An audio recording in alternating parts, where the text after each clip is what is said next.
We finally moved on to something different. I beat Muramasa. I beat Masa yesterday, which was, you know, a lot of fun. There's something goofy going on with the audio here. Looks like my shit's going crazy.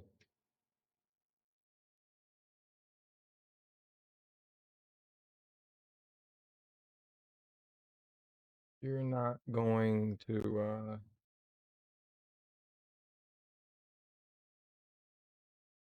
interesting. That's really interesting. All right, I got a plan. I got a plan.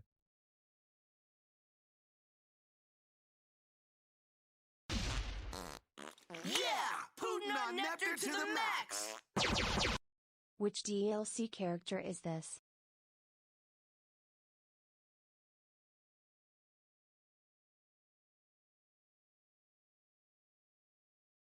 Okay.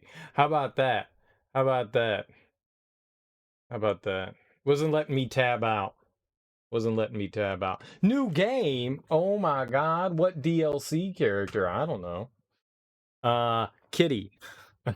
Another kitty. What's up, Teak? What's up, Dr. Popping? Dr. Popping, thanks so much for 14 months of subscribing to my sorry ass, dude. I really appreciate that, man. Thank you very much. Genuinely. I really appreciate it. You don't have to do it, but you've done it for over a year now. Really do appreciate that. Yeah, we're playing a new game tonight. We're finally done with Muramasa. After we've beat that game like 17 times, we're finally done with it. Who would have thought? Yeah, maybe we'll get another like 18 hours out of this game too, you know? That's the good stuff, right? The fountain of content. There's always something happening here, that's for sure. Good, bad, there's always something happening. How you doing, Teak? How you doing, Dr. Poppin? I hope both of you guys are having like evenings today. Tuesdays. Teak wants more Muramasa. Teak wants more Muramasa. That's what I'm picking up from him. This cat, he's like, yo, you have not played enough Muramasa. Please beat game 5 more times. I'm working on it. I'm working on it. Maybe one day we will get to that 18th playthrough and victory. Maybe we will. Doing well. Glad to hear it. Alright, I think we're good now. Alright, so we're getting kind of a palate cleanser, huh? I had an okay-ish time. You know what I found out? So I went looking for like specific stuff to do with Muramasa and if there were issues with the game, and I neglected to think, what if there's something goofy with the PS TV and the PlayStation 4 controller? And it turns out I'm not the only person that has had a ton of issues with the DS4 and the PS Vita or the PS TV. And everyone's solution was, hey, instead of using a DS4, use a DS3 and your problem should be alleviated. Now, I didn't test that out, but it seems like that would solve the issues that I was having. So basically what happens is the PS TV, it syncs up with your controller, but when you plug it in, it doesn't actually send the signals over the wired connection. It does it wirelessly. It's just basically charging it whenever you have it plugged in. So there was almost 0 point to me having the controller plugged in that entire time. And I kind of made that realization with like the dropped inputs and stuff. There was like a signal thing going on, and people were saying that the whatever device that the PS TV uses isn't that strong. So whether it's a Bluetooth device or a Wi-Fi thing that connects to the controller, it's not very good. And they said like any sort of interference or like blockage, which I don't. I mean, I'm sitting, I don't know, 8 feet 6 feet. I can't tell the distance. It's not that far. I'm not sitting super far from the device. It's not like it's on like the other side of the room, like 400 feet away. I mean, it's pretty close to me, but apparently it doesn't take much for it to have issues. So I wasn't the only one that ever was like, oh man, the controller has issues. So that's good to know. It was also rough, but right now we get to play with my Xbox One controller. So all right. So we're going to play a bit of a palate cleanser tonight. And we're going to play Blacksad. I don't actually know a lot about this. I think this is based on a comic book. I think Blacksad is a, like, you know, detective of sorts. So we're going to, I don't know what we're getting into. This will probably take a few evenings to, you know, play through. It's an adventure game. Think something along the lines of, like the Telltale games. I think that's what we got going on here, is something in line with that. Older Bluetooth stuff can be finicky. Used to have a problem with your PS4 controller interfering with the Wi-Fi to your laptop. Yeah, I did too. I used to have a ton of issues, actually, with all my wireless stuff. Like my headset and my controllers. And I changed the channels and bands on the router, and that like helped immensely. But I don't really use the PS TV that often, so I guess since I've changed it, I haven't really messed with it too much. And apparently there's just something still goofy happening there, but I've played a handful of things with the PlayStation. I used to get like tons of input lag, and like you'd hit like the directional button, the left stick, and you'd stop pushing the button, and your character would run for another like 2 seconds. And sometimes I would hit like, you know, an attack button, and the character would just stand there, and then like 2 seconds later it'd be like punch, and you'd be like, oh yeah, that's gonna be a problem. I've played a bunch of games like that, and eventually, yeah, I changed a bunch of settings in the router, and that seemed to have fixed some things. But the only thing that I hadn't, I guess, really tested was the PS TV, which was unfortunate. And now I don't have a wireless headset anymore because the little USB connector broke. So, something simple. The headset technically still works. It just can't charge anymore. Stupid. And I can't find... I've called just about every electronics repair place in the area, and no one works on headsets. Nobody. I was just like, all right, but what if you just replaced... I don't need you to do anything other than replacing the USB port. And they're like, well, it requires disassembly. And I was like, yeah, fine. Look, man, I'll give you $100. Just fucking fix the thing, please. It's a $300 headset. Please, just, it's a minor thing. Can that be fixed? Whoa, fuck. But, yeah. Yeah.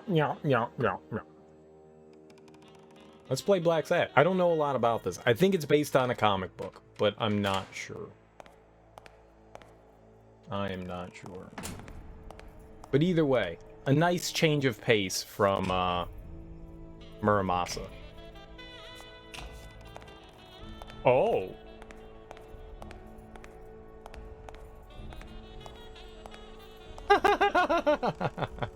Should be really easy. No. Electronics work is not easy. Soldering is one thing. Working on electronics is completely different.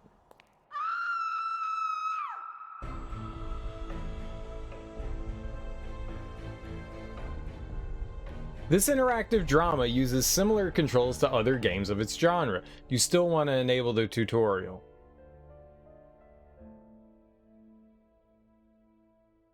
I want to say no, but if there's like a button that I don't know that does something, that could get us into a problem.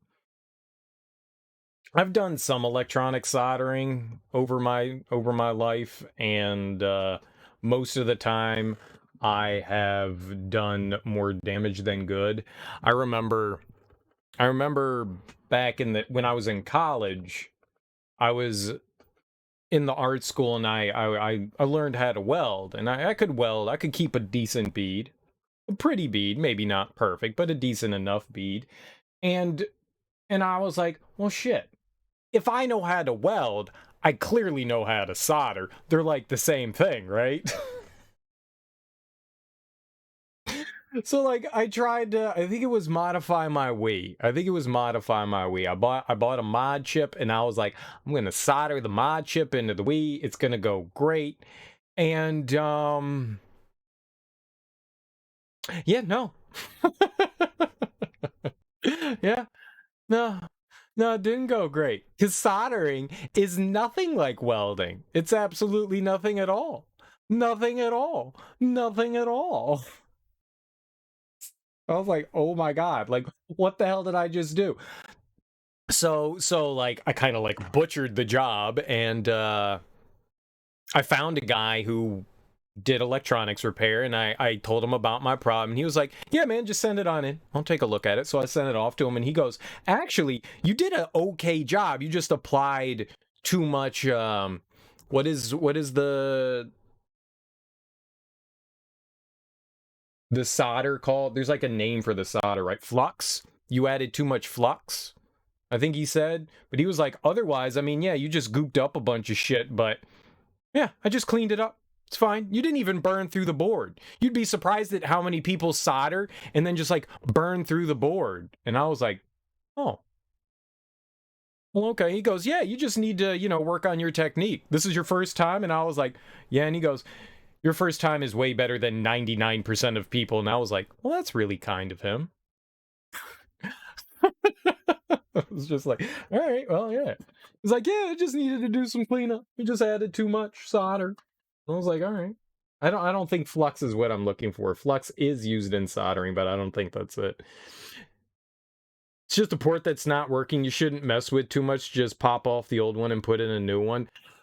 Yeah, it's not that easy. I watched a video of some guy taking it apart, or a version of mine. It wasn't the exact one, and yeah, no. That's mm-mm. Mm-mm. Mm-mm. No, that's not gonna go well. I will make it worse. Someone that knows what they're doing needs to do it. There's no way I'm doing it. There's none. I know my limits. And I don't. First of all, I'd have to remove the old one and then install the new one. And one, I don't have the equipment. I do have a soldering iron, but I don't have the kind of equipment that they do need for that, the electronic stuff. And no, I'll make it worse. I will 100%. It's already broken, so it's not like it can get broken more, but it could get broken more. So if I had any hope of it ever getting fixed, I think a professional needs to look at it. I can't do that. I know that I'm not capable of doing it. I watched somebody fuck around with it, and they were like, this was one of the most annoying things I've done, and I was like, well, if they're upset about it and they've got like 30 years experience. It was just like, and maybe that's why a lot of people don't do headset repair, because headset repair is annoying as hell, apparently. Maybe that's why so many places say they don't do it. It just sucks because it's a set of Astro A50s. I've had it for a very long time. It's just really disappointing that, it's something small. It's not like the whole thing fried. It's that like a little piece of plastic broke off from inside the little USB connector on the headset. Just a little piece of plastic. But I mean, I can't fix that. And that's where like some of the little I don't know, connector pins go into. So it was just like, yeah, that's just kind of fucked. It needs to be replaced. It's something small, and it sucks that something like that could happen. Depending on how they have stuff arranged, you can see how it'd be a large hassle. Sometimes the simple things are hard. Sometimes the simple things are, sometimes what seemingly is simple is a lot more difficult. Like you look at something and go, well, it's just a connector. But to get to it, you've got to do like 8,000 different steps. That's the problem. And I think that's why a lot of electronic places don't do headset repair. I called around so many different places. So many. And all of them were just like, I talked to people and then they were like, oh, yeah, no, we don't do that. I was like, God, someone has to. Someone has to do that shit. I don't care if I've got to send that shit across the fucking country. At this point, clearly no local places will do it. I just want the thing repaired.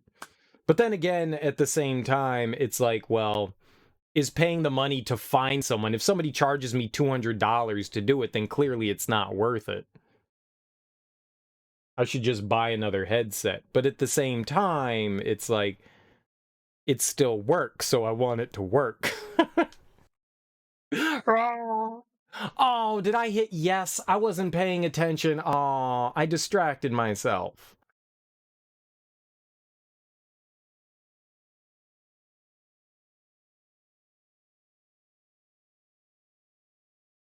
Why is it going left when I'm hitting right? It's always going left. What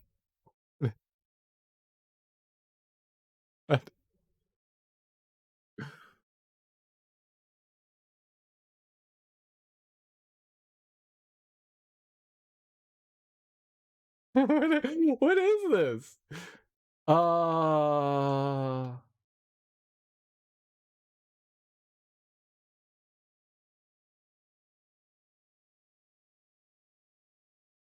just use the D-pad.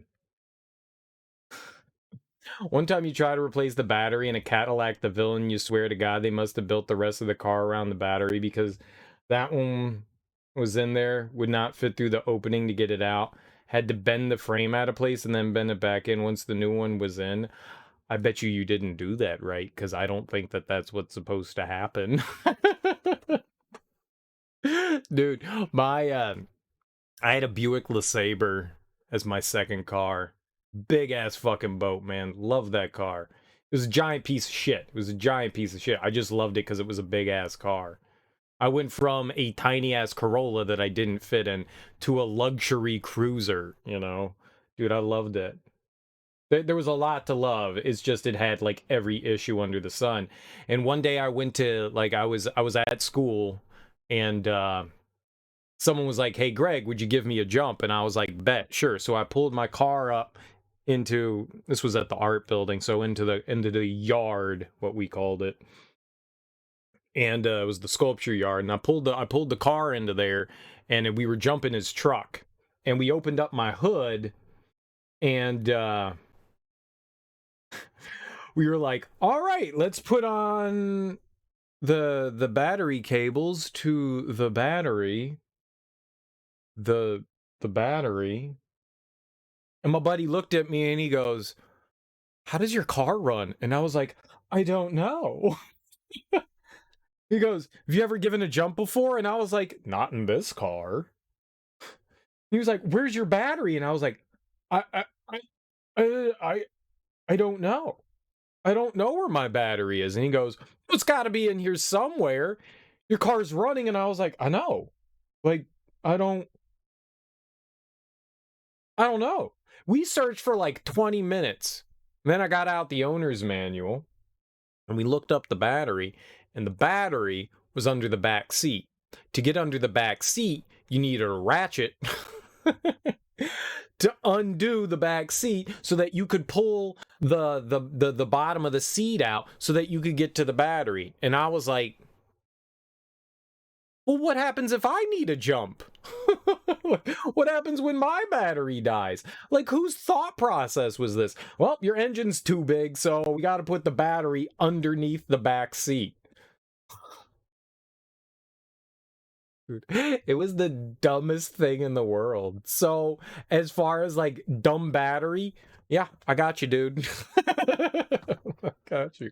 I got you. Fuck you, Buick. Fuck you, Buick, for putting my battery under my back seat. Ever think to look in under the back seat? Who would ever think that? The seat is literally bolted down. Literally bolted down with like, it had like, I think like 8 bolts, like 4 in the front and like 3 or 4 behind the seat.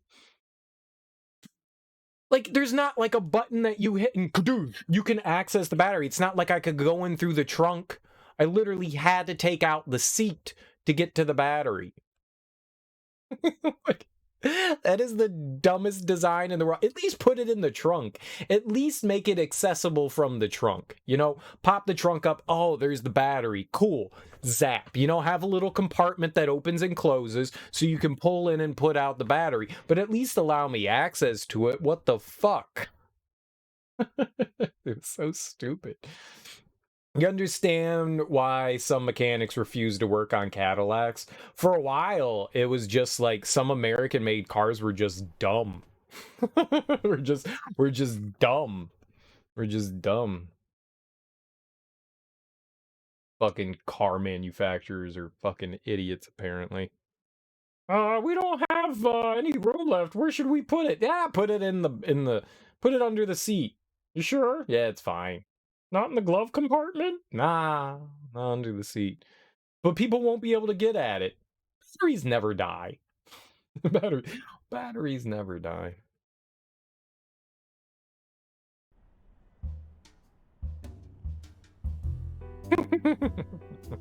So stupid.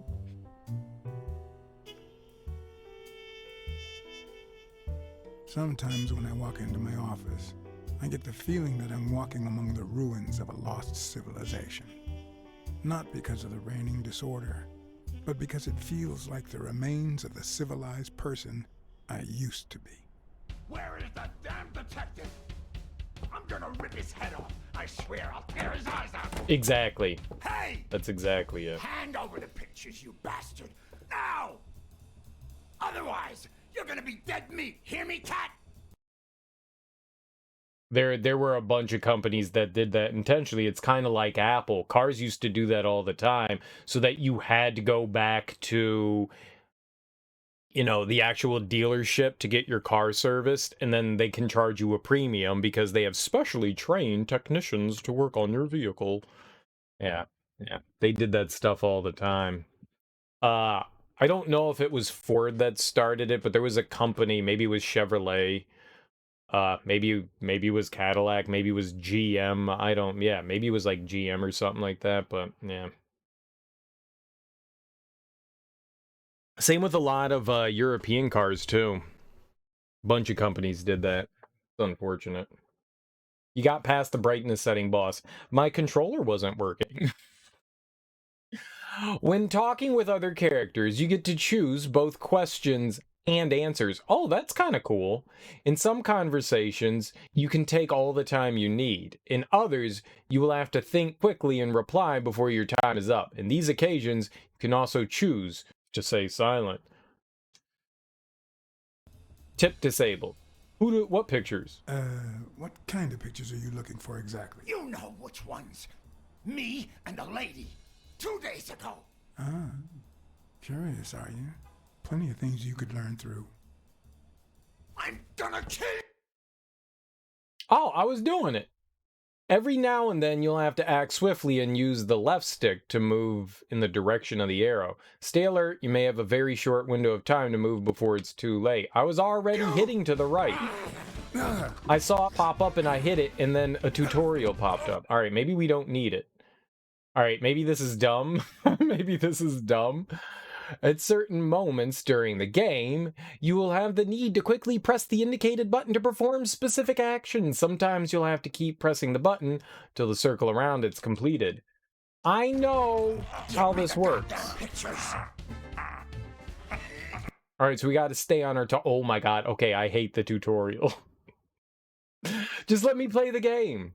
Throughout the game, you'll have to make decisions. Some of them will have minor consequences, like choosing whether to throw a punch or strike with a headbutt. But be careful. Some decisions will be more transcendental and have a major impact down the line. In some cases, you'll have all the time you need to make a decision. Sometimes you'll be forced to make up your time before that would make up your time before the time is up. Sometimes you will be forced to make up your time before the time is up. Explain that sentence in how many ways it's fucked up. like that last sentence is atrocious. Well, he's got a horn. If I headbutt him, we die. A guy like him. But at least I bought enough time to aim at his side. Grinds.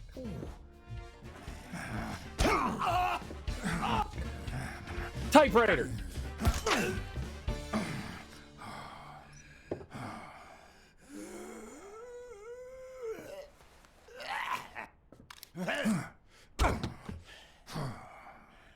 Oh man, you jaw. And Well, your now dick. it matches your marriage. If you show my wife those pictures, I'm dead meat. You'll ruin my life, please. Sure, the gun didn't work, so why not shed some tears? I wasn't gonna use it, man. I've never shot a fly. So why'd you And have I'm it? no two-timer either. It only happened once, for God's sake. I'm just her bodyguard, that's all. She seduced me. I love my wife, honest to God. I even quit the damn job for her. You can't break up a family for one tiny mistake.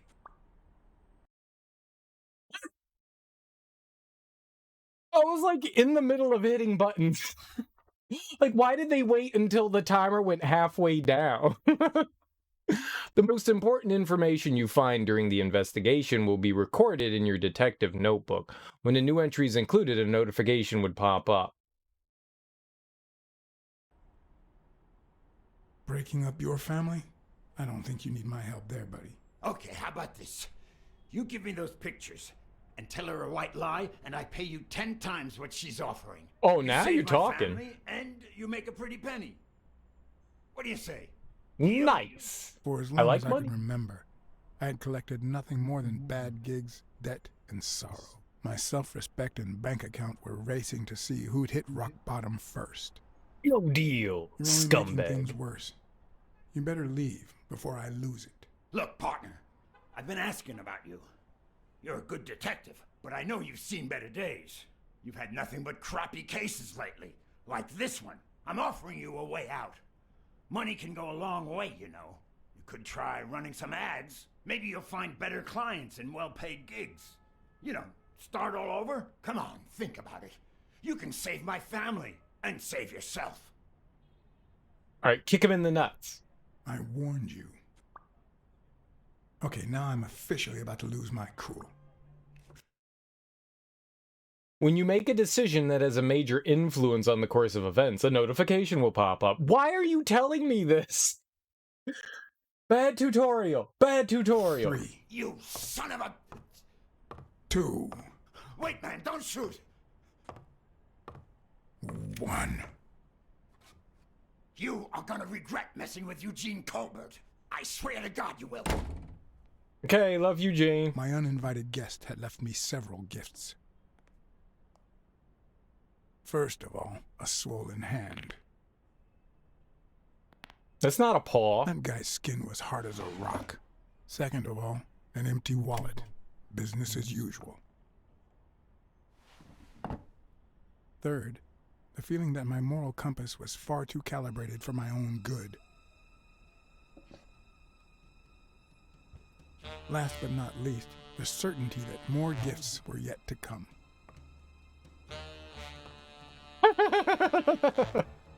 Yes, smash head. You see what I said about my pal Blacksad? Doesn't even know you, and he's already offering you a seat.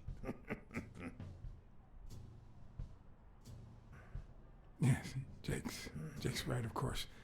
That's me to a T. Please, have a seat. I like this guy's Shut voice. up and listen, buddy. All right? I brought you a client.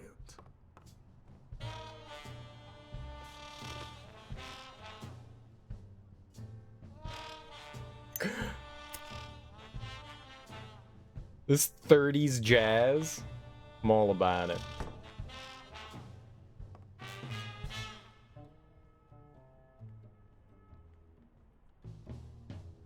All right, see? We've got a problem, see?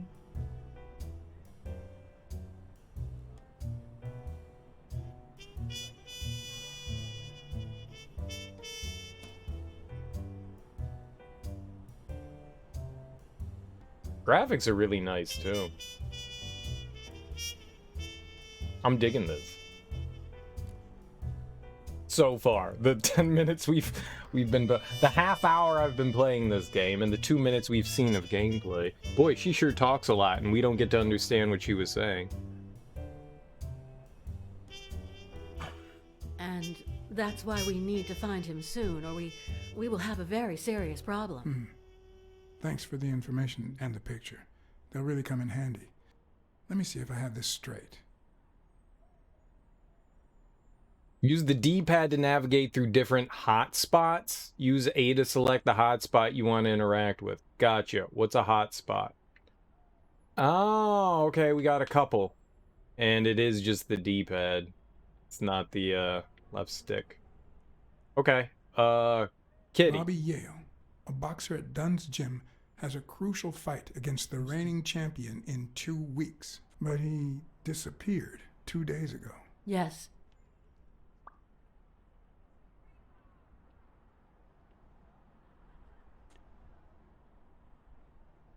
Your father, Joe Dunn, boxing manager and gym owner, hanged himself 2 days ago. Yes. In short, if Bobby Yale is a no-show for his fight, you'll have to pay a fine. But since you don't have the cash on hand, your father's gym would have to close. Yes. So you want me to find Bobby Yale? Yes. No. Jake wants you to find Bobby. Oh, I see. Well, first of all,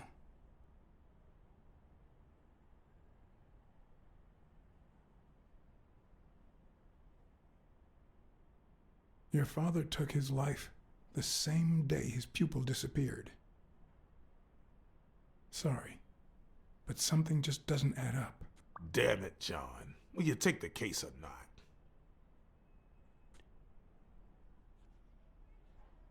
Sure, but it won't be cheap. I will, but we're talking about Madison Square Garden. The stakes are high, which can only mean things will get ugly behind the scenes, not to mention pricey. Yes, Mr. Blacksad. If you find Yale and he fights, I'll be able to pay you whatever you ask for. 30 pounds of catnip. 30 pounds. The good stuff. And a scratching post. A big one. Like, uncomfortable big.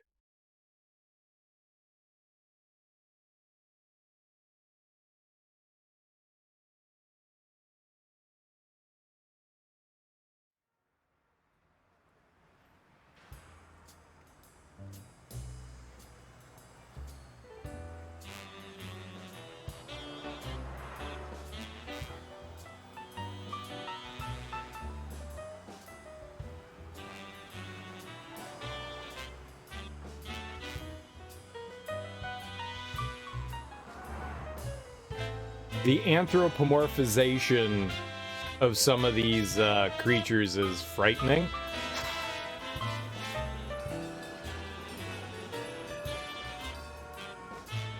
Wow, I'm a furry now. Always been. Always been, in case you didn't know. What's up, Thunder Roger? Welcome on in, homie. Happy Tuesday. How's life treating you today? I know you already went to Yale's apartment and found nothing, but I'll search it myself at some point.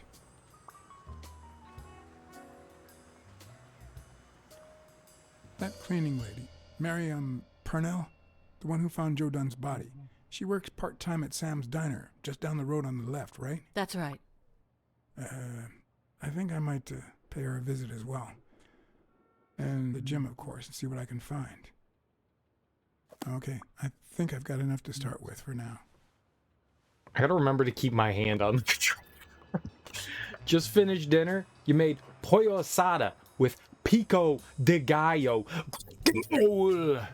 and rice and beans. Dude, that sounds great. I had a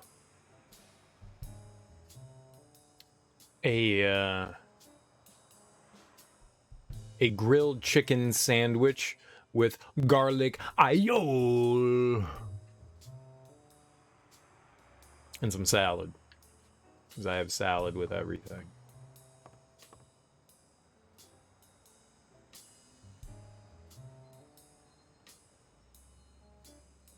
How do I walk, though?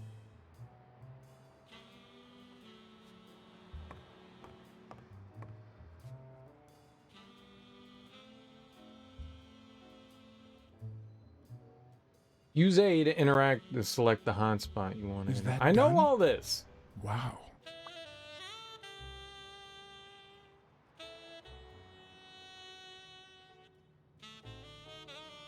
Oh, I don't know this though. Okay, can we just go away?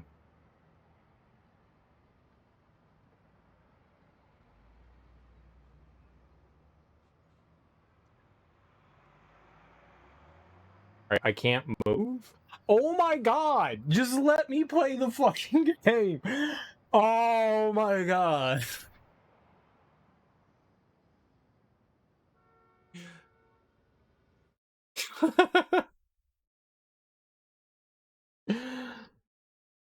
Replace the water with chicken broth to make super delicious rice for Tex-Mex night. I've done that before. I'm not the biggest fan of using chicken broth. I like just using regular, but I've done it before a couple of times. It's not exactly my favorite. It's not bad. I've done chicken broth, beef broth, vegetable broth. I've done a bunch of different ones. Water still is kind of nice. Salad good. You have sesame dressing you really like. I like a good vinaigrette. A sesame dressing isn't bad though. I don't mind that either. Gotta have romaine lettuce or it's not salad. What if it's spinach and kale? Is that a salad? No. Tutorial now. I like spinach. Romaine is kind of... It's lettuce, but you know, spinach is exciting. Clearly the first time you've played a game with QTEs, you need the instructions. I should have turned... It had an option to use, to do the tutorial and to not. And because, you know, I got distracted with my mouth words and my dumbness, I just hit the A button. I was just like, all right, let's keep going. And I forgot it was asking us whether we wanted the tutorial or not. My answer was going to be no. Do you sprinkle ricotta on your salad? What kind of heathen are you, Teak? What kind of heathen, barbarian, monstrosity of a human being would you be to put ricotta cheese on your salad? Oh my god. It's inhumane.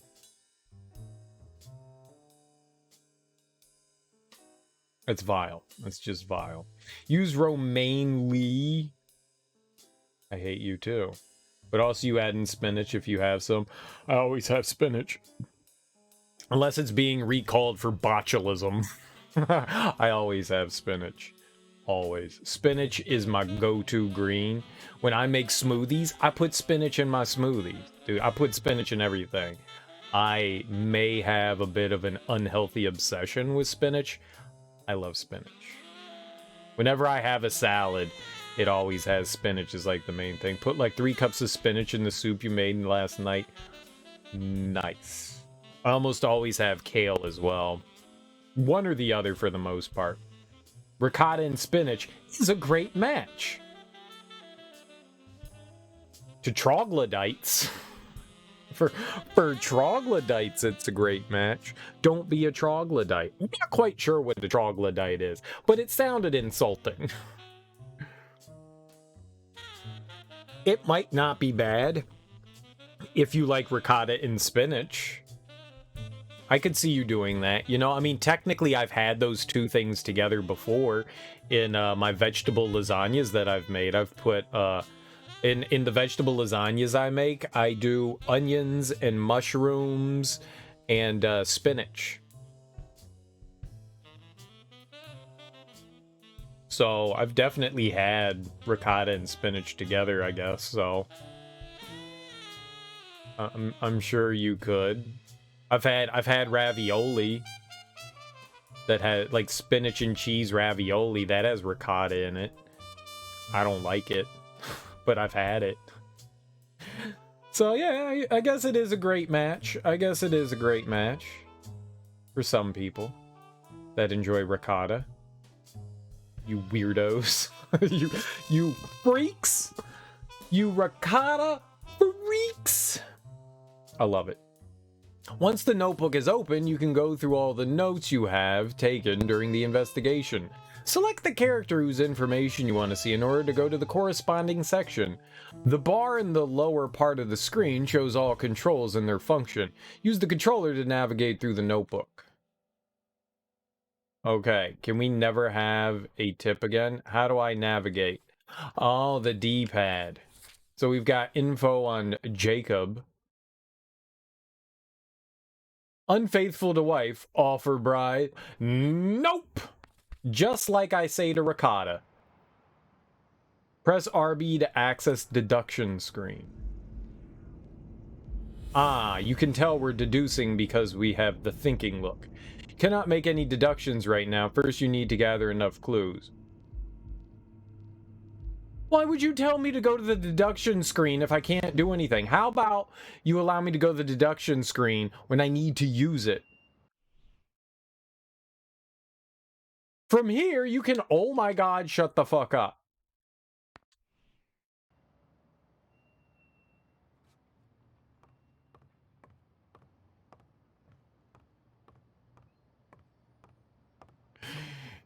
If there ever was a game I wanted to punch, it's this game right now. Can we turn, oh my fucking god. I need a tutorial for the menu screen. I just wanted to turn the tutorial off.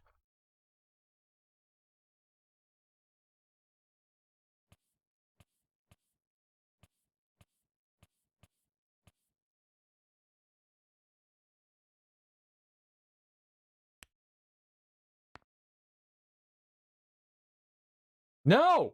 Did I turn it off? I don't know. I was hitting buttons. I like how there's one gameplay setting and it's tutorial. Yes. Oh my god. That was horrid. That was horrid. I just want to play the game.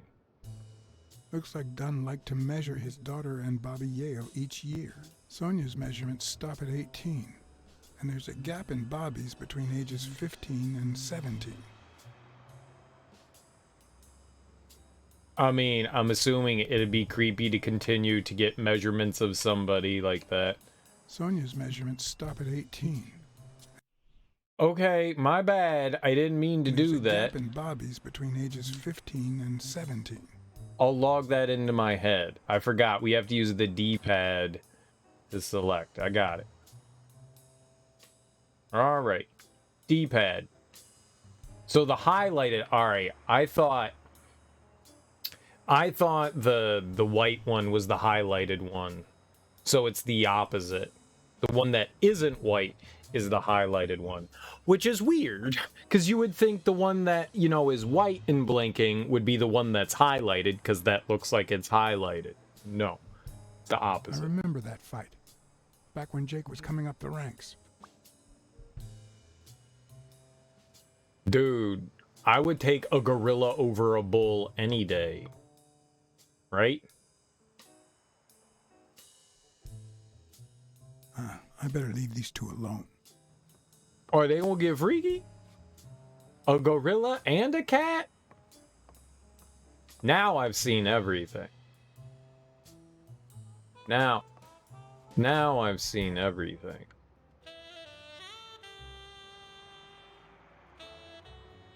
Dude, I'm digging the music.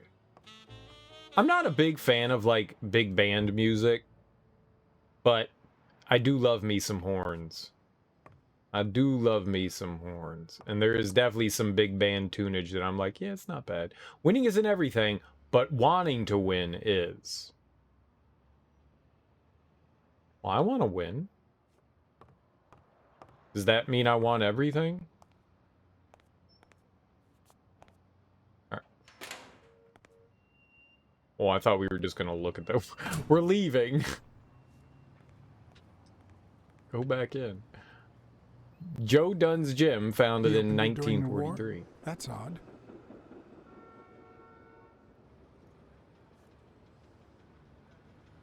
Closed due to the sudden death and unexpected death of Joseph R. Dunn.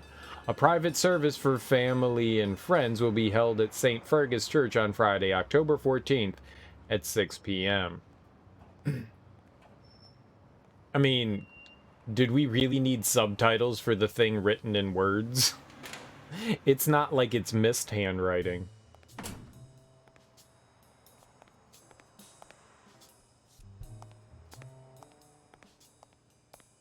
I really like the graphics to this.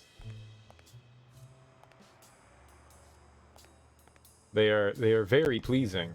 Oh, I want to get all punchy with this. I once shredded a bag like that, just out of pure rage. Kitty likes to scratch. If you want to box, train. If you want to win, train harder. Oh, I hate all these slogans already.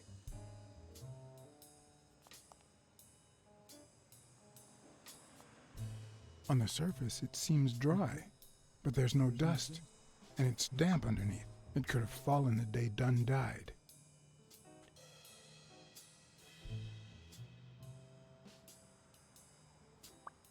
Footprints. I thought it said, why do the footprints... Yep, that's bad reading. It said who. Who do the footprints belong to, not why do the footprints belong to.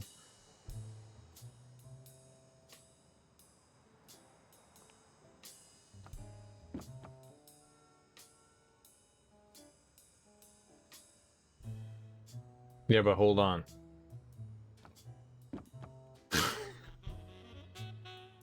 My favorite part in adventure games is when you do something a bunch of times and then the character is just like, you're an idiot. I love it when they have, like, snappy remarks. Like in Sam and Max.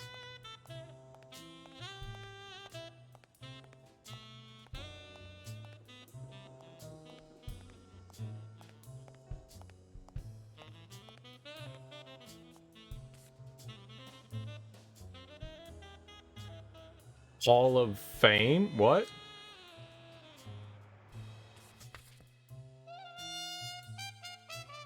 Stick hard?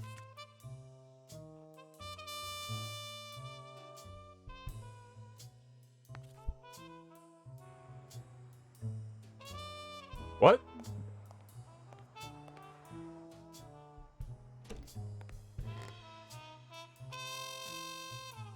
The harder you bang, the muckier you get. Truer words were never written on a bathroom stall.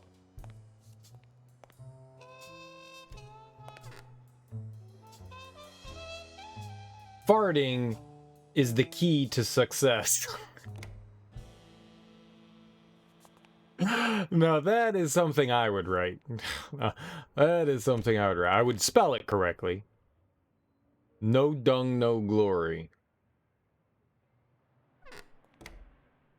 No poop, no scoop. That is definitely... I've seen some beautiful prose in bathrooms before. This controls very awkwardly. Oh.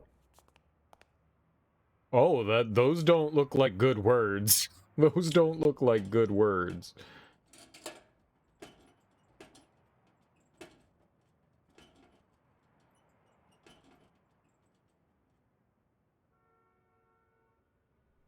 Locked. But a true detective never leaves home without his... Huh? Sometimes even the most experienced detective has to go home to get his lockpicks.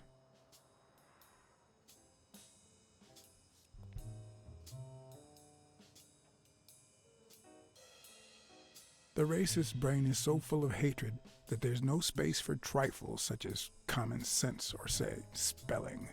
But this most cultured writer spotted the error and attempted to correct it, not sure what to make of the outcome.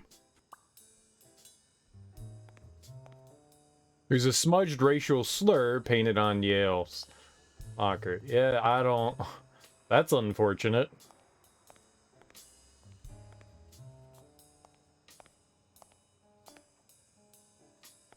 How does race work in a world of animals? Like, I hate calicos because I'm a tabby.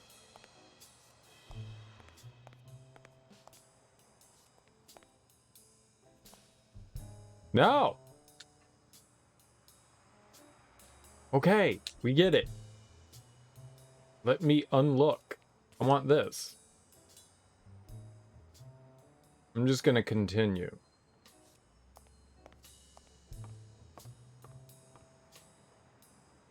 Success is dependent on effort. And then that said, effort is the key to success. Why was... Why did the subtitle not match what's written on the wall?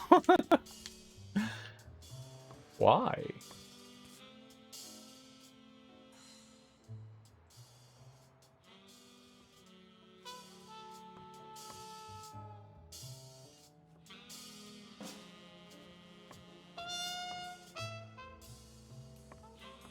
It controls so wonky. A quote you hated that was up on the wall in your high school band hall was practice doesn't make perfect. Perfect practice makes perfect. What does that even mean? What does that even mean?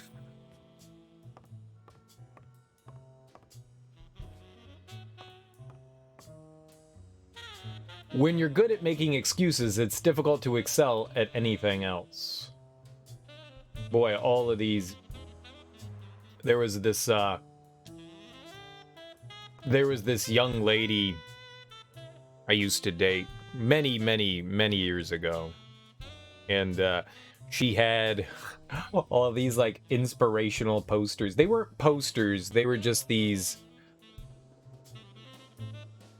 They're not paintings. But they were like printed canvas on like stretchers.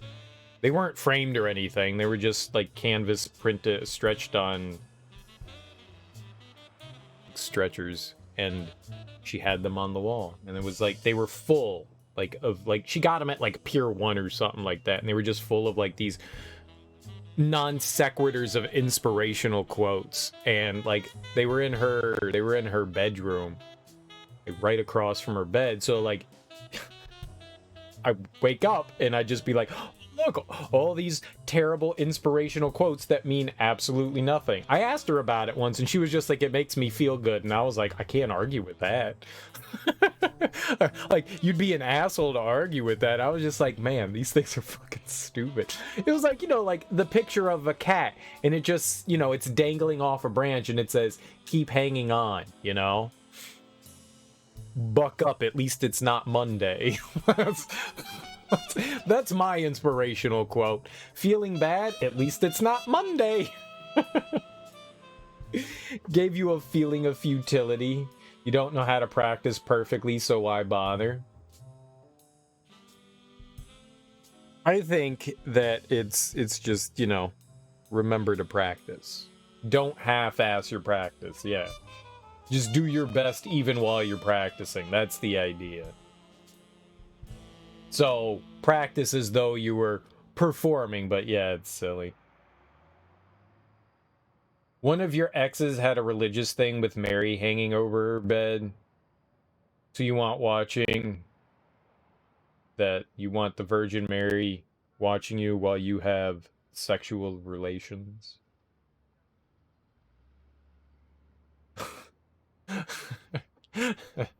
This is going to be really vulgar. And so if you don't want to hear something really vulgar, cover your ears or mute the stream or whatever. but it's too fun not to share. One of my exes, she had a dog, and the dog, I'd prefer not to have him in the room when we were having relations because it's just weird. It's very weird.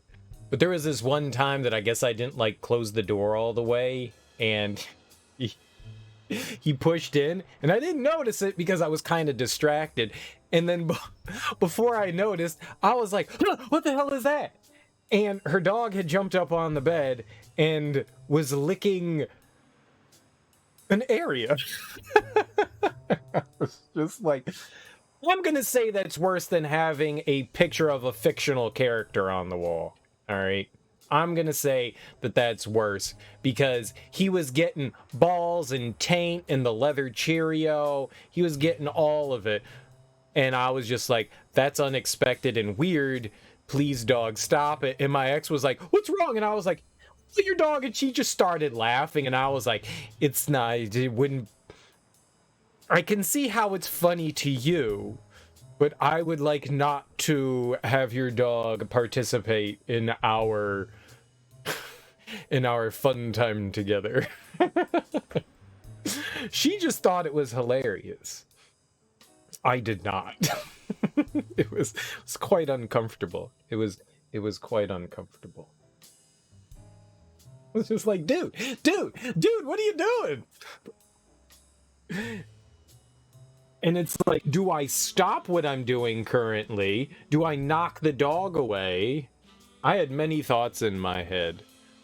It was quite unfortunate. That's really what it comes down to. Rhinoceros's wife? I don't have anyone to call right now. I'm gonna call the rhinoceros's wife.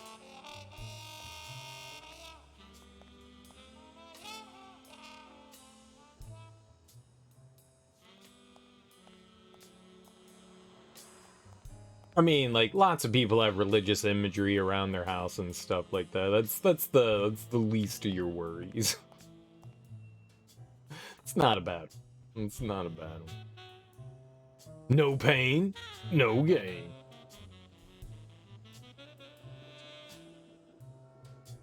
No guts, no glory. Very inspirational. Very, very inspirational. What about this water jug right here? It's not a water jug. No! God, I keep thinking that the white thing is the, There's a lot of collectibles here. I'm not looking for collectibles, I'm looking for clues, thanking you.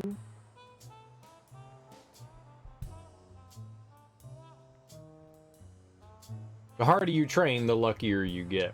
I mean, it's better than, like, a picture of your mom.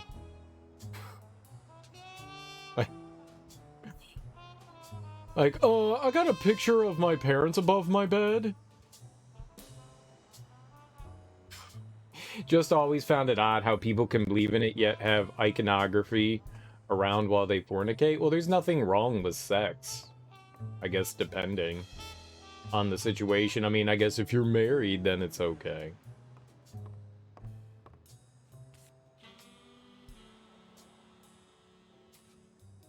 I mean, God doesn't say never have sex. There's so many collectibles.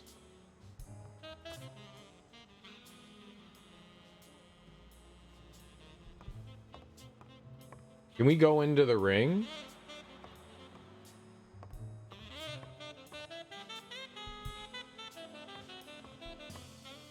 Reminder, kids, don't have sex unless married, or don't have sex ever.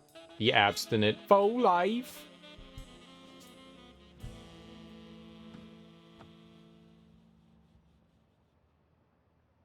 What leads a man to do something like this? Life's already dealt me a fair share of blows, but...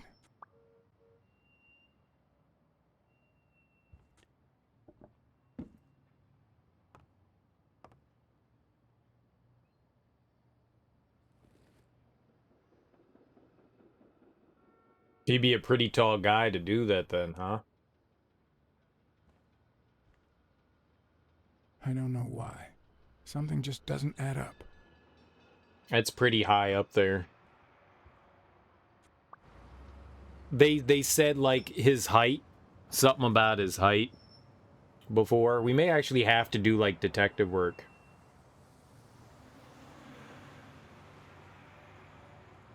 It's not premarital sex if you never get married. I saw that joke on the internet. Wait, this is the internet. I've seen that one before. It definitely made me giggle. It can't be premarital sex if you don't ever get married. That's very true. Very, very true.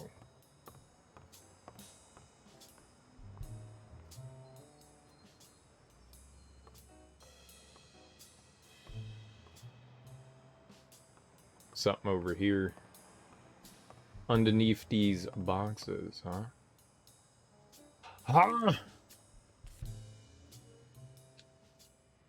That's gonna get me so often. The highlighting thing messes with my brain. I just have to get used to the fact that it's just different.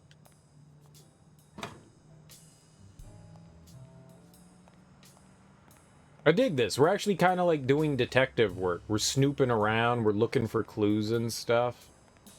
Someone should weld the iron bar on those panels.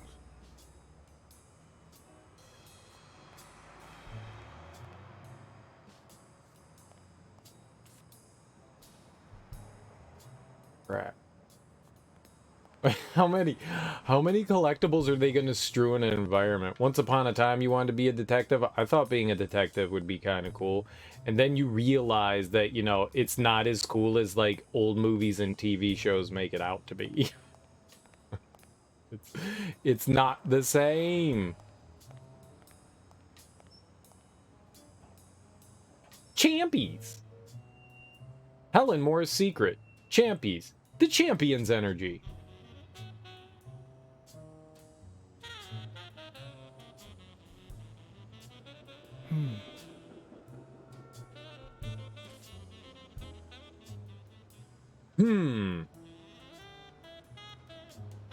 Dogs can't eat chocolate, though. You don't know. Some dogs can eat chocolate. Just most dogs shouldn't eat chocolate. A bunch of different things, like onions and raisins. It's not just chocolate. There's like a ton of stuff that dogs aren't supposed to have. Cooked chicken bones. Cooked bones. Raw bones are fine. Cooked ones aren't. There's a ton of stuff. Yeah, some dogs don't have terrible reactions to chocolate. It's just like the better rule of thumb is don't take the chance.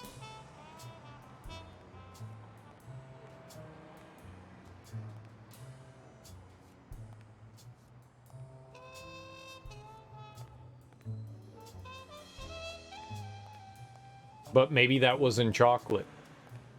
Maybe it was carob.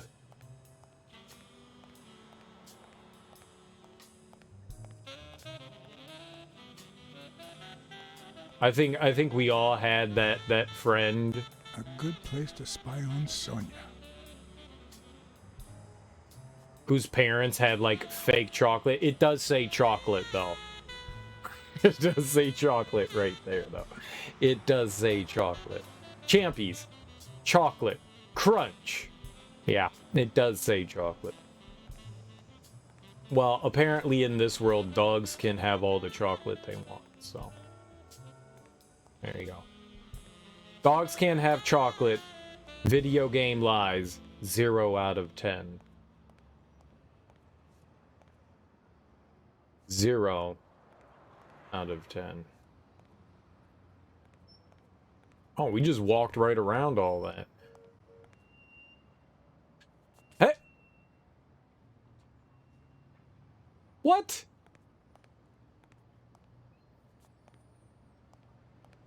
Dude, I'm not looking for collectibles, but why are there so many?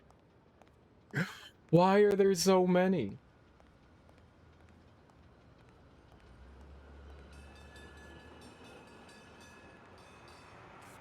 Well, some of them are hockey. Like, that's hockey. It's just sports cards. Some of them were boxing.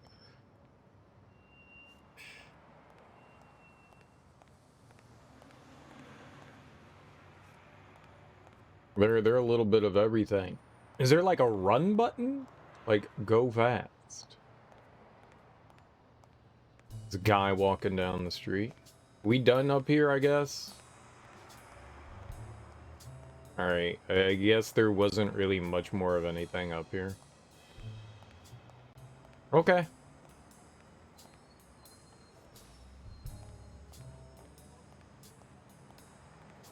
What a mysterious Jogo. What'd you call me?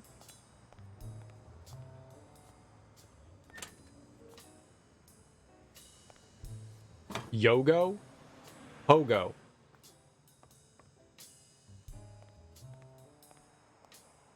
Huegos. Huevos. Thought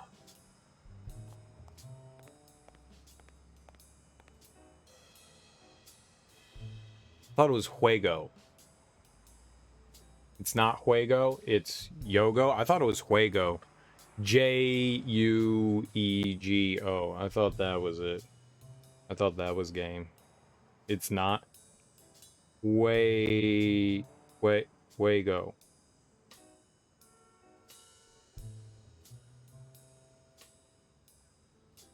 Yeah. Oh, match. I've always seen it as Juego. Juego. I guess it means more match than anything. I guess it can be game, but I've always seen it as Juego. I don't think I've ever seen Hogo. Hogo. Let's see what Hogo is. Hogo. Hogo. It's Portuguese. It means game. So I've always seen, I was taught that it was Juego, but I guess that's more sports oriented. Hogo. I've just seen it used like interchangeably with everything. I did not know. Today I learned, look at that. Look at that. Learning all over the place. Look at me getting more educated. I love it.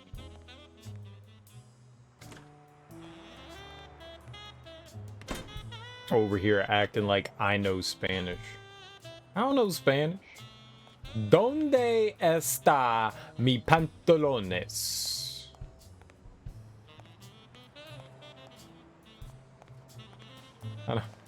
I only know offensive things in Spanish.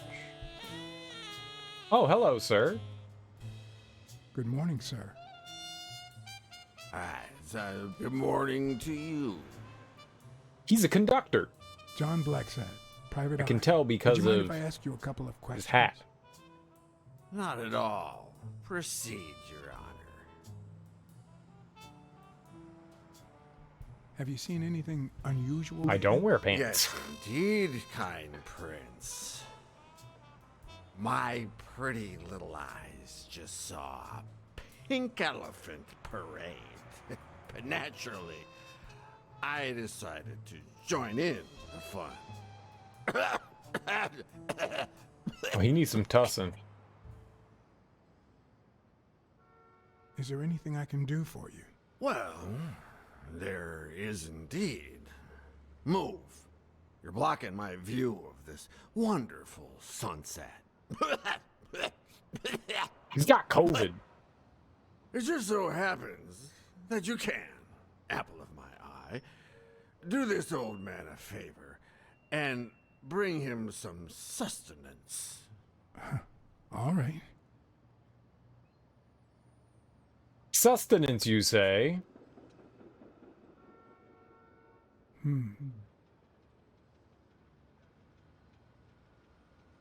Discourse on inequality?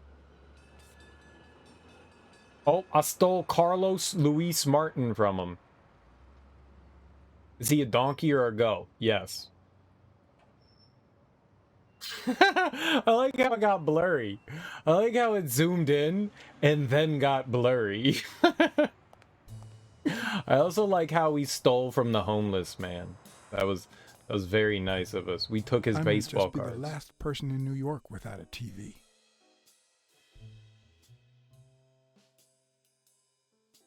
If I had only taken that rhino's money. Right? If only. I think I mean, he would have had those evil eyes if it was a goat, right? So he's probably a donkey. Because goats have pure malevolent eyeballs that you just know when they look at you, they're looking into your soul. And determining that everyone belongs in hell. For all goats are the Antichrist and the bringer of doom. That's why they need to be sacrificed. At any cost. Sacrifice all goats. What do you think happens when a bear has sex with a goat? Like, what kind of animal does that create?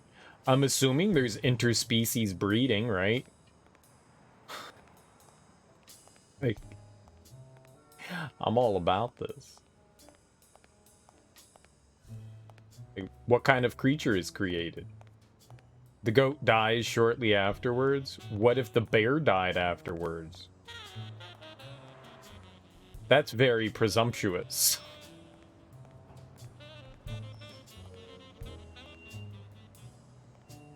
We don't know. If not before. I'm talking not in like reality, but in this strange animal fictional universe.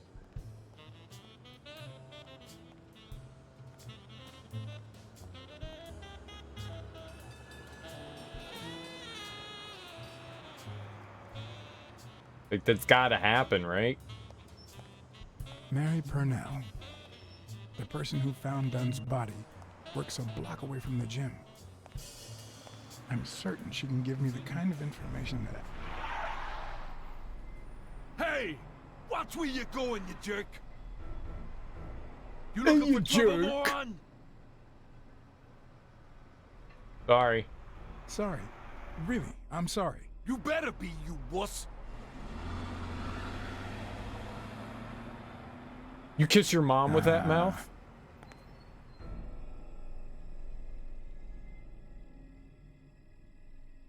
You don't know. And how do you know which way it's going? The bear is the female. The goat is the male. You made a presumption again.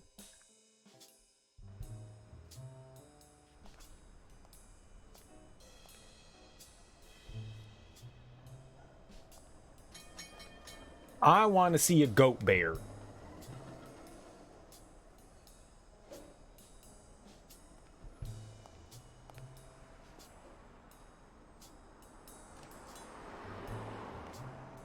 And there you go. We'll miss you at Sam's Diner. Come back soon. A baby goat bear. Welcome to Sam's Diner. What can I get for you? Blacksad, Private Eye. I work for Sonia Dunn. I need to ask you some questions about Joe Dunn. Sure, but I'm working right now. Maybe later? Is she a sheep? Please, I need to find Bobby Yale as soon as possible. And I think you can help me. All right.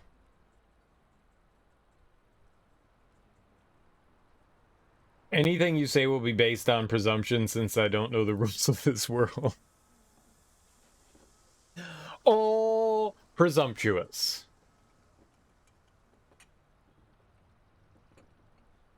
What can you tell me about Sonia Dunn? I barely know her, but she looks like a smart girl, poor thing.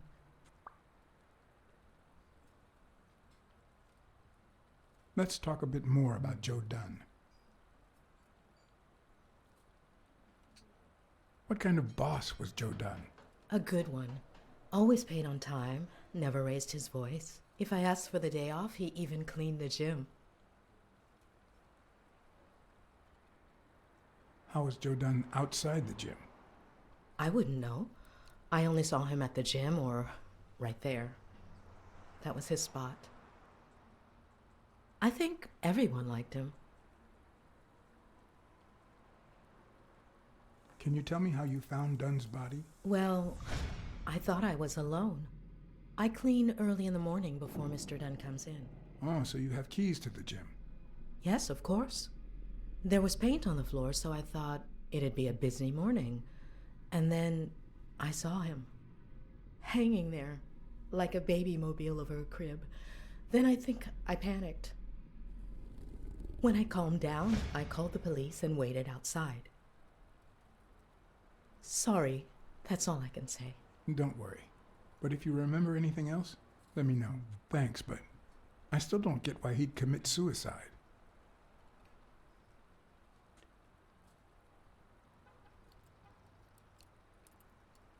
I heard his relationship with his daughter wasn't ideal.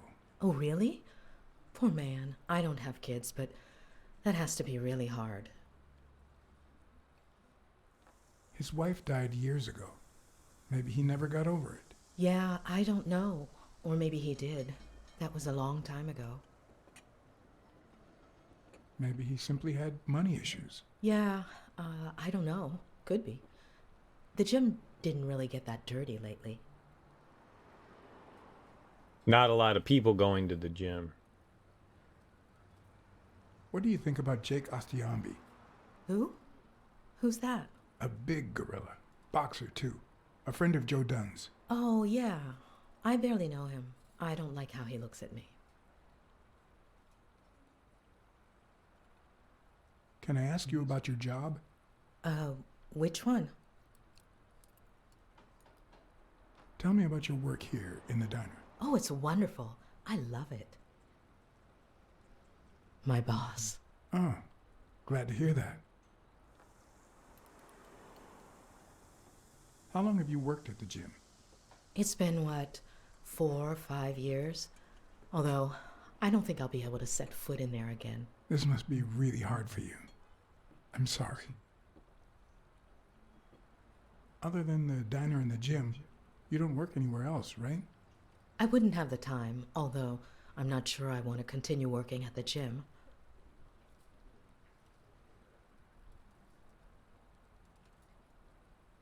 I mean, like, is the gym gonna continue to be open now that the owner is, you know, dead? It already seemed like they weren't doing well. I wouldn't quit if I were you. Is that a threat? You might want to stay away from that gym. Like, why are these options? Why are we telling her this stuff? It's her life. Why are we telling her what to do? It might be best to stay away from the gym, at least for a while, for your own well-being. In due time, things might change. Joey used to say the same thing. Maybe. I don't know. Thanks. Oh, that was helpful. Any ideas where Bobby Yale could be? How am I supposed to know? He's rarely there when I clean the gym. Bobby seems like a nice kid, but I barely know him. Can I have a hamburger, please? Oh, sure. Regular or cheese? Everyone likes cheese. I think I'll get the cheeseburger. Mm-hmm. Medium. Medium. You want fries? A drink? No, that's it. Okay.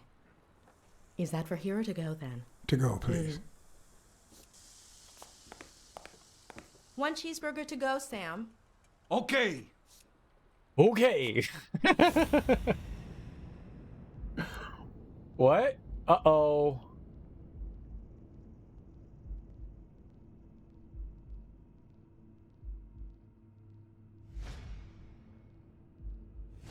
We're using our Smells sniffer. like What is this? Cinnamon. No, cinnamon and burgers. Why are we sniffing her?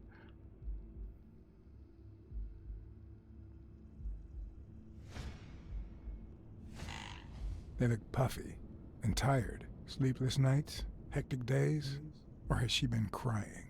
Perhaps all of the above. Yeah, probably both.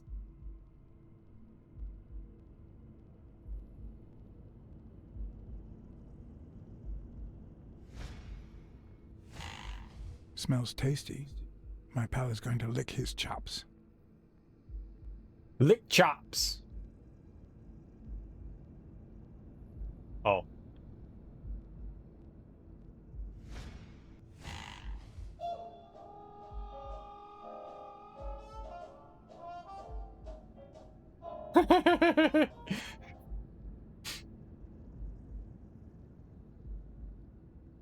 I'm all about it. This is weird.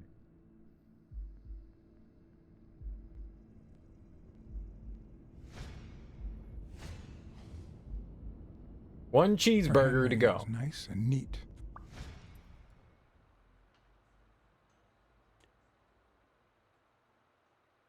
This is cool. Like, we're actually doing detective stuff. Like, why isn't this Batman?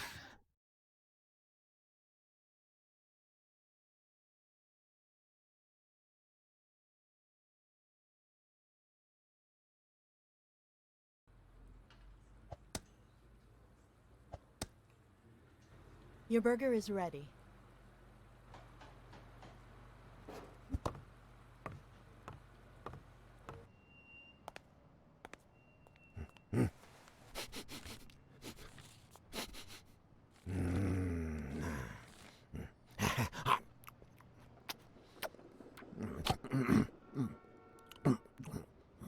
All right, I'll let you enjoy your meal.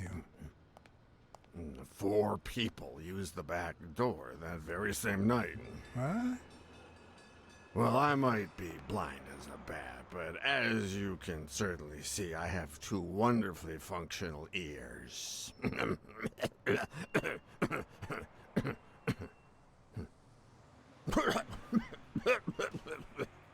Why are you People getting used the closer? back door 2 days ago? Yeah, He's got that's right. SARS.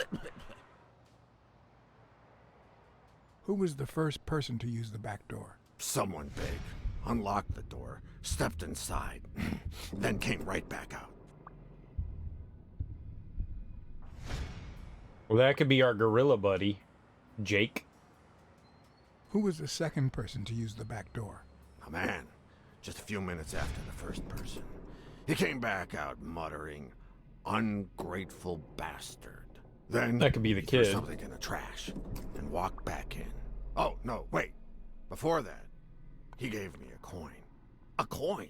I mean, do I look like I need spare change? Huh? Nope. I mean, I'm staying at the million-star hotel, for God's sake.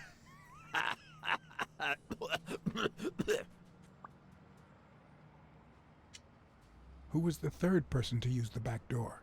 Judging by the quiet footsteps, I'd say it was someone small. I'd say it was about 30 minutes after the second person came out. Could be Whoever the it daughter. was threw something in the trash and stood in front of me for a moment. Then I heard a click. And finally, I heard trailing laughter in that direction. Who was the fourth person to use the back door? Maybe not. Someone big. I recall heavy breathing. The person left in a hurry, running in that direction.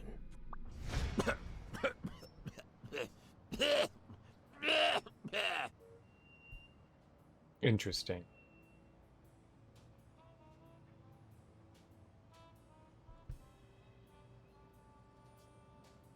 You were acting a bit strange before, but now you seem fine. Why is that? Hey, you got great vision, sense of smell, and hearing. Why is that? Well, I'm a cat. Well, I'm a goat. He's a goat. We figured it out.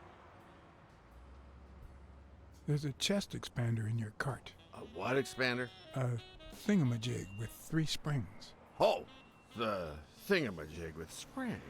Oh, I got it from the trash, back there.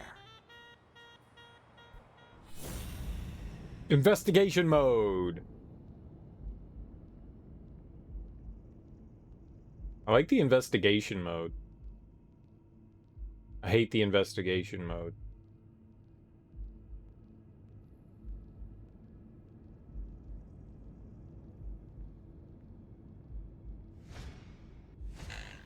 I wonder what it feels like to live without legs. Would I manage? I have no legs. I have no legs.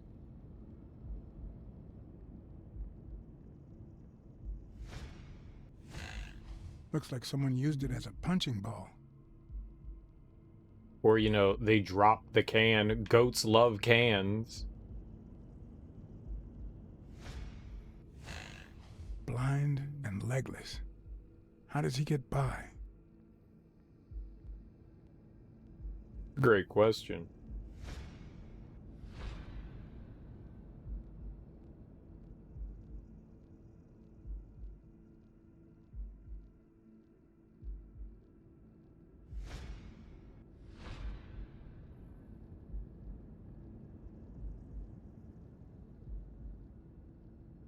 What else we got, though?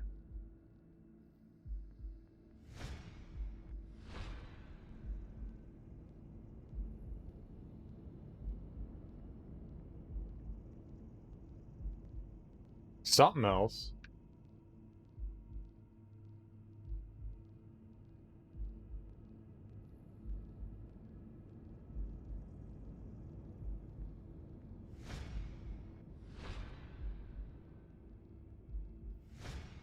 There we go. Could he have been a train conductor?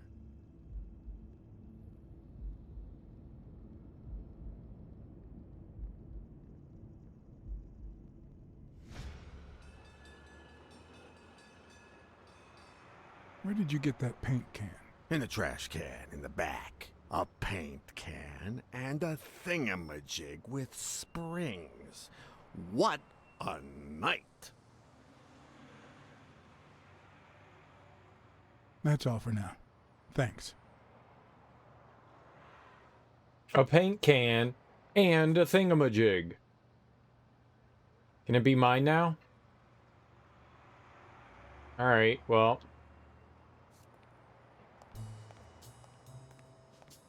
I guess that's all the information we're getting from that. So somebody threw out a paint can, and then somebody threw out one of those, workout things.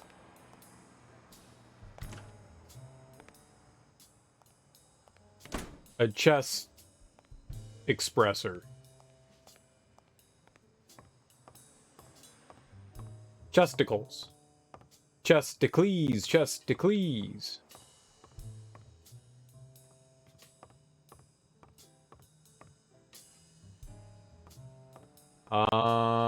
We want to go back to our office so that we can get into the locker now, right?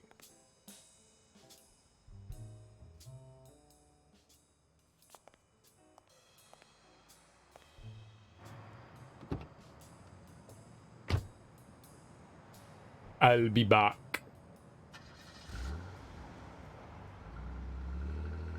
Do we get to drive?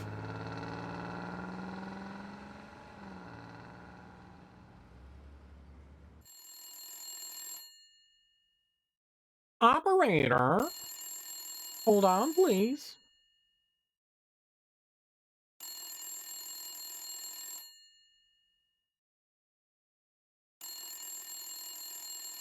Excuse me, could you please connect me to Klondike 5?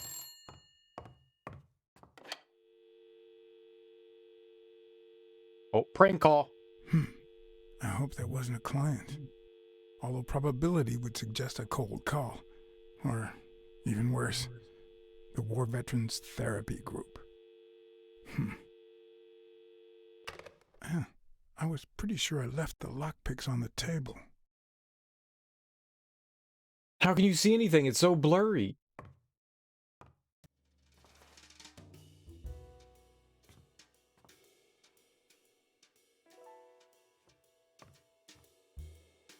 So we're just gonna explore the office? Police Commissioner Smirnov smoked that cigarette. Smirnov? Judging by the way he put it out, he was pretty nervous. Okay. Smells good. Tasted even better the day Smirnov brought it. In exchange for a favor. A favor no Louis? cop should ever be paid for.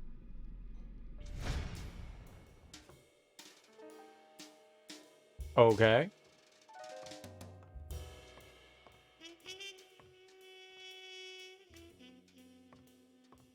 Naughty favors are the best kinds of favors.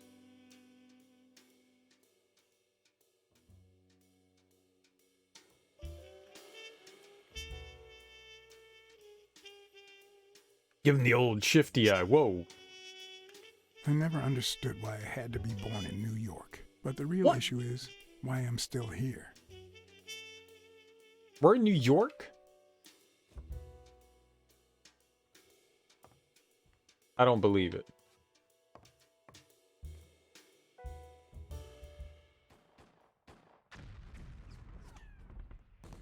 Uh-oh. Flashbacks. Prevent.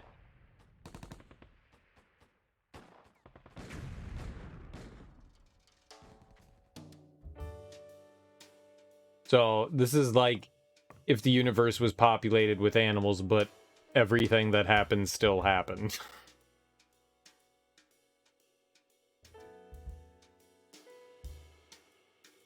Hey, these Morleys are the best. Craig Spanow, New York Warriors. It's out of this world. Why is it so blurry? Why when you focus on A visiting why does it friend get once blurry? told me that New York City smells like a giant bonfire. I'd say the smell is rubbed off on me.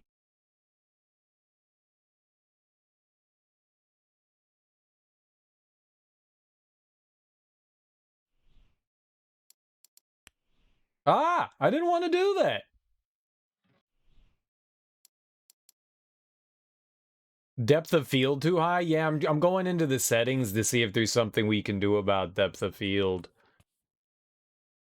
That is what we were doing. Depth of field? There we go. Here we go. Here we go. Here we go. Boop. And I mean the depth of field is just like all kinds of jacked up. It's not working right. It's just straight up not working. So let's just turn it off. Depth of field can look cool, but if it doesn't work, then what's the point? Right?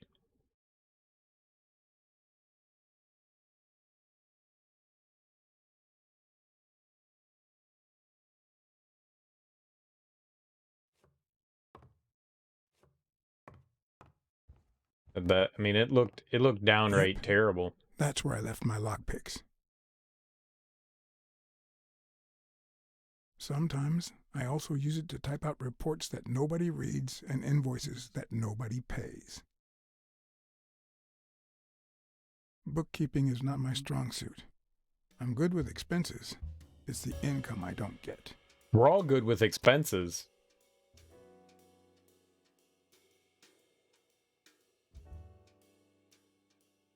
You can't really call yourself a detective if you're a teetotaler. But that's not what that bottle is for. The truth? I used tequila to clean my lockpicks. In fact, What? I just finished cleaning them when that rhino walked in. Maybe we knocked them down during the fight. Why would you use tequila to clean lockpicks? I mean, alcohol, sure, but The tequila? only thing that keeps you going is the very thing that won't let you move on. It's Let's too remember. soon to say goodbye. She wouldn't hear me anyway. I don't know who Natalia is. I can't forget something I never knew.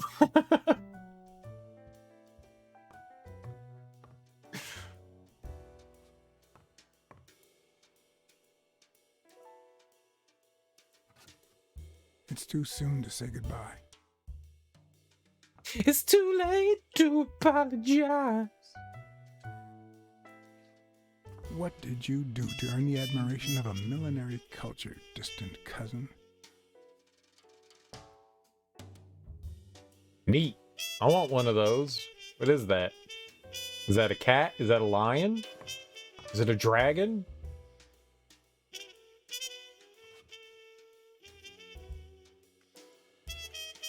I'm gonna go with a lion.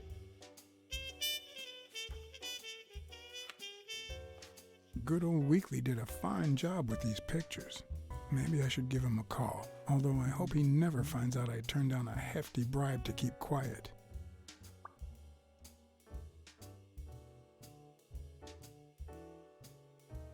That was very I explicit. wonder if that rhino would ever have the nerve to use it. Well, he doesn't have it anymore, so it doesn't matter, right? It's my gun now. I'm gonna use it. Weekly. Who's Donna?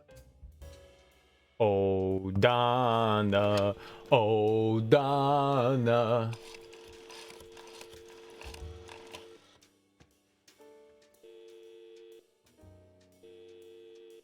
Weekly speaking, the legend of what's news. Hey, Weekly, this is... John, did you get my pictures? Yes, and... That rhinoceros has one big horn, huh? And the girl, hot damn. You want me to find out her name? Please, pretty please. No, Weekly. Look. The rhinoceros came by and offered me money to keep quiet. Wow. Are we talking petty cash or big bucks? The latter. That's my boy. Good job, Blacksad. Your boy Blacksad didn't take the money. What? Listen, Weekly. Yeah, I know. It wasn't the right thing to do. Yada, yada, yada. Okay, let's just change the subject. Hey, I heard something weird's going on at this gym. What was the name? Dunn's Gym. Didn't you have a pal down there? Can I talk to him? I heard a woman's running it now. A boxing gym. Now, that's what I call news.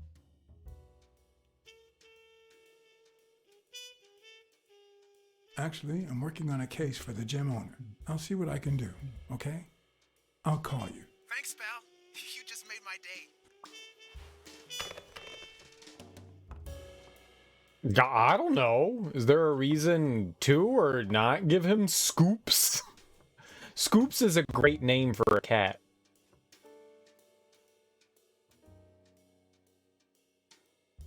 Donna.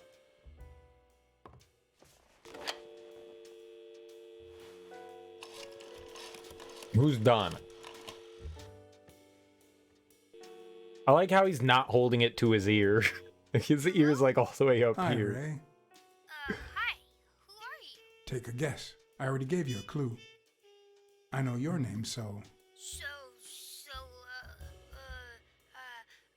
don't know. That means I'm a detective. No way. My Uncle John is a real detective, and he's way cooler than you. Wait a minute. You're Uncle John. Uncle John, I guessed it. I'm a detective, too. Mom, it's Uncle John. I guessed it. You got me, Ray. Congrats. What did I win? What do you want? I want a gun. Bang, bang, bang. Bang, bang. Cool, I'll give the kid a gun. You earned it. All right. You've earned it. How about a toy gun? Come on, Uncle John. It's not fair. It's not fair. Oops, Mom's coming. Bye, Uncle John.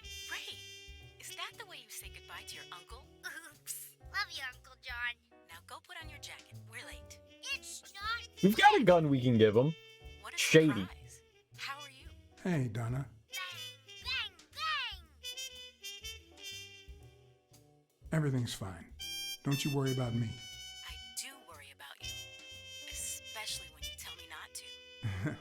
Yeah, can't argue with that. Hey, we're kind of in a hurry. Ray's got a dentist appointment. I'll call you soon, okay? I'm really sorry. Sure. One last thing. Ray, hurry up. We have to go. Love you, sis. And I love you, little brother. Okay, now I really have to go. Bye, John. Oh, family. Bang, bang. Can't wait to give you a gun, little kid. All kids should have guns. Who's Mrs. Colbert?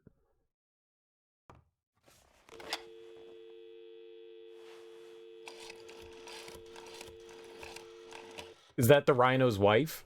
We're gonna ruin his life. Hello? Blacksad here. Please don't tell me my husband. Yes, Mrs. Colbert. I'm afraid you were right to hire me. Oh, that filthy good for nothing. I'm gonna rip his horn out. Rip it off. Okay, we told her the truth. We're a good detective. I mean, that's what we were hired for. We do what we were hired for.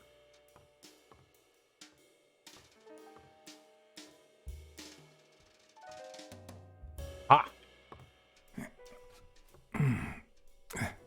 Perfect.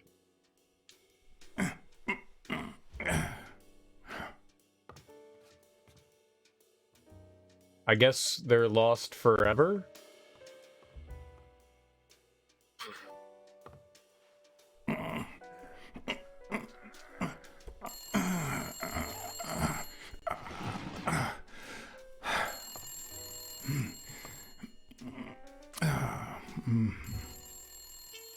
Most detectives feel safe with a gun in their pocket.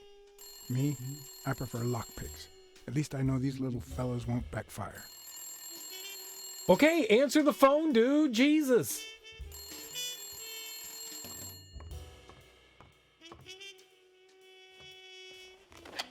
Where the hell did you go, John? I thought you were on the case. Hey, I'm just doing my job. Next stop, Bobby Yale's place. All right. Just try to be a bit more communicative. You made a crappy impression, and now Sonia has second thoughts about you. Whoops.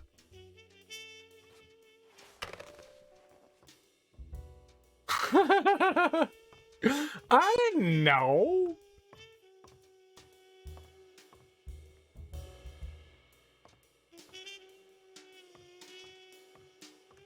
The last time I tried to talk to them, they were like, go away. Looking back, I wish I'd never found my lockpicks. Maybe I wouldn't have gone back to the gym. All hell was about to break loose.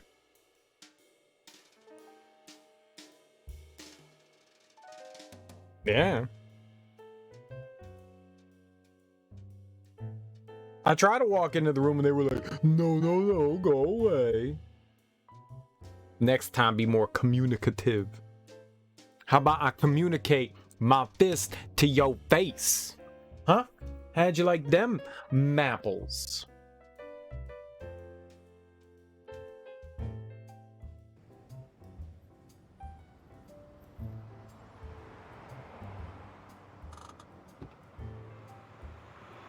Bobby Yale's place was on the way, so I decided to drop by, lockpicks in hand. The gym could wait. But I want to go to the gym. but I want to go to the gym.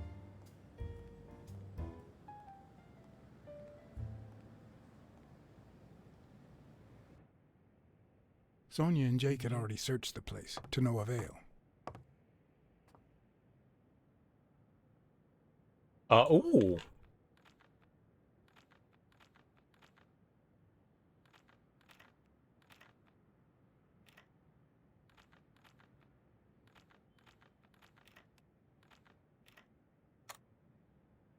But I'm a good master detective would have better lockpick. luck.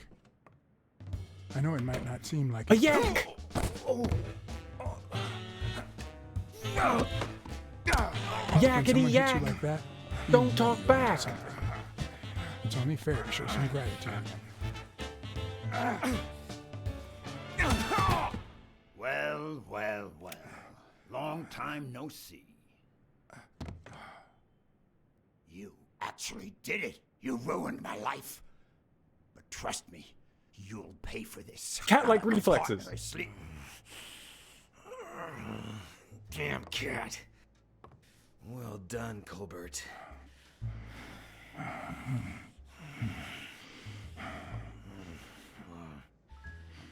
Now.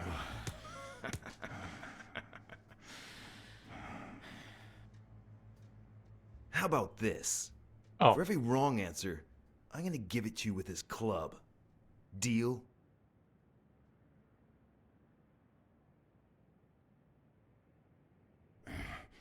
Didn't we just witness your lack of aim? Wrong answer. Ow. First, well, second question. What the hell are you doing here?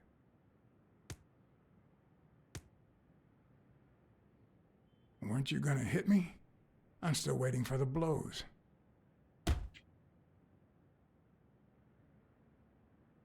Happy? Alrighty. Let's try again. What the hell are you doing here?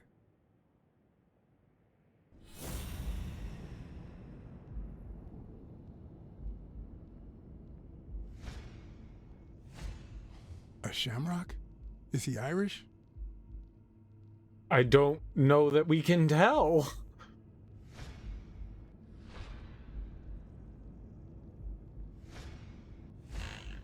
It should start to swell any moment now.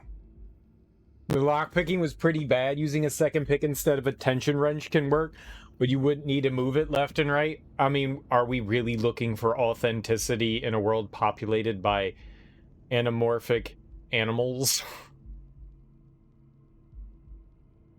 Like, I think we're good. Seriously, what the hell are you doing here? Are you of Irish descent? I've got an Irish boss, just like my friend Colbert here. I'm sure the name O'Leary rings a bell, right? Desmond O'Leary. If you live in New York City, you've certainly heard of the richest bookie in town. After everything that's happened, I was beginning to feel like this case was finally moving forward. Wrong answer! But I was wrong. One more time. What the hell are you doing here?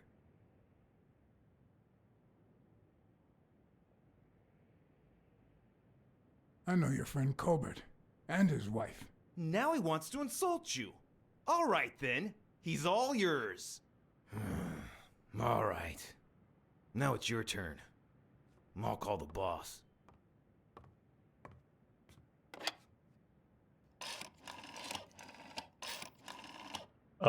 You'll be sorry for what you did to me, pal.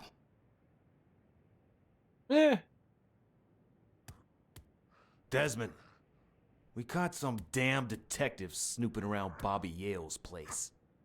Yeah, hired by Dunn's daughter. Safe and sound? What do you mean exactly? Oh, sure. Will do. Colbert, stop hitting him, you beast. What a shame. We were just getting to know each other.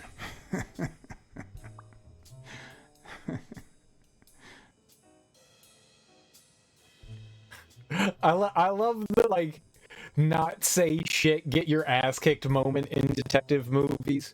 I'm not saying anything to you, pal. All right. And then eventually the character starts peeing themselves. All right, man, just don't hit me anymore. I'll tell you whatever you want. I drowned the puppies.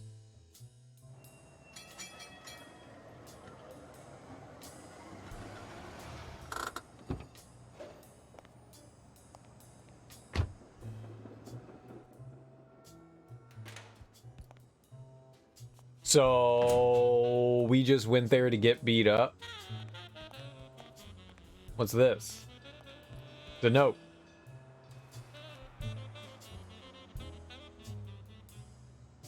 For Sonia? Thank you, Mr. Blacksad. Does the postman always leave your mail on the floor? I don't know,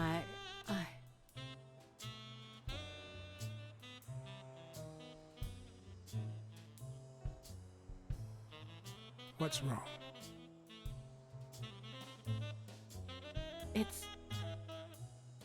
It's my mother's wedding ring.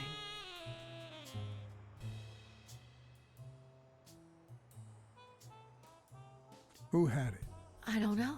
My father wore it on his pinky finger after she died. Not always, apparently. Will you find out why? I'll try.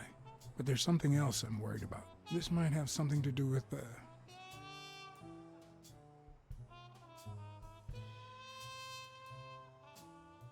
your father's death and Bobby Yale's disappearance. Oh my, yes.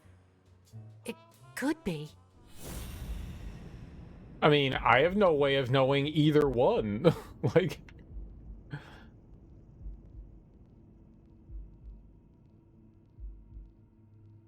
cleanest tissues.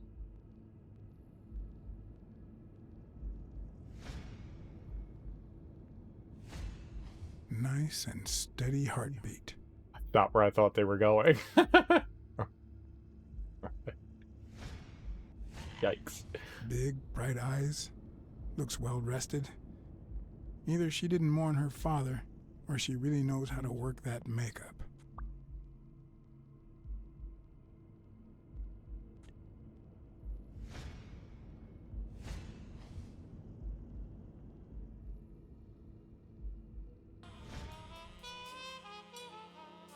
What the? What's wrong? Someone's taking pictures from the rooftop. Are you sure? I'll go take a look. What? Oh, that was the flashing? Now, who's that rope for, Miss Dunn? Weekly. He's a weasel.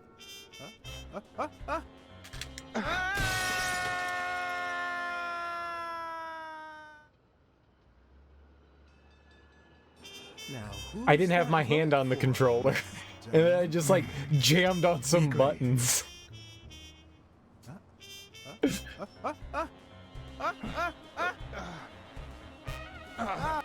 What the hell are you doing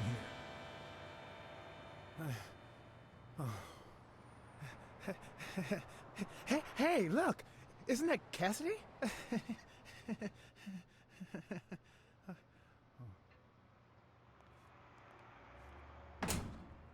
I was a walrus. Neat. Don't change the subject, you sad little... Why don't we settle this over ice cream, huh, John?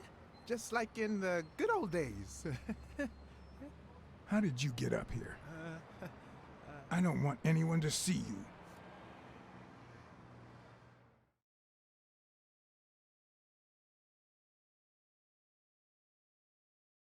I mean, we told our friend that we'd help him out. But he is a weasel. Weasels are great reporters.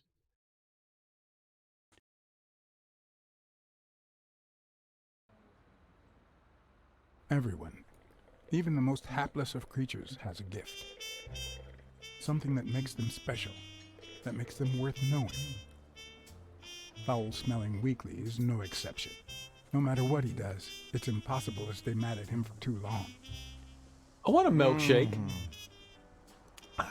This bourbon shake is delicious.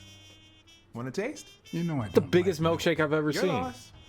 So, Joe Dunn hangs himself and leaves his gym to his daughter, which makes her the first woman to run a boxing gym, I think. I don't think Dunn killed himself. What? Do you have a suspect? Any leads? No, it's just a hunch. Although... I don't know who did it. I haven't identified the murderer just yet.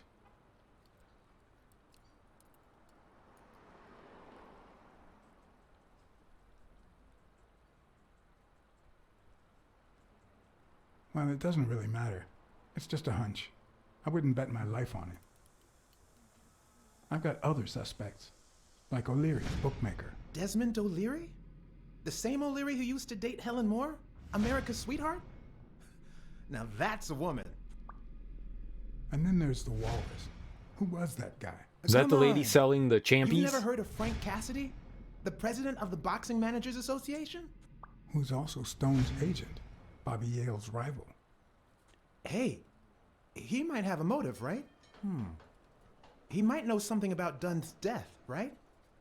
I decided to ask Weekly to investigate Cassidy. My reasons?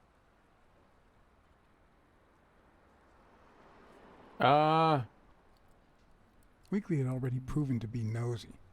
The further I kept him from the gym, the better. Plus, any information found on Cassidy could be useful. You never know. But with Weekly, you just never know what the best approach might be. Should I give him an order or a subtle suggestion? I'm gonna give him a suggestion. Yeah, you might be right about Cassidy. But, it won't be easy to make him talk. He seems like a pretty tough cookie. Only a thorough and efficient detective could pull it off. But the problem is, I already got enough on my plate. You're a lucky man, John Blacksad. I don't follow. You just found the thorough detective Hook, you need. line, Oh, of and course. sinker. What a great idea. How Reel did them I on not in. think of you? Hey, don't sweat it. But you'll have to do me a favor. Tell Sonia Dunn that a legendary journalist from What's News wants an interview. Weekly, please. Well, if not, bye-bye, Cassidy. You know, there's a third option. What if I tell Sonia to sue you for spying on her? You wouldn't. Try me. Okay, you win. Got him.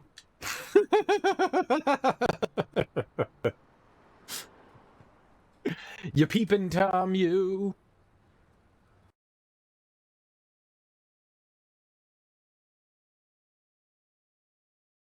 Yeah, see, there was a man upstairs, see? He was taking pictures, see? Spying on you, see?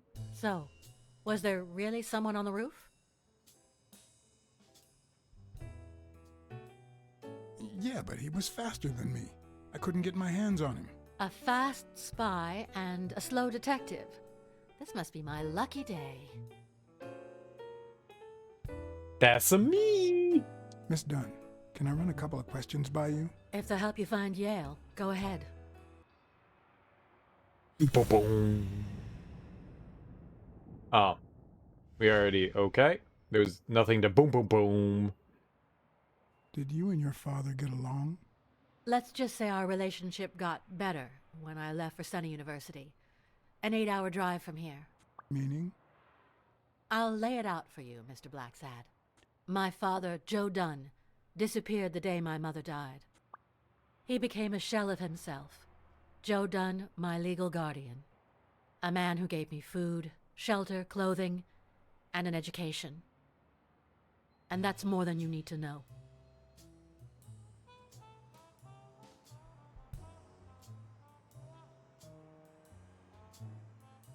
I saw you arguing with a guy named Cassidy. What did he want? You remember the fight that needs to take place in order to save this gym? Well, Cassidy manages Yale's rival, Stone, the reigning champion. If Bobby doesn't show up, he'll lose money. Maybe not a lot, but enough to care. Did you find anything interesting in those papers? No. Investigation work takes time, as I'm sure you know. Okie dokie.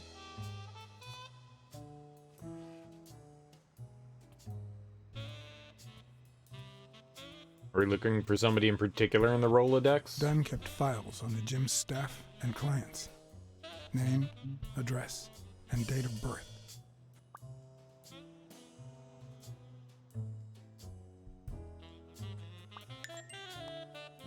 Yeah, I want to do a deduction. Let's deduce some things. Let's see how this works.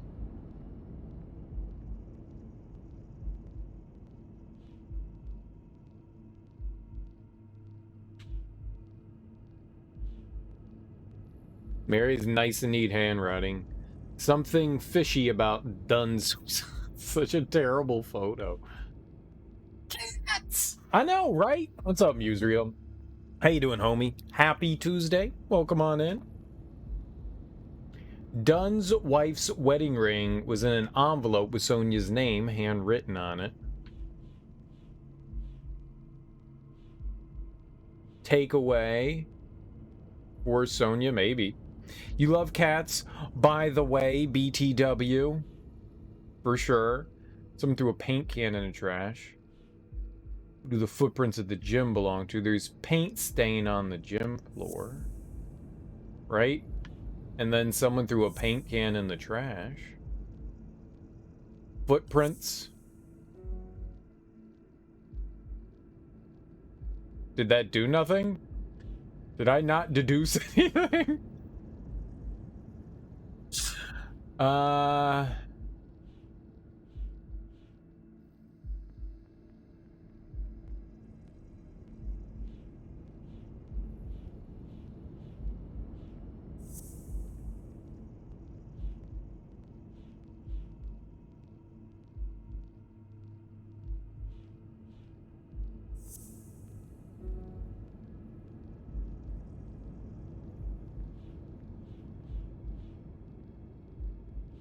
Oh.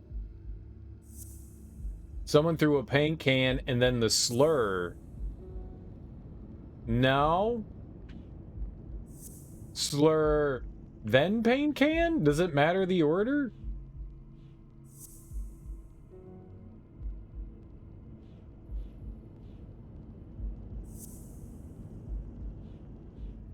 Mary has nice handwriting. Oh. Okay. Mary put the wedding ring in the envelope and wrote Sonia Dunn on it. But why did she have the ring in the first place? Okay, we made some deductions. We are the most handsome of cool guy. This game's pretty cool so far. It's pretty cool. I like the fact that we actually get to do detective work.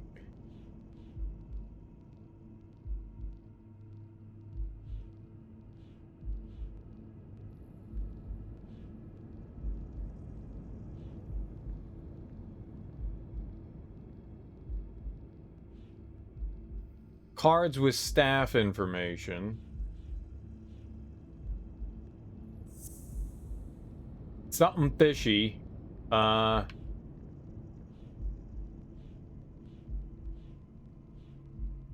the footprints went away. There we go. What? I was deducing. No?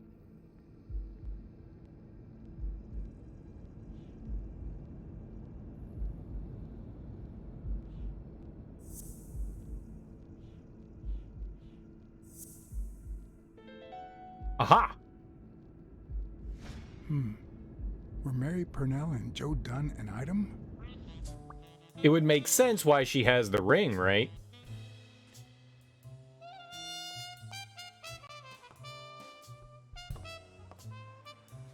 It's not just cats though. There's like a huge variety of different animals that we've seen so far.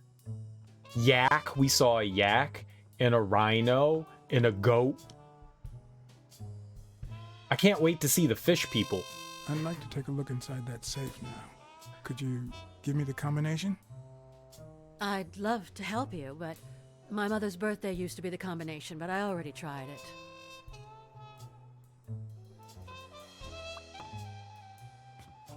Wrong password. You only want cats, please? Family. What if it's the daughter's birthday? Or... I got it. I'm pretty sure it's the Rolodex, right? We're pretty smart, right? The safe and the Rolodex?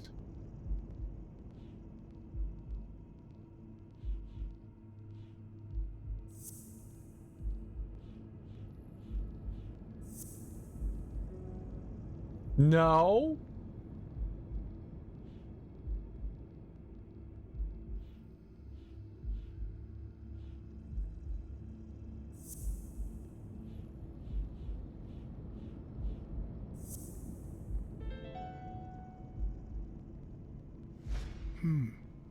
What if Mary's birthday is the combination to the safe? I love this stuff. This is great. What? We have to deduce more? Alright. I like more deducing. Mary's birthday might open the safe now. There we are.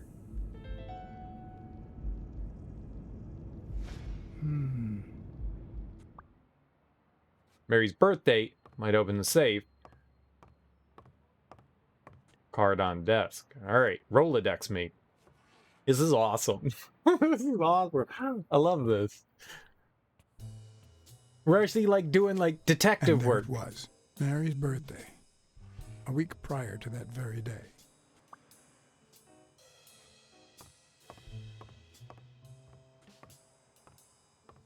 A week prior to what day? Use a random combination. Darn. Genius.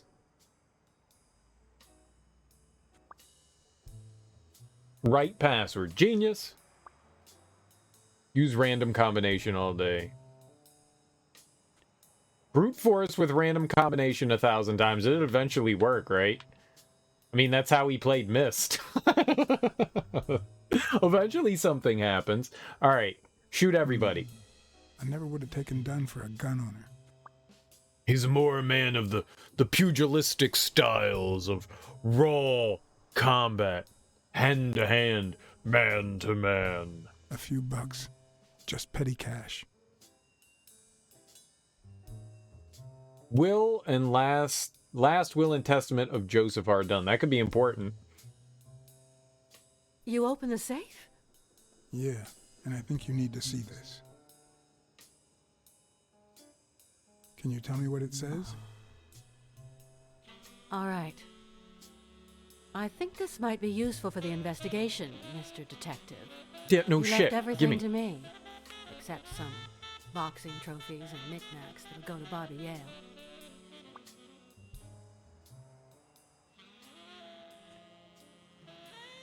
When was it signed? It was written 4 years ago, just weeks after I moved to Buffalo.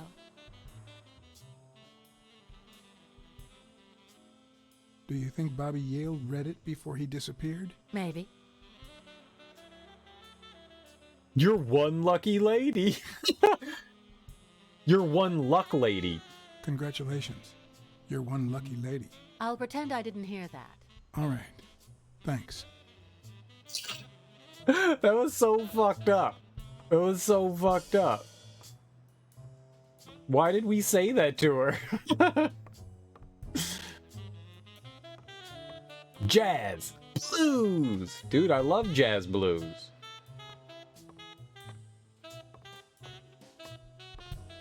That's my favorite combination of music. Jazz blues. Watch out now. Dunn's room had quite a view. Half-naked monkey. Oh, she got anything in her trash bin? No? It controls so weird. Alright, we can't snoop yet. We need to get her out of the office.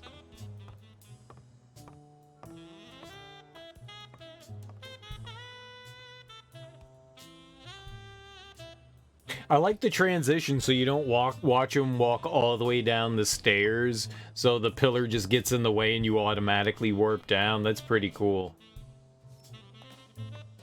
Alright, I'll hold the bag for you, buddy.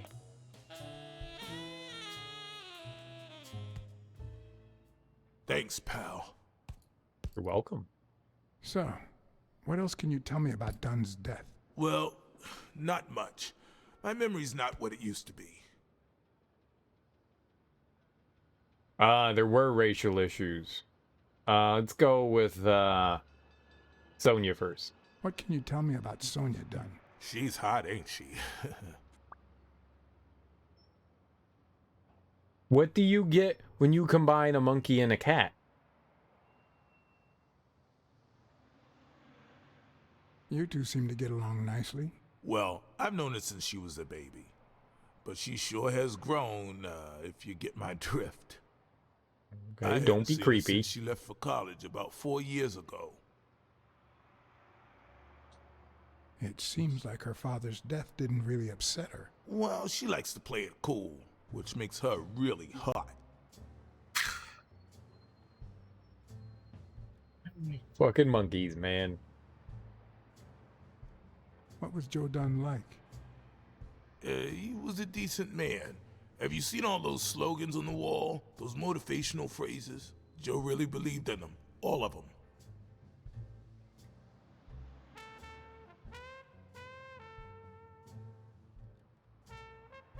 He played the saxophone, right? Yeah, pretty well for a white boy. But he quit when his wife died.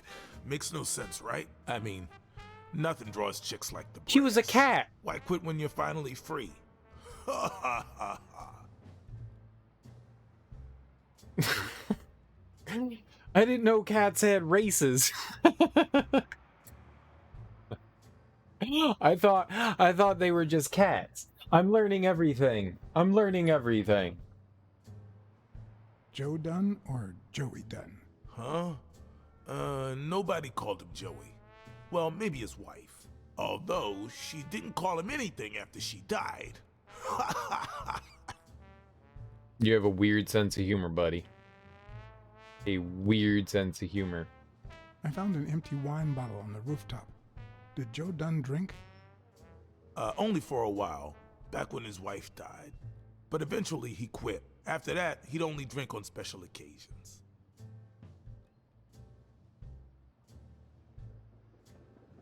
Did you know Joe Dunn had a gun in his safe? No way, man. He hated firearms. Although, when Bobby Yale was a teenager, he went through a crazy phase. Even dropped out of the gym and joined the gang. Nothing serious. Early one morning, he broke in the gym. Joe was already here and caught him red-handed. Bobby pointed the gun at Dunn and ordered him to open the safe. So, Joe opened it and asked Bobby to put the gun aside, leave the gang and start boxing again. I got here 5 minutes later and found Bobby crying like a baby in Joe's arms. Then he just stood up and put on his gloves. Interesting, interesting. Do you have any idea where Bobby Yale could be? Not a clue. I dropped by Bobby Yale's apartment. I think he might be involved with O'Leary, the bookmaker. You sure? Yale had some dark years, no doubt, but Dunn turned him into a decent guy. I'm no detective, but I wouldn't follow that lead. Do you know any of his relatives? His father, Avenarius. Avenarius? The boxer poet? Didn't he disappear 20 years ago? Yeah, and his wife, Bobby's mom, died shortly after. Dunn is the closest thing the family the poor kids had ever since. You said Yale joined a gang back in the day? Know which one?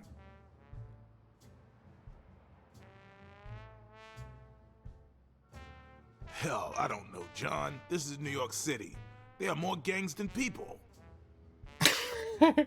You got it. That's how math works.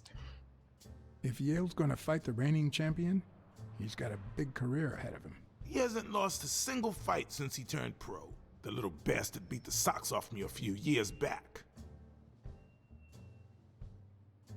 Dunn wasn't black, but he allowed you and Bobby Yale to train here. Yeah, this was the first integrated gym in the city, I think. But not everyone liked that, hmm? You've seen the graffitis, right? If I get my hands on that bastard... How are we supposed to know the race of animals?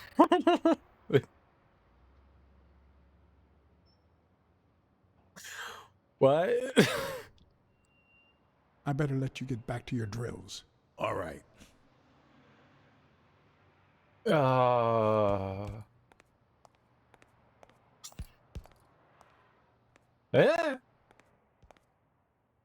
All right, now to hack this safe open with our teeth.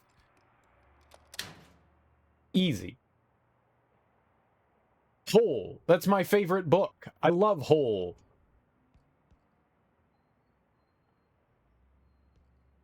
Hole and Other Poems, Abraham Greenberg. He was into poetry. Neat. Yale's locker's full of surprises. Your very own portable gym, up to 5 high-resistance springs to boost your upper body strength. Oh, the chest expander. Add extra springs as you go stronger. All right, so that's the thing in the alley. Let's look at the book again. Let's read it. Abraham Greenberg. That totally is a poet's name. Totally. You're a poet and you know it.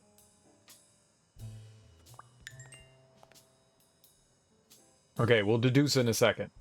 We're opening up another locker. Apparently, for some reason. Whose locker is this? Ooh. Well, hello. To my favorite bodyguard. I'd forgotten that Jake used to work for Natalia. This proves I was right. It's too soon to move on. It's too soon for us to move on from... Oh, we're in Jake's locker? Maybe that's not good. What the hell? Jake! Give me one good reason not to smash in your face. I love you. What the hell are you doing in my locker? I'm a detective? I'm a detective. That's what I do. Yeah, and my friend too. But that's what I thought. Get off me. Sometimes, John, I could just punch you.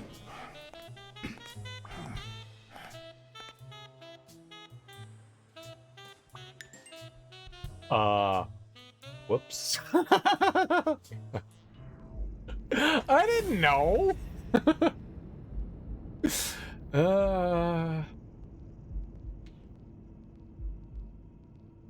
The buffalo works for O'Leary, wears a shamrock on his belt, and there was one in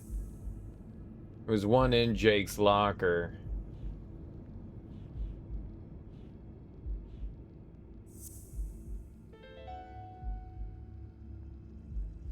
Why do you have that pen, Jake?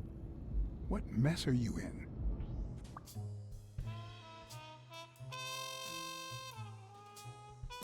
I'm a detective. Like, how that's our excuse for snooping. I'm a detective! Don't hit me, I'm a detective!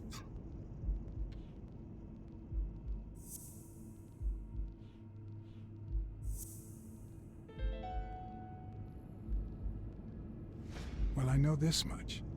The chest expander in the trash belongs to Yale.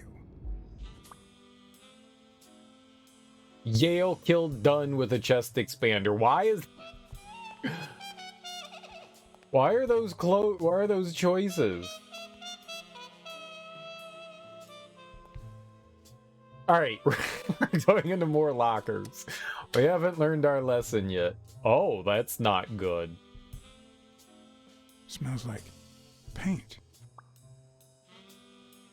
Yeah, that's not good. Arctic nation strikes again. Supremacists believe that God created Earth to be dominated exclusively by the white race. Yikes.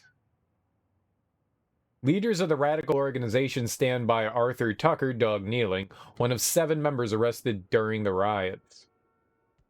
Didn't know that we were going to be dealing with race. Mr. Tucker, an amateur boxer, allegedly broke a police officer's jaw. Bastards. Well, that's not great. The proud South. Yep, gross. I guess we're done in there. I guess we know who wrote the slur. Oh, no. I wanted to crack into this other one. Of course.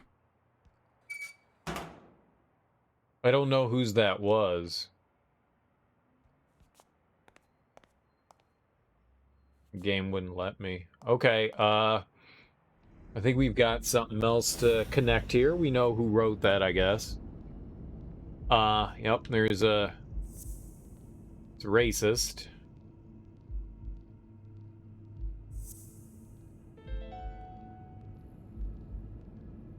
Arthur Tucker painted the racial slur on Yale's locker.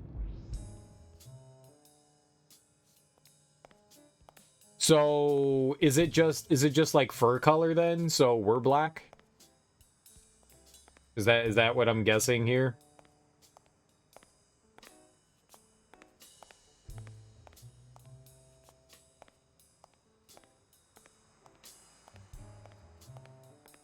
It doesn't look like we got anything else. What if you have spots?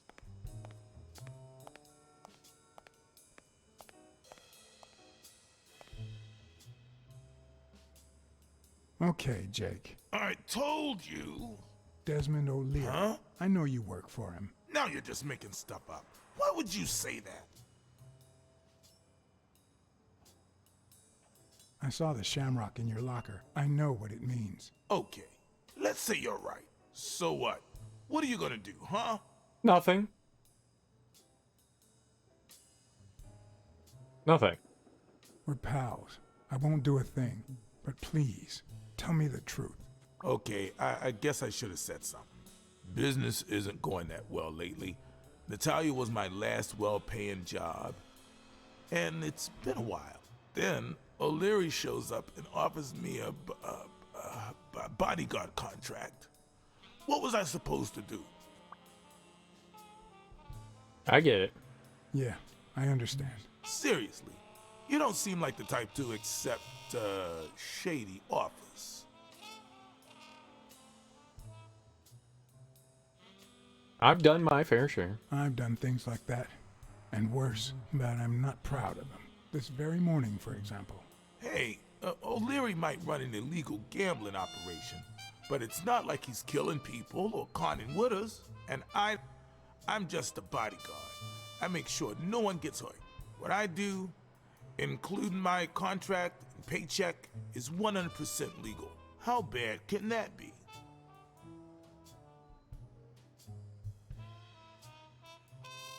O'Leary pays you with dirty money, and you're part of a criminal organization. There's no two ways about it, but that's not what bothers me.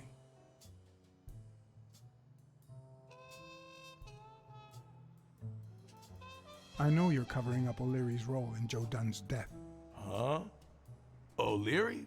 No way. I mean, I don't think so. Jake, please. Well, I guess there's no point in hiding it now. I was here the day Dunn died. Go on. I had to take care of some business for O'Leary. He makes me wear the shamrock when I work for him. As you know, I left the damn thing in my locker. Say no more. You came in the back door. How did you... Yeah, that's it. Joe had mentioned he'd been painting that afternoon, but I forgot.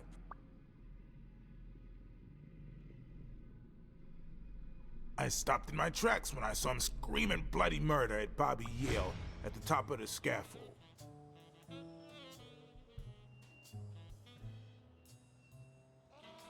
Did this happen often? Not in the last few years. Apparently, Bobby wanted to do something. Something that horrified Joe. So, Joe threatened to call off the fight against Stone and kick him out of the gym for good. I didn't want them to see me, so I left. Jake, why didn't you tell me? I thought you'd be pissed off. Well, you were wrong. I'm sorry, John. I should have said something.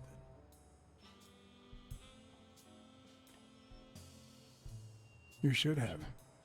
Let's just say you owe me one, all right? You sure drive a hard bargain, John. All right. Time to go. I need to think about everything you just told me.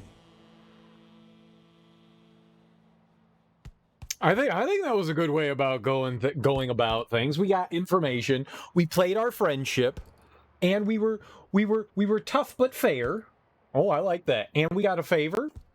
I don't know what that favor will be, but maybe he can punch somebody in the nuts for us. Like he can protect us from the murder rhino. I want to see if he has something to say about the racial stuff, or if we can tell him about the racial stuff. Not all folks are as open-minded as Dunn. I happen to know who painted the lockers. Arthur Tucker. I knew it. I knew it was him, that bastard. I'm gonna whip the white out of him.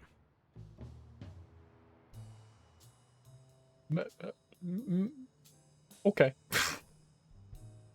Okay. Do you remember anything else about Joe Dunn and Bobby Yale's argument?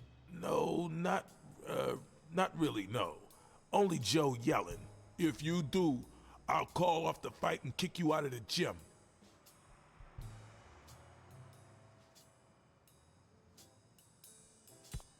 So these footprints could be Bobby's? I don't think we have anything to deduce, do we? No, I don't think we have anything to deduce. Let's go talk to the goat outside. I don't know if we need the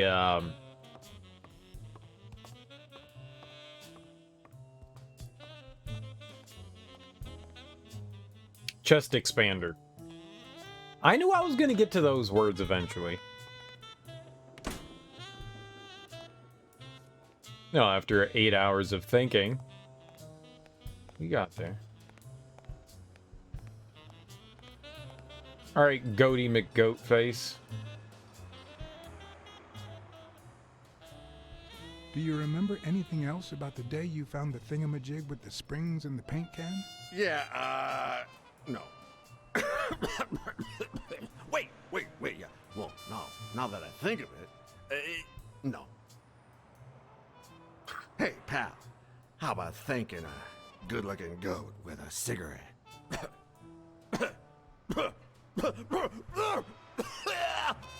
Why doesn't he have goat eyes?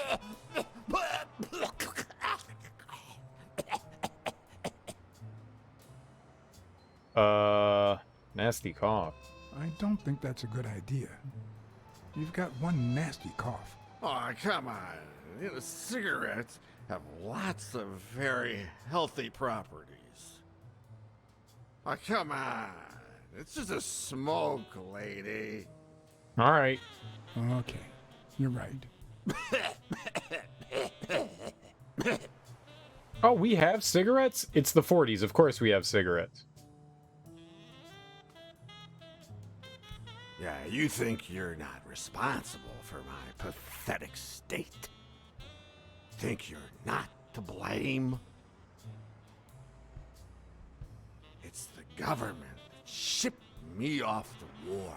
They shipped me off too. Oh, right. So then you know what it's like to kill too. Well, then another sad hobo shouldn't be a problem for you, Professor. I'd rather not talk about it. Okay, I understand. Wait, but that's not what I wanted to say. Oh, well, you know we goats tend to jump from one thing to another. The government paid for everything. Army fatigues, rations, weapons, lodging at hookers, drugs. Yep, he's a goat. Do you know where that money comes from? Taxes! Your taxes, my dear friend. You This is not helpful. helped them cut my legs. They declare war every chance they get, so that the weapon industry that finances their campaigns gets richer and richer and richer. And that's how we finance their wars. Thanks for the conspiracy theory, sir. The slightest connection with corruption turns us into accomplices. Unless one manages to keep at arm's length. He doesn't have a zoot suit. Is what I did, my loyal disciple. At the Million-Star Hotel. So, do like your master, the great. Hey, what's your name? You never told me.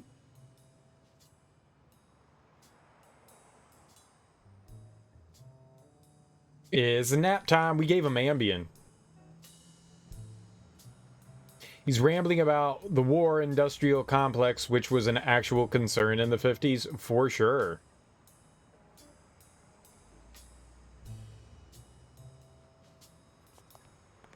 Still a coup. Shake him.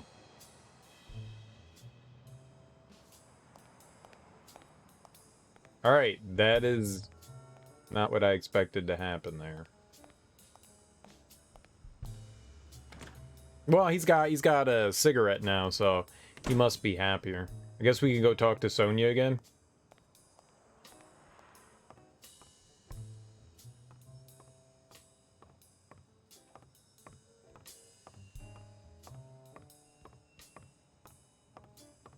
Gonna go, this is your fault because you pay taxes, then he's a kook. Yeah. Kinda.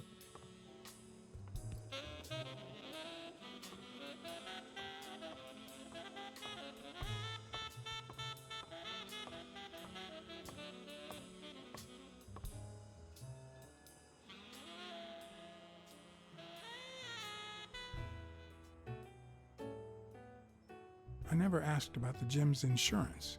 That's exactly what I'm reading now. So far, it looks like your standard small business policy. I think I know who had your mother's ring. You do?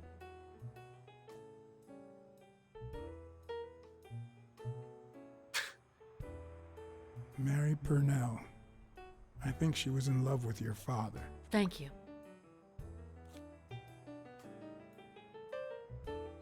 Thank you.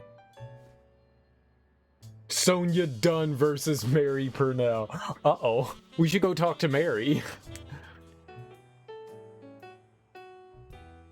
What's in those papers you're going through? Red tape. Great. If you find something, please let me know. I thought you were the detective. You do your job, and I'll do mine. But ouch. What can you tell me about Jake? I thought you were friends. Guess I was wrong. He and my father were friends, so don't go down that road. I mean, she's dealing with a very tough situation. She could have phrased it better. Did you get along with Bobby Yale?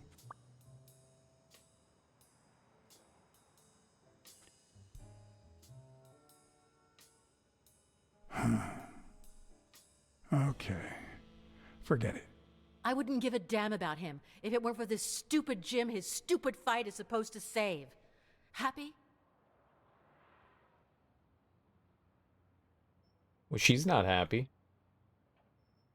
What do you think about Mary, the cleaning lady? Can't say. I barely know her. And I'm not one who's quick to judge other people.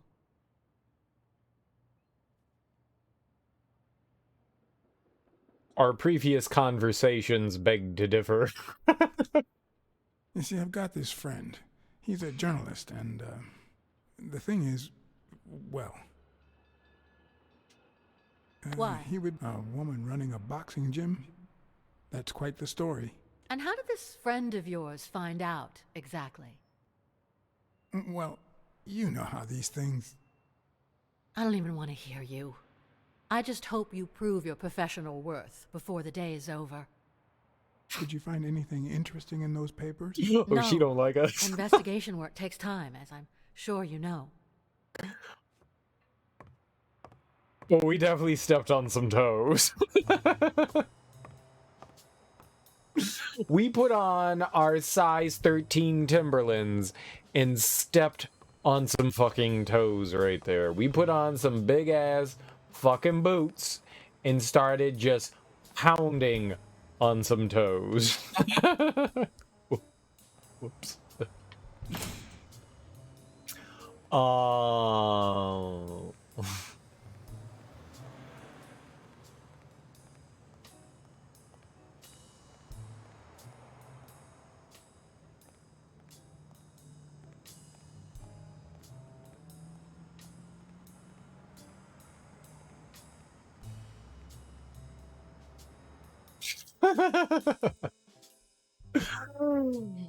She might be a little short, but we're kind of an asshole.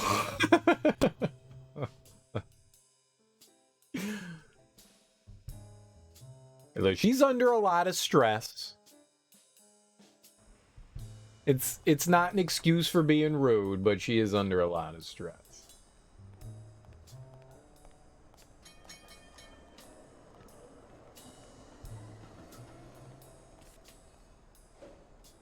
Yay, more cards.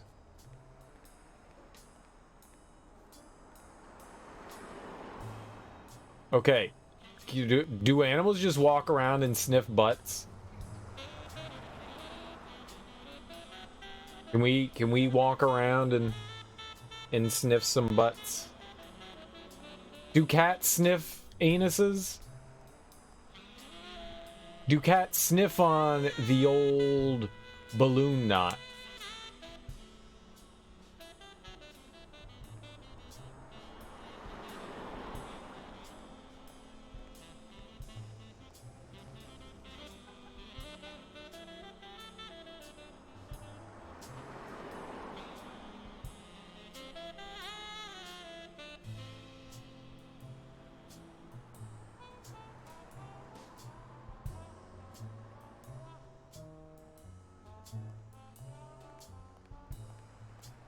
Ronald.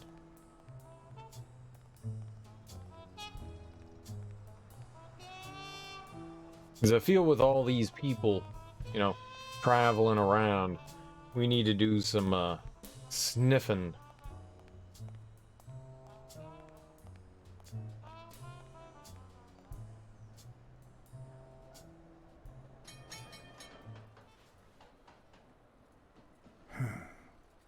I know you're hiding something. What? Happy birthday! Happy birthday. I just found out it was a week ago. Oh, thanks. You're welcome. I'm sure you received wonderful presents. For example, your date of birth used as the combination for Dunn's safe. Zoop! Zoop! That was great. That segue. I can't talk here. My shift is over in 10 minutes. Can you wait a while? Can I get a refill over here, Mary? Coming right up. Hey, Mary, refill over here. Decaf already. Come on!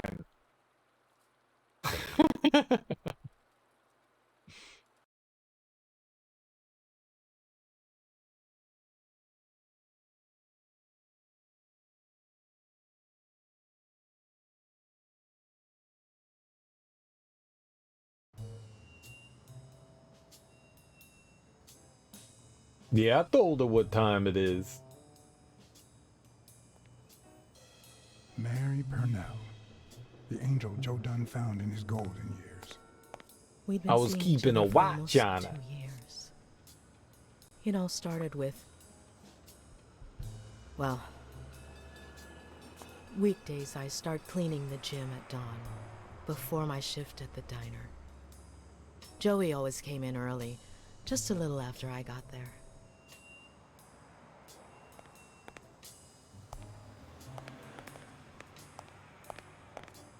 He used to say it was the best time for the worst task of the day. Oh, I know exactly what he meant. Did he help you clean? No, poor Joey. I would never have allowed that. He did more than enough, would even clean on my days off. Paperwork. He just hated it. But I that assumed it was just him. paperwork. Instead of putting off the things he couldn't stand, he did them as soon as possible. One morning, he saw me crying. I was having a rough day and...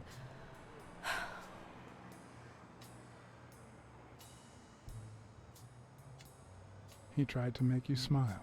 He pointed at the coffee machine. You need a cup of joe and some fresh air. That was the first of many cups on the rooftop.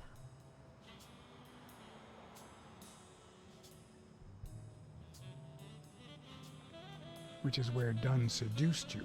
That word is a bit too much, Mr. Right? Blacksad. You might be too young to understand this, but real love has little to do with seduction. One day, we realized those rooftop coffees were the best part of our day. So we began to spend more time together. But you never told anyone.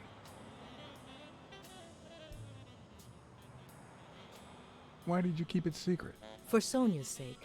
She and Joey drifted apart after her mother's death. He was afraid that our relationship would only make matters worse. Until one day, on the rooftop, we realized just how serious our relationship was. And we decided to turn those moments into a lifetime. So he asked you to marry him. Yes, of course. He gave me the wedding ring and we decided to tell the world. He said he needed to share that happiness with his little girl. Turns out, he wasn't that happy after all. What about you? How did you feel about telling Sonia? Maybe you already noticed, I have a slight cold. I really should be heading home.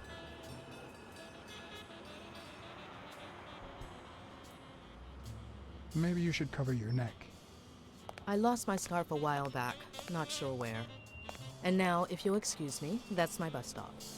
A pleasure to speak with you, Mr. Blacksad.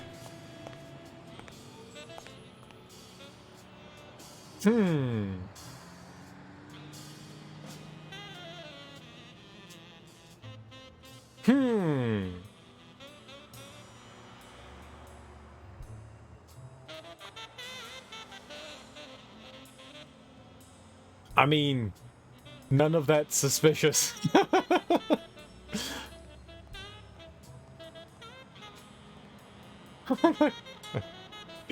None of that was suspicious at all. Alright, so, you know, they fell in love.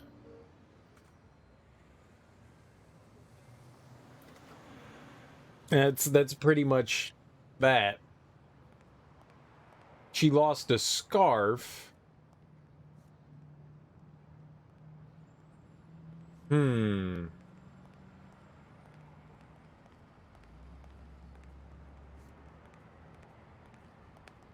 I'd prefer a yellow Cadillac, but I can't complain. It's red. It's a cool looking car. I want that car. I drive the hell out of that thing.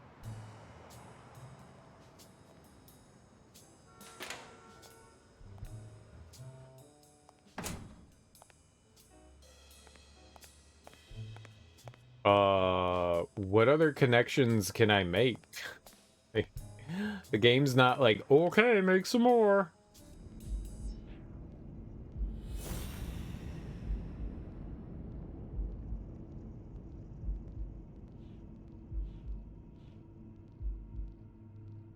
Belongs to Yale. There's paint on the gym floor, right? And there's footsteps. We can't do anything with that. And a strong argument. He was painting on the scaffold.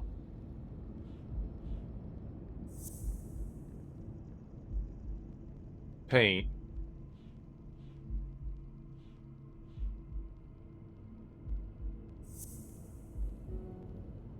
Those might have something to do with each other.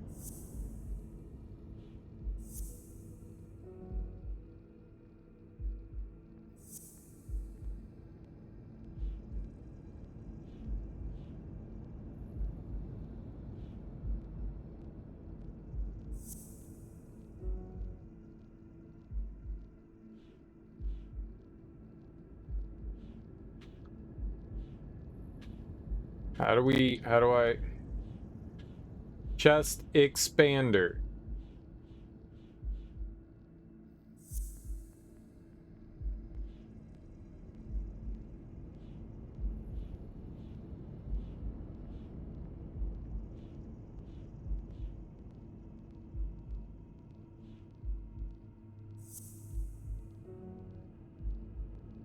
I don't know. I don't think we can make any of these connections. I think we're still missing something.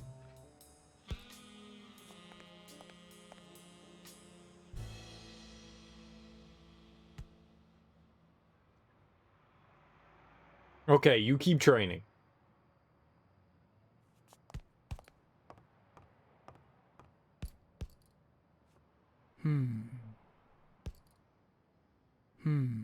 What's I don't know why. Something just doesn't add up.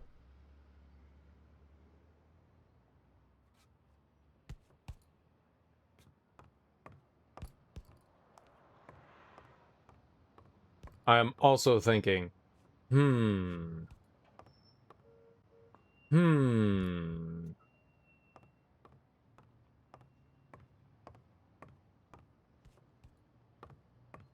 Sonia's measurements stop at 18, and there's a gap in Bobby's between ages 15 and 17.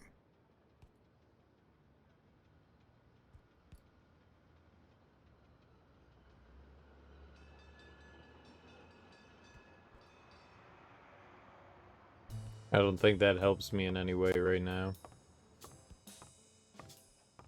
Did you find anything interesting in those papers? No. Investigation work takes time, as I'm sure you know. I must harass you.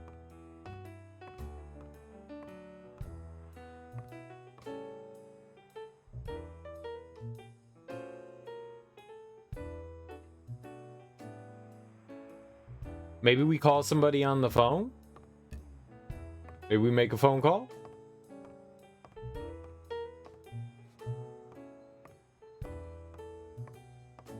I'm not seeing anything else we can really look at, and I don't think we make deductions unless the game tells us there's like one that we can make. Let's go try calling someone.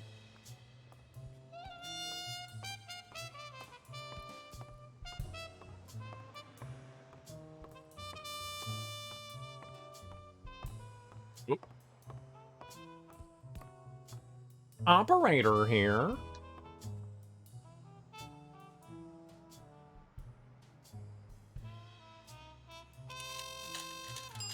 We're rich. We've got a nickel.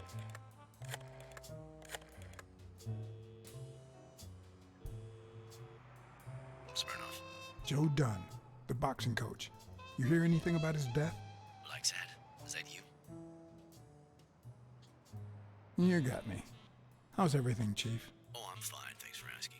Too much work as usual. As for Joe Dunn, he hanged himself in a story. I'm too busy, John.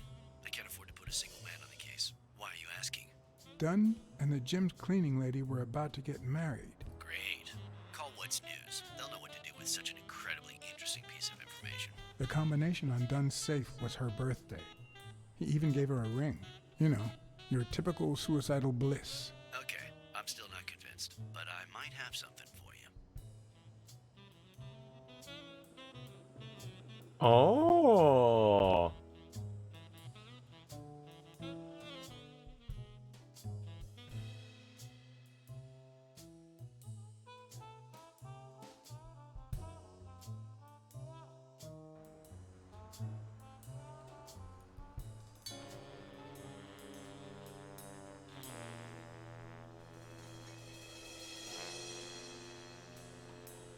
Life is off and off key, like a bad song. The notes come together but feel flat, unable to create anything resembling music. Oh, he's got a file. And yet, there are ways to string them together to create harmony. Ways that are not always entirely in our hands.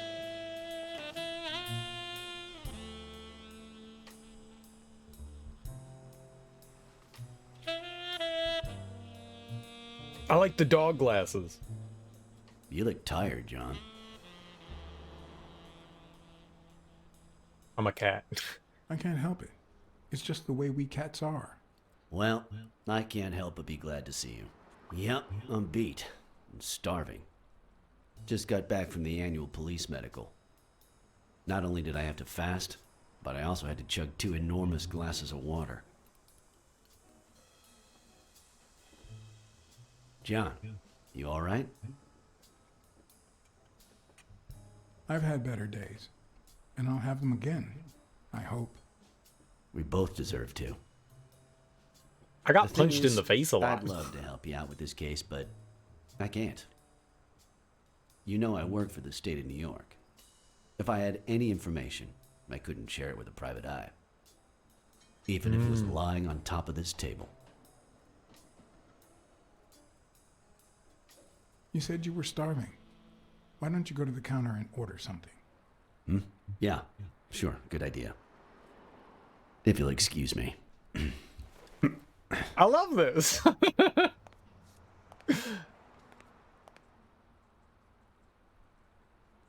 Office of East Manhattan Medical Examiner. Post-mortem report. Preliminary. All right. Office of the Chief Medical Examiner, East Manhattan. We got some pictures. Post-mortem report. Preliminary. We got some pics. All right. Case number 176097. Medical team. Deceased Joseph Richard Dunn. Male. Widower. Lynx.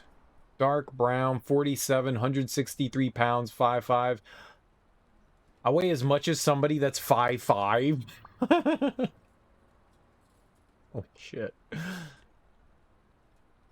Time of death, 7 p.m., October 19th, 19. Violent asphyxia. Form of death, suicide. It got smudged. The ears got smudged. External findings. Violent asphyxia caused by rope around the neck. The neck presented 4 ring-shaped marks around the entire circumference caused by said rope.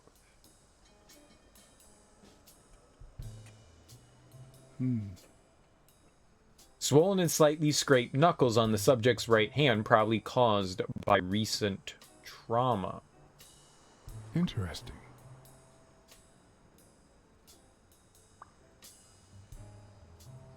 Internal findings. No internal autopsy was performed since external evidence seems sufficiently conclusive. Now that I think of it, I better eat at home. It's healthier. True. Thanks. Truth is, John, it all seemed clear to me before, but now? Please, promise me you won't take the law into your own hands. I mean... I'd like to think we're not just vigilantes. I'll try, but sometimes there's no alternative. All right. In any case, keep me posted, will you? I like our cop buddy. Friend, you can count on it. Take care, John. As always, Smirnoff had given me new, potentially relevant information. Not to mention second thoughts. When an old dog like him gets that serious, one must be prepared to bite. Me? Ow, indeed. More deductions! Hell yeah, let's deduce in the middle of the street. Imagine standing in front of a diner going,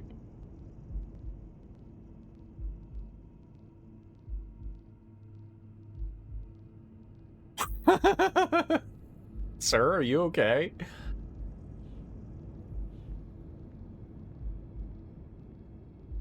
When Dunn died, his knuckles were swollen.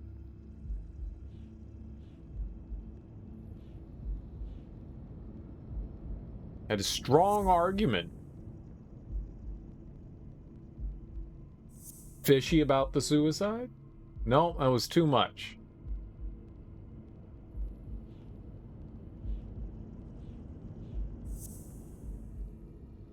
Fishy suicide. Oh, they didn't like that. They didn't like that.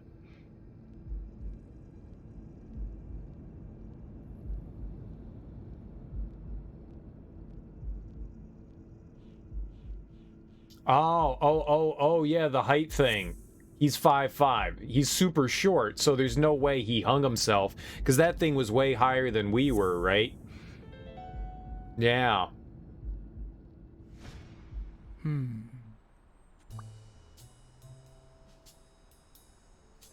The noose.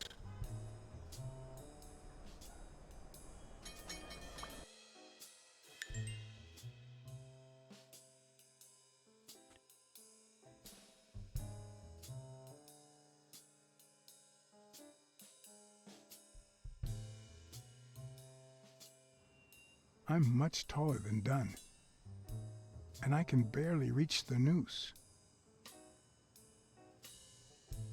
There's no way Dunn hanged himself.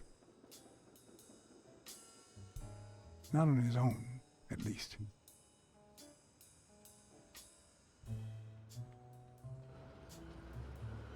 I didn't realize that was going to take us back to, we got some more deductions to connect, though.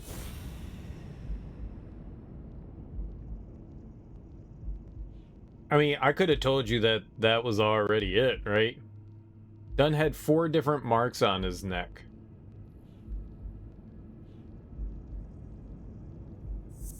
Maybe that has something to do with the marks?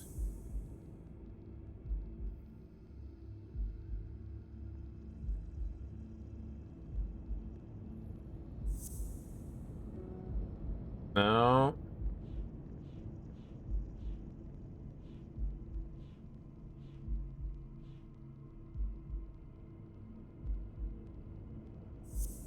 Not tall enough. Argument?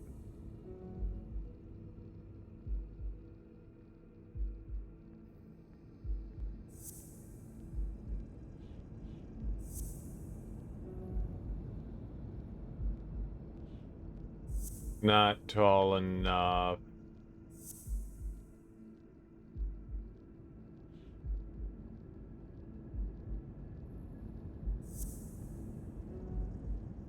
What about the chest expander, maybe, and the marks on the hand?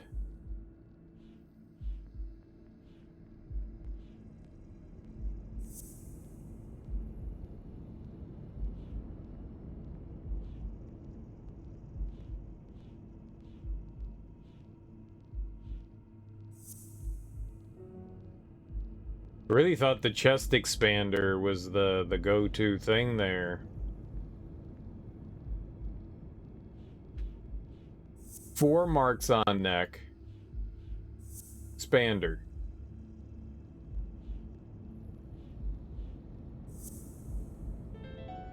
There we go. Bobby Yale. I don't know if you had a motive to kill Dunn, but you certainly had the murder weapon.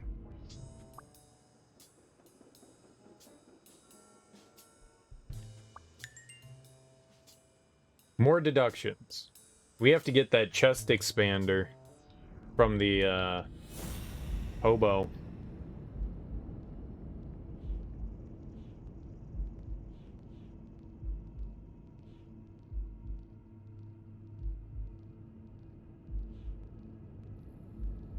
Okay, so Dunn wanted to call off the fight. They had a strong argument.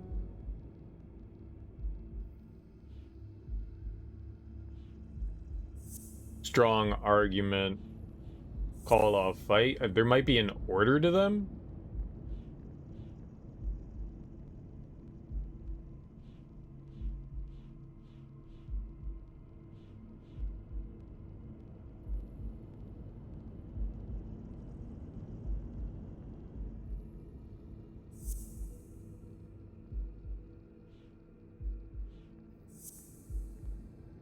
They got into a fight. No?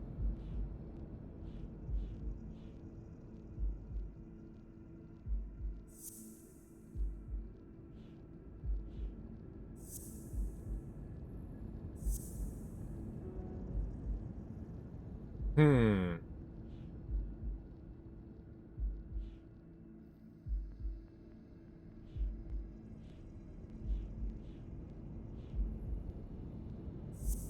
Footprints. Someone threw paint in the trash can.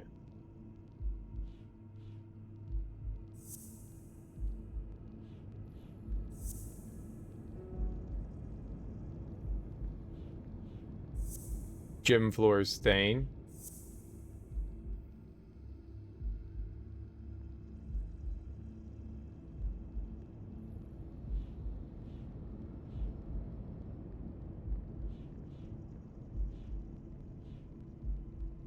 What? No.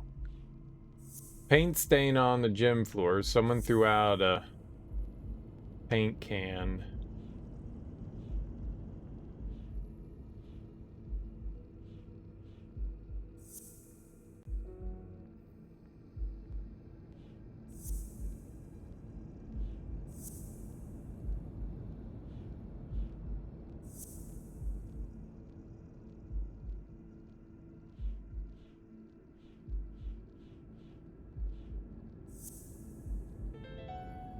Holy crap. Dunn must have punched the can while he was arguing with Yale. I guess that explains why he threatened to call the fight off.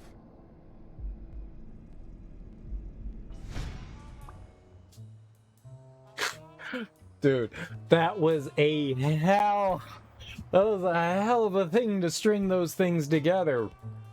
Holy crap.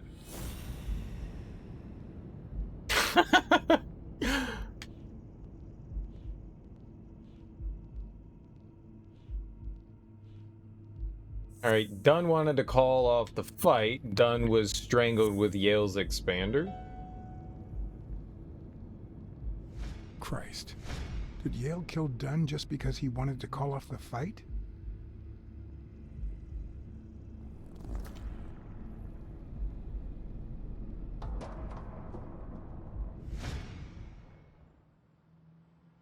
It's within the realm of possibility. I always knew Bobby had issues. But I never thought he'd go that far.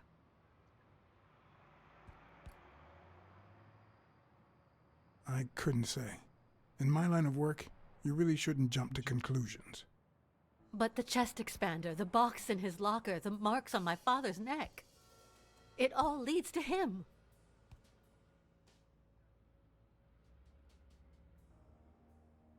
I like her houndstooth pants. I want houndstooth. In any case, that doesn't change a thing.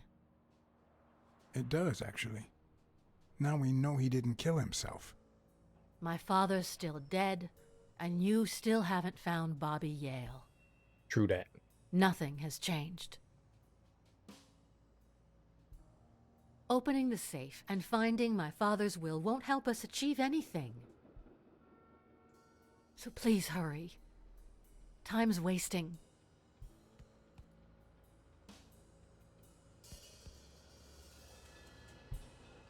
I mean, that pushes us in a direction, Sonya's though. indifference never ceased to amaze me. But most importantly, why was she so opposed to Yale?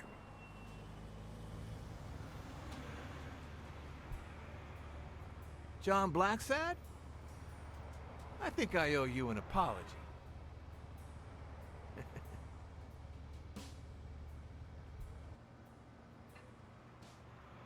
Apology accepted. Apology accepted. But what exactly are you apologizing for? Listen, I don't think my fellow workers treated you with the respect you deserve. Is that O'Leary? I'm so sorry they wrinkled your suit. The thing is, they didn't know we shared a common goal. Bobby Yale. I want to find him and get to the bottom of this as much as you do, Mr. Blacksad. So please, kindly accept my invitation. Why not share our findings? Come on. No. I'm afraid I have to say no. I can't ride in a fancy car with a wrinkled suit. Oh, I don't see why not. In any case, if those little wrinkles make you uncomfortable...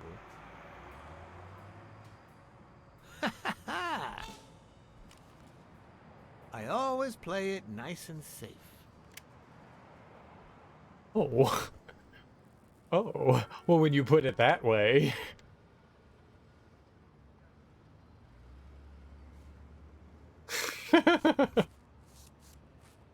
You gotta say no once, you know. We can't just, like, tell them we're gonna get in.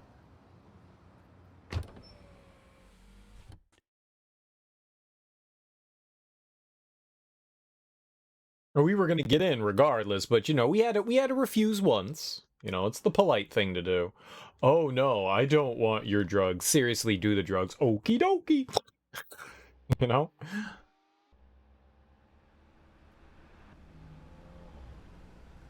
Thank you, Blacksad. You won't regret this. So let's cut to the chase. I need Bobby Yale to fight Stone.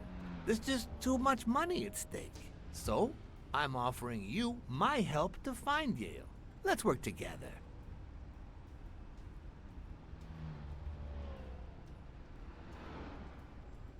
What kind of help do you need? A simple exchange of information. You're a good detective, and I, well, let's just say I have my own ways of making people talk.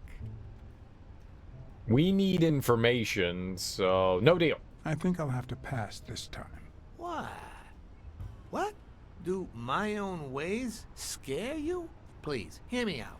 Let's say I bet a beer that we find Yale in 3 days, and you bet a beer that we don't. In 3 days, one of us has to buy the other a beer. Is that so bad?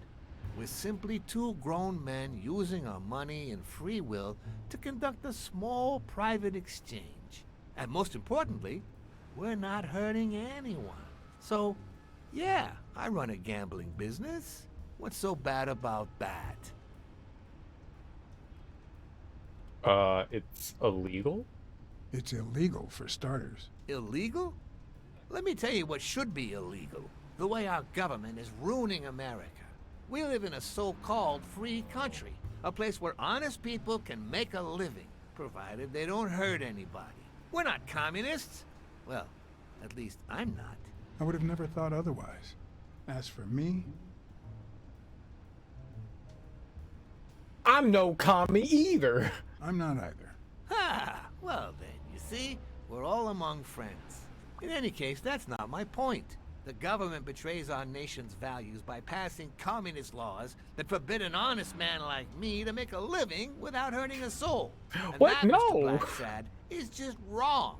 I'd even say it's unconstitutional. Do you get my point now?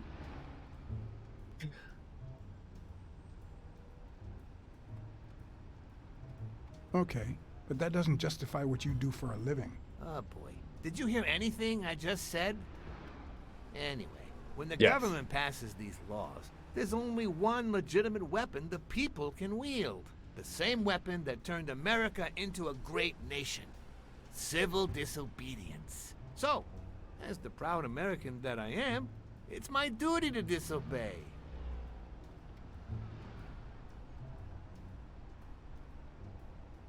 You're bending the truth to justify organized crime. Oh no. It might have been organized crime, but not anymore. I wasn't always a boss, you know. No, sir. I started at the bottom, when Lucky Blitzen ran the show. That good for nothing. His was a reign of terror, extortion, violence, you know, that sort of unpleasant thing. When I took over, Extortion. I decided I'd make people want to do my bidding. Not out of fear, but out of gratitude. I decided to help people so they would help me. That beating your thugs gave me was really helpful. Thank you so much. Those poor bastards didn't even know you were a detective, that you were on our side. Maybe at first. But when they tied me up and beat the socks off me, they knew very well who I was. Seriously? That goes against my rules. Who was it? The two of them. Yeah, the two of them. Bastards. But don't you worry. I'll have a talk with those two. I cannot snitched. tolerate this behavior. Please, accept my apologies, Mr. Blacksad. You see, a lot of people work for me. Many families depend on my business. Not only that, St. Christopher's Hospice practically lives on my donations. The widows of my late employees are set for life. Their kids get free schooling. The cops leave me alone because they know my business doesn't hurt anyone. On the contrary. And, it looks like we're here. Saint Christopher is the saint of traveling or something like that.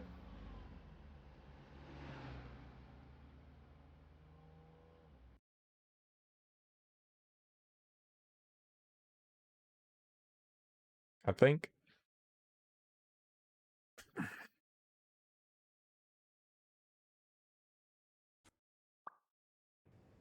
Yale's apartment? I told you I'm on your side. Go ahead, search the place. I'll wait down here. When you're done, maybe you'll change your mind and share your findings with me. Neat. Or not. It's your call, Mr. Blacksad. I'll make sure you're suitably compensated. Colbert! Wilson! They're gonna get in trouble. Oh, you going to the principal's office?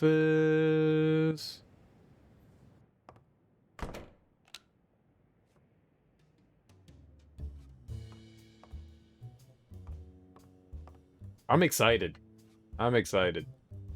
Bobby seems like a nice kid, but I barely know him. So maybe the two of them dated at some point?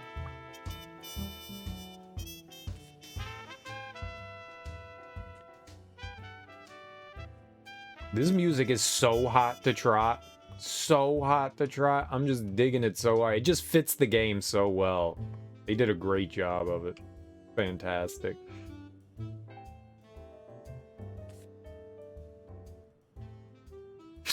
A sloth catcher. Great. Alma Mater, La Fontaine today. 17th century French fables. Mayor must be one boring old lady. Oh. I like the bears that play hockey.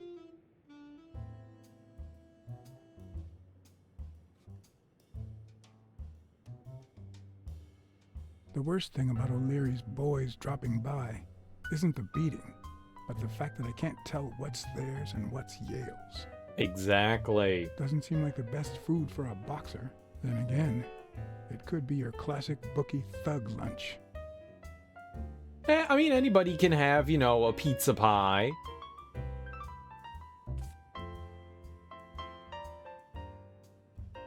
There's just so many collectibles. Why are there so many?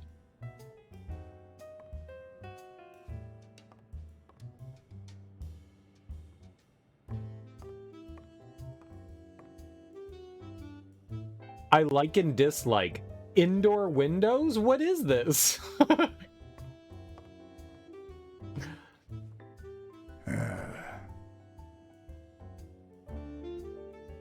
Why they're cut up? I think they were perforated. You know, so like you'd collect like a bunch of cards and then like you'd have a pack of cards and then you could get like all 4 cards and then have them like all together and be like, oh, neat. No, I think they were like intentionally perforated. I think that was the idea behind them, is that, you know, like they were printed as like a sheet and then, you know, the company themselves cut them up and then you'd build them together and maybe you'd have like, those are individual ones, but I remember ones that were like team photos and stuff.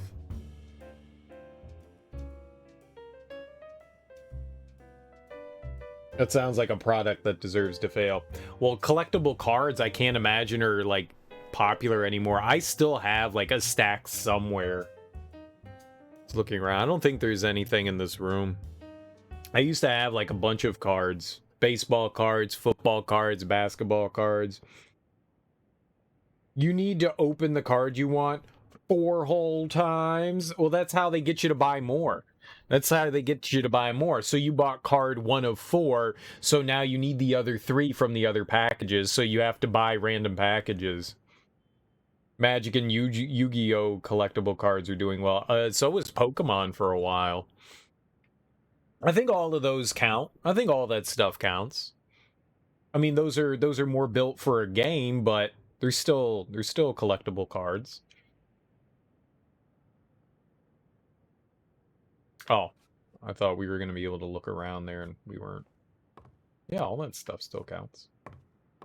That stuff is definitely more popular than, you know, the sports cards. I'm not sure how Yale's love of pickles will help me crack the case, but it's good to know. Oh, we're going to catch him on that love of pickles. Pickle lover. A woman's dirty fragrance. pickle lover. Almost angelical. Mary? She left her scarf. Uh-oh. Uh-oh. Uh-oh.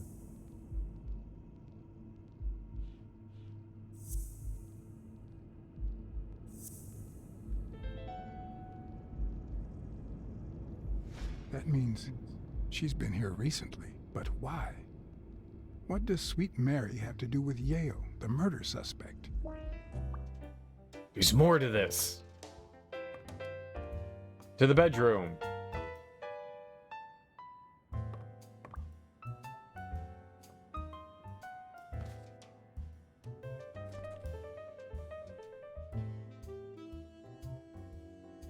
Avernarius, complete phone. 3.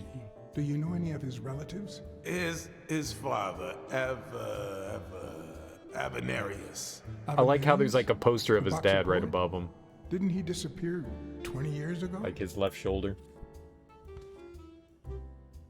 The boxer poet. What does that mean? I mean, I know what those words are individually, but why are they together? Oh my god, this controls terribly. It's so bad. Why would you want such a big closet for so few clothes? It's a huge armoire. Unless someone emptied it recently. It's within the realm of possibility. It's good to keep that option open.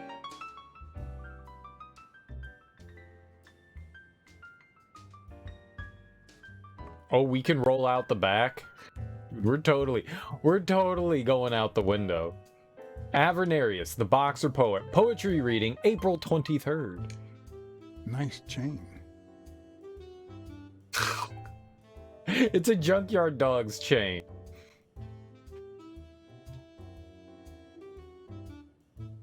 Michelle Puccini, the Sicilian capo. You like your mob stories, don't you, Bobby?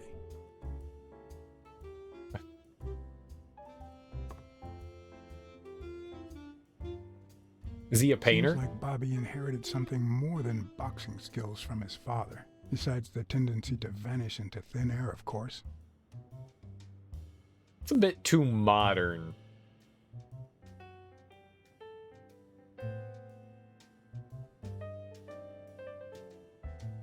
Lots of paints and stuff. I dig it. I dig it. An artistic boxer. I love it. Violence and beauty.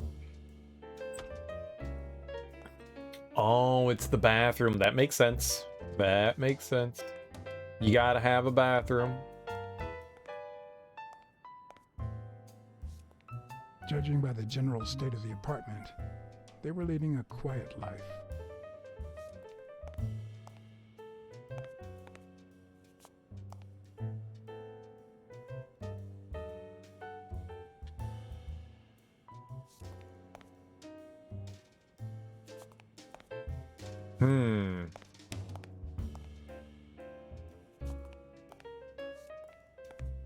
So we can't see, like, what's over here to the right? Like, the tub? There's no tub action?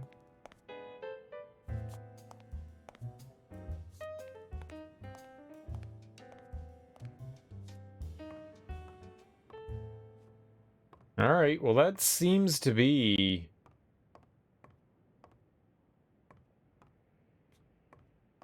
just about everything here. I think our information is that, like, Mary was here, so we need to, like, talk to her again and find out what she was doing at Bobby Yale's place and if she knows anything about him. Alright, and that's the fight right here, October 28th. We can't do anything about that. I think we're done in the apartment. Also, the music stopped for some reason. Game broke. Game broke. Alright, let's go out the window. Bye-bye! With people like O'Leary, you just never know. I didn't want to put Mary at risk. Why not take her a little something instead?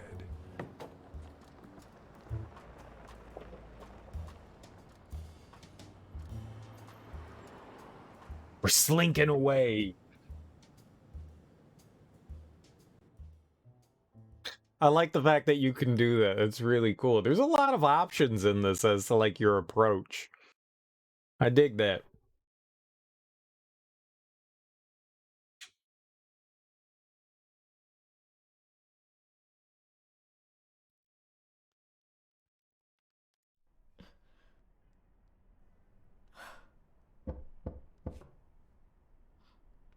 Well, good sir, you have given me the vapors. I've never trusted angels. Mr. Blacksad? What a... Oh. Surprise?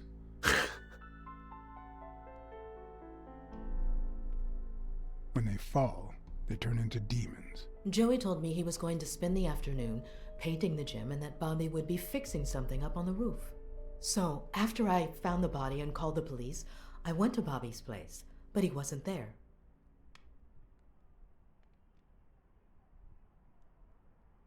How did you open the door to his apartment? I think it was already open. Everything is so confusing. I'm sorry, Mr. Blacksad. Mm-hmm. Don't be. I'm here to figure it all out. What's your relationship with Bobby Yale? We have to be coy. He was like a son to Joey, and we were about to get married, so, you know. Okay, I think it's time to set things straight. I knew you were cheating on Dunn with Yale. Or was it the other way around? No. How can you even think of something like that? How can you convince me otherwise? I found a picture at Yale's apartment. It's you and him on a roller coaster. Care to explain, Miss Purnell? I'm not white, Mr. Blacksad. What? 7 of my great-grandparents were white. The 8th was black. According to law, I'm a black citizen, even if my skin says the contrary. Do you know what that means when you're born in North Arlington, Alabama? Segregated everything? Segregated schools and a worse education for colored children. We even have different water fountains, for God's sake. The separate but equal doctrine and all that. That damn nonsense. And all the lies. That's why I moved here. No one knows what color my great-grandparents were. I completely understand you, Mary. Just think if you were also a woman. He's my nephew, Mr. Blacksad. Joe and I first started taking care of poor Bobby when my sister died. That was when he was almost 15. The 3 of us went on that trip to Luna Park. So this is where Joe Dunn comes in. Bobby was the only one who knew about me and Joey. We were afraid that someone would use my past to ruin his career. It's not the first time I hear that story.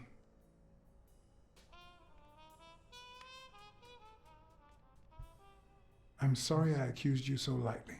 Don't worry, I understand. Oh.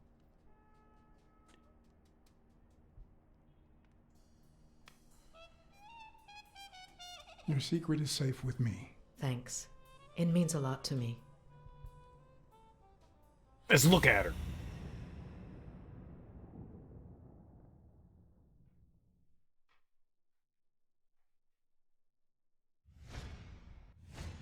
Sniff her neck Mary again. Smells like... Actually, the whole room smells like a pie fresh out of the oven, so I can't identify any other fragrances. Dude, I want my room to smell like pie.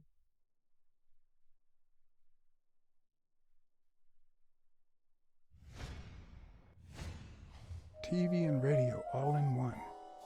Where will these mad times lead us?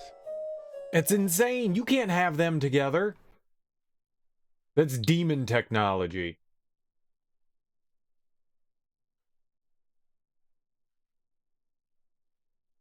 Pure demon. It's so confusing. Fresh out of the oven. The whole room smells like pie. What was that?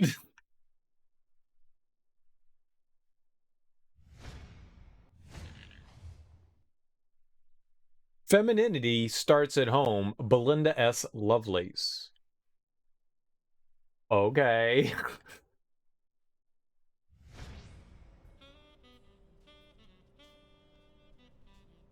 Cherry pie sure smells good. That cherry pie smells so good. I'm starting to get hungry. Thanks. I pulled it out of the oven right before you arrived. Oh, where are my manners?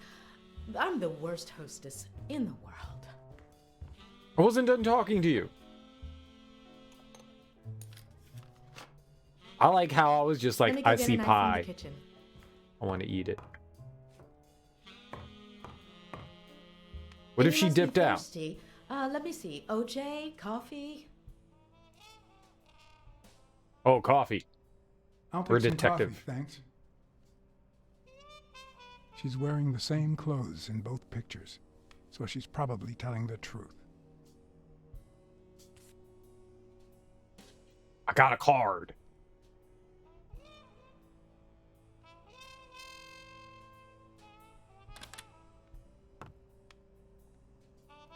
We're snooping again. We're gonna get caught.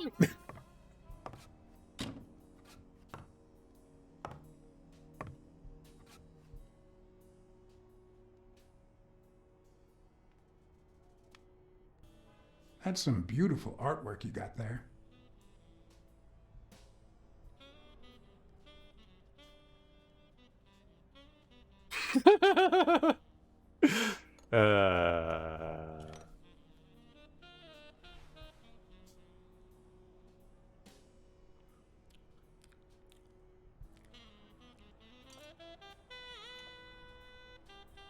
Are we just eating the whole pie?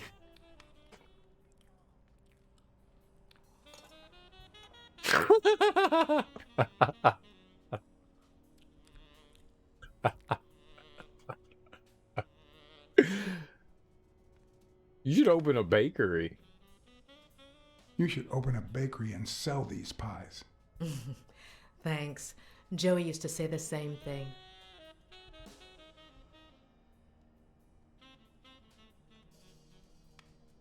About Sonia Dunn and the ring. I managed to hide the truth from her. I appreciate it, but at the same time... What? No, nothing. Maybe she has a right to know. But it should come from you, not me. That's y'all's business. I couldn't help but notice a queen-size bed in the room. You what? Sorry. I had to make sure Bobby Yale wasn't hiding in there. Oh, yeah, sure. Joey bought this place.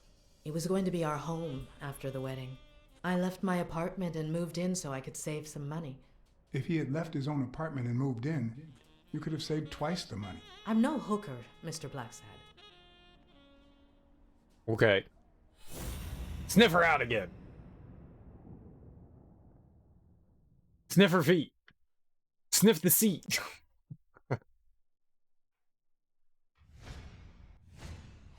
Now that there's almost no pie left, the scent has also disappeared. Interesting. Now Mary smells like a huge dog.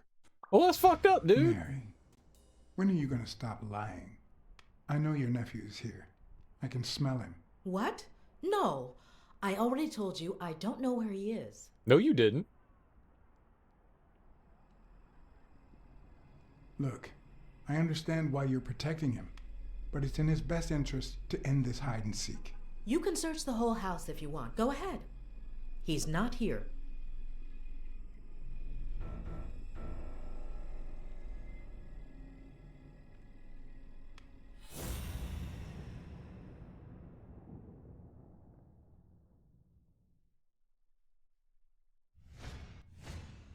Wait a minute. She's not the one who smells like that.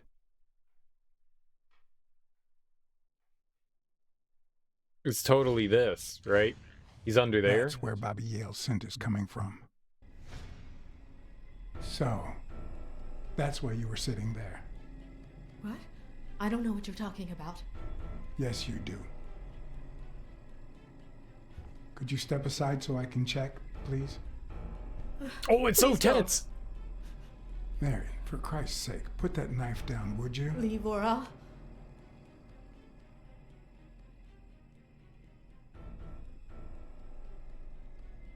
Mary, I came here to help. I mean it. I don't want to hurt you. Leave her alone! Bobby! Ow!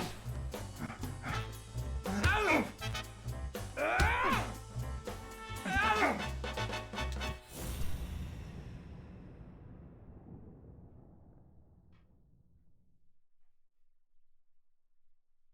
What am I doing? Ow!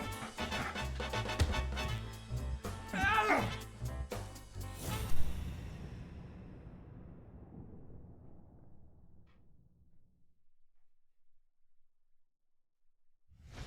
Ah!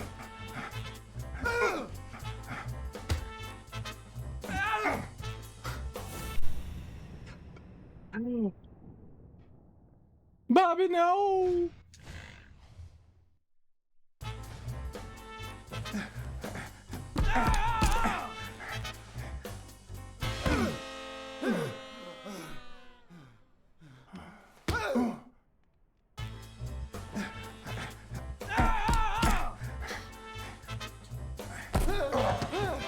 I thought I hit the X button.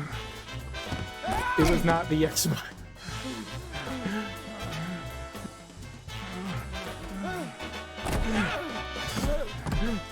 Bobby, no!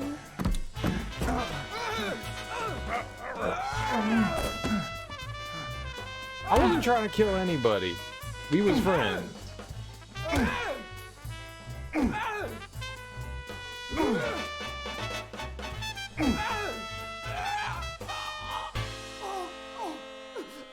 What was wrong, Bobby?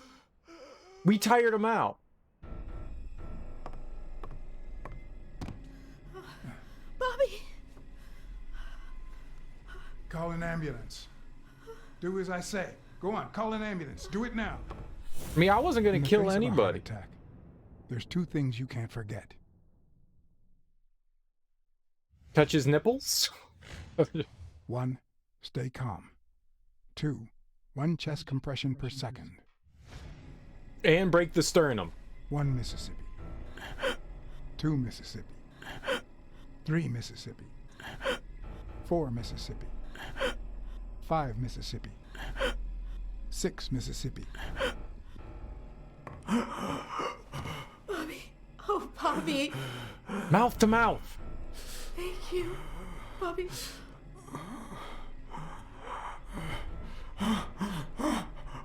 Bobby. Thank you.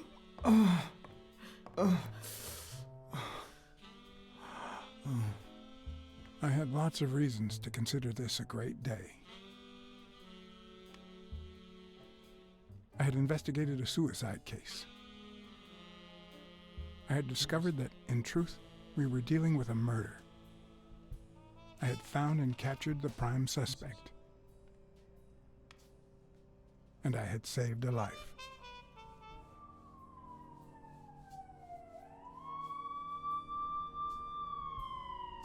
That's a good day? That's a good day? That had to be a good day, right? And yet, everything in me screamed that something was going wrong. Oh. Yeah. Yeah! That detective instinct. Terribly wrong. Shouldn't do chest compressions unless their heart is stopped. The chance of it actually restarting their heart is minuscule. Well, the point to do chest compressions isn't to restart the heart. It's to keep blood flowing through the body so that, you know, you don't end up brain dead to an extent. And so that you just keep doing chest compressions until the emergency services show up. Promise me you won't take the law into your own hands. I'd like to think we're not just vigilantes. I want a gun. What the hell? Bang, bang, bang.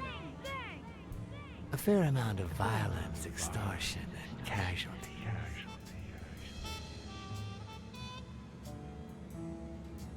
I hate detectives. Bang, bang, bang. You're dead meat, cat. That you, Smirnoff? I mean, it's a fictional game. Again, in a universe with anthropomorphic animals.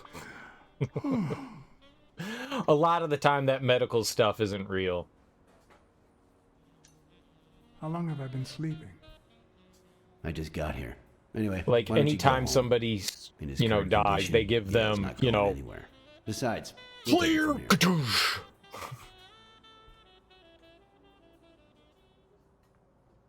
Thanks.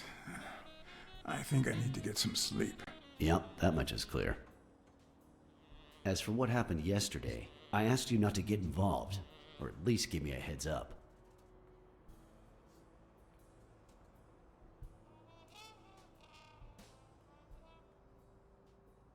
If I hadn't intervened, Bobby Yale could be dead. If you had warned me, maybe we could have avoided a heart attack. Anyway, what's done is done.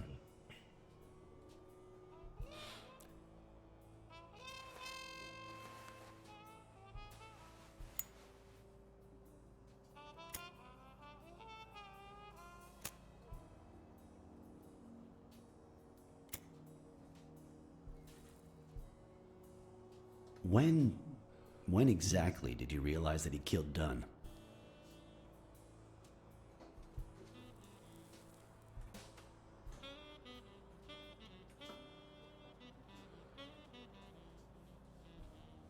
Out of sheer curiosity. I'm a cop after all.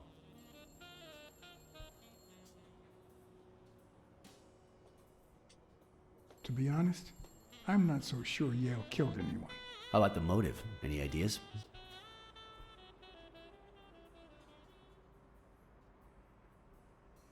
I I know Dunn wanted to call the fight off after something Yale did, but I still don't know what. In any case, hopefully Yale will tell us more. Would you let me ask him some questions when he wakes up? I know you will, with or without my permission, so I'd rather not feel betrayed. In exchange, drop by the station when you can. Your investigation could really help my men. Who, by the way, must be waiting for me to interrogate Mary Purnell. Boy, she was hard to pry from Yale's side.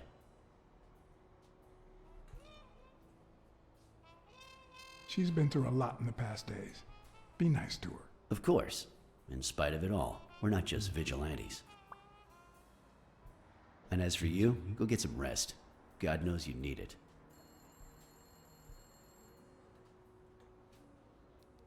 I can't promise anything.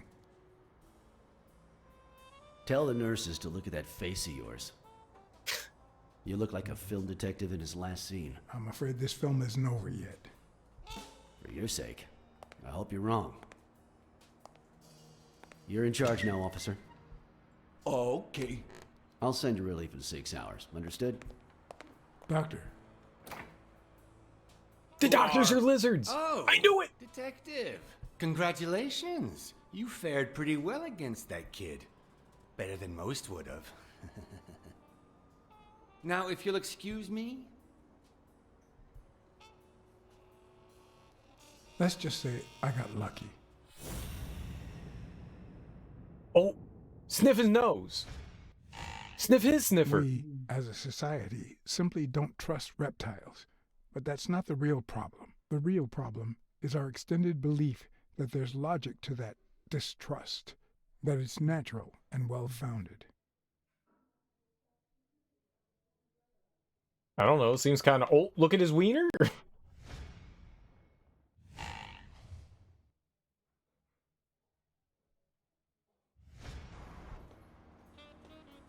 How's Yale?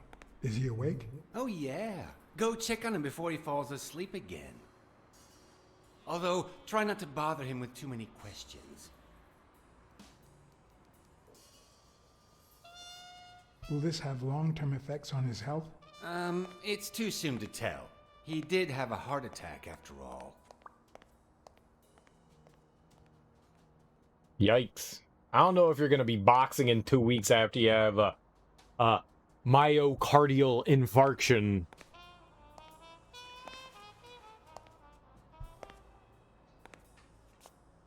Go away.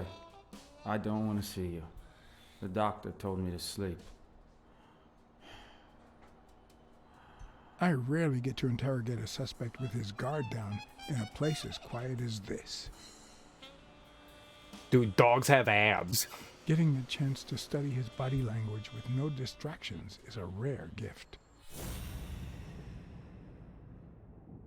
You have this problem with Uncharted 2, it'll be part where you need to find something to help a character up a ledge when there's a grappling hook literally on Nathan's belt. Just like, lower your belt, dude. Yeah. Offering people a smoke was an actual detectiving strategy in the 40s. You could learn a lot from their preferred brand. How they held it, how much they smoked, how they put it out. What? Cold-blooded.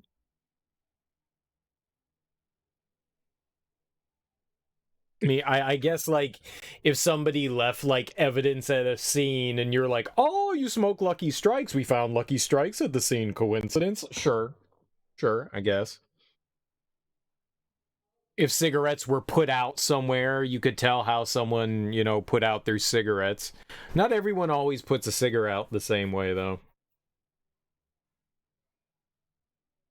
Yeah, I guess you could glean some information. Yeah, that was wild. I don't know why they did that. His heart rate is increasing. It could mean that he's lying, but it could also just be pure, unadulterated rage.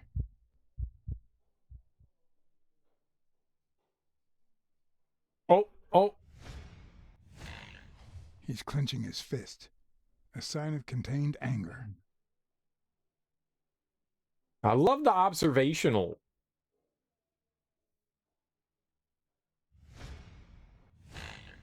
He's looking straight at me. If he couldn't hold my stare, I'd think he's lying. But that's not the case. Clenched fist, fast heart rate, fixed stare. He feels some genuine rage towards me. We'll have to calm I'm him sorry down. you don't want to see me, but I saved your life, son. Maybe my aunt feels gratitude. I certainly don't. Luckily, I just got my medication. I'll be snoozing soon. All right, I'll just cut to the chase. Who killed Joe Dunn? What? Are you trying to confuse me? Joe hanged himself.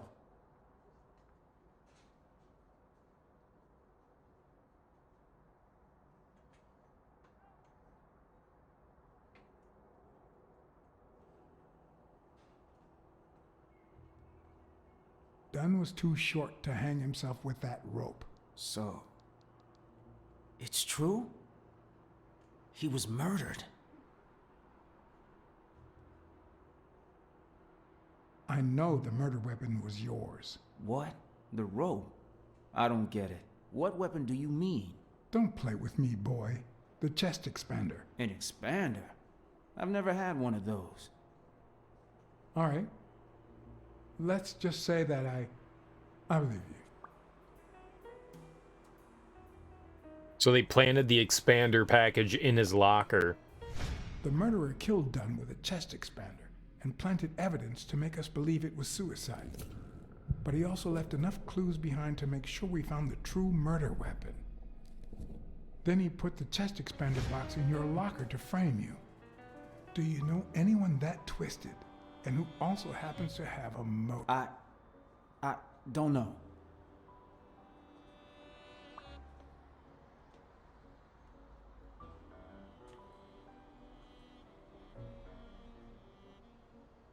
What about Frank Cassidy? Do you think he has a motive?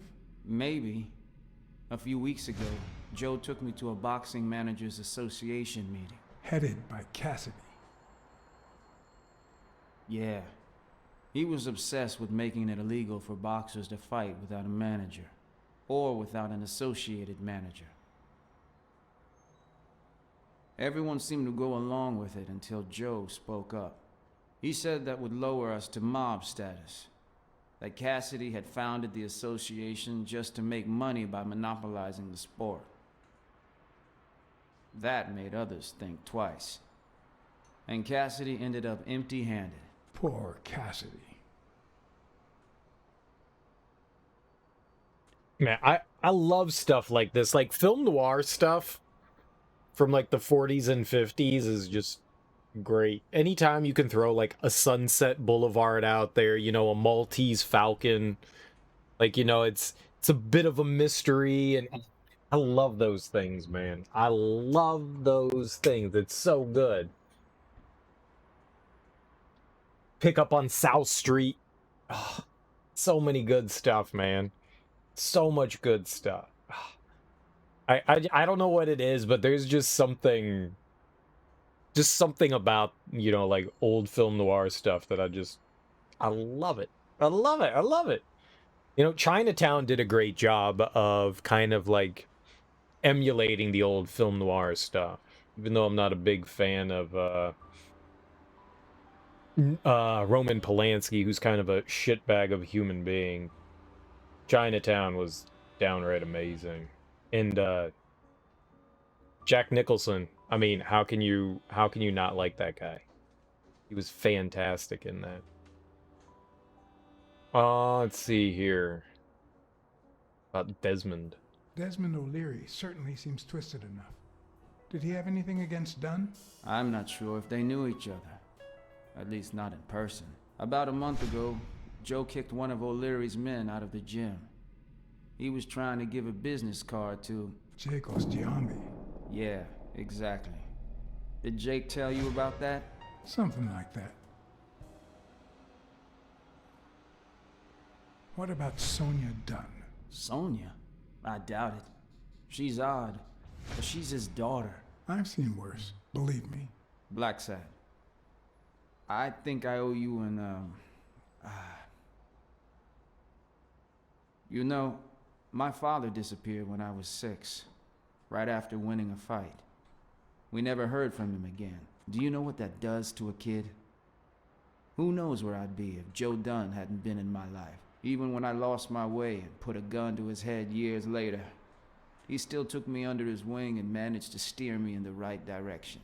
And now that he's gone, you're risking your life to find his murderer. Thanks.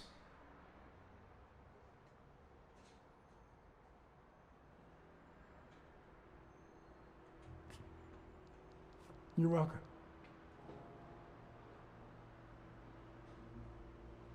We didn't get to ask him about Jake. The number of cigarette butts is inversely proportional to my hours of sleep. Ah, damn.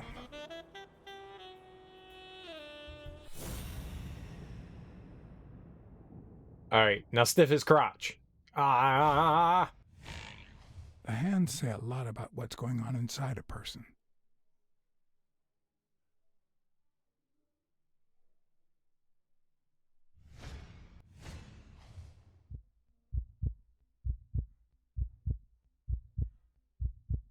Hey, how are we going to learn anything about him if we don't sniff his goodie bits? Is that eye movement normal? He seems restless. Should I tell someone? Probably.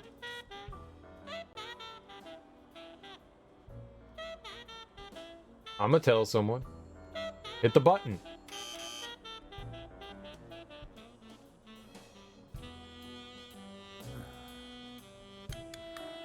See, there's no fever whatsoever. He must be having a nightmare. Are you sure? Wouldn't you have nightmares too after what he went through yesterday? I know I sure wouldn't sleep. I like how the nurse is a cow. I have nightmares myself, but those go way back. Oh, the poor thing. Do you know what my nightmare is? It's that witch I have to work with. Oh. Good thing she's got trauma surgery at 12:30, but I wish it were a little sooner, you know? Anyway, thank you for letting me know. And for bringing him in. Nurse Ratchet? You don't know how excited I am to be involved in a criminal case. It might not be important, but I need to take a look at his medical report. Okay, how do we do that? Oh, I see shoes. Sniffle. The footprints.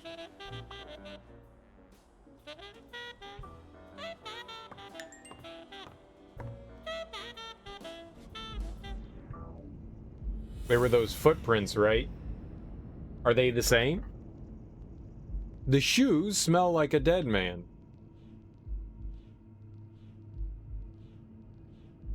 What? Who's this? The Doe nurse will be gone later for trauma surgery. I don't know who that is.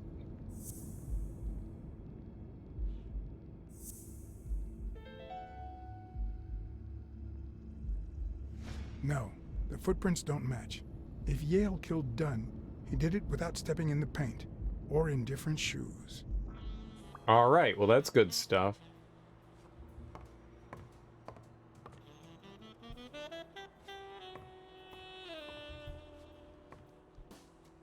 We can't walk in there. Who's the donors? Donors? Doe, a deer, a female deer, me, a ray of drop of golden sun.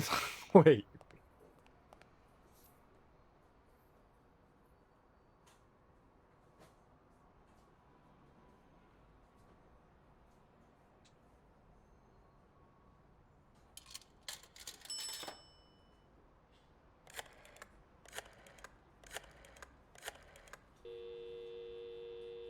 Dunn's Gym. Jake Ostiumbe speaking. Just the man I was looking for. Jake, it's Blacksad. I just wanted to... I have work to do, John. Call you later. Ronald, get on that ring! Okay. That went well.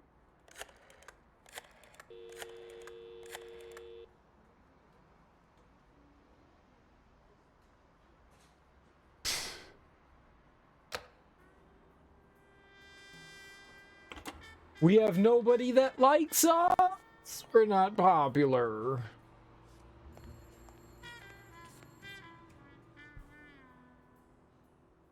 Cooties?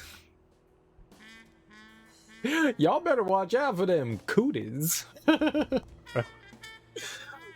Are they bed bugs or cooties bed bugs? Or is that like the kids thing, the thing kids tease about?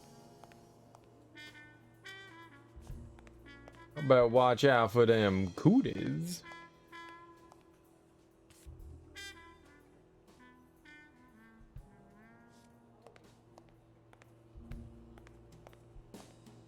Keep your cooties to yourself.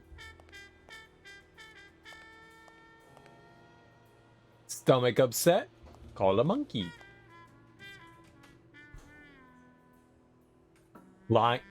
Jesus is a lion? What is this? What is that picture? There's a lot of religious imagery in here.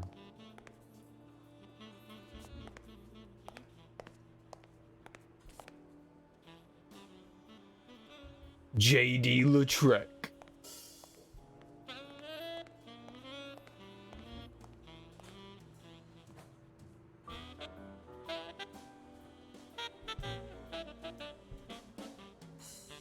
Okay.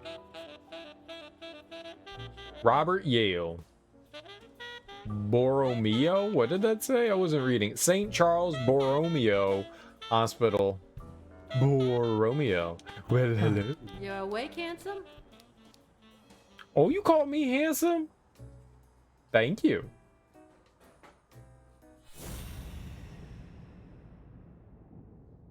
You are also handsome.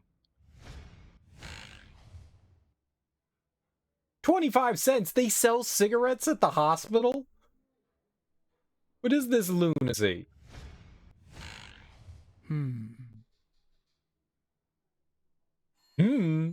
I don't know what that is.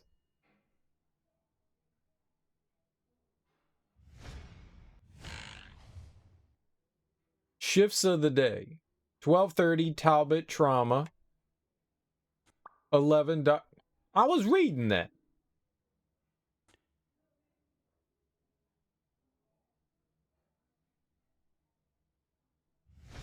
There we go. Rena. That's a pretty name. Full pretty lady. A pack of Morleys. I'll take a pack of Morleys, please. Give me them cigarettes. Honey, get me a pack of Morleys for Mr. Hanson. Oh, you did it again, girl. I can get flattery gonna get you everywhere.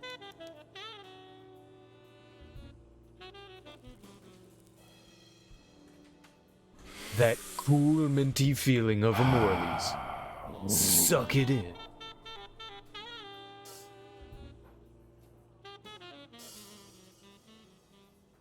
Yale's medical report is right there. Mind if I take a look?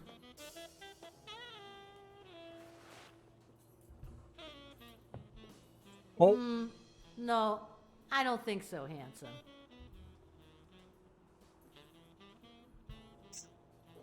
What if you show me Yale's report and I buy you dinner? You're handsome, all right, but I'm not stupid. I won't be able to read Yale's medical report if she's around. I'm handsome and wait.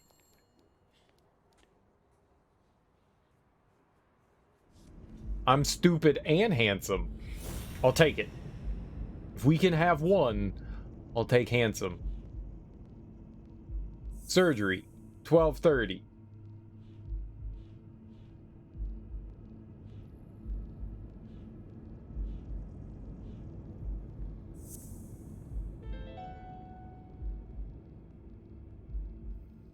Genius. It seems like the Doe nurse will be assisting Dr. Talbot during his 12:30 surgery. In 4 hours. Could I get them to operate any sooner? Let's push it up. Alright, well, we saw the phone thing back there, so I'm assuming they wanted us to, like, make a call. Traum.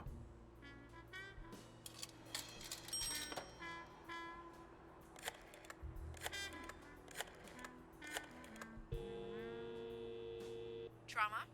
Sherry speaking. I love how he holds the phone to his head. There's no ear Get there. Dr. Gregor Talbot, please. Yes, 1 minute. No, actually, Dr. Talbot won't be in until 12:30, according to my registry. Can I ask who's calling, please?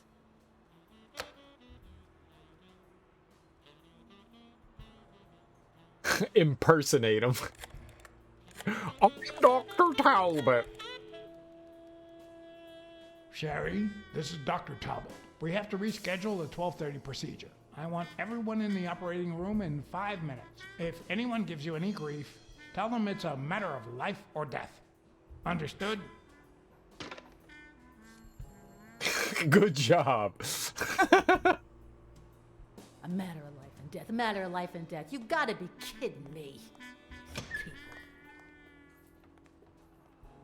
I like the way she shuffled out. It's hilarious.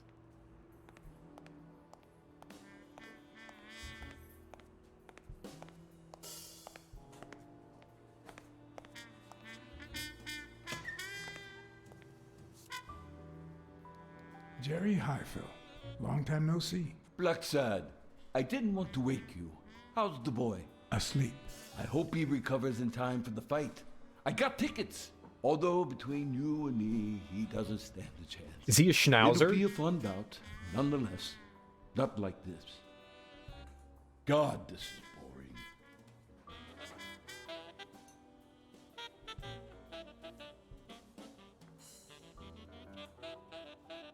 Are the odds against Yale that bad? The boy's talented, don't get me wrong. But stone is stone, you know? I bet half my pay, but you know, no vice for me.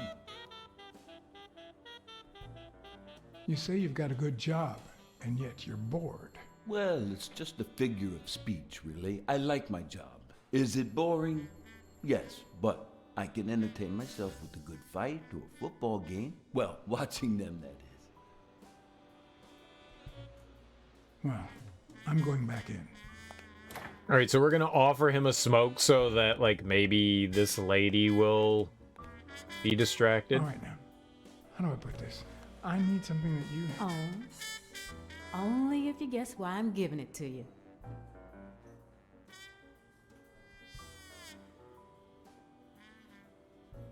I think you just want to spite your fellow nurse. Well, aren't you smart? But be quick about it. You hear me, huh? If that witch comes back...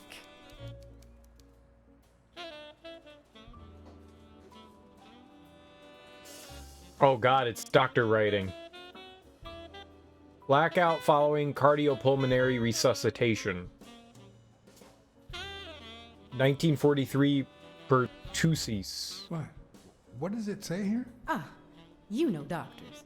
The top handwriting is mine. Let's see. Extrasystole and dehydration caused by panic attack. Extra what? You know, arrhythmia, like skipped heartbeats. Well, it's not a heart attack. What about this here? It's a good thing I know that Mr. Yale is in Dr. Ferguson's hands. Otherwise, I'd be worried. Hey, no means no, miss. You really don't know who I am, do you? Miss, I've got orders. And the fact is, those orders say that... Here you are, Miss Dunn. Huh? Tell him, Blacksad. I can't get through that thick skull of his. You see, Highfill, She's my wife. she's the owner of Yale's gym. A woman? Whether the kid recovers or not depends entirely on her. Between you and me, and all due respect, miss, but aren't we taking this woman's liberation a little too far? Oh. All right, let her in, but she's your responsibility. Oh, I thought she was gonna come correct.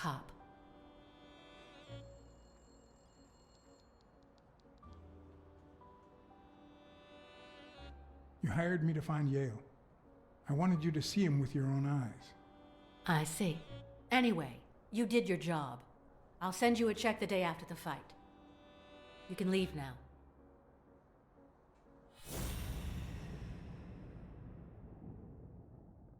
What you doing? What's in your purse? Is that a gun? No. She's gonna do something stupid. Sonia, don't. He killed my father. You said so yourself. No, I didn't. No, I told you I wasn't sure. He almost killed you in that floozy's apartment. How could he not be guilty? It was a misunderstanding.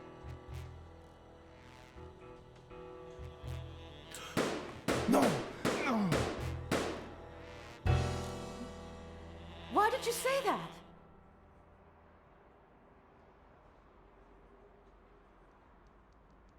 Sonia, don't.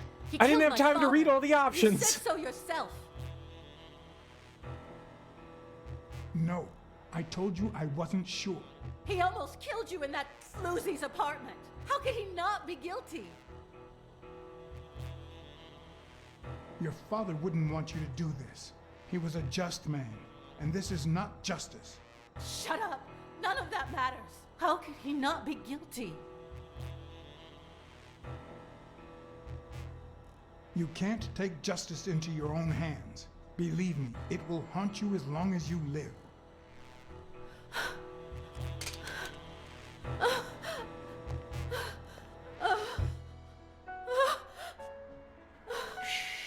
It's okay. Give her a hug. She needs a hug.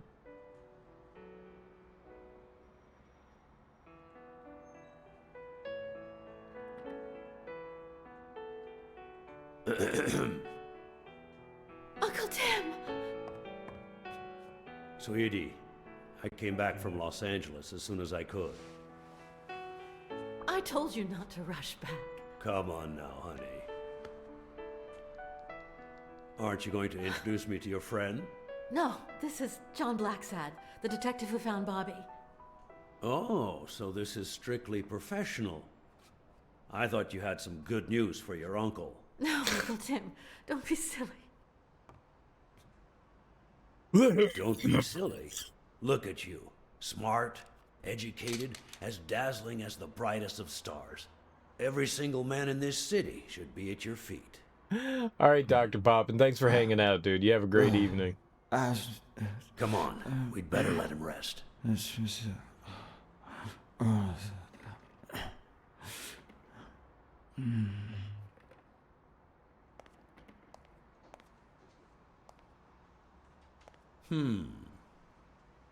see. Let's say you're right and Bobby Yale is innocent. Who should we focus on now? We? Well, your father turned down my money, but he made me promise one thing, that I'd take care of you if anything happened to him. But I can... I know you're perfectly capable of managing that gym on your own, but we don't even know if he'll be ready to fight Stone. Besides, someone seems really invested in stopping that fight, and someone has to pay Mr. Blacksad to get to the bottom of all this. Please, talk some sense into her.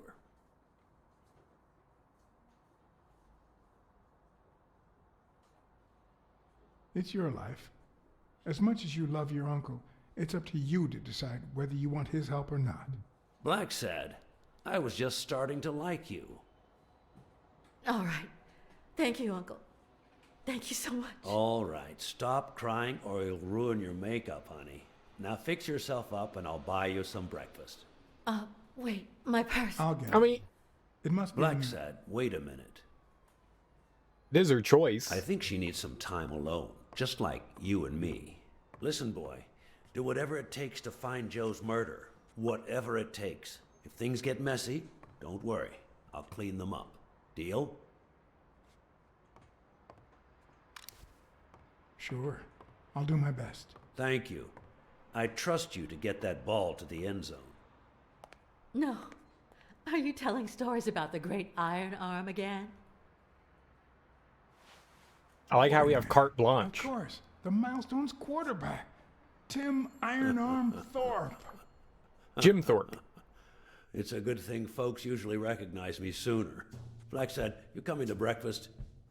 I'd love to, but I have to go ask for a favor. Who's Jim Thorpe? Jim Thorpe was a sports ball player, right? Is he a quarterback?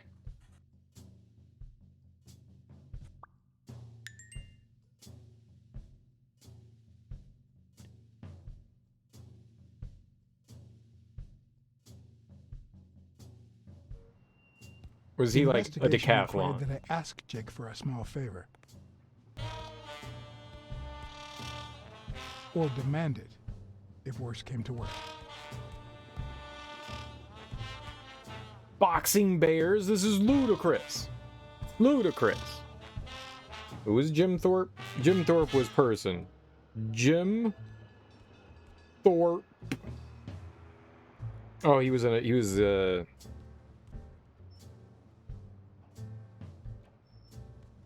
Olympian.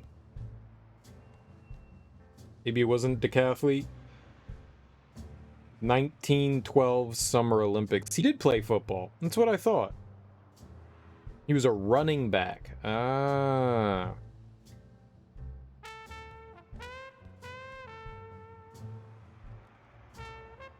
Gotcha. As a running back, defensive back, place kicker, and punter. I'm sorry. He played multiple positions. Isn't that like in the 1900s, like the early 1900s, like 1912 when he was playing football? Didn't like players like play like 20 different... He was part of the decathlon. Man, this guy was really athletic. Got some gold medals. Holy crap. James Francis Thorpe, Sac and Fox? What? The Sac and Fox Nation, Thorpe was the first Native American to win a gold medal for the U.S. Oh, no shit. Well, there you go. Look at that. We're all learning stuff. I don't know why that, like, popped into my head. I was just like, I recall there being a Thorpe football player because clearly I was alive in 1912.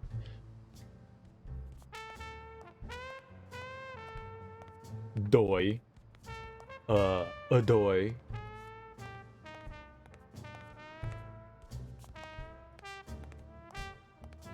Oh, we got some deductions to make, don't we?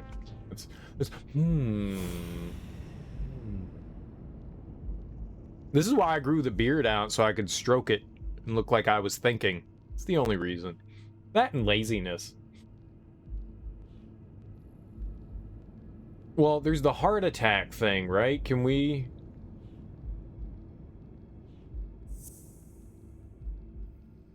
I put those together? 'Cause those don't mix up.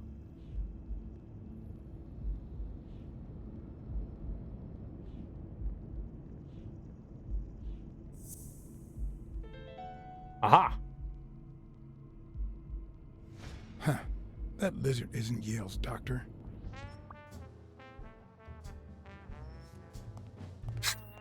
That lizard isn't Yale's doctor. Yeah, so who was that guy? That's information that we need. Who was that chap? Why am I going back in here? For important reasons. We have a business meeting to attend to. Don't question. There was something down there. I seen it.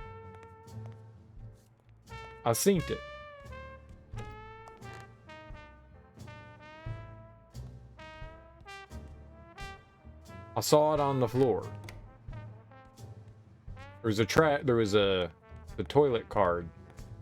See, it's right there. How do I get the toilet card?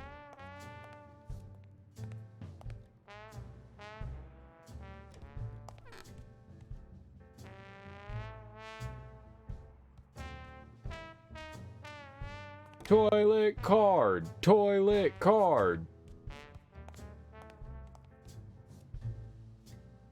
You know you want it, Blacksad. Picky.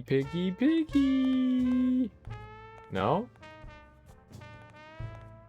I'm not allowed to have the toilet card.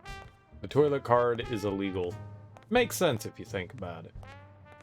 So they cleared out all the evidence that I was looking for.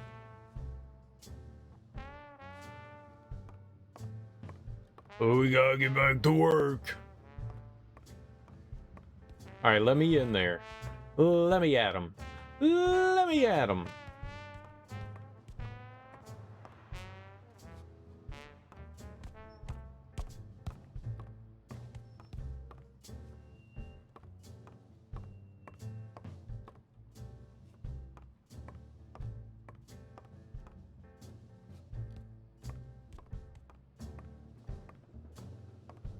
So, no interacting? Why I oughta... How many lumps you want? 4, 2, 3. Oh, Dunka Chunka. Bear Man. Hey! Hey. What's hi. up, KO Gore Trout? How you doing, homie? Happy Tuesday. How's life treating you? Will ya? I yelled at him. All right, let's sniff their crotches. No crotch sniffing. Worst day ever. How many hits does a boxer take to the head throughout his career? 7. Was that right? This one's got extra padding, just like Jake. That Batman? No, it's Catman.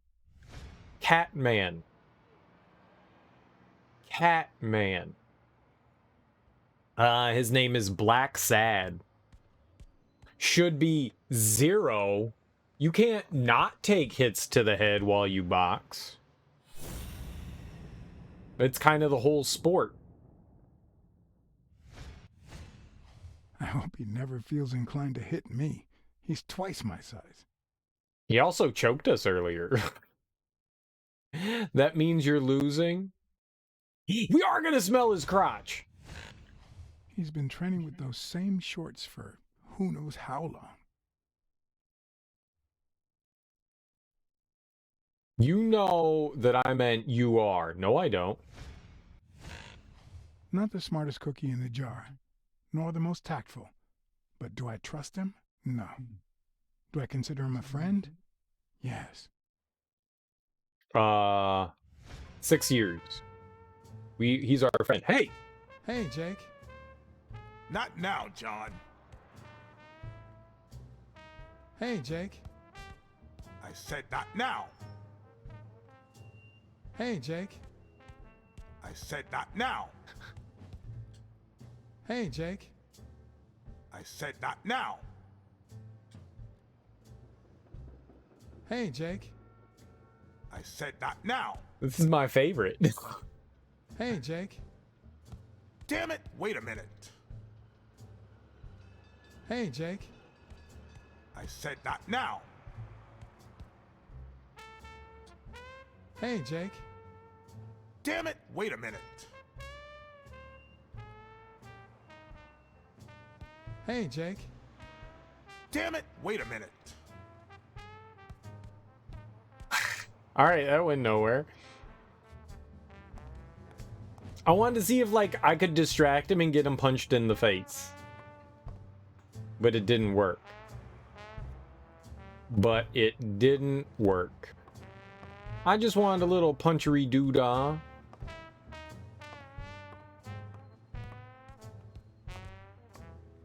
Alright, time to snoop. Snoop Doggy Dog. But we're a cat. Snoop Catty Cat. My friends call me Whiskers, 'cause I'm curious like a cat.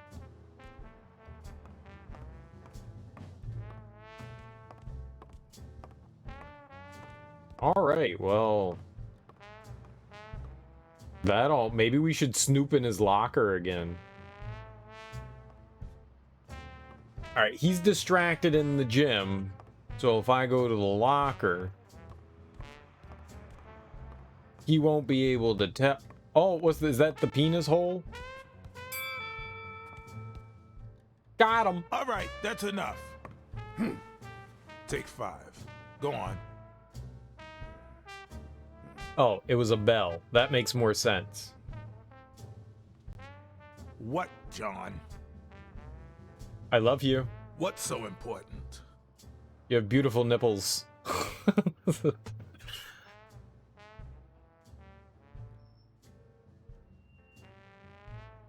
Why are you coaching that guy? Oh, that's right. You don't know. Sonya asked me to run the gym. Well, at least the fun part. As soon as Bobby Yale's back on his feet, I'll turn him into a champ. I'll make him crush stone. Just you wait.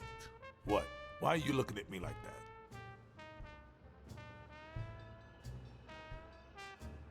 Is it the first time you coached anyone? Yeah, but you think I can't do this, don't you? Nope. Well, screw you. We'll win that fight. Yeah, you will. Have you noticed anything strange about Sonya?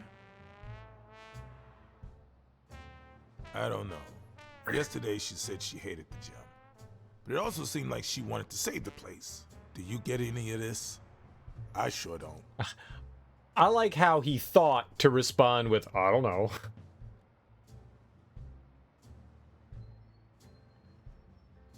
It might not have seemed that way, but she loved her dad.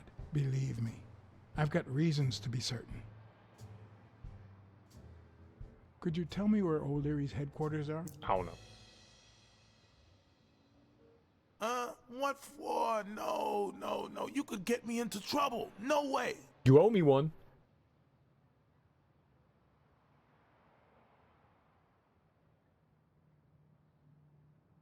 You lied to me yesterday, and being the good friend that I am, I kept your secret. You owe me. I don't think I'd keep protecting you if we weren't friends. Although, if we were friends, you wouldn't hesitate to help me. Tell me, Jake, are we friends or not? Damned cat. All right. Besties! O'Leary's hideout is in the basement of a Chinese restaurant. But I don't even know how to get in. I love manipulating my I'll see you friends. tonight. Wait, were we supposed to meet? Of course. Your place, 11 p.m. See you there. That's how you know you're Ronald, real friends. The break's over. After 30 hours of work and several beatings, every bone in my body ached for a bed. Now it's my turn. So I went home to recharge. Because the night ahead was bound to be promising. Poor Ronald. Poor Ronald.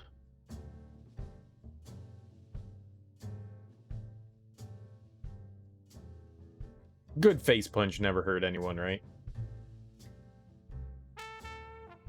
Right to the medulla oblongata.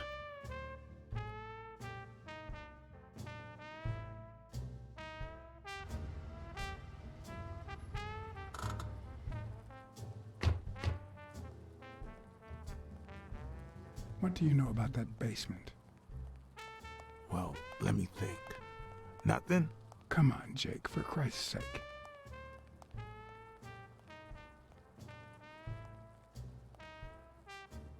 Strain that little boxer brain. You must know something. I've come to get O'Leary several times, but they always make me wait in the dining room. One day it was so late that the restaurant was closed. They made me call from a payphone in that alley over there to let them know I was here. A few minutes later, O'Leary came out the back door, that red one there. All right. You stay by the payphone. Wait till I'm inside. If you see anyone, call the same number you did that one time. Let it ring twice and hang up. Got it? Screw you. A promising night indeed. Neat. Your class group's going with your idea for your project? Nice. That always feels good. Come up with an idea and people are like, yeah, good job. Han Zhen Kang's carpets. Does the carpet match the drapes?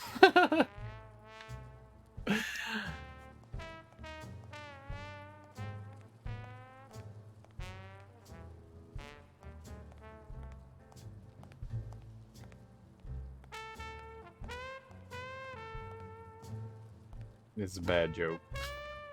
Bad joke. It's like the only time you can say that without, like, getting died.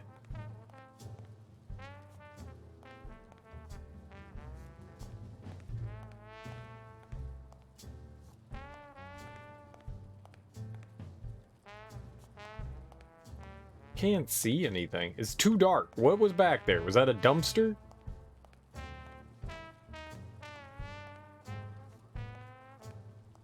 It was totally a dumpster. What's the project? You're in on Liangtong territory. Am I, though? I don't know what that means. Liangtong? Is that a gang? Is it a Chinese gang?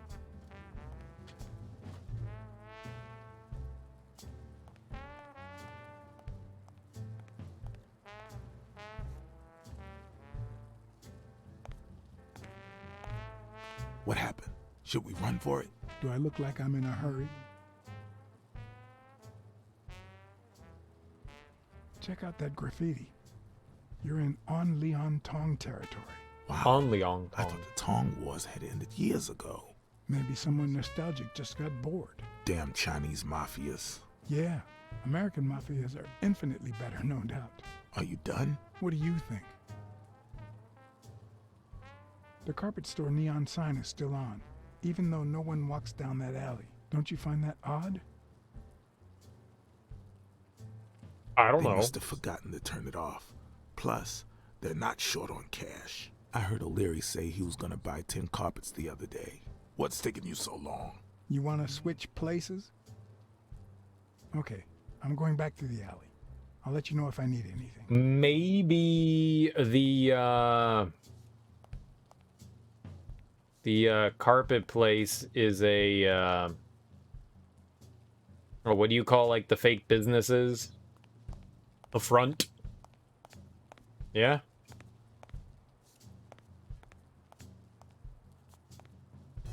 Because, right, it's like 11 p.m. Well, sometimes businesses just leave their, lights on, so not a crazy surprise, but still. Could it be an elevator shaft? How does this thing open? They usually open automatically, so that's not something that we could probably get through. If only I could reach that box. Oh, a box, you say? We'll have to get our gorilla friend. Oh, stupid duck. Maybe it leads to the basement. Or maybe this is the way downstairs, not that door over there.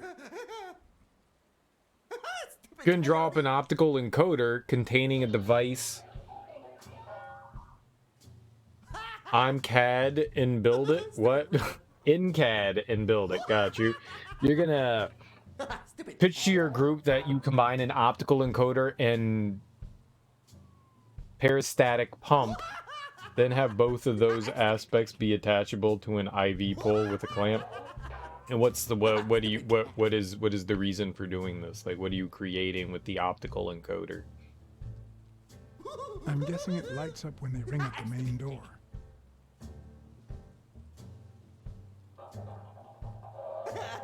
Does he need a shotgun to deal with suppliers?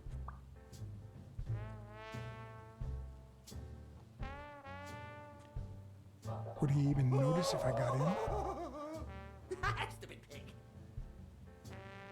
Is he a raccoon? Something tells me he'd notice me no matter how stealthy I was. Woo, woo, woo, woo, woo. Oh, dude, I love the cartoon sounds. I want cartoons.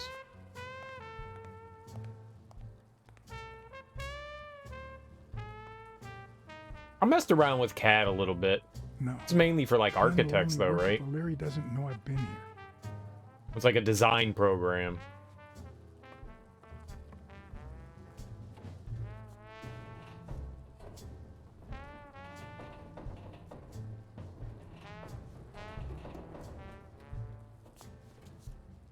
That shit's complicated as hell.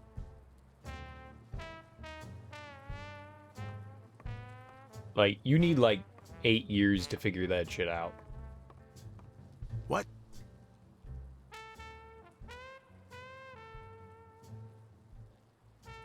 There's a trapdoor on the ground, right by the restaurant. Does that sound familiar? Huh? The restaurant or the trapdoor? Okay. Forget it. There's a guy watching TV inside the restaurant. A red panda, I think. Doesn't ring a bell. I don't recall any panda waiters. A panda? Oh. I've seen 2 possible ways to access the basement, but... You really think I can help you with that? The optical encoder in this device would measure the rotational motion of the peristaltic pump. This would allow for the IV fluid to be dispensed over a set period. Oh, I got you. I thought you were just using the IV pole for something to, like, hold.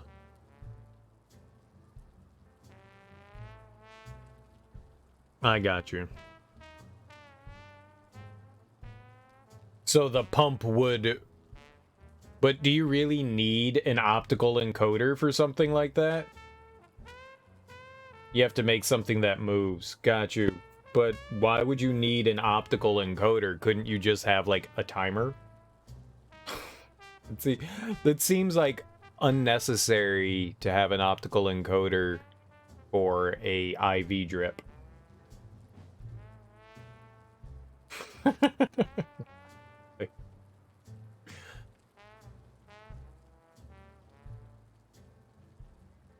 I need you to go to the front door and ring the bell. Alright, is there a bar in that alley? Have you been drinking? Count to 30, ring the bell, then run for the car. Got it? Whoa, you better send a bunch of Natalias my way after this. So, now what are you gonna do? I'll open the door with my lockpicks. Once I'm in... I'm still not sure if I'll take the hall or the door on the right.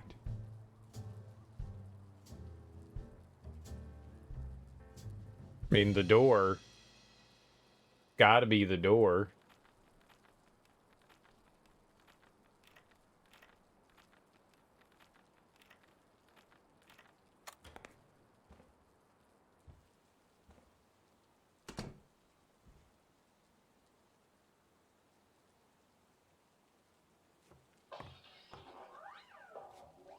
The lock on that door was not your standard model. I had to give it my all.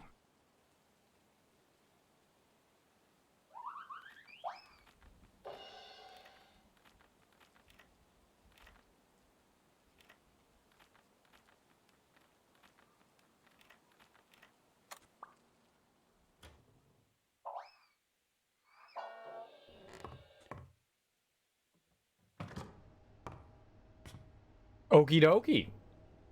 We did it. Easy peasy lemon squeezy.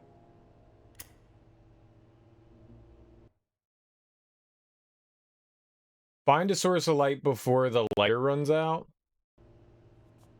Okay.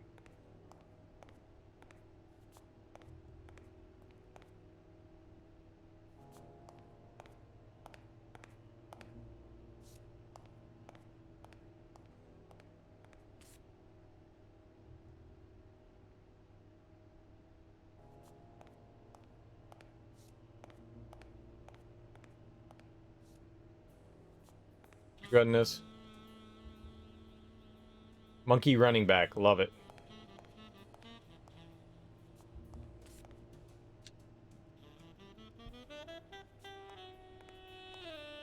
That's not a...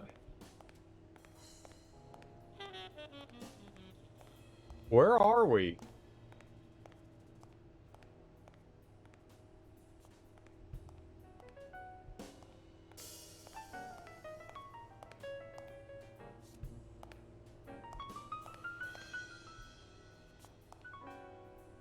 Can't.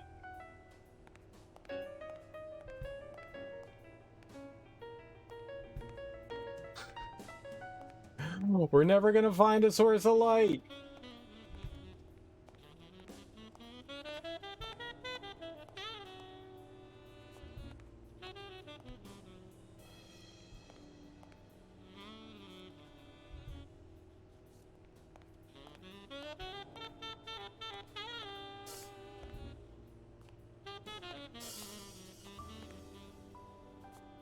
Oh, no, not now! Some answers only come to you when it's far too late.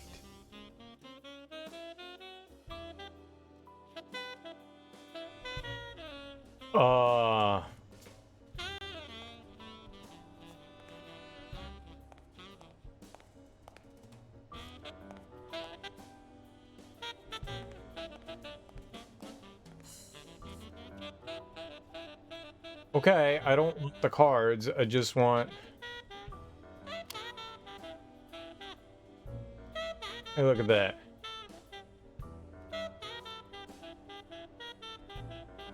Why do they have so many paper notes? There we go. Do they get that many orders? You think the encoder will allow for precise dosages to be delivered as well? You're still trying to make sense of it all as well? Gotcha.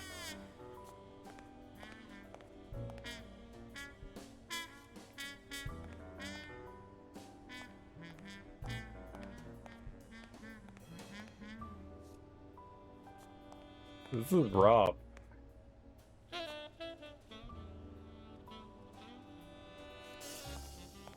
It's like Alan Wake, but without the Alan Wake.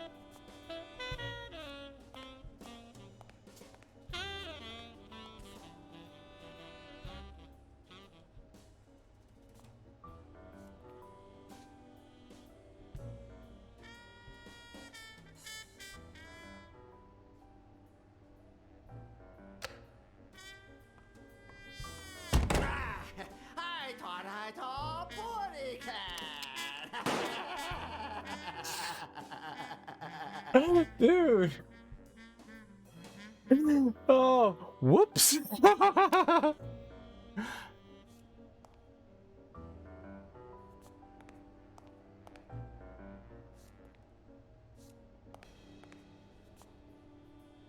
Are those from the store nearby? The panda shot us. That evil panda. Uh-oh.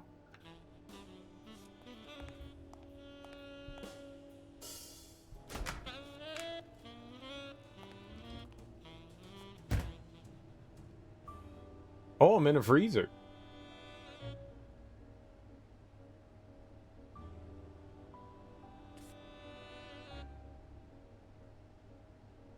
Okay. Okay. Huh. I was expecting some frozen bodies.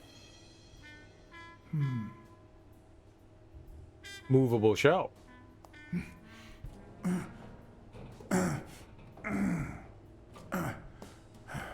We're not strong enough. We're too weak. We are not gorilla. Yeah, the music's bopping.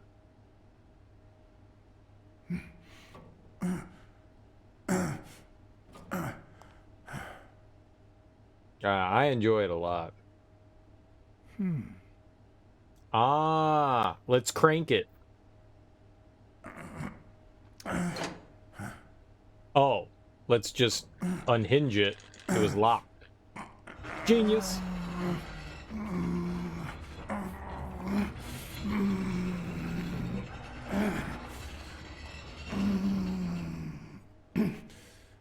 Like my controller was going nuts. You just set a timer, you can run into issues of variable motor speeds due to power fluctuation. The optical encoder measures the motor revolutions directly, and in turn how much fluid is being delivered. Yeah, but you don't need a motor for that either. You can control the drip speed with just some like very basic mechanical things. You don't really need to have like, how do you think IVs worked before there was like miniature technologies. Oh my goodness.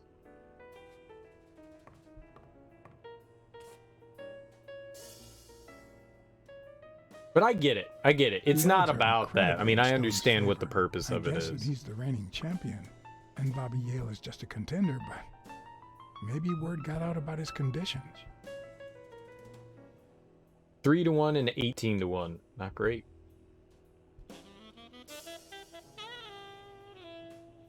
Steve J. Grayson, Stone 200, La Iguana. So these are all bets and stuff. Baseball! There's one on each table, except this one. Where they take bets.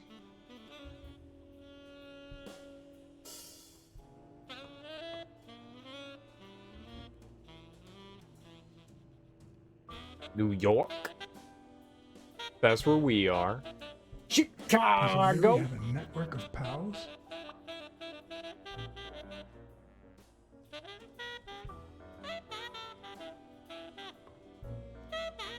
I'm lost.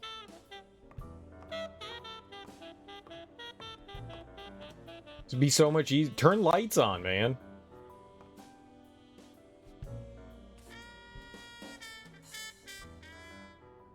Turn the lights on. Wow. Turn the lights I didn't down realize low. you could place so many bets on a single baseball game. You could bet a lot on a baseball game. It's gross. What's the VIG?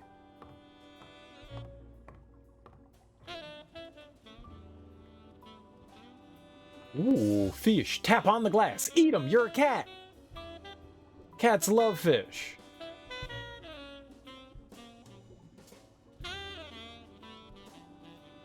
It's a catfish. Look at the catfish. It's a weird fish. It's a cat and a fish. Could that be Ireland? I mean, maybe. I don't know. What does Ireland look like? It's a dumb question.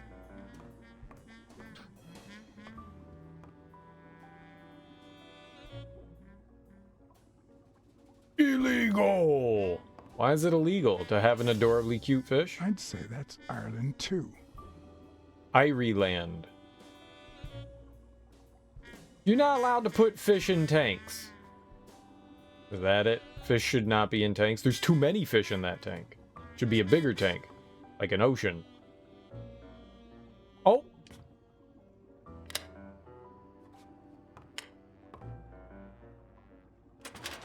We found a secret! The painting concealed file after file of celebrity reports with all sorts of shady information, ranging from S to Z. Almost all of them were athletes. Is that what O'Leary meant when he said that detectives and police officers were his friends? I wonder how many spy for him. If I were to pitch in, who would I spy on?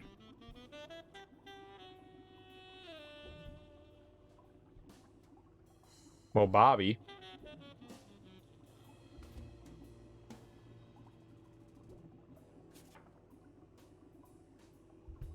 In Bobby Yale's folder, all I found was a log of his incredible stats as an aspiring champion.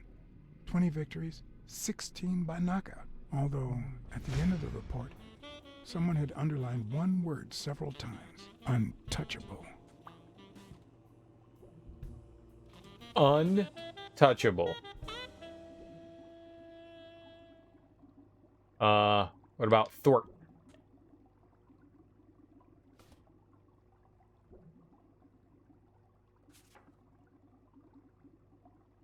Thorpe had been a rising football star before the war, which he came back from with honors and decorations. After the truce, he resumed his career. He won 3 season trophies and a couple of MVP awards. He retired after an accident that left him paralyzed from the waist down. He started his own sports advertising agency 4 years ago, but according to the files, O'Leary hadn't even tried to corrupt him. Alright, so nothing dirty on Thorpe. Alright. Al Stone.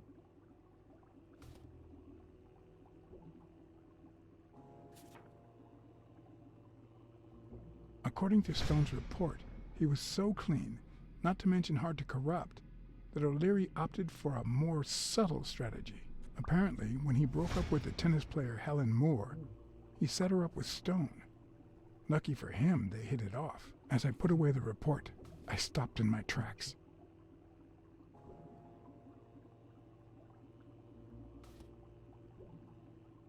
Did I really want to risk knowing what O'Leary had on my good friend, the incorruptible police commissioner? To be honest, if Smirnov had anything to hide, I'd rather not know about it. Man, we should have snooped. Snooping's the best. Cereal, why do you not snoop? I thought you loved peanuts. I do. I do love peanuts.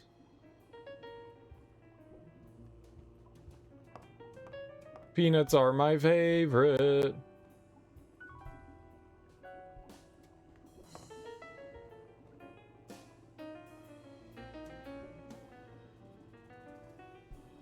Multi-drawer, bottom drawer. If they're not together anymore, why does O'Leary keep so many pictures of romantic moments with Helen Moore?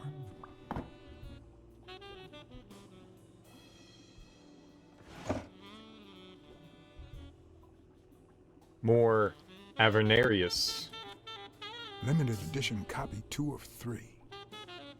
We listen, if you call it listening, to the sentimental romance. Your eyes act like the moon. Catfish should be a fish that is all cat, not half cat. Half cat, half fish. Catfish. How else do you think catfish come to be? This is silly. You know as well as I do that that's how science works. This is science.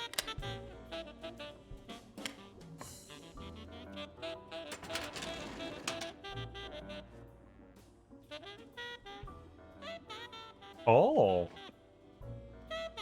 Joey.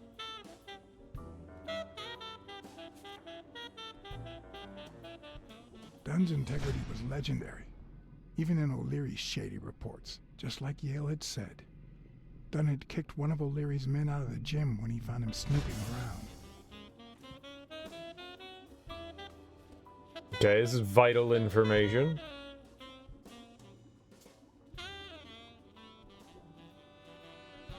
Avenarius. The report on Yale's father was the shortest of all, since only his name was left. Why? Empty report, eh? Okay, keep snooping.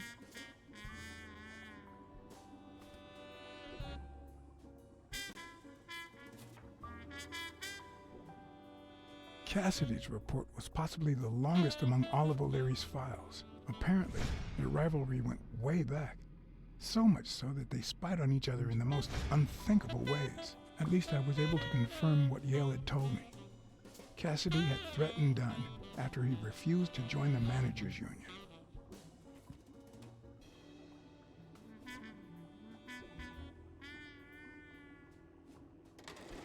Alright, we've gained all the information we can.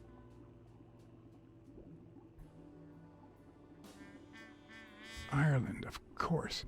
This guy's obsessed. With Ireland. Ireland smells like pee. Don't ask me why I know that.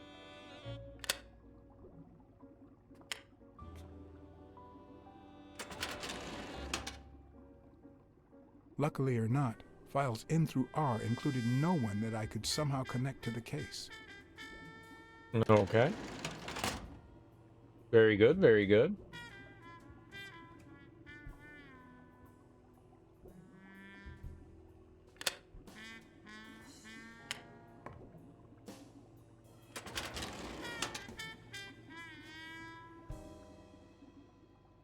Ah, Jake, our buddy.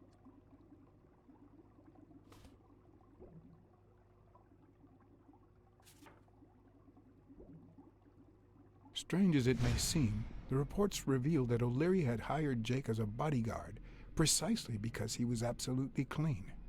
Apparently, he liked to surround himself with honest people when he mingled with the high society. Nice.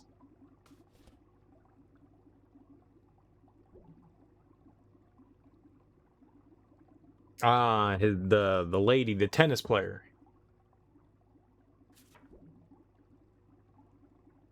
Helen Moore's file was, by far, one of the juiciest. She had been just a run-of-the-mill tennis player until O'Leary launched her career by rigging enough games to help her climb the ranking. However, O'Leary hadn't fixed any of her games in over a year. In spite of that, she remained undefeated. Be as it may, it was clear that O'Leary had enough information to ruin her career.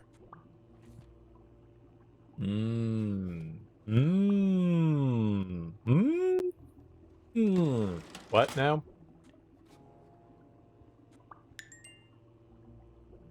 A new deduction. I hope I never become the object of O'Leary's obsession.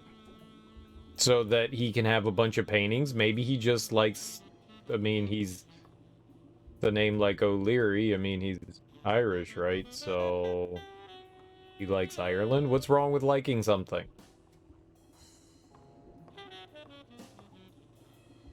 I hope I never like anything, ever.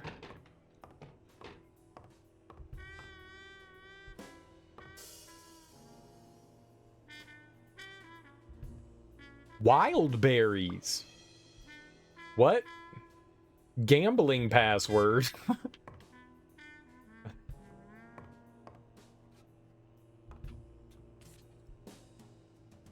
Your mother is a hamster and your father smells of elderberries.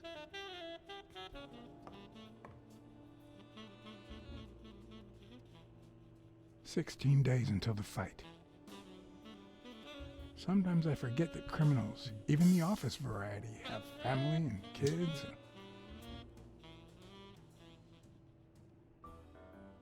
Anyway, maybe things aren't so bad on the dark side. It looks like a summary of all the bets that come in. Day, amount, bet, wagerer. Wait a minute, did O'Leary himself bet $5 grand on Yale? Interesting. A little thingamajig that adds on its own. What'll they think of next? That's a calculatron? Insane. Insane. These people got money. These people got fat stacks of cash and money. I mean, they're not even using an abacus. That's insane. Insane.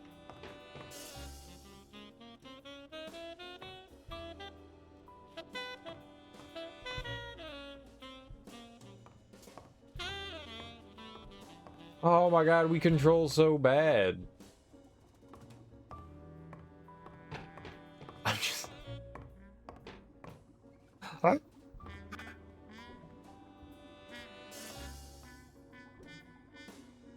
Just tap on the glass.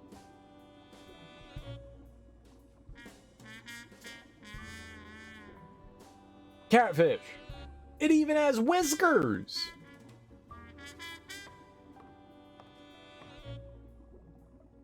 A Crossler? The good news is, I don't need lockpicks to open it. The bad news, I didn't bring explosives. No, wild berries. We have the passcode. Wild berries. Even Dunn had a gun in his office. O'Leary couldn't possibly be the exception. Dunn had $200 in his safe. O'Leary had about $20,000 in a drawer.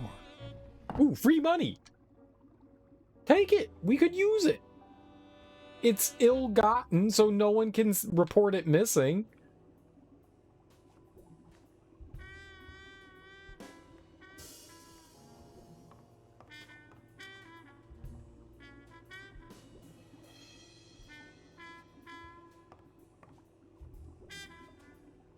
But shouldn't we turn out the lights?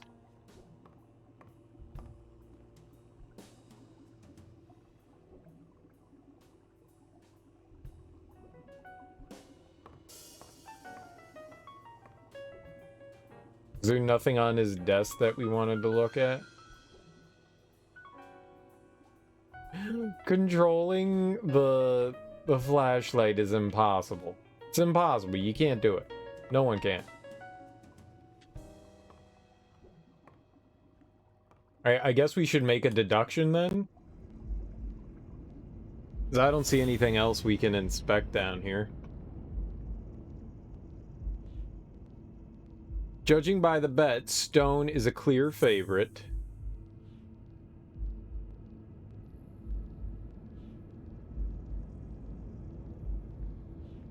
Oh.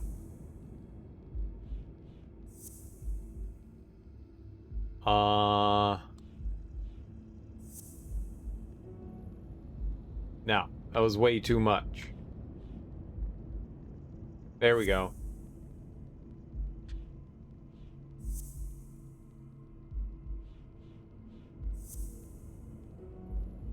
What?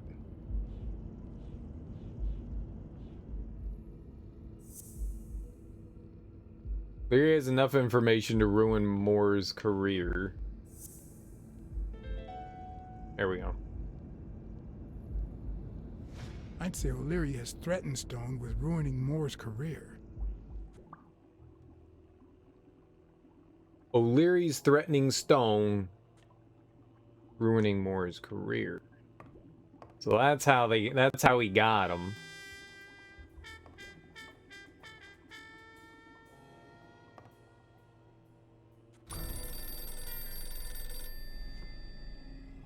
Uh-oh. Jake. Someone was coming. Are we or are we not exemplary workers, Jimmy? Here it is, middle of the night.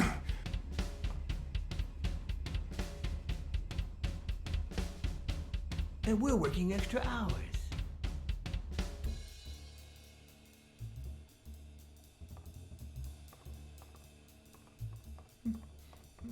Hey, Jimmy, what do you think about that? I think he's scared stiff, Desmond. Why's that, Jimmy? We're giving you the red carpet treatment. We even let you in the boss's office. You're one lucky fellow. You can't say I don't treat you well, Jimmy.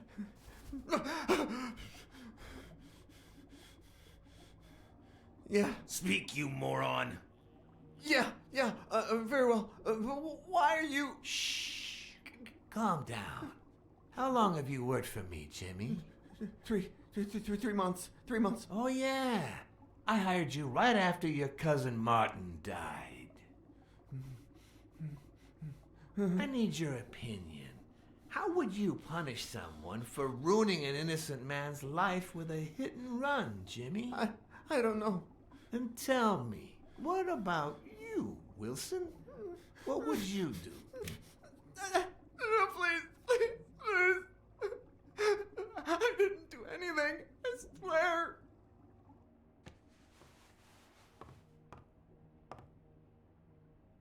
O'Leary, the police have surrounded the... You don't need to worry about that. Whoops. You can't say I don't treat you well, Jimmy. I guess being a good person is not always the right thing, huh? Yeah. Speak, you moron. Yeah, very well. Why are you... Shh. Calm down. How long have you worked for me, Jimmy? 3 months. 3 months. Oh, yeah. I hired you right after your cousin Martin died.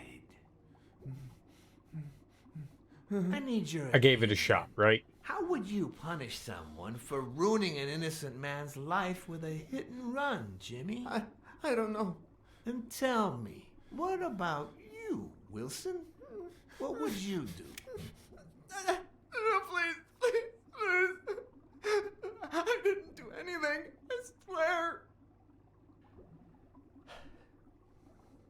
He was a good guy. Of course, you already knew that. You knew him better than me, right? He was my cousin. That's why I hired you, Jimmy. You see, Martin was a dear friend. And his widow said you were a nice kid.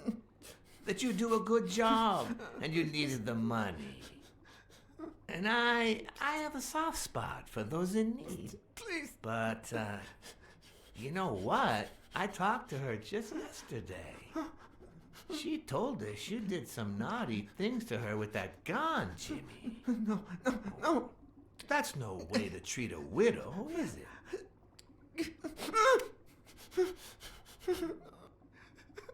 She's lying. Why would I do that? What about the kid? Are you so sure you know how long a kid can hold his breath? With his little head inside a toilet bowl? Son of a bitch. I didn't want to. It was his idea. We're gonna get shot again, aren't we? Leave him alone, O'Leary. You can't just take...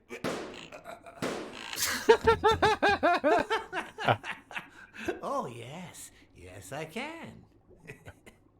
I knew as soon as it changed the writing, that was to like get you to like hit the button, but you have to continue to stay not saying anything. Sure you know how long a kid can hold his breath?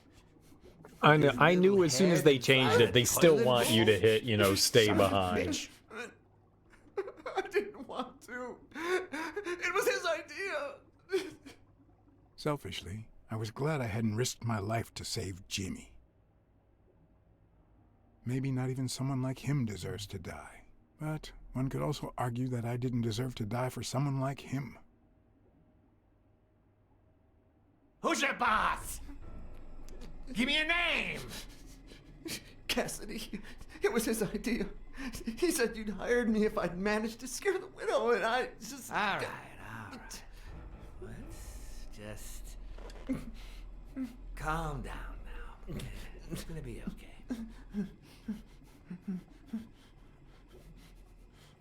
There are two sacred principles that rule my life.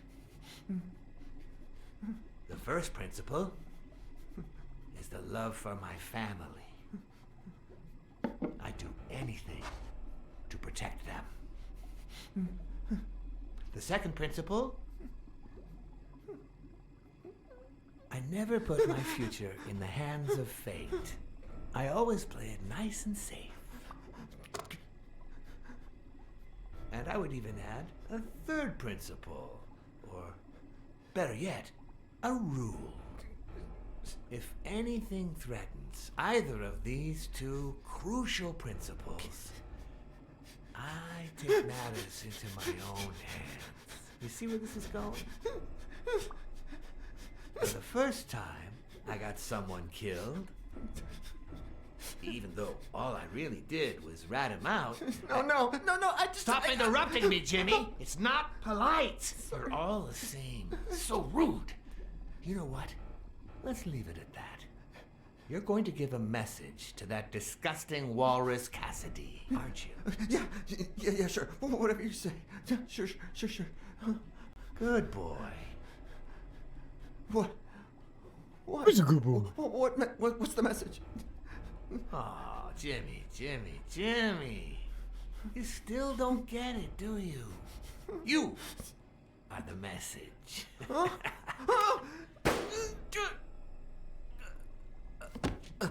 Come on. Wrap him up. Poor kitty. Make sure Cassidy gets the message for breakfast, will you? I hope he chokes on it. Got it.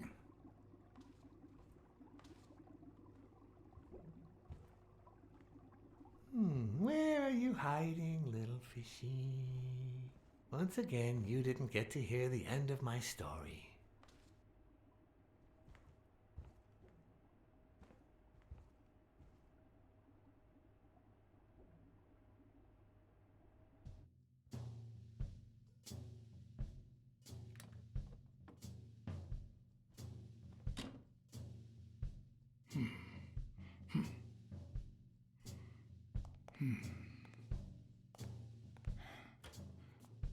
And we did it all without ever being shot once.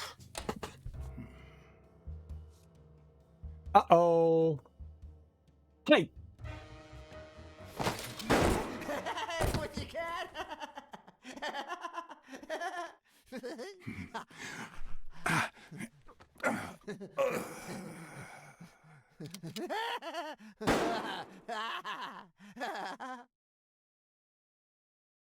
First try.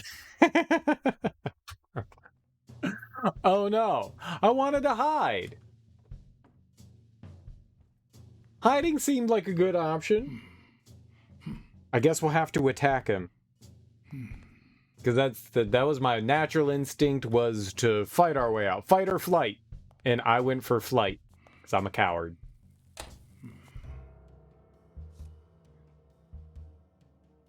Fight! Fight! Fight! Oh. Both of those are the wrong option.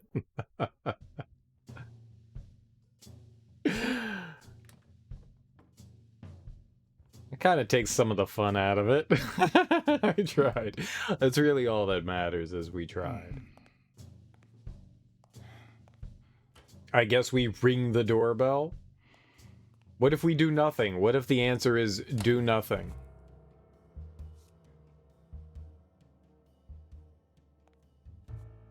What? Just where do you think you're going, putty cat?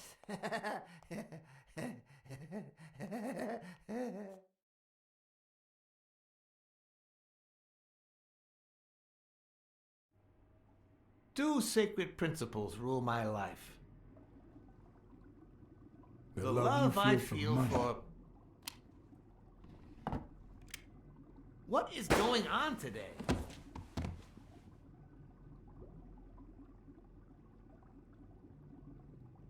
He doesn't like being interrupted. Two sacred principles rule my life. The first is the love I feel for my family.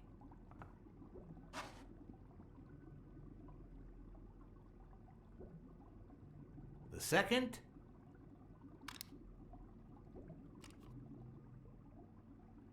never leave destiny in the hands of fate.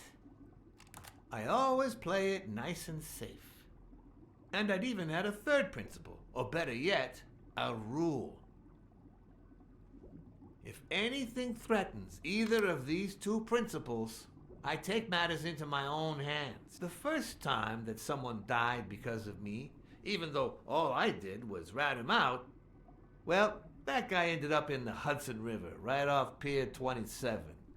He's got to be even wetter than that fish by now. You should have seen his face. It's interesting what comes to mind when you think you're about to die. Suddenly all I could think about was how much I wanted a pet fish. Pet fish! Anyway, I was 14 years old, and I still dream about him, about his widow and his son. By then, I was adamant about buying a fish. But first... That was that. Never again. Nowadays, whether it's me who pulls the trigger or not, I have zero regrets. What's more, I sort of enjoy it.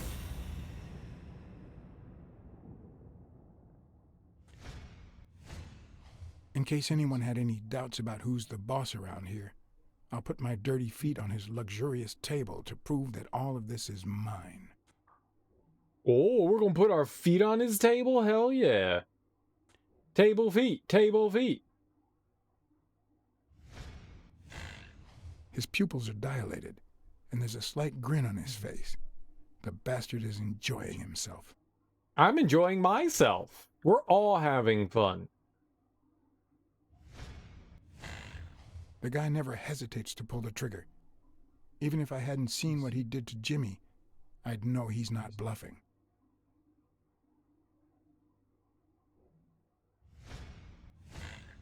When a mob boss declares his love of family, it can only mean that A, he won't hesitate to ruin yours, and B, he's cheating on his wife.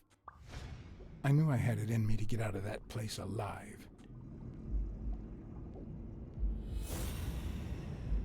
Are we gonna deduce our way out? Neat.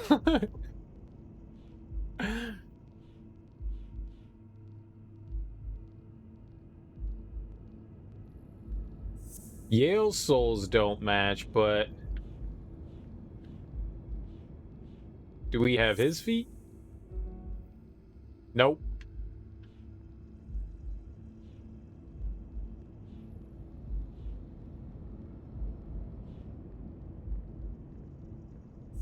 He claims to love his family unconditionally, but he's like manipulating her. No?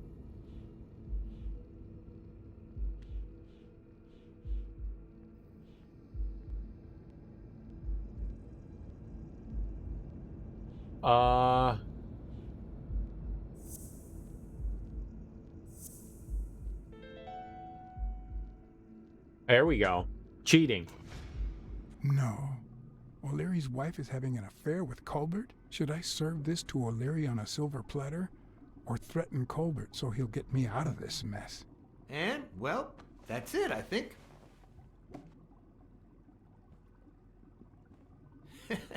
You know, Blacksad, I never made it this far.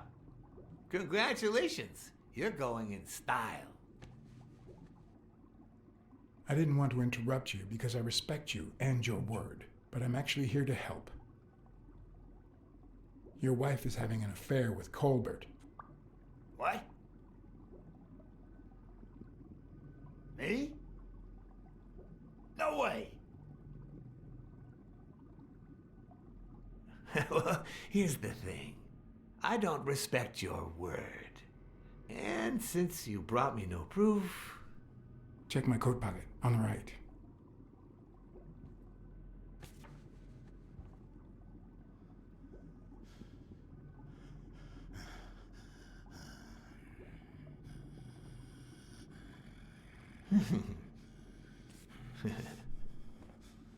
Oh, Blacksad, Blacksad, Blacksad. Ah! Oops. Thank you very much. And sorry for jumping to conclusions. First, you get a random beating from my men. And now this. Although you have to admit I had my reasons to be suspicious, you ran away from Yale's apartment, didn't you? But as you well know, you can't trust anyone in this world. I don't think I wanted to get him killed. Take it. It's only fair.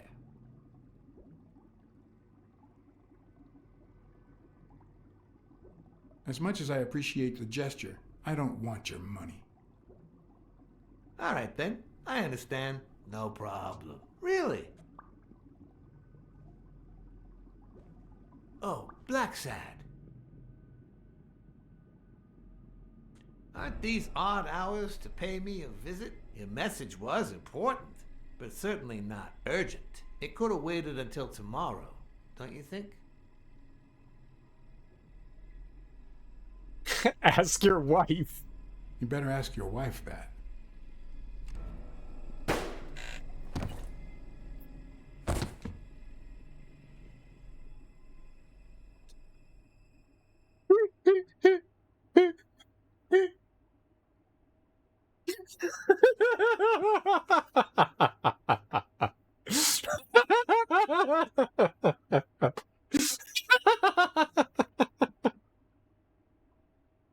That was perfect. Oh, got him.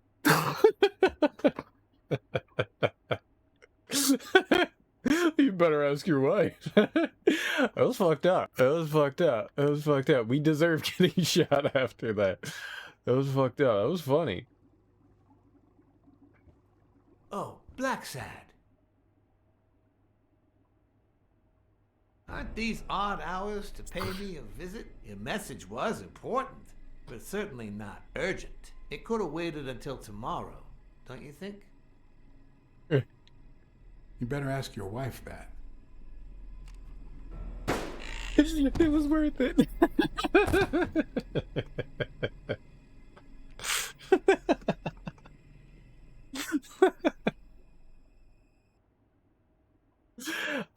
It was so nice we had to do it twice.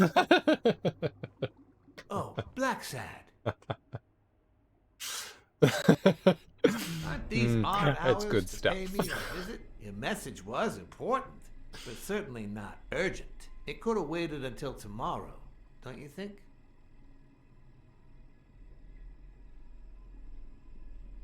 We cats and wolves hunt at night.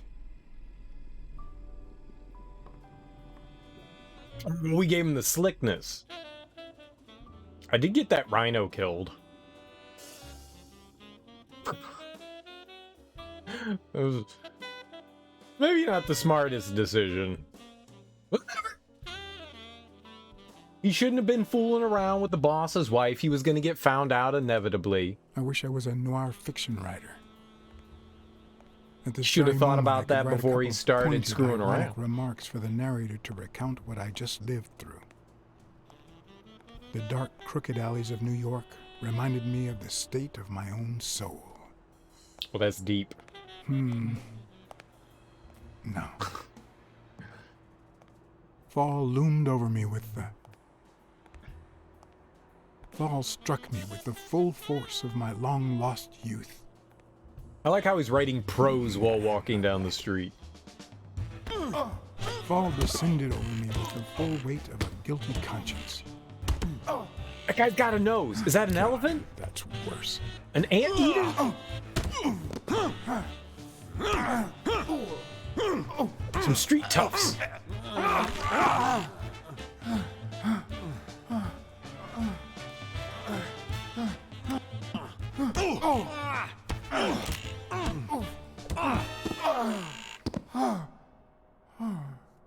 What were you thinking? He wants him alive.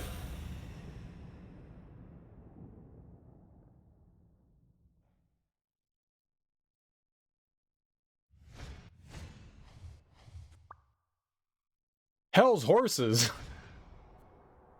I felt fall seep through my bones like the pain of a good beating. Mediocre, but appropriate.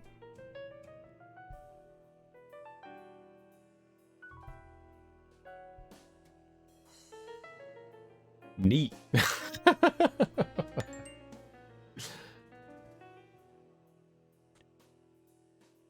Blacksad needs a gun. He's a peaceful detective. He just gets other people killed. He doesn't need a gun. He gets other people to kill for him.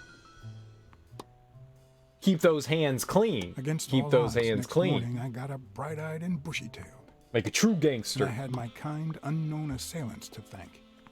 The beating had taken its toll, but for the first time in months, I had slept like a baby. We were unconscious. That's not sleeping. No, he has hands. He has hands. All right, take 5. We'll work on that double backhand later. See? Hands. It was the first thing I noticed. I was like, those aren't paws, those are fingers. Well, Yeah. Mr. Blackmore, what can I do for the FBI?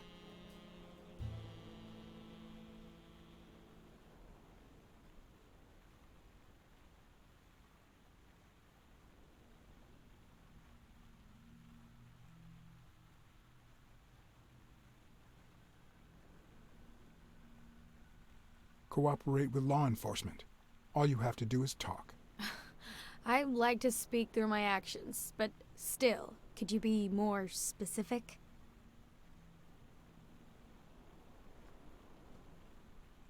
Oh, she's trying to seduce us.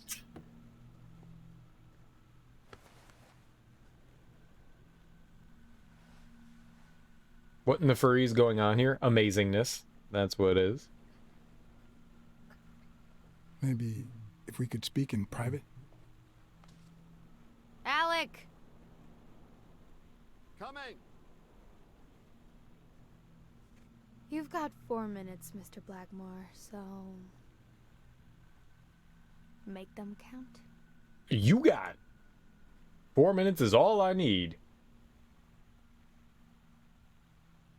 They say you're currently involved with Al Stone, the boxer. Is that correct? Wow, the FBI sure knows what it's doing. So, out of the 100 million Americans who know about that, who did you extort to get such highly confidential information? Don't beat around the bush. We know why you're with him. Oh, so you like his biceps too? Desmond Yeah. O'Leary asked you to Wait, seduce no. Stone. Why? What? No, I met Al by chance at a party. A party hosted by Desmond O'Leary. No, that can't be. No one is that shrewd. Not even him. Damn, I hate that bastard.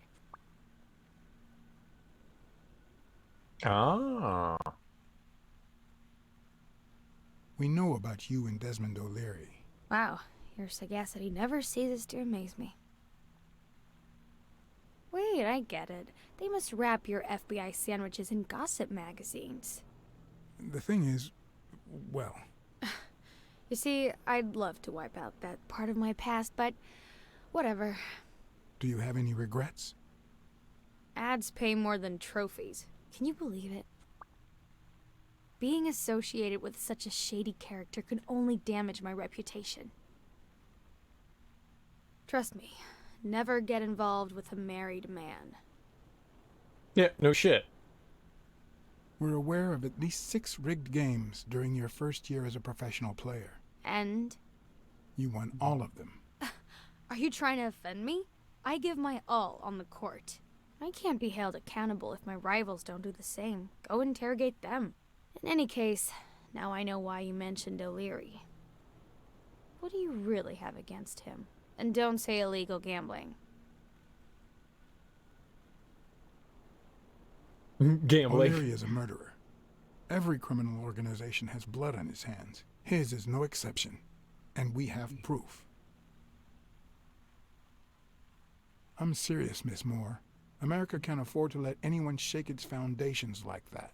And America's sweetheart can't afford it either. Help us out. Talk to us. And why should I, Mr. Blackmore? What do I stand to gain or lose?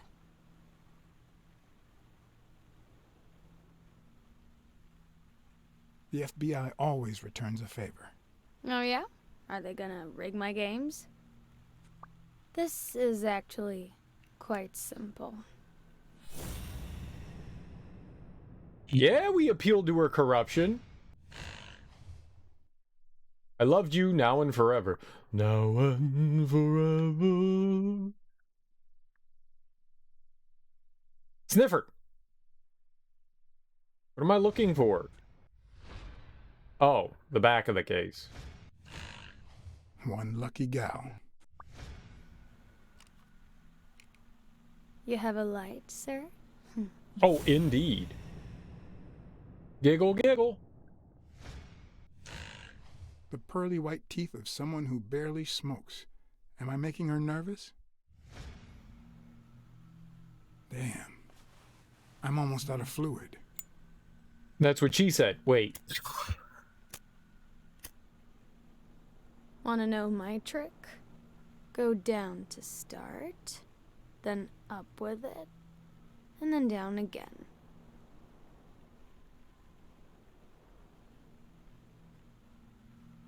Don't worry, I'm not making any assumptions about your masculinity. Almost. What? I'm not. What?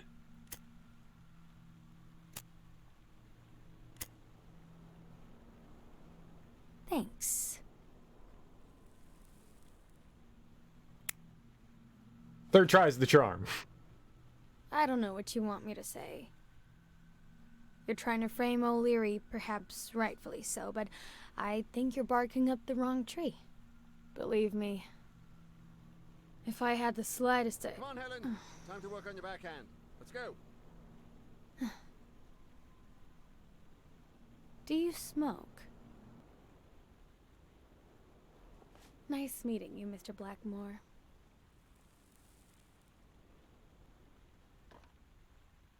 Did you bring my Smoking's water? great for your lungs. It'll help and improve your stamina. Ah, the smooth menthol of a Virginia Slim.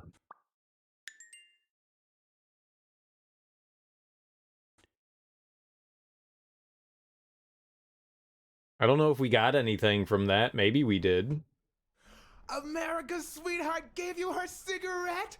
Dear God, she has the hots for you. Oh, I shut can't up. believe you said good old Weekly to investigate that stupid walrus while you were hanging out with Helen Moore herself. So, what do you say, you and me, we change places next time, huh? Your turn. Now tell me, what did you find out? Ah, you're gonna love this. You ready? I've got news, but I happen to also have a Blacksad. He's up with that whore, isn't he? What? Who is... Oh, Mrs. Colbert. I told him I knew all about it. You know, after our chat, he cried and asked me to forgive him. He said he was gonna leave her, that he loved me, and it was over. But last night he got a phone call. He said he had to work, and he still hasn't come back. Yeah, he's dead. Seen him at work since yesterday evening. He left with her, didn't he? Tell me the truth.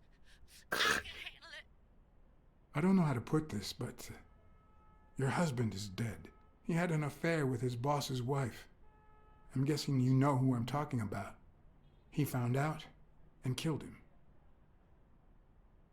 Mrs. Colbert?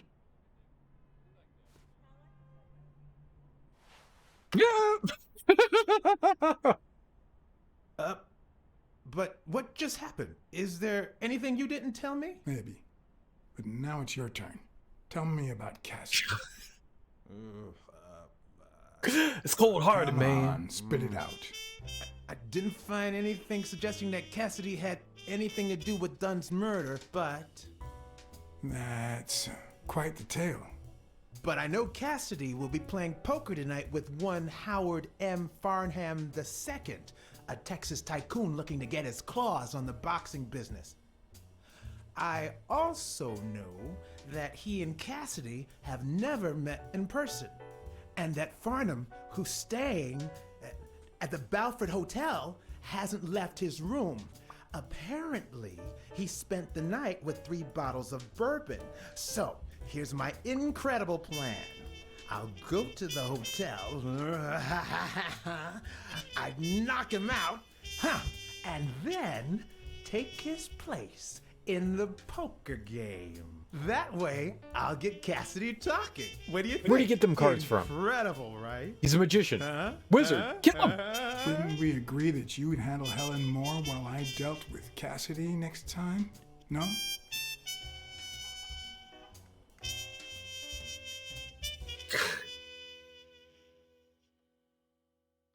Sweet. Hotel, motel, holiday inn. Say what?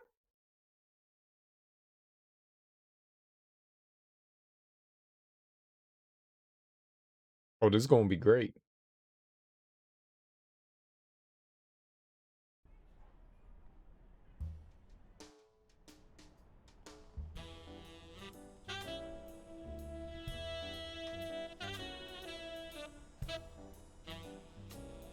Time for some smooth jazz.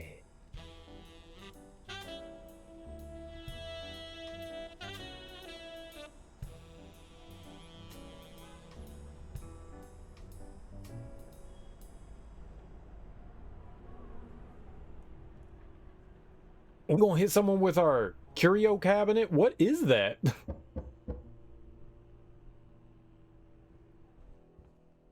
It's a moose.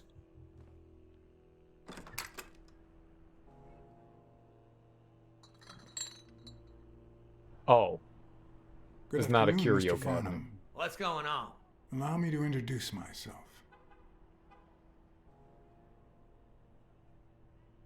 John Blackmore. I work for Frank Cassidy. He asked me to bring you these bottles so you could choose which one you prefer for the game. Oh, sure. I was fixing to leave, but I guess them monuments ain't going anywhere.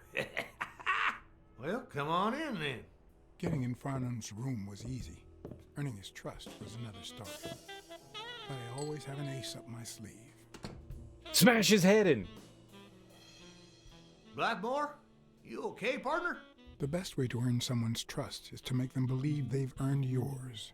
And sometimes, the best way to fake it is to tell the truth. I don't know where to begin.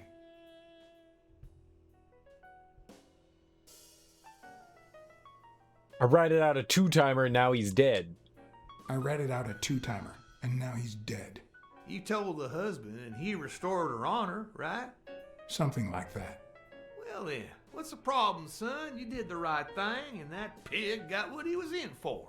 Listen here, you're gonna get your reward, son, from our Lord Jesus and this here Bible. One of the tricks of this trade is to be wary of the biases we all have. They cloud our judgment and blur the person in front of us, painting them with the shades of our preconceived notions of who they should be. But every once in a while, you run into someone so locked in personality that they can only be regarded as a stereotype. Farnham was a disgrace, not only to himself, but to Texas and the entire human race.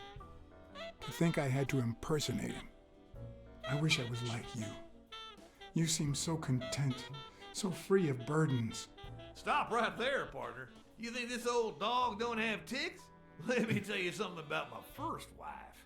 Woo-wee! Once I had gained Farnham's trust, the hard part was deciding what I needed to know to become him and not get myself killed. Oh, that bird looks awesome. That is what nightmares are made of. It's like a murder muppet. Oh my god, it wants to eat my soul.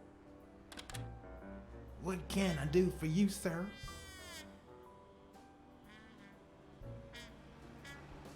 I'm here to play me some poker. You got the wrong place, sir. Did you miss the barbershop sign above the door? You have a good evening, sir. Wait,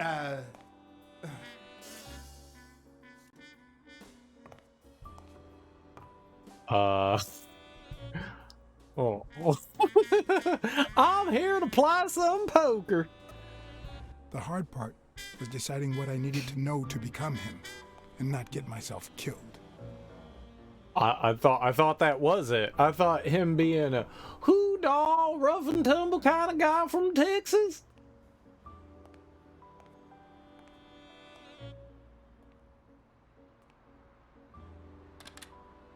What can I do for you, sir?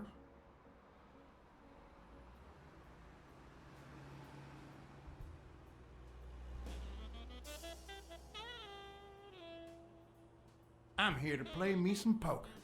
You got the wrong place, sir. There's Did you nothing miss on the screen. barbershop sign above the door? I fixed it. You have a good evening, sir. Wait, What just happened?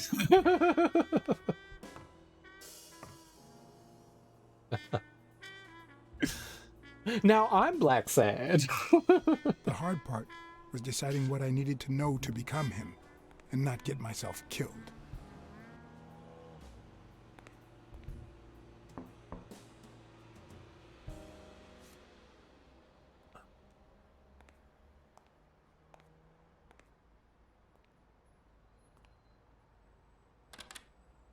What can I do for you, sir? I don't know. What can you do for me? Well, I'm afraid I'm no mind reader.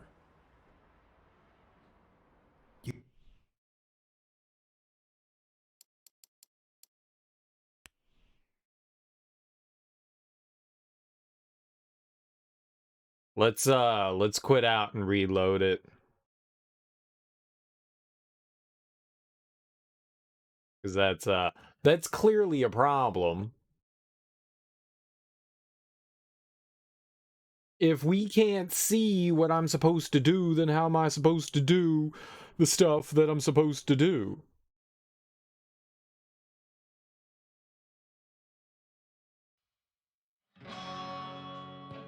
You know what? I'm gonna go use the bathroom too. Perfect opportunity to go alleviate myself. I will be right back.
All right, let's see if we can see if it actually works here.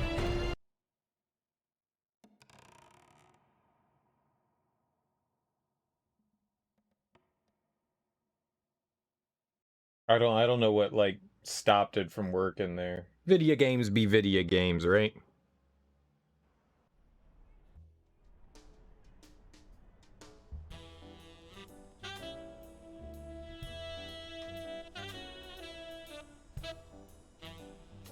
Oh, we're just doing the whole thing again? That's unfortunate. That's okay. It didn't really put us back all that far. We just have to do like the hotel scene thing, I guess. I'll choose everything I chose last time.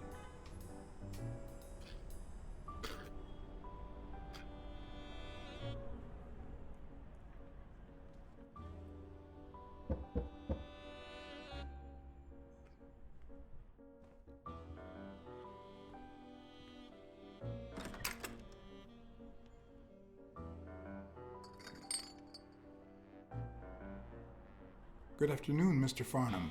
What's going on? Allow me to introduce myself. John Blackmore. I work for Frank Cassidy.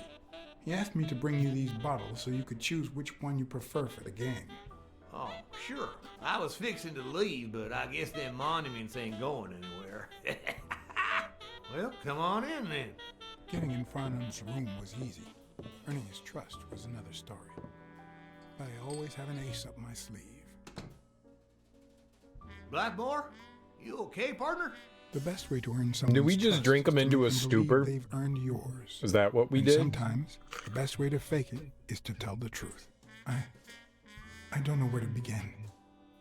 I ratted out a two-timer, and now he's dead. You told the husband and he restored her honor, right? Something like that. Well then, what's the problem, son? You did the right thing and that pig got what he was in for. Listen here, you're gonna get your reward, son, from our Lord Jesus and this here bottle. One of the tricks of this trade is to be wary of the biases we all have. They cloud our judgment and blur the person in front of us, painting them with the shades of our preconceived notions of who they should be. But every once in a while, you run into someone so locked in personality that they can only be regarded as a stereotype. Farnham was a disgrace, not only to himself, but to Texas. What kind and of the entire animal is human he? race. To think I had to impersonate him. I wish I was like you. I mean, it kind of looks You like a seem moose, so but it's content, not a so moose? free of burdens. Stop right there, partner. You think this old dog don't have ticks? Let me tell you something about my first wife. Woo-wee! Once I had gained Farnham's trust, the hard part was deciding Alright, what here I we needed go. to know We're to back. become him, and not get myself killed.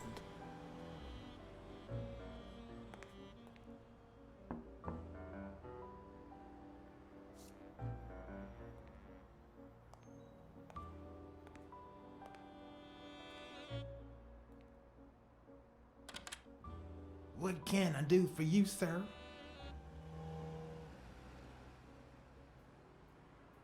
Howdy. My name's Howard M. Farnham II.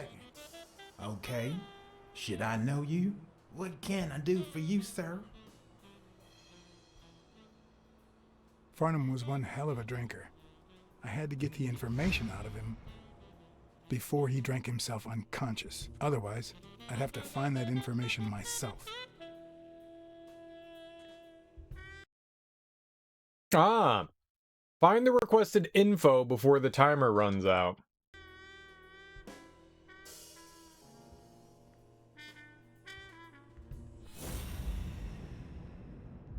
Stare at his crotch! Okay, don't stare at his crotch, but also stare at his crotch.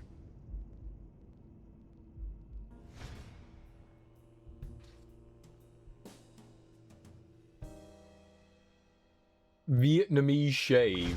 Yes, I got a Vietnamese shave last time. No, please, come in.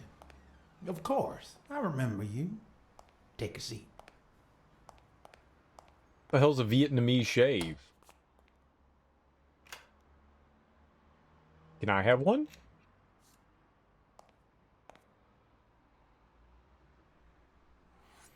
I've always wanted to get a hot shave. But, you know, I have a beard. Wait, are you just gonna remove all...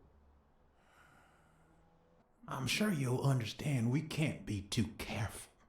Our host has many enemies, and someone has to keep them at bay. Sure, I get it. I'm glad to hear that. Now, please answer my question. How much does it cost to get yourself a clean Vietnamese shave? $1 million. Booth put the nail on the coffin of my first marriage. You know, the wife that caught me cheating with the maid. My second marriage, too. You know what I did to her daddy? Same old with several mistresses. So I decided to stick to my guns and only deal with hookers. Even Hookers? if I did end up marrying some. I feel you, Mr. Farnham. So I'm going to be honest with you.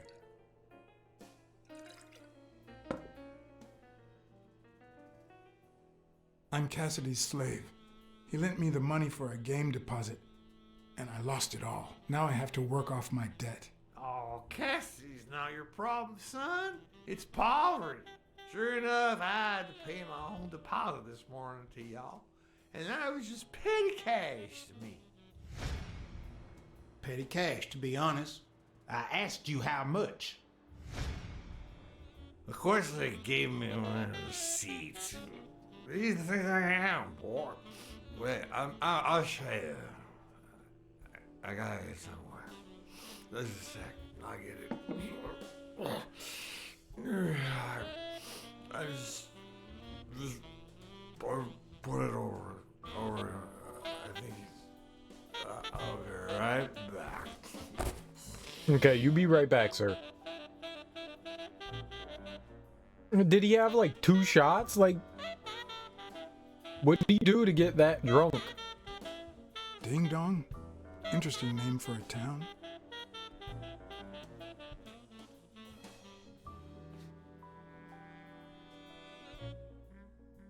$20,000. Why didn't you just say you had the receipt in your pocket? I'm almost certain, but tell me, who told you to come to this barber shop? Your mom. Let me tell you a little secret about my first wife, sonny boy. When I met that woman, she had no manners, no money, no money. Who in the hell?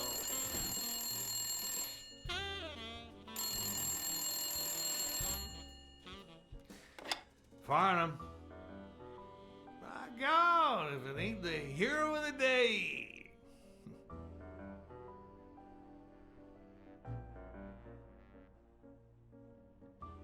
Knowing Farnham, the owner of this bra only came here for business.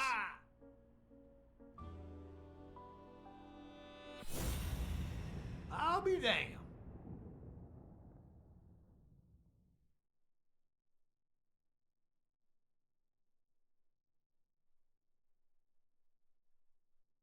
What am I trying to do?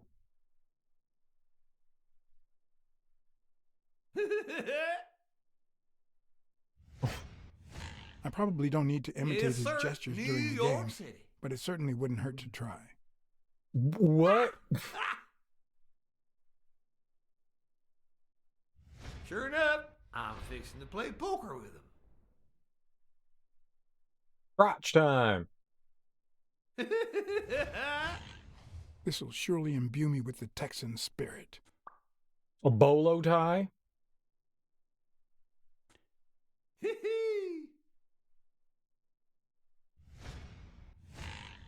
Nothing says Texan like a cowboy hat.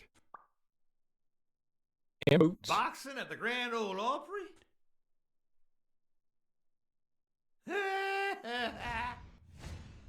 It's not going to be easy to sound Texan. Nah, but I'll just give a it my few best bourbons, shot. that's all.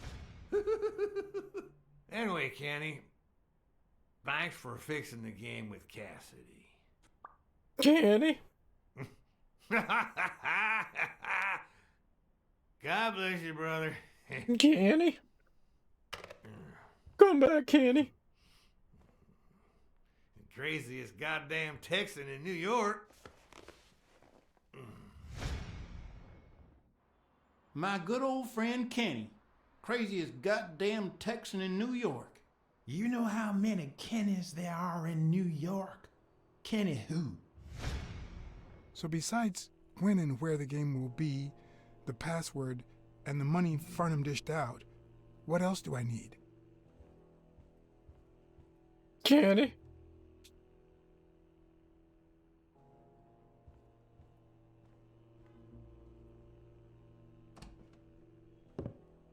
Oh, little black book. Luckily, there was only one Kinney in Farnham's address book. Kinney Eakes, residing at... I'm a genius. No one has ever gamed Cornell harder than Plaza, me. Manhattan. Stunning penthouse. I'm not surprised. Mr. Eakes has excellent taste. Do you happen to know what he asked for the last time he was here? Vietnamese shave. A nice big pompadour. Nice. I want a pompadour.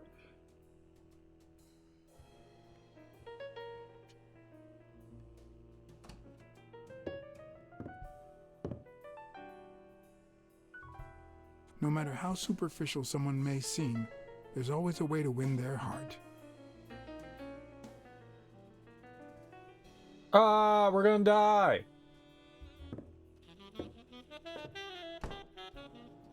Ah, move slower. I mean faster.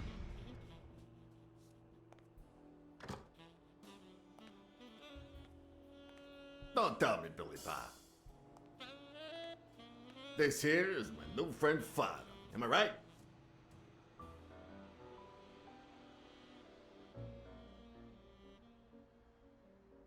Sure enough, your barber was fixing to give me a shave. You can get a good shave at another time. Billy Bob is always at our beck and call. Of course. Hey, come on. Let's get in there before they finish all the bourbon without us. I haven't frisked him yet, sir. I don't think that'll be necessary. Mr. Farnham here, he's an honest Texan. And I'm sure he'll hand over his weapon if we ask him to. Right?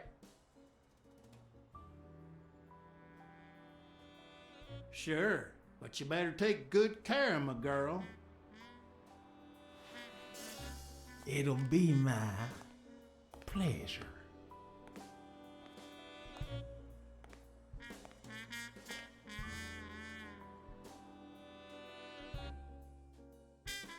Welcome, gentlemen. Chips are on All the right. table and guns are in the safe. Now, we got a lovely night of poker ahead of us full of smoking and bourbon. So let's get started. Take a seat, Mr. Farnham. Let me introduce you. To my right, wearing gray boxers and weighing in at 140 pounds, the owner of Pink Vice, the largest meat market in all of Manhattan. In other words, a real son of a bitch. No offense to the women he exploits. Our reigning champion, Oswald Quince. A title I aim to keep. Provided our new contender here doesn't interfere. Whatever, you're bold. Y'all are dealing with the worst player in Texas. You're just trying to make me overconfident, aren't you? The truth is that our friend Farnham owns the largest and, I dare say, most entertaining establishment in Texas. Really? So we're colleagues then? Yeah, you wish, Quince. He owns a casino. Damn. And it's not even in Austin or Dallas. It's actually in a little town called, what was it? Darn it. I looked it up the other day. Had a funny ring to it. I hate it when this happens. I thought they moved all Texan casinos to Vegas. Well, Ding gambling dong. is legal. You mean Ding Dong, Texas? Ding dong! That's it. Ding dong. Bing bang. Who'd ever think of a name like that? Well, casino or no casino, let's just hope he doesn't keep as many aces up his sleeve as the late Ventimiglia, huh? Amen. To my left, wearing brown boxers and weighing in at 396 pounds. Frank, show some respect, huh? The hospitality tycoon, Polly... no. Tycoon? I just own a small bar with pool tables. Clients drink close to nothing and play even less, but certain business transactions just couldn't happen anywhere else. Damn it, Polly. Why don't I know your last name? Because they took it away from me. You have no idea how good my ex-wife's lawyer is. Women, they even take our damn names.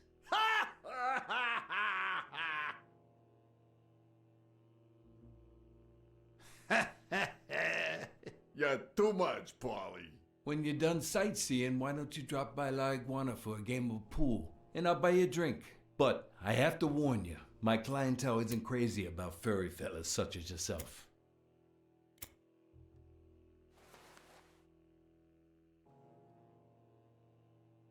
Thanks. I love me some pool. Perfect. It'll be my pleasure. You're looking to start your own pool business, Farnham? This He guy made a here bet. wants to start a boxing association in Texas. Guess who he's turning to for advice? To be honest, several things got me worried, so I'd be much obliged for any counseling. So, Big ass what iguana. worries you?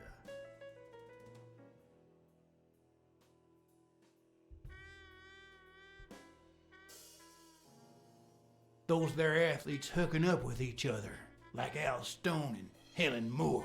I see you subscribe to What's News. Yeah, my star boxer, the reigning champion.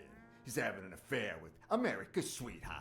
Hey, I got nothing against those two idiots falling in love. Don't get me wrong, but it's taking a toll on his performance. I don't think he'll lose against Yale, but I'm starting to worry a bit. Billy Ma, bring out the bourbon. We're drying up here. I'll deal with a fresh deck, of course. We respect traditions in this establishment. Poker is as boring as it is simple. All you need to do is read people's faces. And even the worst detective has that trick up his sleeve. I don't. The real issue is knowing what to play for when there's much more than just money at stake.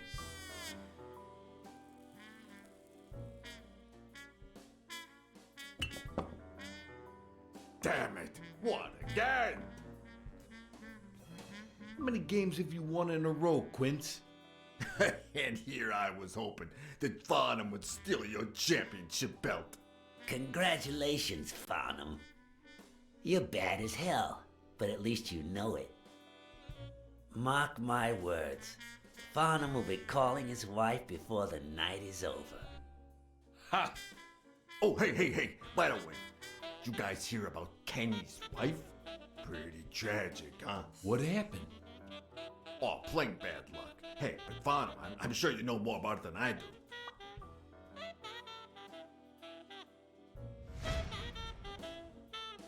Anyway, Kenny, thanks for fixing the game with Cassidy. I like this.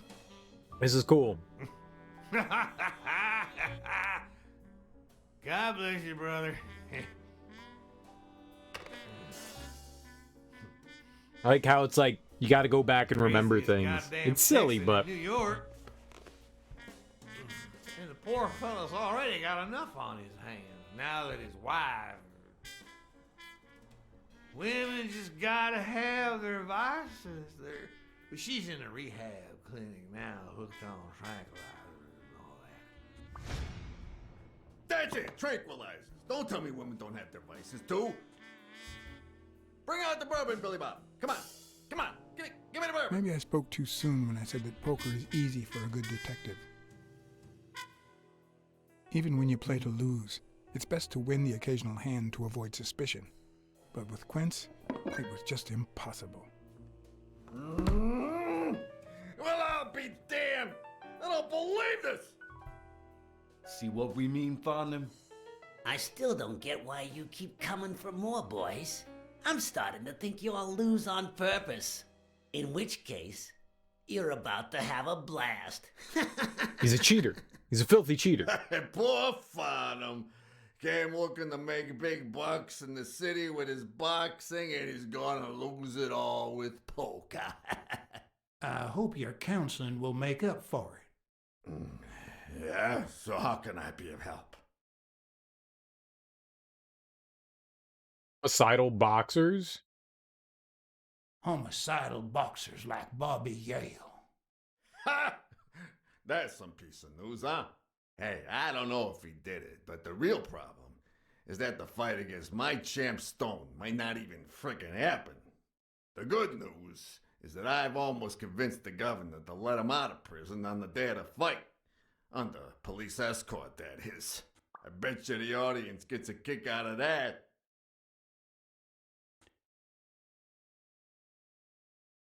Having to compete with illegal gamblers like that O'Leary fella.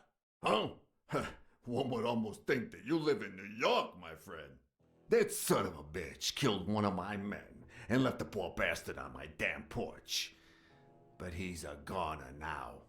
Ever since the sport got put on TV, people want a fair game, honest boxes, and no shady business. You can't break the law anymore like before. Nowadays, they gotta bribe those big network executives to negotiate for broadcasting rights. Come on, let's steal another hand before Quince accuses us of trying to break his winning streak. Ain't gonna happen. Gentlemen, I suggest you never tell your sons about this game, unless you want to lose their respect. Wait, you mean our sons actually respect us? I hear you. There's no way to set boys straight these days. They don't even respond to a good old beating.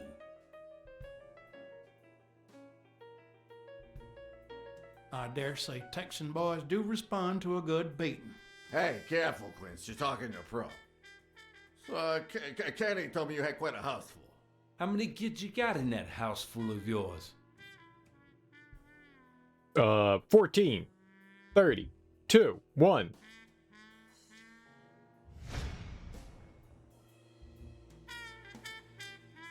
No, that son of a bitch was about to choke on his own vomit. If I'd been a communist, perhaps the vision of a millionaire choking on his own vomit would have made my day. Even so, I doubt I could have just stood there and watched him die. Unfortunately, I didn't break a sweat trying to save him.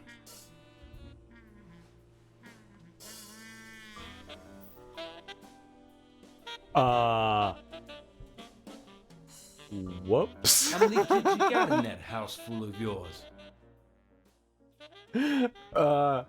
Oopsie doodle.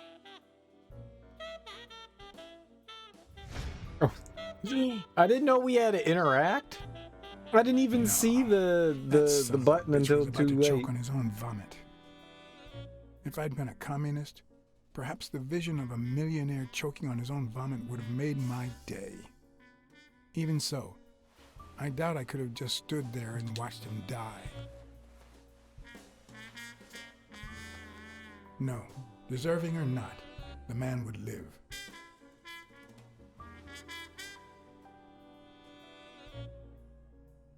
So we gotta find like a wallet of his or something like that, right?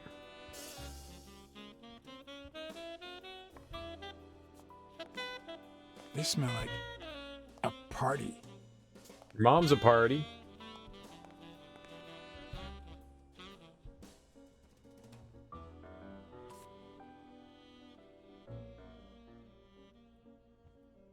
It looked like there was something in his back pocket there.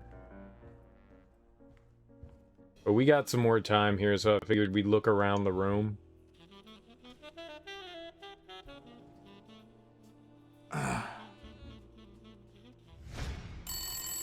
Six, well, that's something. I don't know how you deal with all of that. All boys? Does it have to be now? Oh, never let Quince near one of your daughters.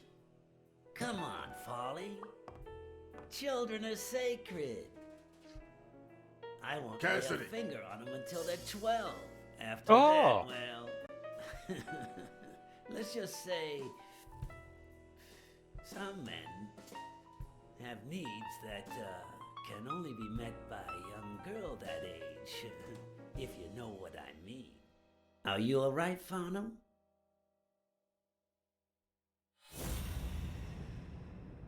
So how do we stab him in the face? There goes your winning streak, you sick bastard.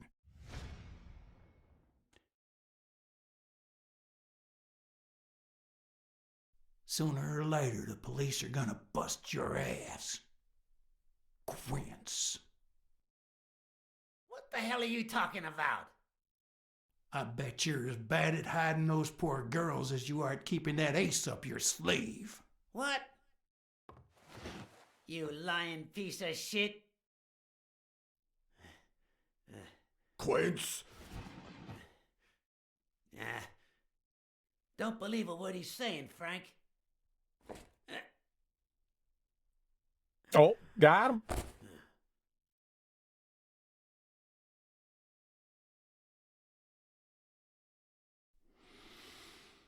Don't you dare call me Frank. Billy Bob. Do we get somebody else killed? More. Huh. For washing up. It's a deal. Dude, we're getting people killed left and right. Oh my god. A good call, Farnham. I owe you one. Please, take that flying scumbag's tokens. And mine too, if you want them. I'm feeling generous. Hey, turns out the governor accepted my suggestion to let Bobby Yell out of prison on the day of the fight. Hey, this is turning out to be the perfect night. If you decide to go ahead with your new venture, call me, Farnham. Your behavior at last night's game was utterly insulting. The world won't miss him. Never contact me again, or I'll put an end to your pathetic life. If our common acquaintance should ask you about your business endeavors, tell him that boxing is too violent for you. Signed, Frank Cassidy.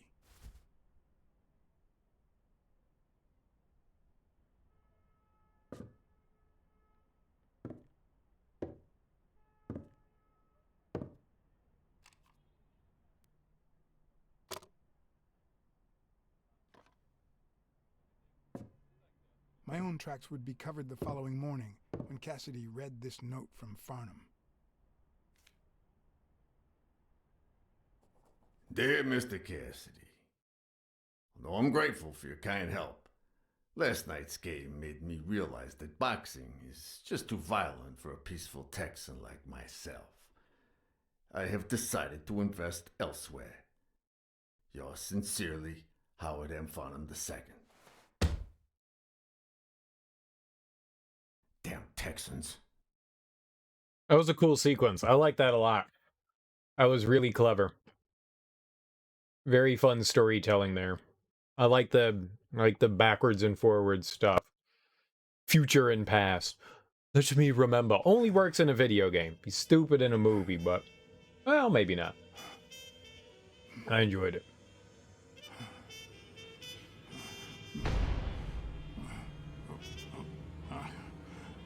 As for me, it was the first time in days that I had gone to bed without my daily beating.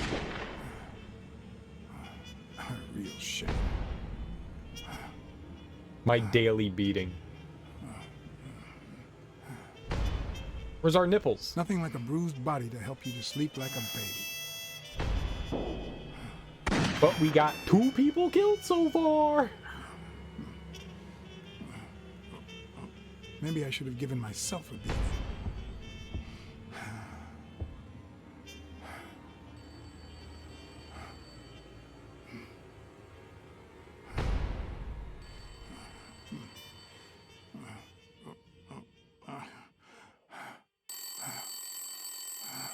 Telephone.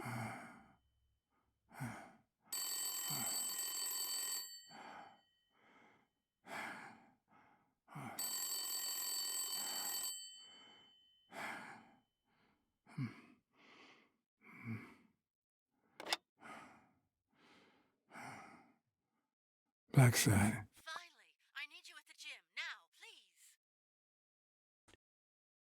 Sonia.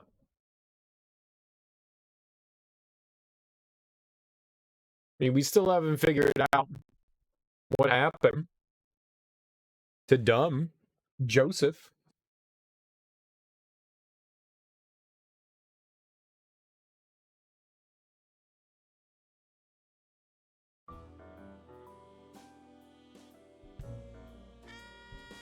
Oh. It was like this when I got here.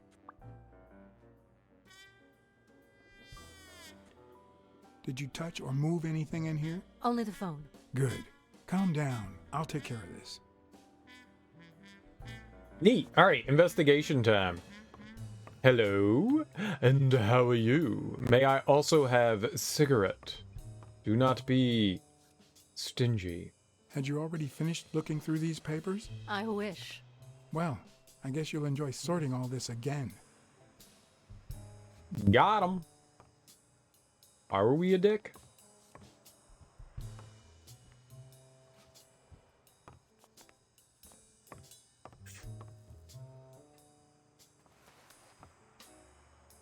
Bingo.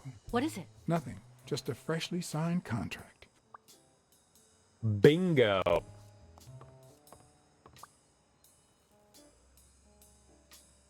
It's my profession. We are a private dick. Very true. What are you doing?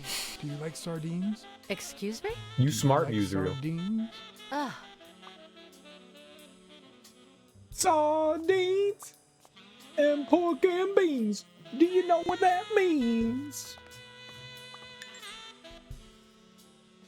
We very much are a private dick. Perfect.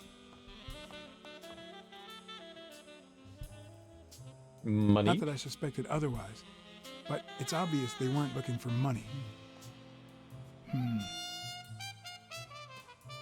Looks like the burglar isn't interested in bureaucracy. Did they take anything? No, although...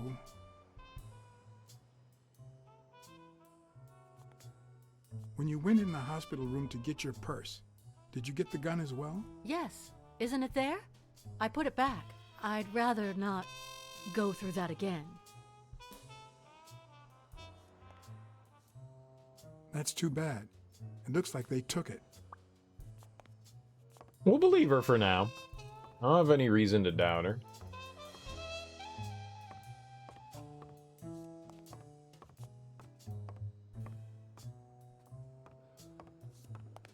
Alright, anything we're missing here?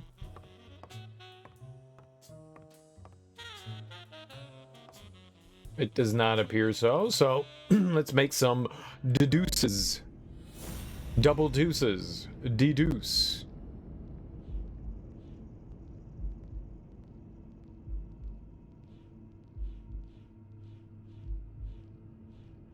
How do I... There we go.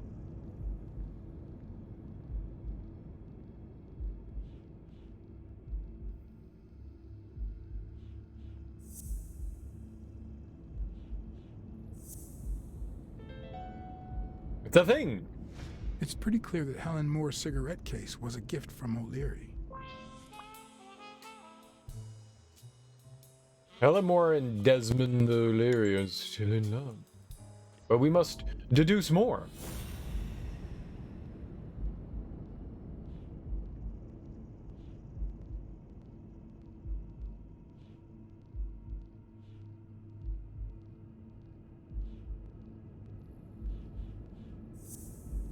But what about threatening career? No? Alright, well, she says she hates him, so... If she's still in love, why does she claim she hates him? What is she hiding? Something to pontificate on.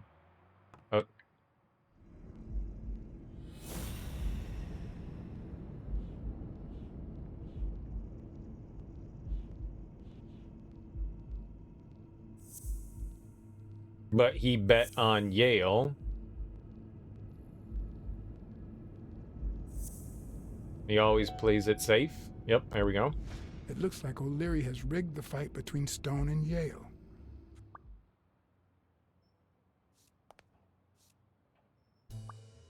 I love this deduction thing. It might be my favorite part of this game. I love it. It's so cool.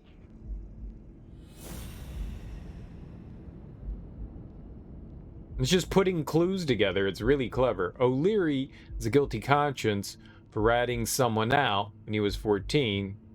Someone who ended up dead. I don't think we got anything there yet. Let's look at the feet. Right here? No?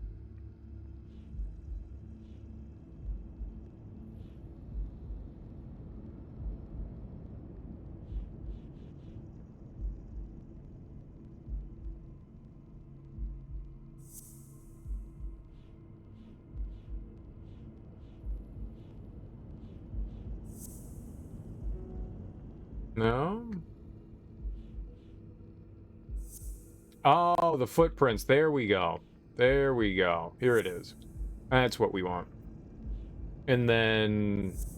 this? No, but it is those two. Footprint. Burglar.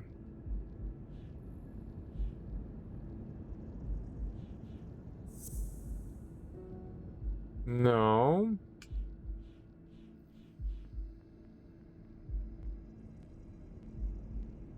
Maybe we still don't have it. Alright, I think maybe. So, signed document. Wait, what did I do? Oh. Who does it belong to? Planned out?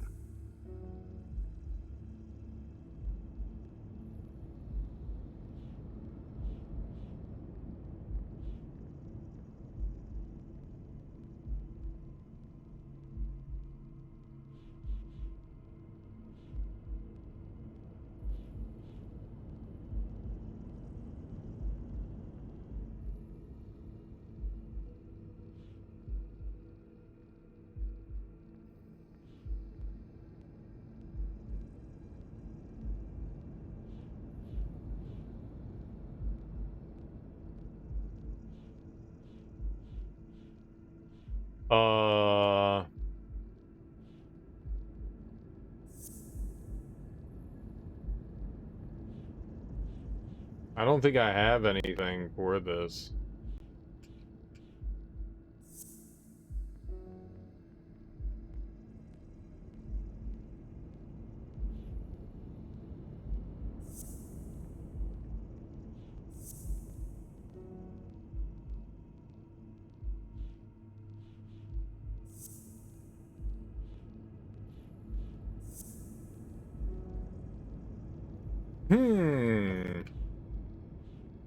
I just assumed that it had something to do with the feet.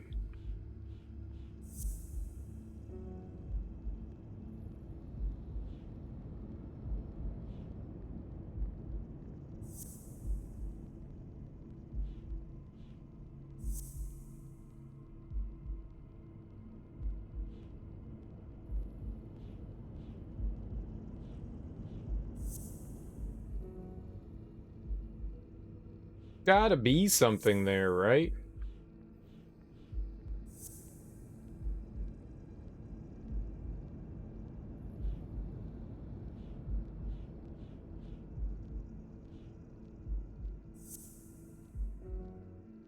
I already did that one, I think.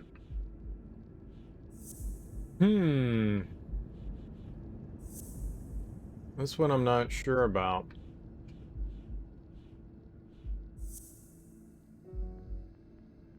No.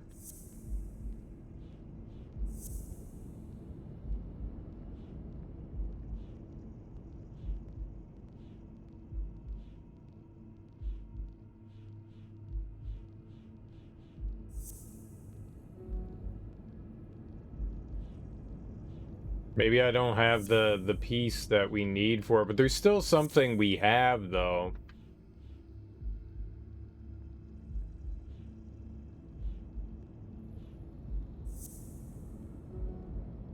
I don't see how those link together. What am I missing here? What's the one?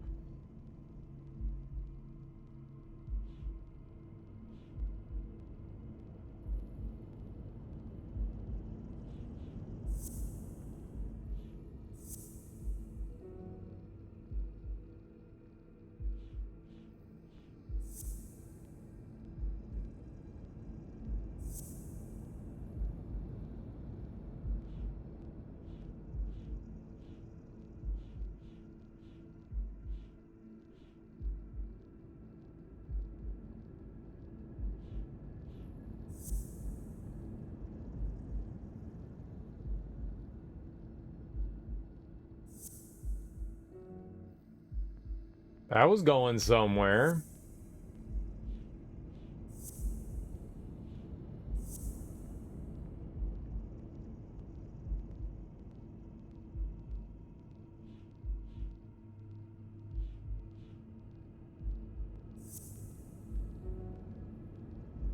Maybe. I probably don't have the piece of that one either.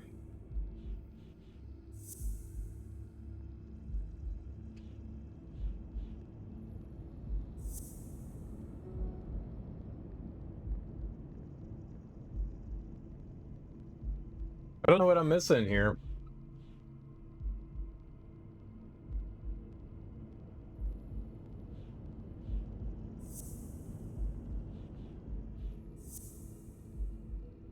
What do all those have in common?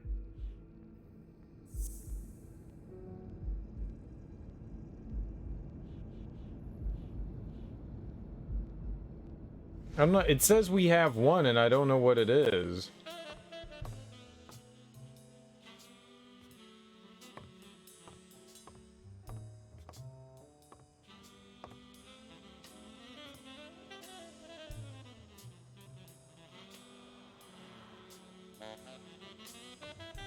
Is this yours?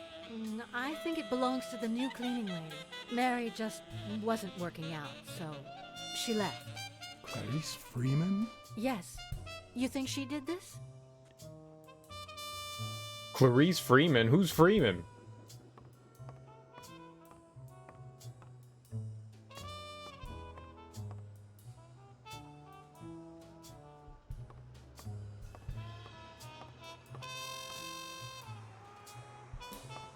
I can't move. Did I not go downstairs? Oh.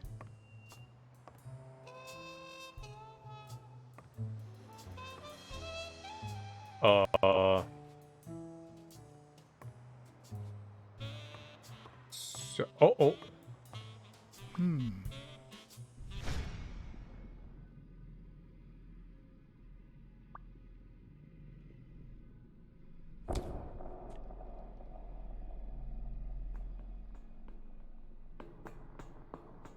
So she witnessed something.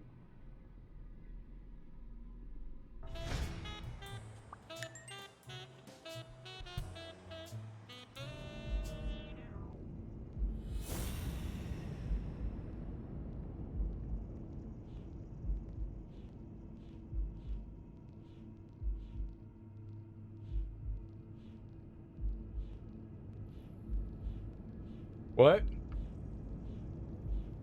None of this is new. What?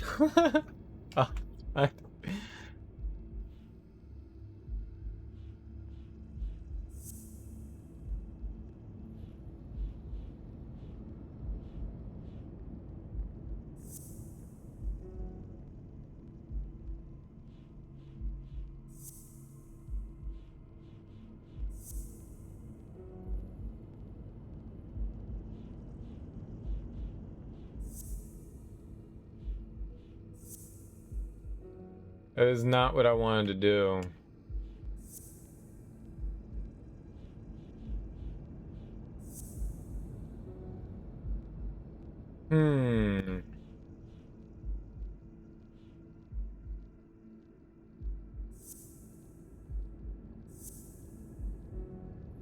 No.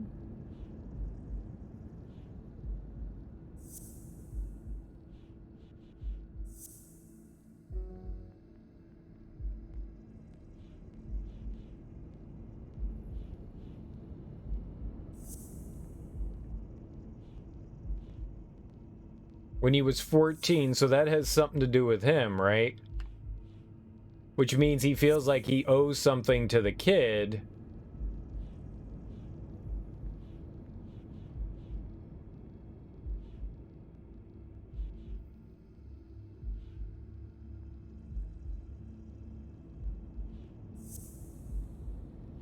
This might not, we might be missing a piece of this.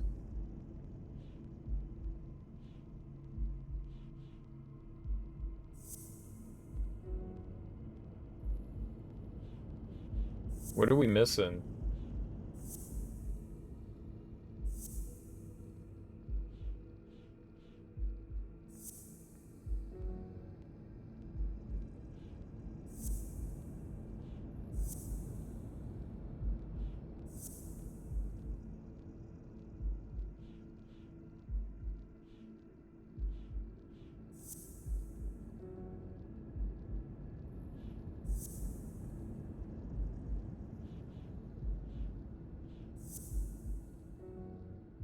No.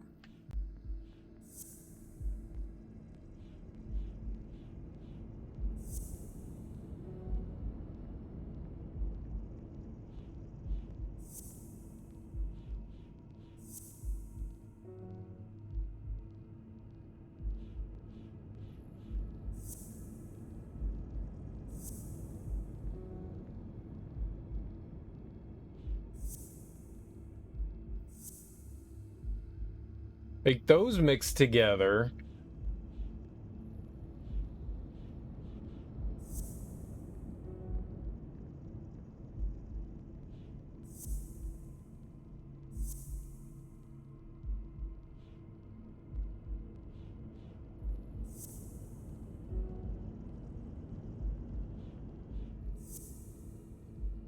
I mean, what have I not combined that seemed logical?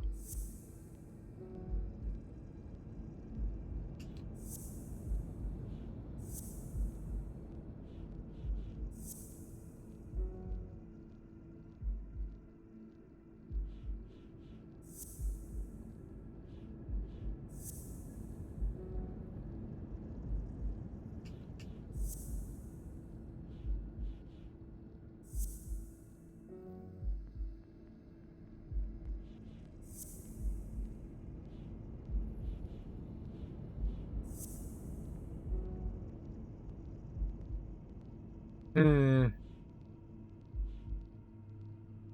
really don't know which of these that I'm like missing out on.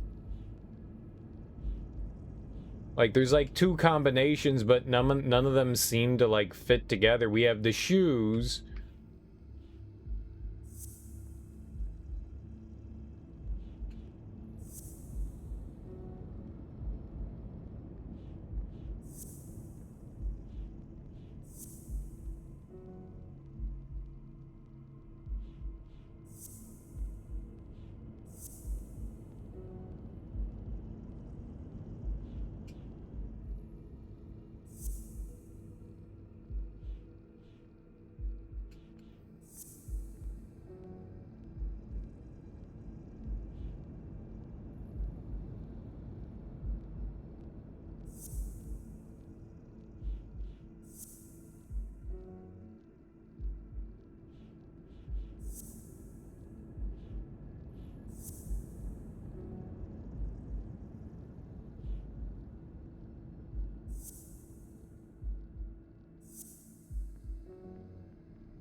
That matches.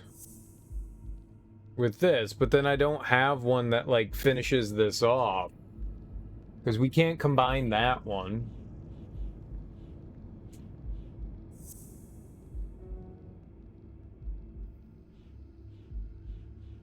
Then the only other thing we have here is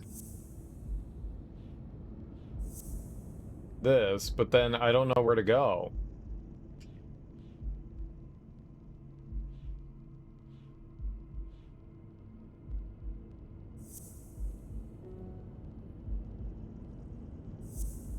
It's saying we can do one, but this is impossible.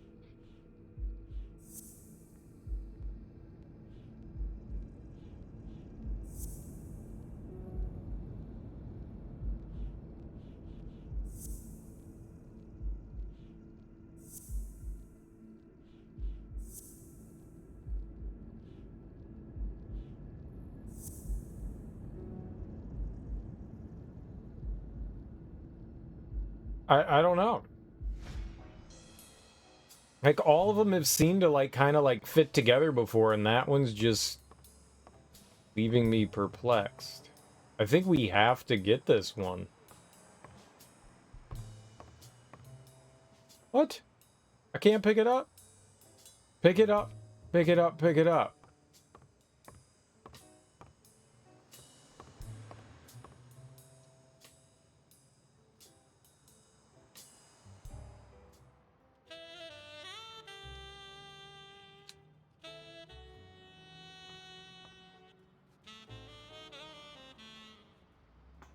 Oh, we can go up the stairs? Nice. Well, I changed. Yeah, there's something there that just doesn't make sense to me. Oh. Oh. She got Sergeant slaughtered.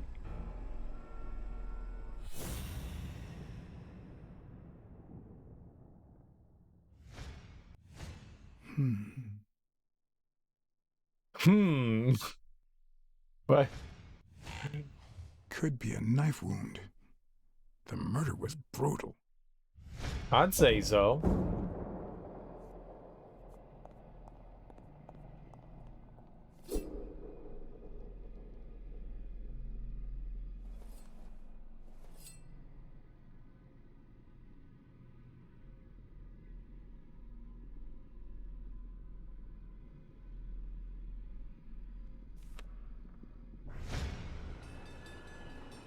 Uh-huh, uh-huh, uh-huh.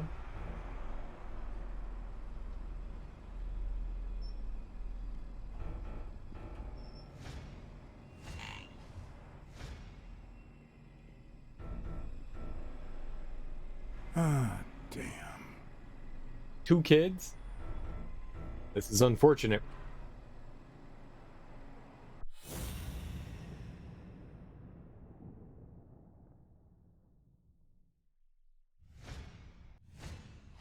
I can just picture her saying, "Honey, I found a job. We're finally gonna make ends meet."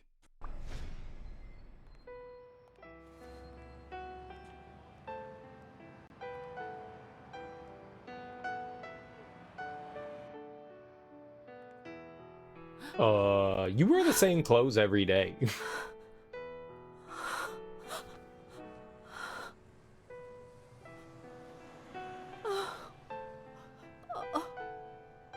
I want you to call the police, Sonia, and then go straight to a friend's house.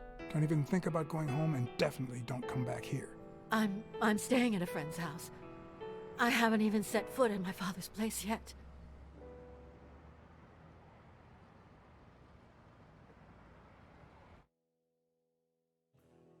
Good. Do you have the keys? If the murderer didn't find what he was looking for, that might be his next stop, if he hasn't been there yet.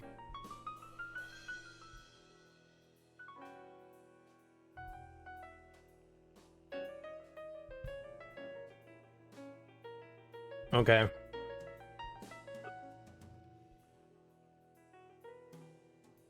I don't know what the deduction is that we can make.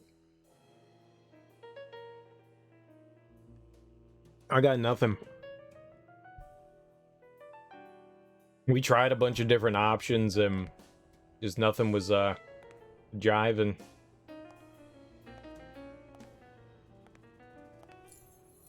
For once I had the keys to the place, which meant I wouldn't have to use my lockpicks or...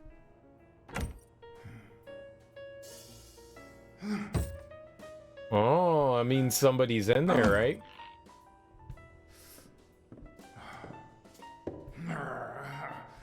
Kitty charge!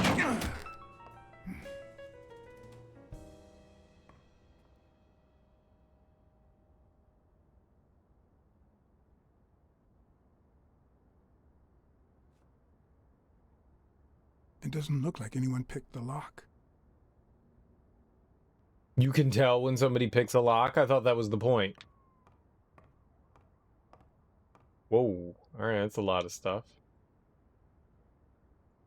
Black Fantasy, Little Hand, Fletcher, La Chapelle. The guy sure had good taste. Hell yeah. Oh, we're just gonna jazz out? Alright.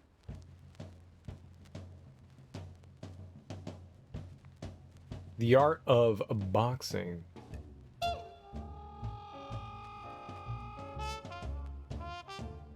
I see more art in a boxer's hypnotizing footwork than in certain modern paintings. Right? Beautiful.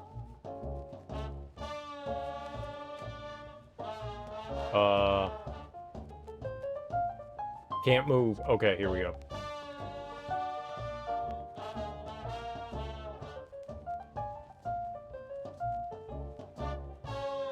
The Life of Harry Bradwick, Father of Baseball, Bartholomew Finn.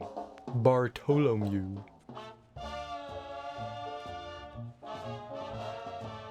As I glanced at the telephone, I remembered the weekly password for O'Leary's illegal gambling operation. Even though I had rejected his reward for telling him about Colbert and his wife, I had managed to make my own dirty money by ratting out the Eagle Pimp during our poker game. How much damage could a small bet do? I mean, no. What harm could I do? Only the invisible type. I know, but I don't know how to make the deduction. All right, let's make a bet.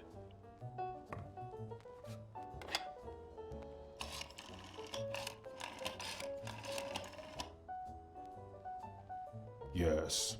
Wild strawberries. Welcome, sir. May I ask for the beneficiary of your bet? John Blackmore. John H. Blackmore. I see. Event? Stone versus Yale. Madison Square Garden. Got it. Amount? $5,000. Winner?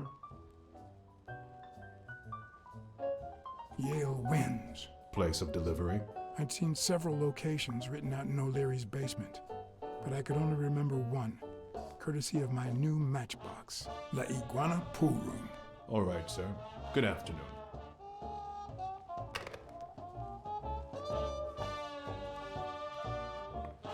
Yeah, I'm a gambling man. I mean, they won't know who I am.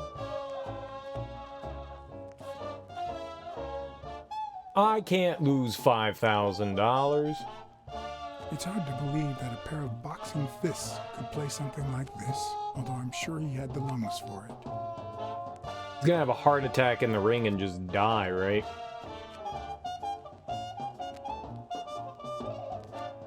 It looks like Dunn had already begun to move his things. So he was packing up to move in with Mary.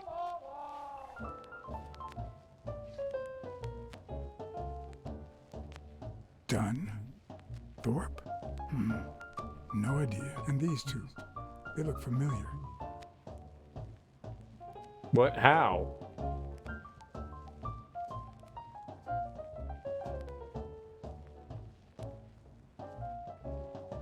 They don't look familiar to me.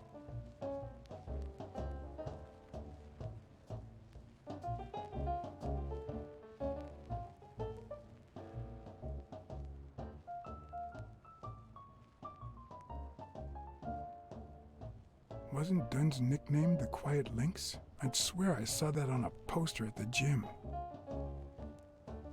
Yeah, the Quiet Lynx. The lynx is a minx. Okay.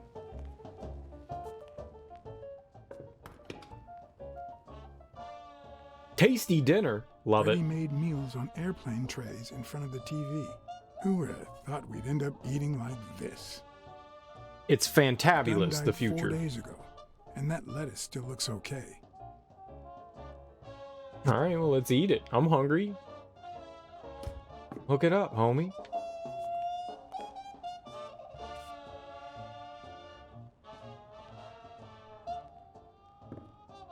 Sardines. It's been open for a few hours. We smelled sardines before.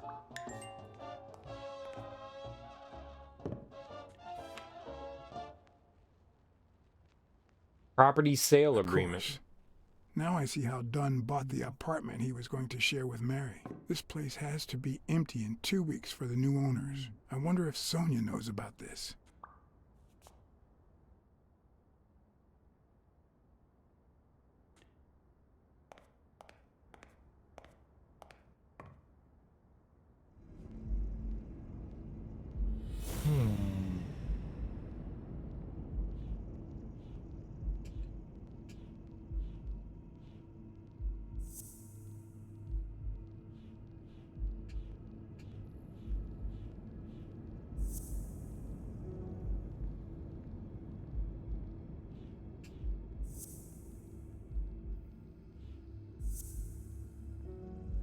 Oh, the paper tissue. I didn't see that that was there. Where did that come from?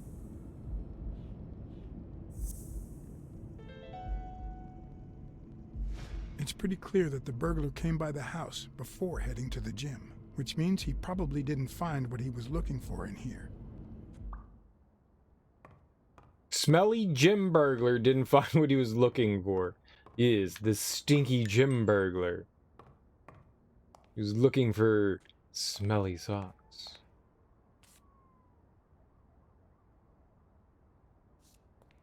Smelly, welly sock. Because, I mean, what else would you be looking for at a gym?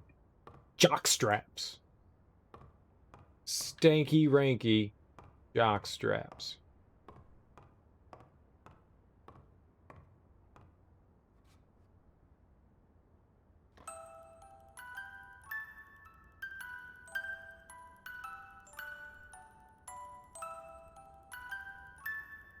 Nightmare music. Turn it off. Could this be the origin of Sonia's interest in business management?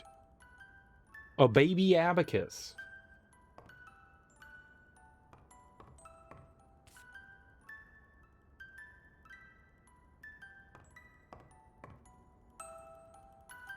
So is this Sonia's old room? Is that it? Frank Papalia under your skin. Teen idols who only got better with age. Okay, whatever you say, boss. Catchy glove. What's this doing here? Spano's glove in Sonia Dunn's room. Who's Spano? Spano. Who's Spano?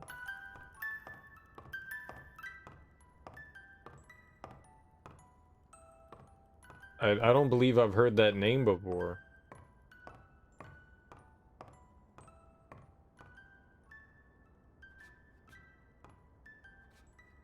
You still looked at her every morning, so many years later, with a new love? Maybe we don't need to forget.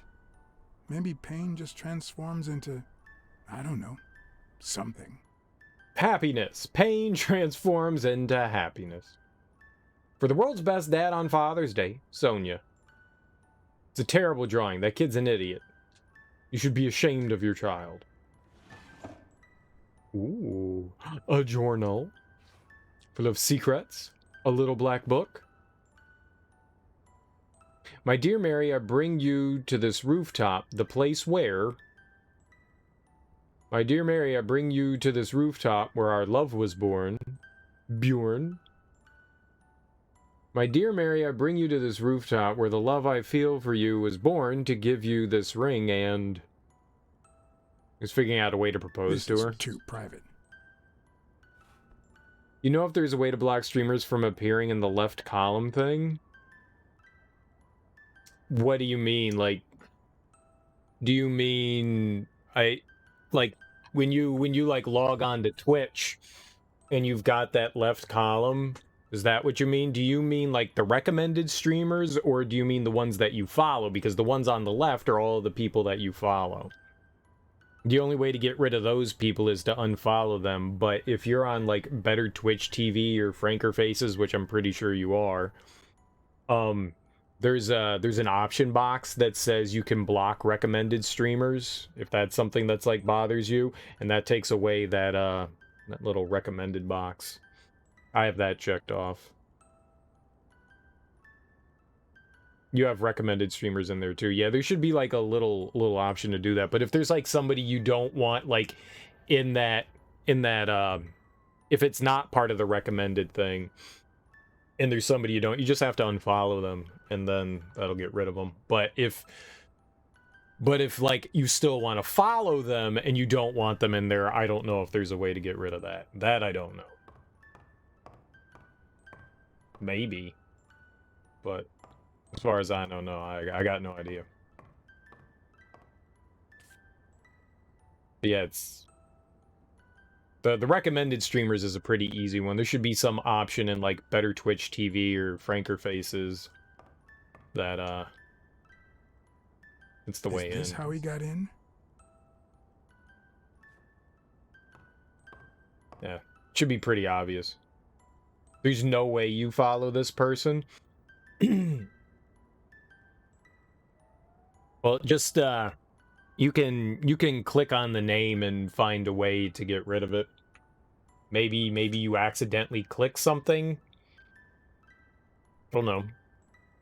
Like I said, there's two options. So you've got like the normal following people that you have, and then underneath is recommended.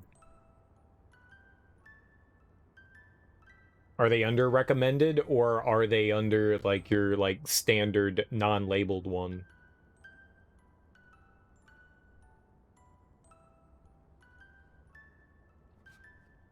Elaine. I think that was Dunn's wife's name, according to Jake.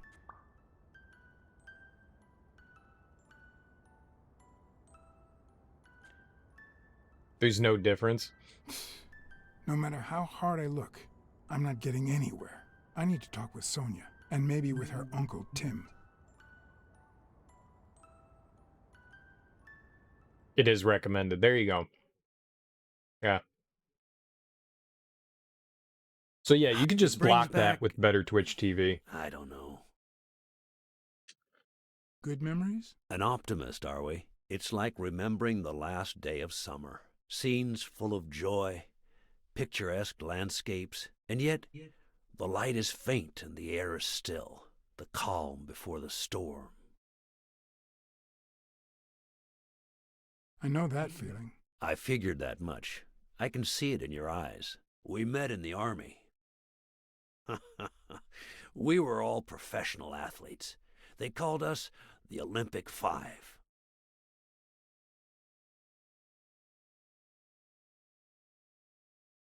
Who's the guy on the left? Ah, Viktor Sukovsky, the athlete. You've probably heard of his medals. Who's the guy on the right? Angus Mitchell, our combat medic, and a doctor with the New York Warriors. It was Spanow who got him assigned to our platoon.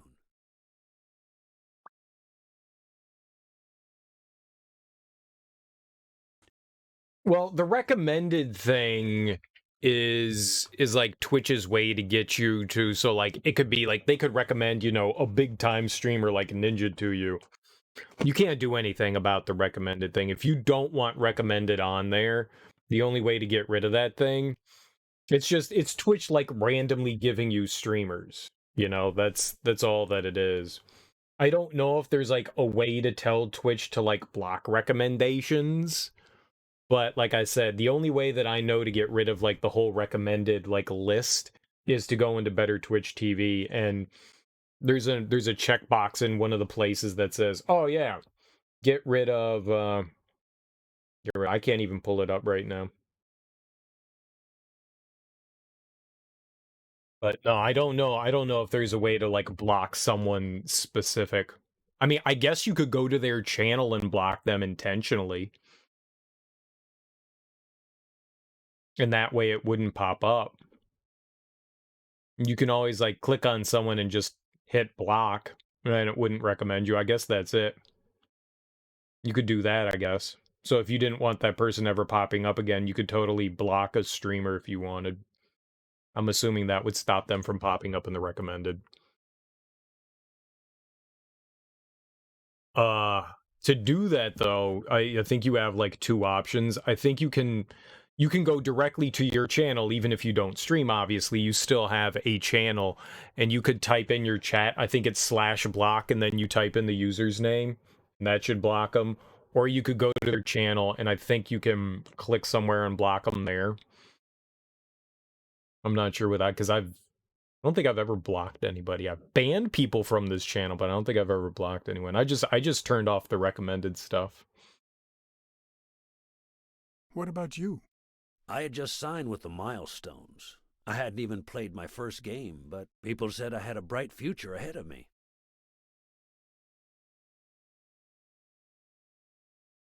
And you did.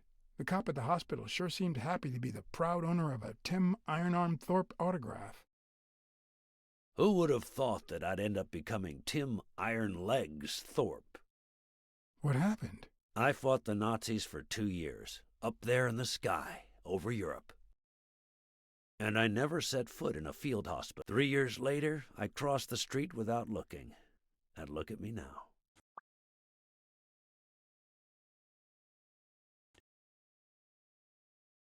Hey, isn't that Craig Spano?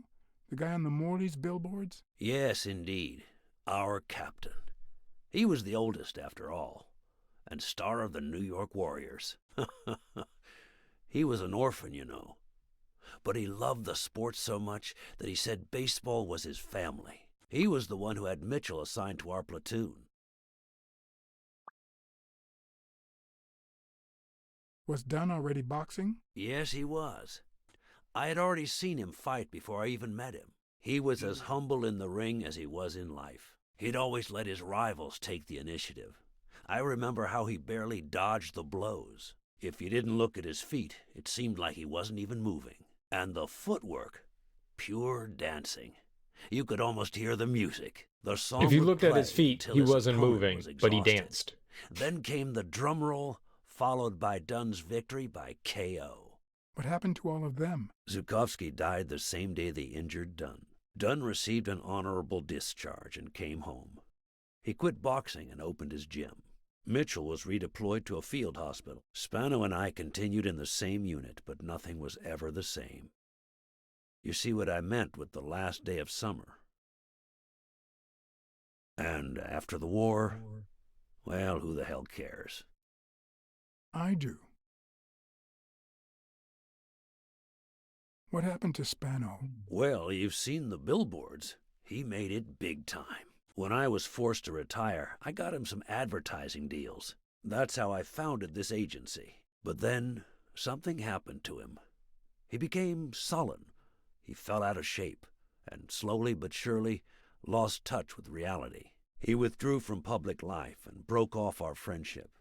Haven't heard from him in, 3 years? And believe me, I've tried to contact him. Well, it's not that he's missing, it's just he went into seclusion. What happened to Mitchell after the war? Mitchell? Who knows? We lost touch. I hope he's doing well. I think I saw Mitchell not too long ago, but I can't remember where. Seriously? Hospital. Please try to remember. I'd love to hear from him again. I'll do my best. You think Spano might have been involved in Dunn's death? Spano? No way. He and Dunn were always... Well, Spano's changed so much that it's hard to say. Allow me to double your wage. You have to find the murderer. Maybe Dunn stayed in touch with Mitchell or Spano. Maybe even with both. But he never told me anything. Maybe Sonia knows. I doubt it. But that's not the only question I've got for her. May I? Yeah, blocking's pretty simple, I guess. I would assume that it would prevent them from popping up, so glad it worked.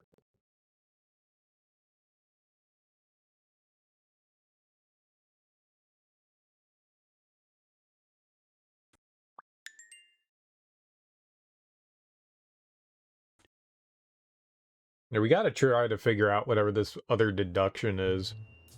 Yes? Sonia? No, she's not here. Who's calling? Where is she?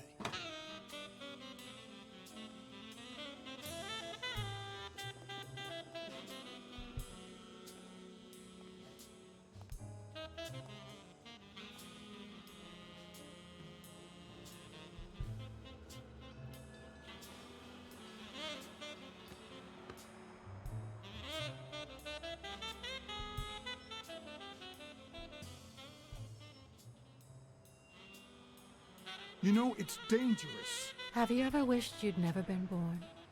What?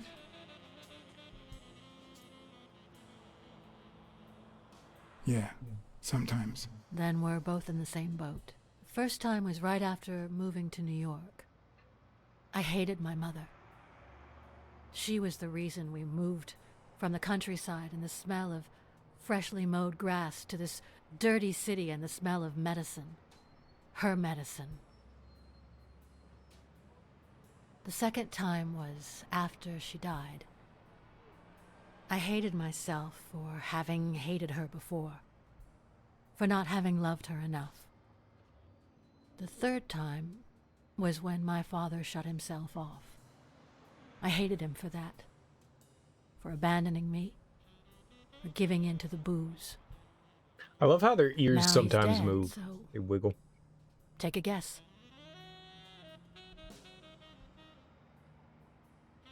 You've realized just how much you really loved him. I guess so.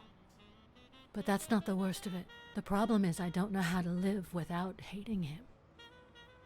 Over the last few years, everything I've done was meant to push my father far away. To avoid being like him. To avoid making his same mistakes. Without him, I just don't know who I am.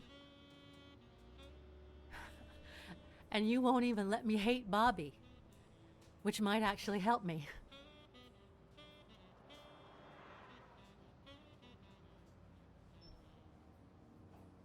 The more you hate, the worse you feel. You think I don't know that? I need someone to blame.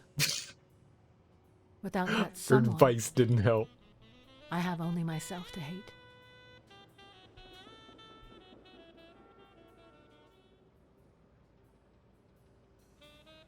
Hate me. A good detective would have found the killer by now. That's nonsense. You've already come so far. I'm sorry I haven't been a little more grateful. In any case, you shouldn't hate yourself. You are... No, you have such good qualities.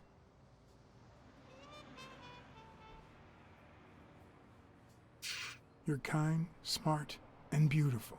Are you really trying to flatter me now? No, seriously, I didn't mean to... Sorry. Anyway, can we just drop the subject? Did you go to my father's apartment? Yes, the thief went there before coming to the gym, which leads me to believe he didn't find what he was looking for. And what was he looking for? That's what I intend to find out, with your help.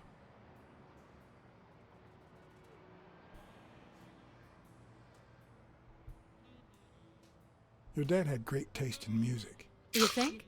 Let me guess. The same taste you have, right? Exactly. You He don't know wasn't how trying to, happy like, that makes hit on her. He was just trying to cheer her up. Like, everyone likes being called attractive. Like, no one's like, oh, man, I hate that they called me pretty. People like it as a compliment. Okay, sometimes it can be creepy. Sometimes it can be creepy. But for the most part, people enjoy that. So I was just trying to be nice. I went too far. I should have said kind and smart and left out the attractive bit. I get it. All right.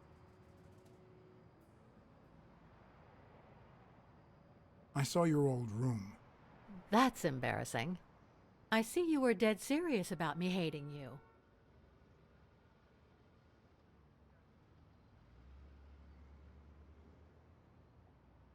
I'm also a fan of Frank Papalia. Oh, yeah, the poster. I only liked him because my father thought he was too modern. But I'm glad we agree. I thought you shared my father's taste in music. I could like all kinds of music. OMG, cat people! I know. What's up, Ricky? How you doing? Welcome on in. Happy Wednesday morning. How you doing? Oh yeah, we're furry all over the place. Did the abacus inspire you to dabble in finances? The most useful gift anybody has ever given me. Yeah, aren't they hot? Yes. Duh. I like the way her eyeballs, like, one of her eyelids is lower than the other, is like my eyelids. We have something in common. Ate dinner, pizza and ice cream together. Did you have ice cream pizza? I don't know what that is, but I want that. I liked your drawing. I liked it. I liked it. It looked nice. I mean, for starting out with the basic outline of stuff before you start, you know, like filling shit in. Huh? Better than I am. I take it you've got a tablet to draw on, or do you use the mouse? You had pizza, then chocolate ice creams with graham crackers. I've been trying to find chocolate graham crackers for like months, and I can't find them anywhere, and it makes me sad because I want to eat chocolate graham crackers. Not Teddy Grahams, chocolate graham crackers. You only draw with a DDR dance pad? Well, I use the Donkey Kong bongos, so, you know, to each their own. A gift from your mother? From my Uncle Tim. Uncle Tim. He used to say that in this day and age, a woman should know how to count. My father didn't agree, but he didn't oppose it either. People thought he was a liberal because of his attitude towards racial issues. But at home, things were different.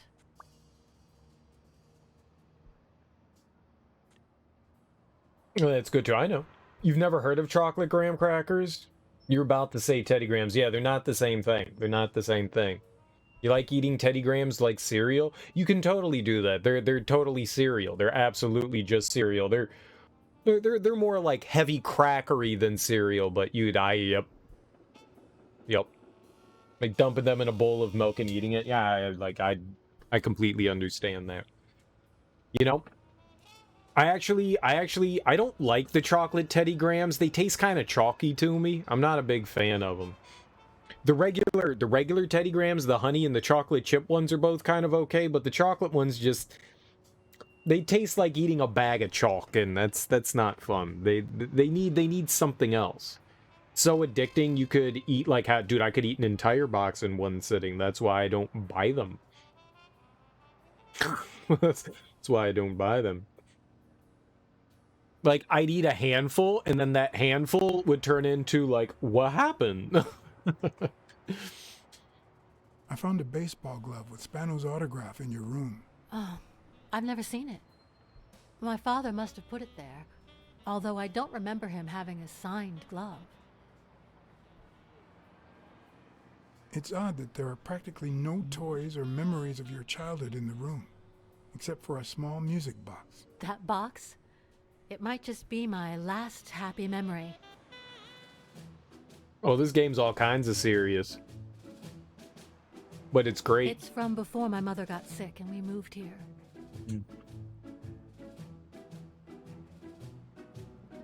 I loved reading stories about pirates. So, my father drew a treasure map for me. What? That's awesome. I searched the whole house, one clue at a time. It led me to this enormous tree in the yard where Daddy had put up a tire swing. X marks the spot, so I dug to find my treasure. That's so cool. I loved the music it played, the ballerina, and the little secret compartment. Oh, the secrets I kept in there. I think it's the first time I heard you call your father Daddy.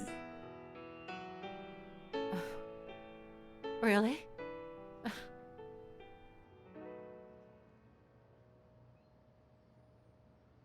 Right?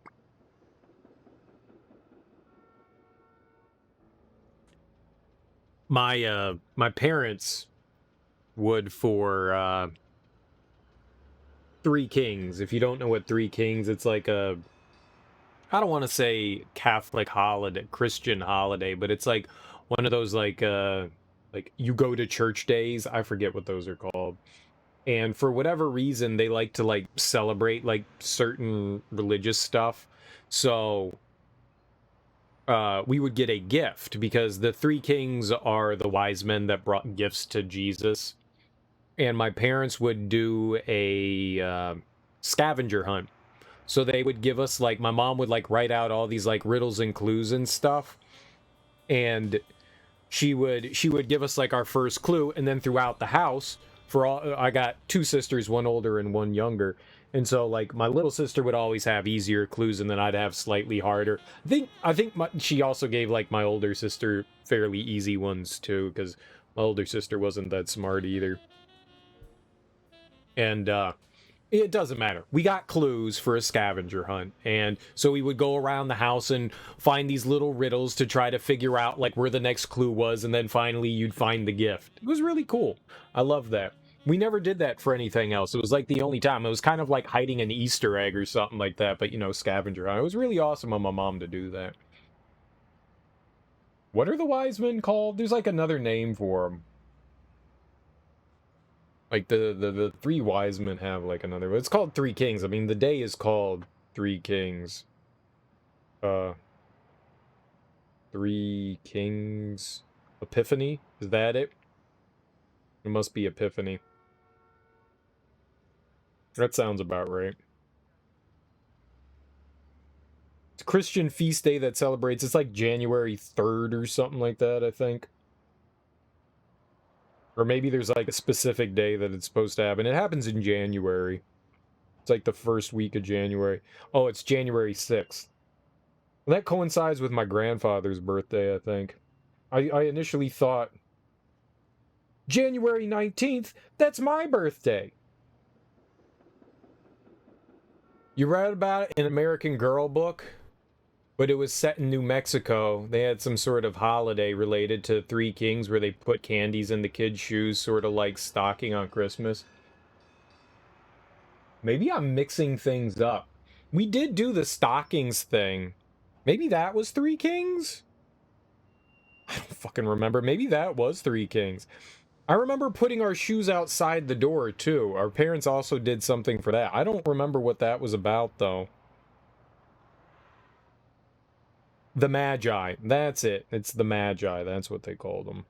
I don't remember what that is. What was the... I think it's something else. I don't think that's Three Kings. But maybe it is.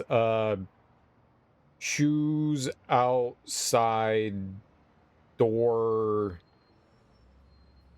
What was that for? A burglar's code? No. Holiday. Gifts. Gifts, not burglar. Saint Nicholas. It's Saint Nick's Day. That's right, Saint Nicholas. Yeah, I thought the Three Kings was slightly different, so it's Saint Nick's, which is somehow different than Christmas. That's what we did that for.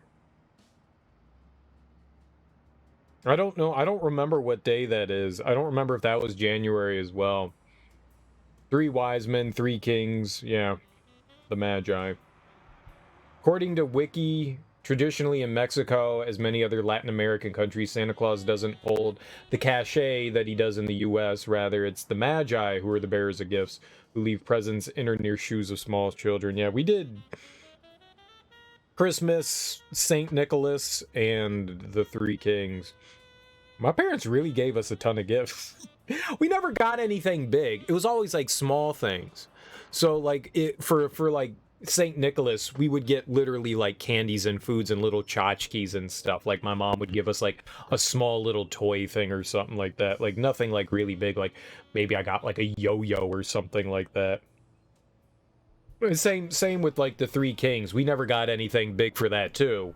Especially because all of our birthdays were in, like my sister's birthdays were in December, mine is in January.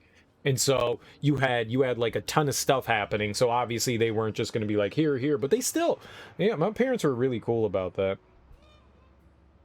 You don't think about that thing as a kid. You're just like, give me gifts. And December 5th.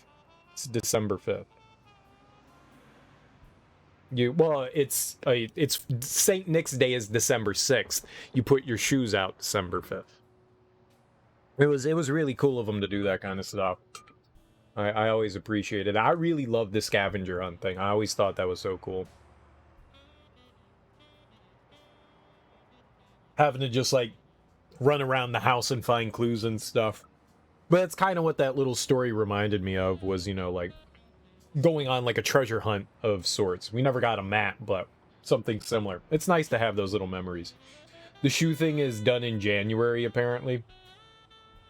Fair enough. I'm not surprised that, you know, each country has their kind of like take on the traditions. 12th night of Christmas, so January 5th. Yeah, we never did like the like days of Christmas. It was just like Christmas Day, here's gifts. There's no real gift-giving holidays in Sri Lanka, so your family always just did the American Christmas and birthdays for gifts. That's cool. Definitely cool. I dig that stuff. I mean, look, any way that you can like shove gifts at your kids is always great. We celebrated Easter as well. We got Easter baskets. Nothing ever was like big in there. Like maybe our parents would give us like a movie, and that would be like a huge thing. But it was always just candy, you know, like Cadbury eggs and jelly beans and stuff. We never like it was just basically Christmas and birthdays that we got, like, you know, something nice from them. Most of the other stuff was just, you know, like, again, like little tchotchkes and shit like that, you know, something that they probably didn't spend more than like $15 per kid, you know, for an Easter basket. You know, oh, like here's a toothbrush. Oh, we always got, anytime we got candy, we got toothbrushes. I think we always got a toothbrush on Easter because my mom was just like, Easter time is time to change your toothbrush. So like twice a year, so I think we would get like 2 toothbrushes or something like that. My mom would be like, yoink, no longer toothbrush, here's a new one. All the time. Like big local farm petting zoo for Easter egg hunts. We always did it in my parents' backyard. Why am I pointing here? In my parents' backyard. That was always cool. But like they rarely, like they would just like throw shit down on the ground and be like, Easter eggs. So it was like more candy. as though they didn't give us enough candy, they gave us even more candy for an Easter egg hunt. That's probably why we got the toothbrush. My mom was just like, yeah, you're rotting your teeth with all this candy, you're gonna brush the shit out of them.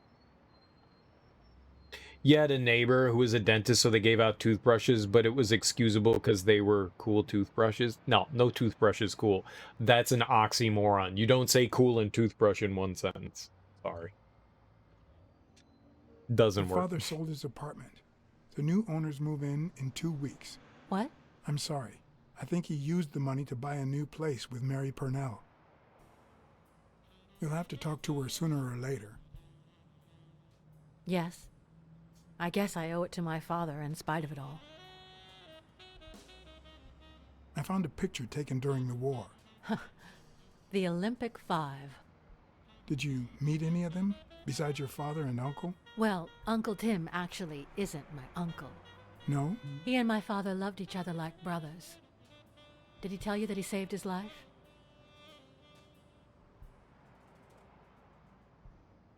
Thorpe saved your father?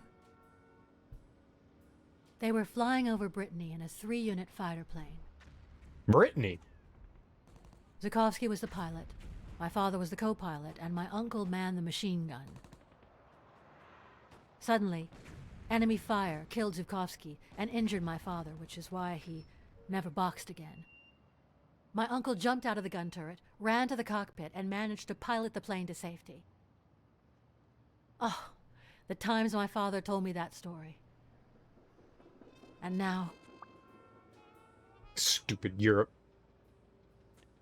They're like these kangaroo-shaped ones that stuck on the mirror with a suction cup. I can dig on that. That'd be kind of a cool toothbrush. Also, don't keep your toothbrush in the bathroom. That's gross. That's just gross. All the poo matter just flying around all the time. Plus a pack of sugar-free gum. Dude, I saw a pack and I was just like, cigarettes.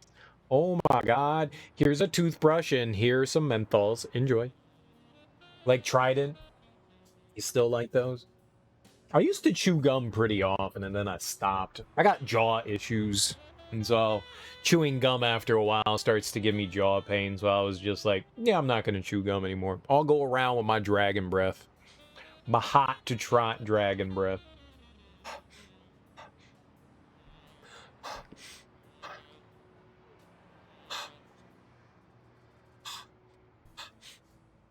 I can't.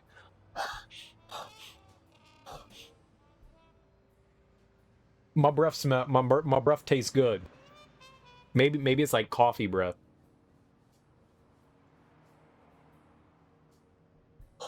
Yeah, now it smells like coffee. Before it didn't. Now it does. You don't keep it near the toilet. You put a cap on them. It's nice. I don't keep it in the bathroom. I keep the toothbrush in my room because yuck. It has a sink that's separate from the bathroom with the toilet and the shower. Nice. That's helpful. Yeah, I would keep it next to the sink then. The poop particles. That's probably mean if you fart, then it's always near poop particles, but less poop particles. Less poop. Spanio.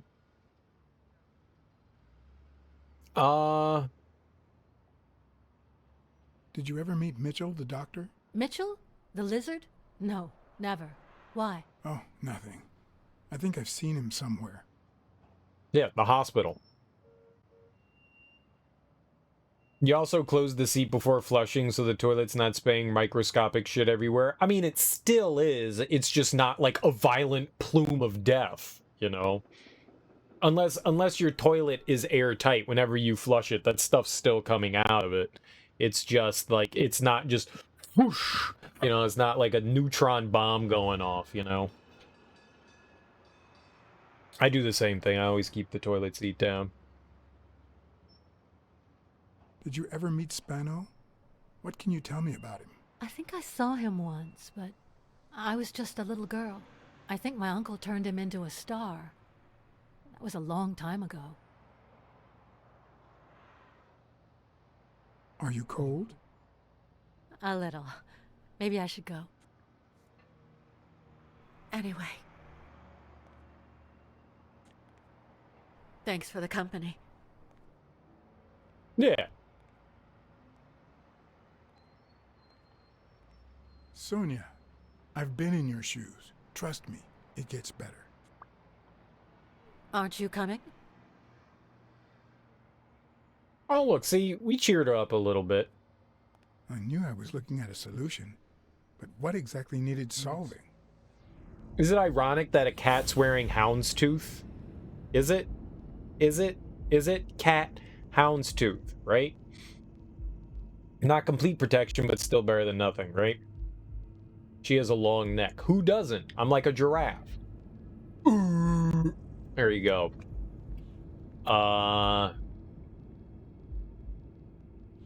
Let's see here.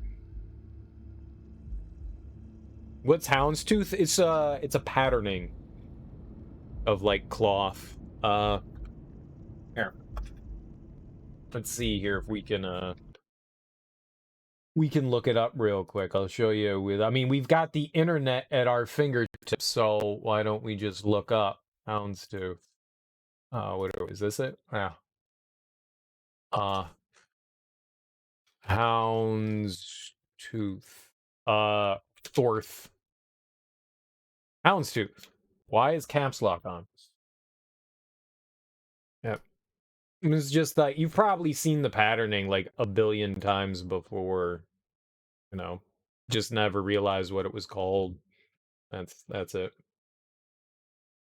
I don't know why it's good. It's probably because it's supposed to look like a dog's tooth or something like that, but that's it right there.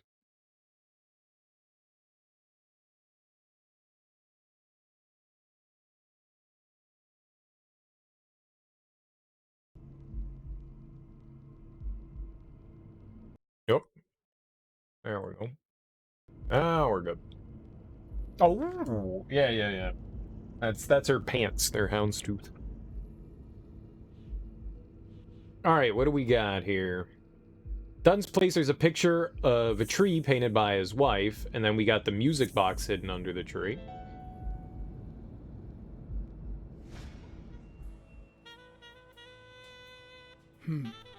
Maybe Dunn used the same hiding place once more. Oh! It's the anteater. You can't get me. I'll never understand why detectives and criminals bluster while they fight each other in the pictures. What a waste of breath, focus, and energy.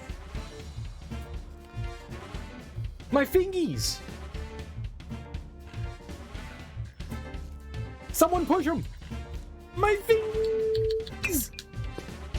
Oh, Sonya, badass.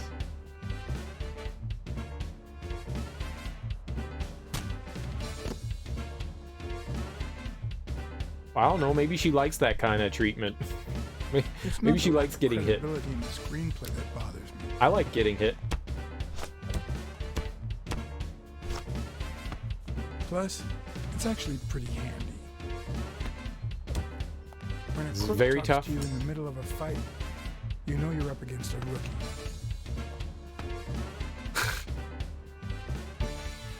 And if he doesn't even say, "Help me, please,"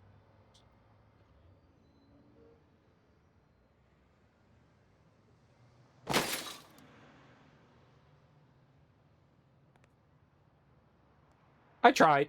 He's fine. He fell on garbage. You're a cool cat? Gee, thanks. I appreciate that compliment. Thank you very much.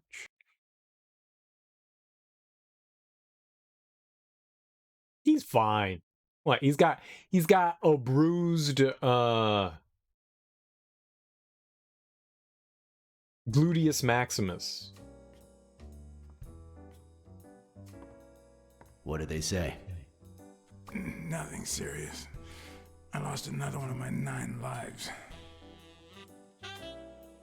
Oh, his coccyx got many left? is fine. I'm in the red. Hey, he broke his You arm. guys been woken up yet?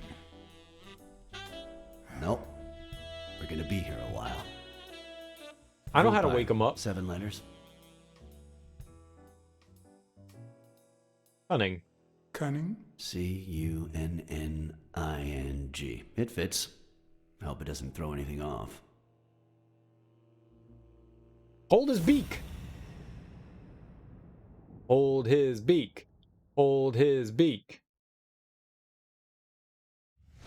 His pigeon beak. Do it. Oh, he's the sardine nerd. Look at his feet. Sniff his feet. Sniff his feet. All right, it's more of a proboscis. Nah, it's a proboscis. That's what it is.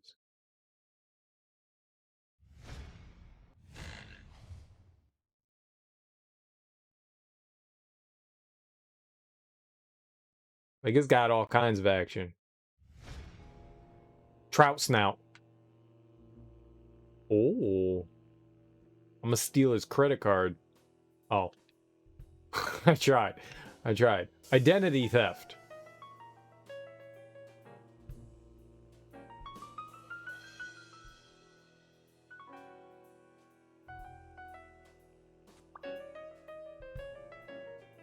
Maneater has a tear in his pants. Okay. And boots. And booties. Maneater wears relatively small shoes. Just like me. Yep. Looks like you were right with cunning. What are you looking for? Nothing. Will he live? He'll live. I So meant what have you cunt. found out? Randall Lee. Apparently in love with our penitentiary system, judging by the frequency of his visits. Theft, assault, extortion, minor things of the sort. They don't know how to spell extortion. Always works alone. He's never ratted out his employers, provided they exist. Did you find anything? Is this our man? Do you have proof? We might have some holy crap, 5.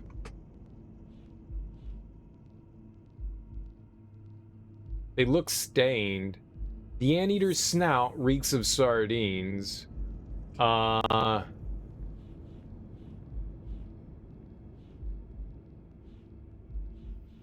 Where's the sardine thing? I wanted to link it all together. Alright, I guess we can't. A tear in his pants. Eh?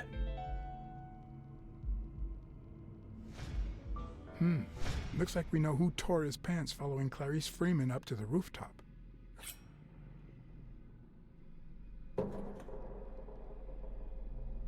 That's where his dirty tissue landed. His tissue. Oh, he's the one that killed her? Why did we save him? Tear in them. I found a piece of that same fabric at the gym, on the stairs that lead to the rooftop where we found the second body.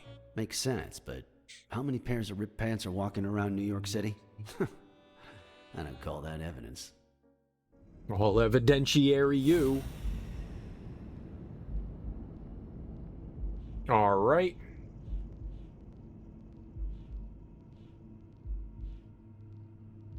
The smelly gym burglar didn't find what he was looking for at Dunn's place, and he smells like sardines. The guy who broke into the gym in Dunn's place has a thing for sardines. Did you smell his breath? Right, because there's only one sardine fanatic on this side of the Hudson. I need Possibly. something more. So we're investigating. We're a private kitty dick. A barbed private kitty dick. And we are investigating the murder of Joseph Dunn, who was a boxer who was training this young kid who's been framed, we believe, for the murder of the boxer. So we're just investigating. It looked like he committed suicide, but we think he was murdered. And we have found what we think is the murder weapon. But we're not quite sure who's done it. So we're doing our investigation. It's actually really cool. It's more investigating than Batman ever does. Let's see here. We've got the signed document with the foot. The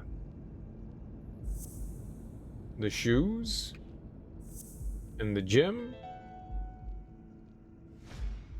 I saw footprints from those very same shoes next to both the gym murders. Unless you're telling me that shoe is a limited edition, I'm gonna need something else.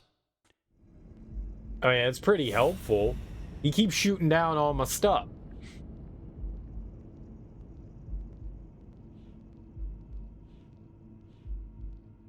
Let's see.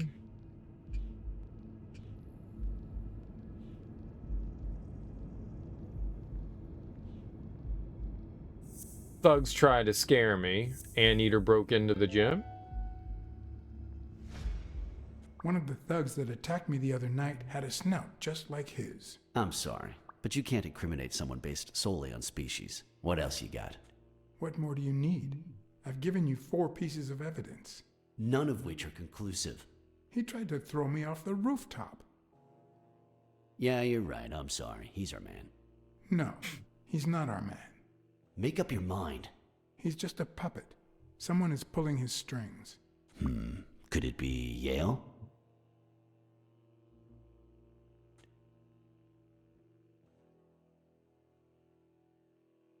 He's hiding something for sure. But I don't think he did it. By the way, was he discharged? His room is empty. They let him out yesterday. He's in police custody now. You can tell he's an athlete. Made quite the comeback. Anyone else would have taken 10 times as long. Anyway, he better be fine. You know they've ordered me to escort him to Madison Square Garden on the day of the fight.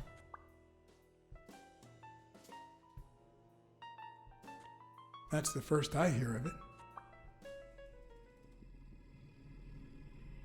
Quick, what do you want? Good cop or bad cop? Bad cop. I'm the bad guy.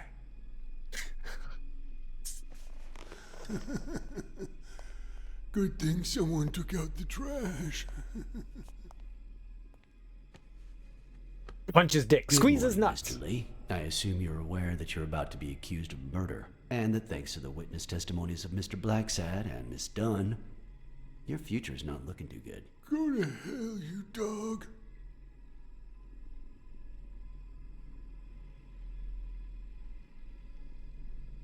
If I choked you with a pillow, nobody would know. You should already be dead. Blacksad, stay out of this. Remember who's the cop here. Maybe we can offer you a deal. We know someone hired you to kill Joe Dunn and Clarice Freeman. What do you have to say? I'll call your bluff. You ain't got nothing.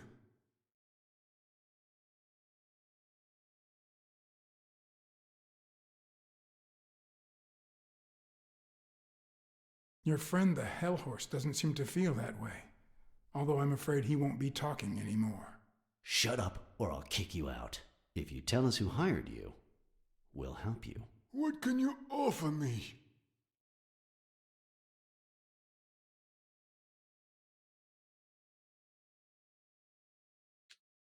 How much is your life worth to you? Don't pay attention to him, Mr. Lee. We aren't vigilantes. But we can significantly reduce your sentence. That's a start, but it's not good enough. I want in on the witness protection program. We threatened the shit out of him. New city, new job, new identity, and a clean police record. That's the only way I'll talk. Meanwhile, I want police protection 24/7. I like his voice. I'm afraid that... Whoa! Watch out!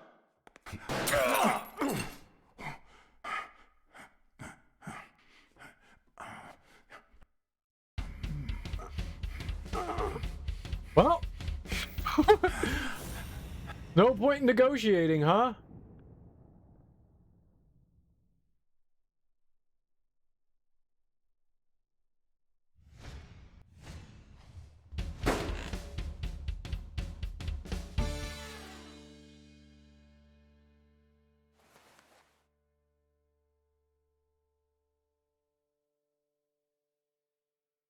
Rumpy.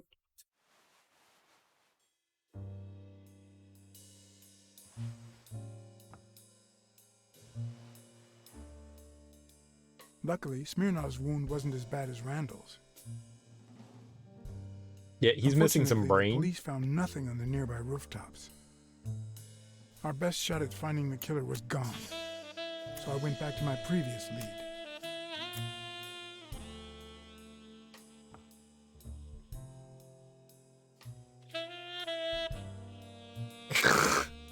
Shucks.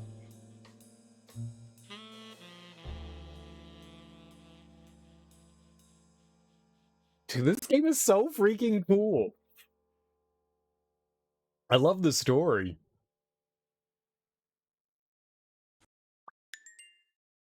The music?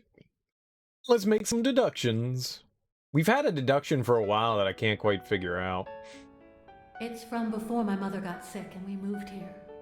I loved reading stories about pirates, so my father drew a treasure map for me. I All searched time's the a great whole time. house, one clue at a time. It led me to this enormous tree in the yard where Daddy had put up a tire swing. Like, every time is a great time to light a cigarette. We should be smoking now.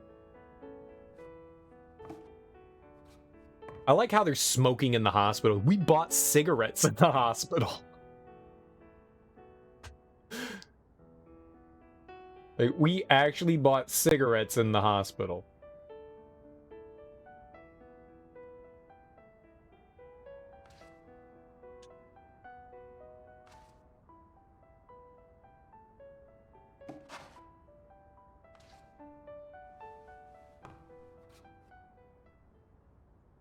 Well, I mean, it was under the tree in a way.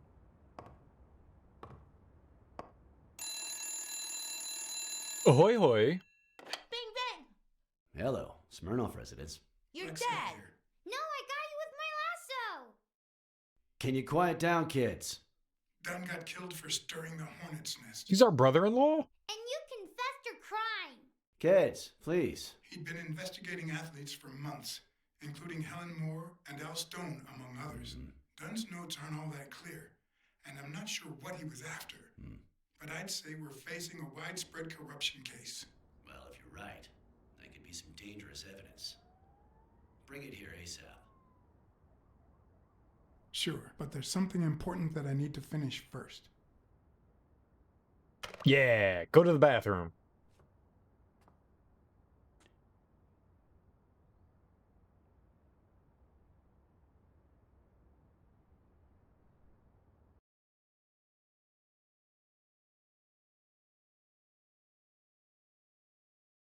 It's time to leak the leather Cheerio. I wanted to follow a certain lead on my own before Smirnoff had the chance to see anything.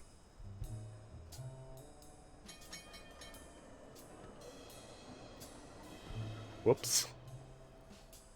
According to his notebook, Dunn had seen Craig Spano at Sam's diner just 4 days before his death.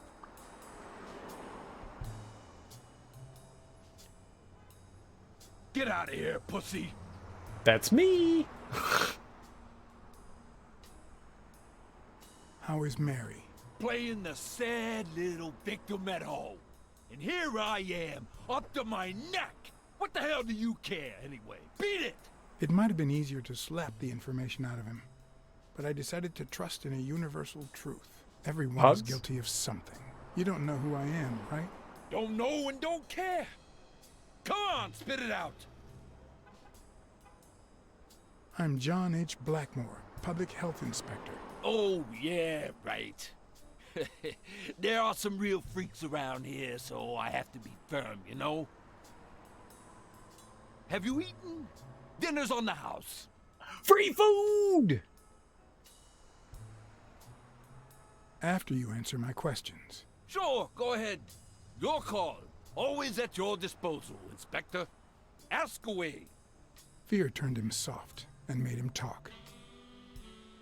Sure enough, Dunn had been there a few days back with a chimpanzee who matched Spano's description. Apparently, the guy still lived with his father.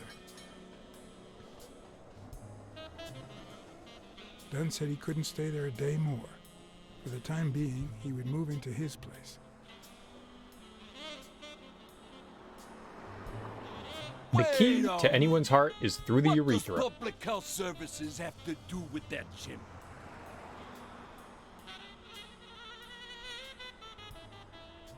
Nothing, I fooled you. Absolutely nothing. But you were easy to fool.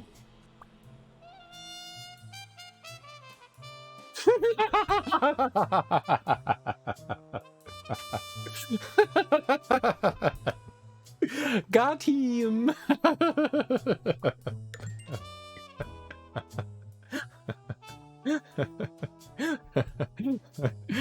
had taken Spano to his place. I wanted to believe that when Randall Lee broke into the apartment, Spano fled to his former address. But where could that be?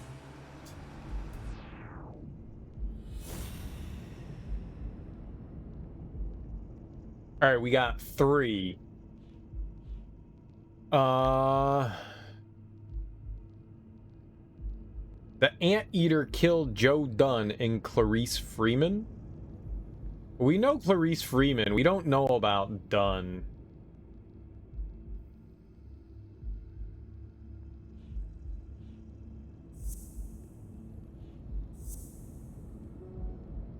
Now?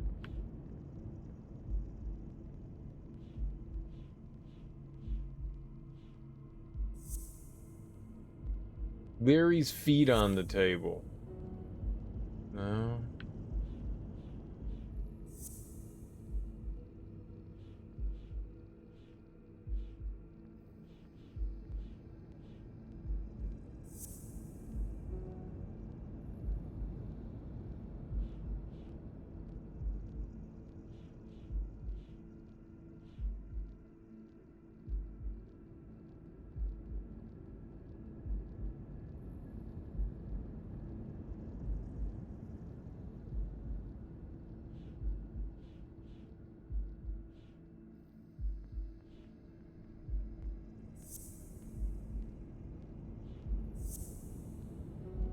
Perfect.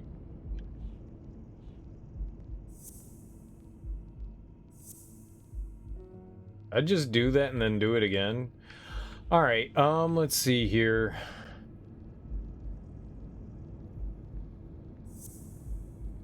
That would be him.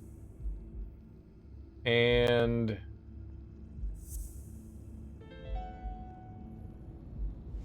I gotcha.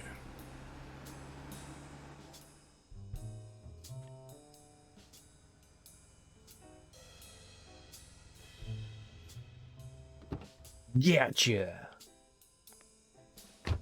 If the living have rich and poor neighborhoods, so do the dead.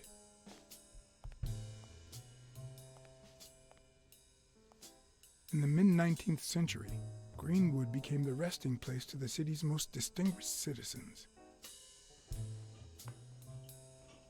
Thinkers, scientists, writers, inventors, artists, businessmen, politicians, police officers, thieves, pimps, and murderers.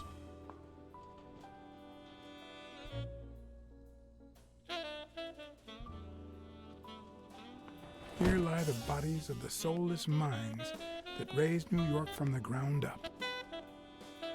Now you know where to go to become somebody in the Big Apple. The cemetery?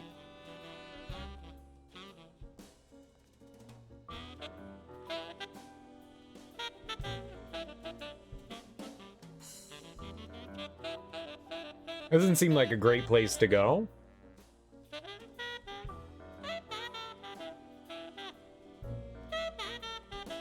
Let's just dance on some graves real quick. What offends people the most? Alright, we've got a couple of deductions to make. Let's see here. What do we have that we can do? The guy passing for Yale's doctor, we can look at the photo.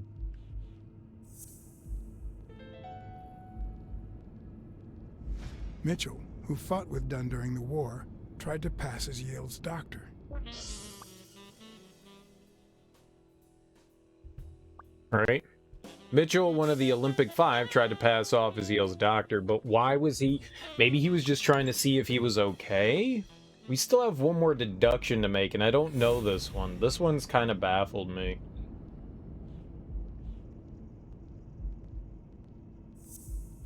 Mary's been at Yale's? No.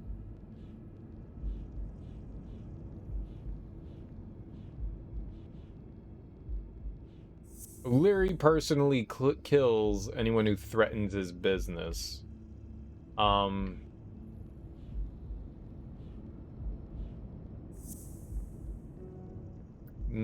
okay. Carefully planned out. Mary.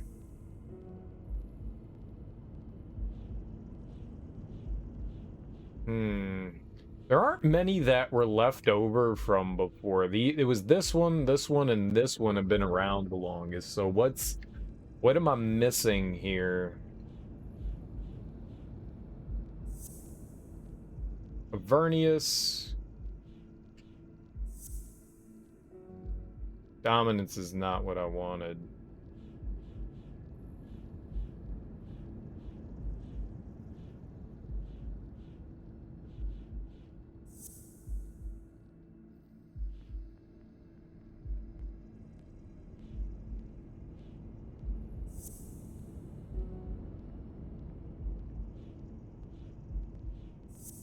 Souls don't match.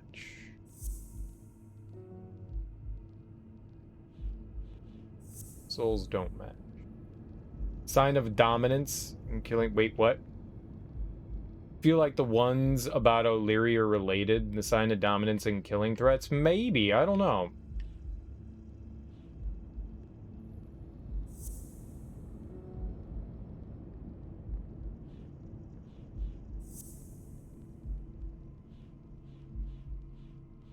I don't think so. Nope. There's definitely something with Untouchable, his dad. Whoops. That is not what I wanted. Dad. Kid.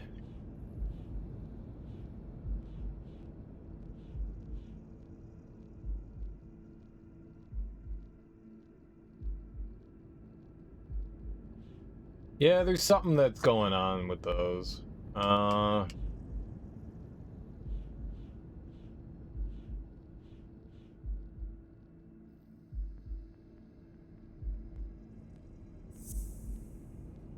But we don't know that it was,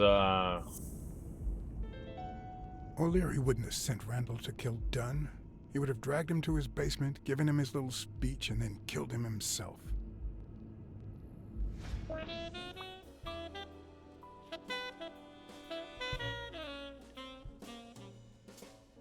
Yeah. Okay.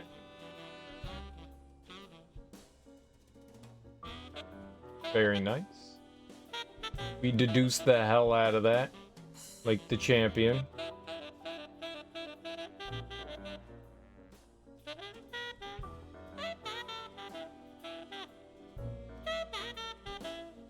Rip. Oh, there was a stone there. Ayu. I've never trusted angels. When they fall,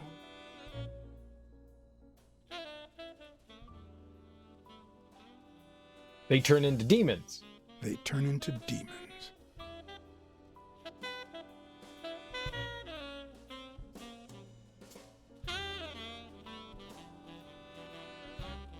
Oh man, does it hurt? What hurt? When you fell from heaven?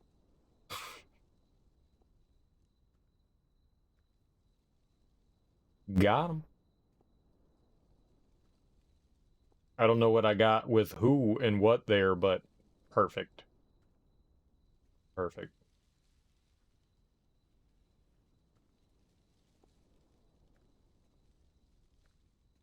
Oh, look. Chinese food. Free food! Eat it, eat it, eat it, eat it, eat it.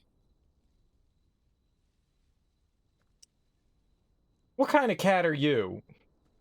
When people who are too nice get sick of being nice, they get terrifying? Maybe. If this had been here over 30 minutes, it'd be covered in ants. I know, it's always hot.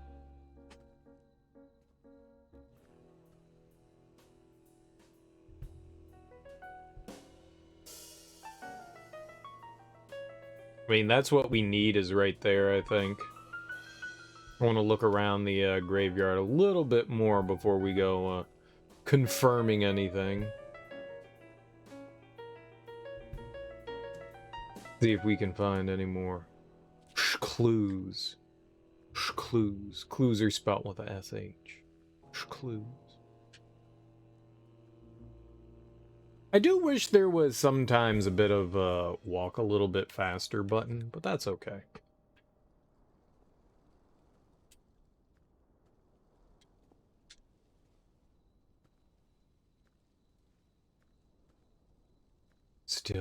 Still warm.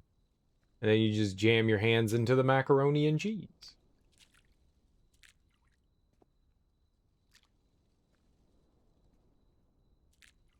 Oh, gross.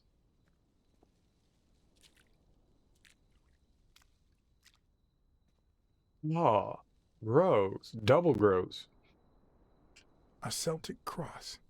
Supposedly, the ring keeps the devil at bay by reflecting the sunlight. Really handy at this time of the day. It's not Celtic, it's Celtic. Oh, free balls! Yes! I love balls.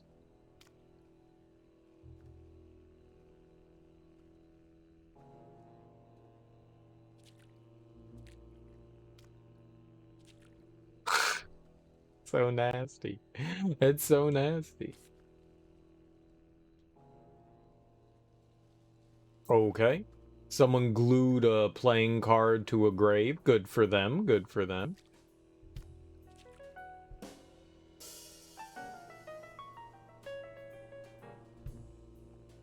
You know what's really hot right now?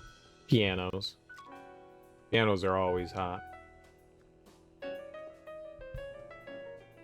Alright, I guess we can go to the grave. Biggest ball. It's an okay ball. It's a medium-sized ball. A basketball is a big ball. Just got a baseball. You know. It's an okay sized ball. Could be bigger. The 4 bases guarding their father. You hope people glue Pokemon cards to your grave? You got it. I hope people glue their genitals to my grave.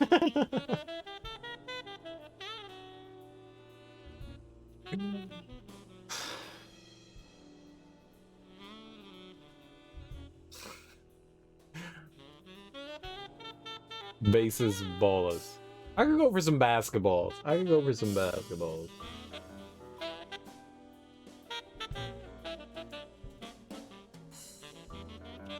Alright, I guess we can inspect the grave. According to the book I found at Dunn's place, fans of the sport leave baseballs on Bradwick's tomb to pay their respects. It's strange that I don't see any. Maybe they're gone with the wind, or somebody claimed them as part of their inheritance. I don't know. Sometimes I shouldn't be allowed to say words. Sometimes I just shouldn't be allowed to say words. I say stuff and then I'm just like, yeah, I guess I said that out loud. In memoriam of Harry Bradwick, father of baseball, born on October 5th, 1824, died on April 20th, 1908. Jenny Boots. Jenny Boots, wife of Harry Bradwick, born July 24th, 1819, died May 13th, 1915. To rest in Pikachu, you can have whatever you want on your grave. That's the best part. It'd be even better with a skull between the bats. Right? Skulls are great.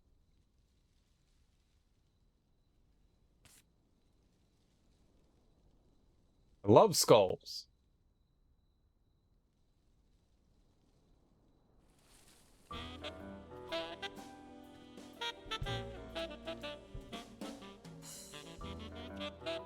Did somebody eat my Chinese food?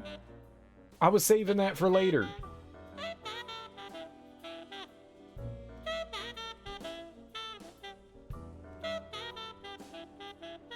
I saw the card there. We'll never get it now.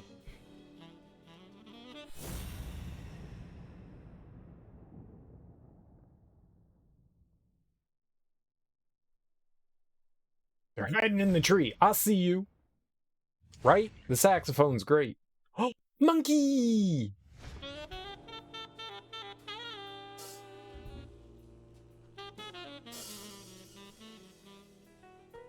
Eek, eek, ook, ook.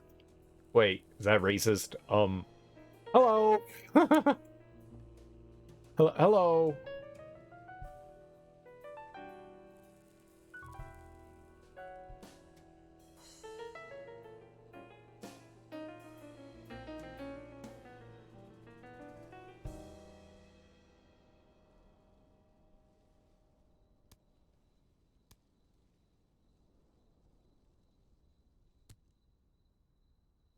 Wait, where did we get the mitt from? We're just carrying around a baseball mitt.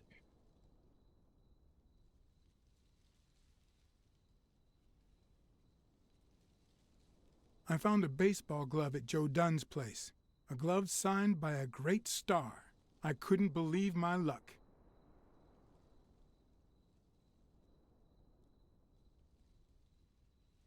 I've always been a New York Warriors fan, although, to be honest, they're not what they used to be. Yep, they just haven't been the same without Craig Spano. Yeah, Craig, get him.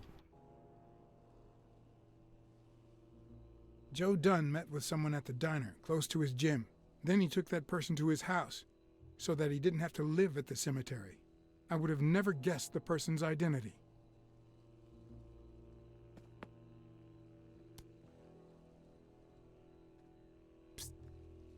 I want hand feet.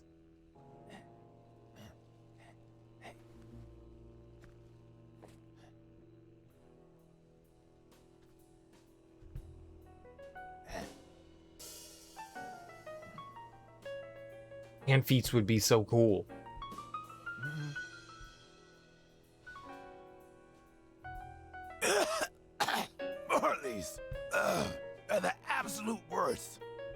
Give it back. Beggars can't be choosers, sir. What? You've got a lit one on the ground. Just put it in your mouth.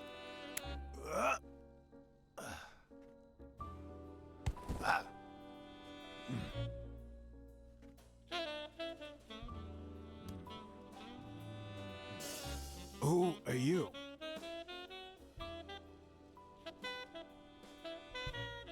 I'm John Blacksad, private investigator.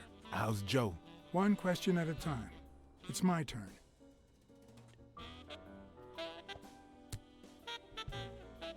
Nice. Your turn.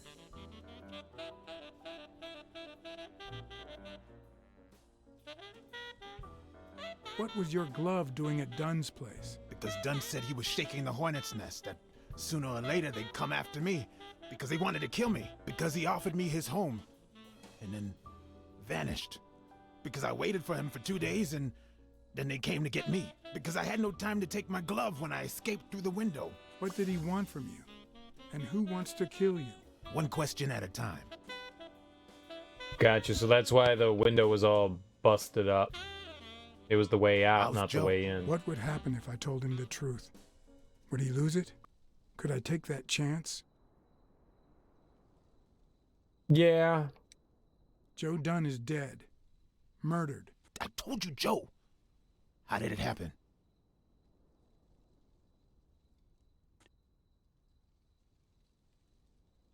A hitman. But he's dead now. Although whoever hired him still hasn't been punished. My turn.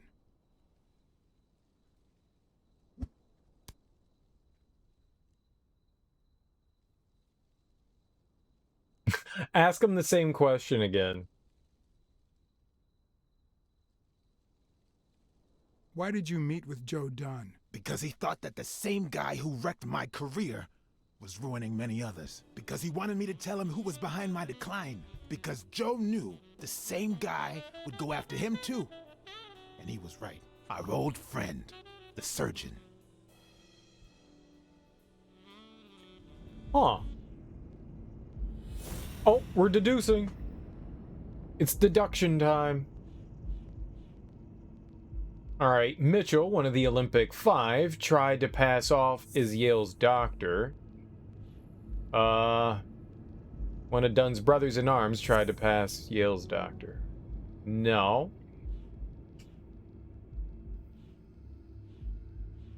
I mean, it's definitely him. Spano blames everything on the surgeon. There we go.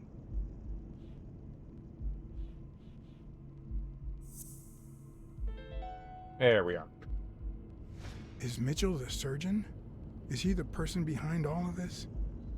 That surgeon you mentioned, is he... My turn.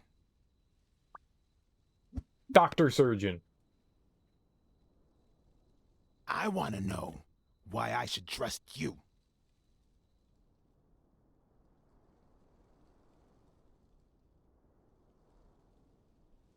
Do it for our friend.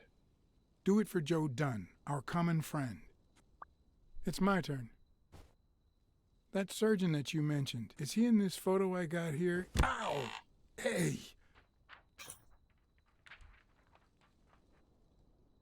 Balls to the face!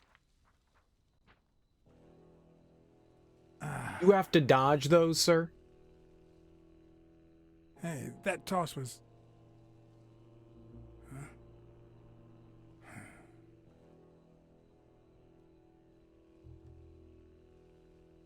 Both my ear and my self-esteem would hurt for days. But at least I had a new lead to follow, the surgeon. The bastard had avoided my scrutiny by passing as a hospital doctor. But now, all of my senses were on guard. No matter how good the disguise or how well he hid, I would find him. Oh, we gonna get him.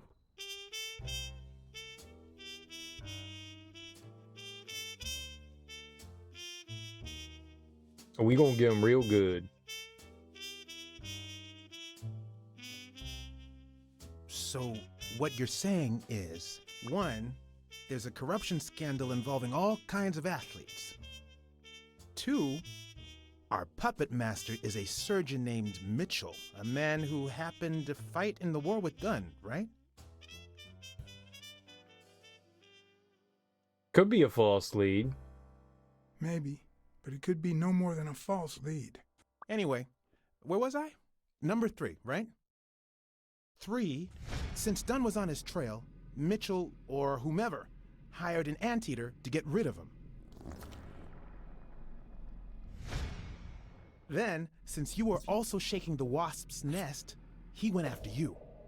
But the anteater made a mistake, and Mitchell, or whomever, killed him to cover his own tracks. And, wait, 4. The key to all this lies with a common friend of Dunn's and Mitchell's, Craig Spenow. Do you really trust him? I don't know.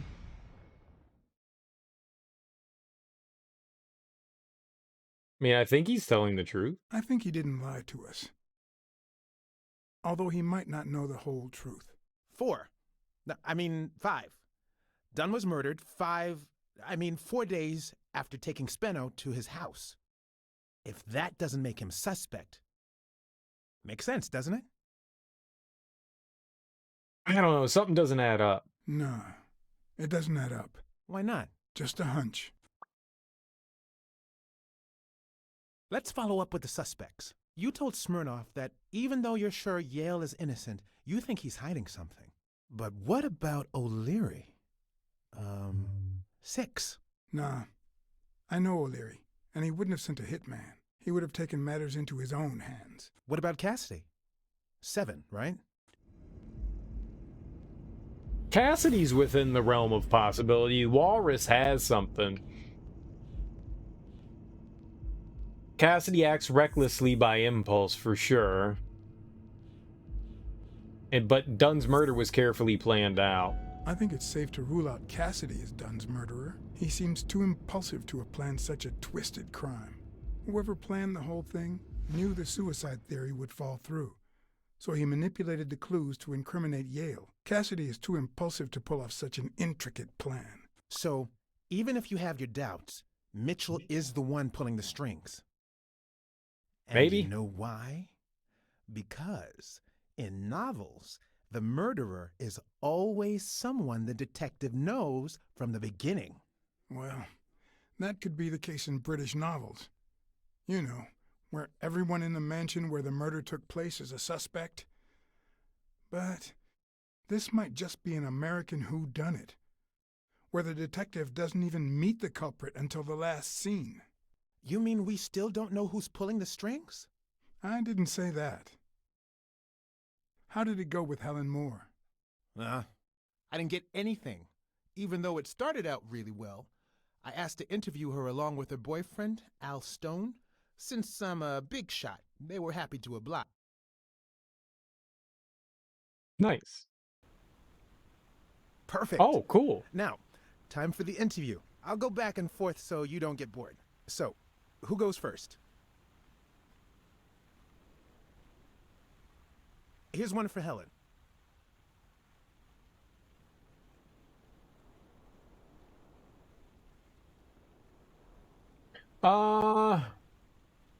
This is fucked up. What can you say about the rumors that claim you were in a relationship with Desmond O'Leary? Oh, honey.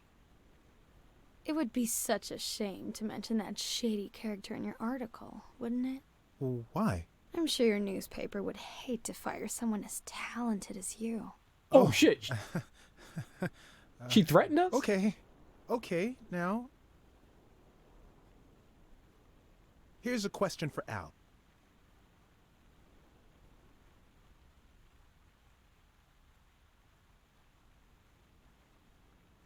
Your manager is Frank Cassidy, president of the Boxing Managers Association of New York. According to him, only boxers working with member managers should be allowed to compete. What do you think about that? We never talk politics, honey. Athletes should steer clear of controversy and stay focused on their sport. Don't you think? Yeah, that's right. Moving on.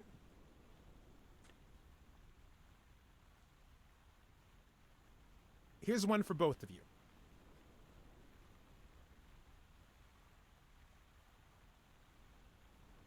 How did you meet? At the party organized by Des... Al, who threw the party doesn't matter one bit.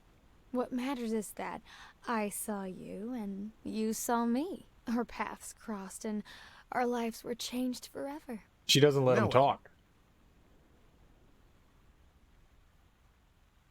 So, Al.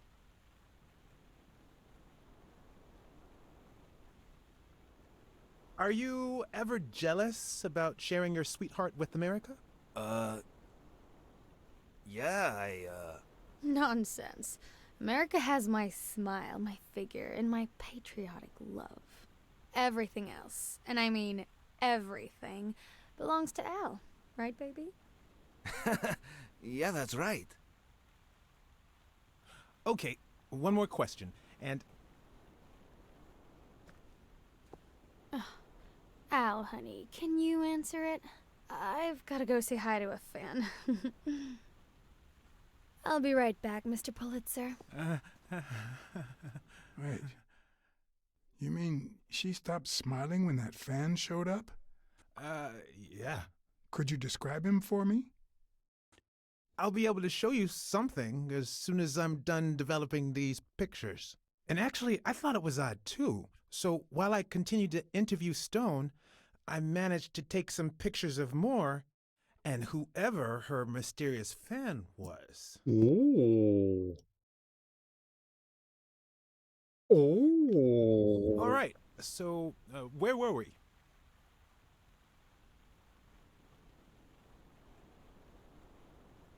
Let's get that picture taken.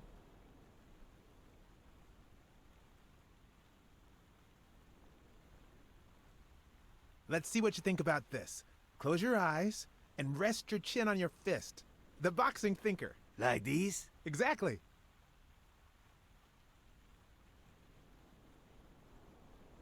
What?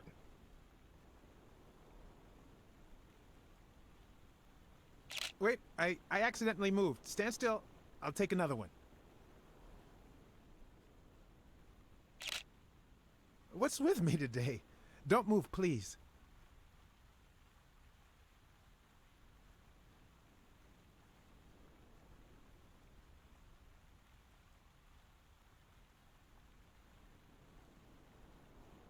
What?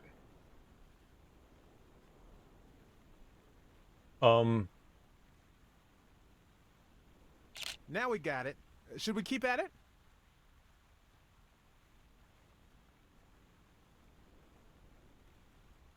In just 12 days, the contender will try to steal your belt. Any thoughts on your fight against Yale? Well, supposedly the odds are in my favor, but there's no such thing as a weak rival. And, you know, Bobby Yale might be young and going through a rough patch, but he's had an amazing streak, so I'll do my best. Your manager is Frank Cassidy, president of the Boxing Managers Association of New York. According to him, only boxers working with member managers should be allowed to compete. What do you think about that? Cassidy is a great manager, really. No complaints there. And the work he's putting in as president of the association is really valuable. But, I don't know, maybe in this case, Joe Dunn was right. Wait, no. Could you keep that last comment off the record? You know, on the down low. My lips are sealed.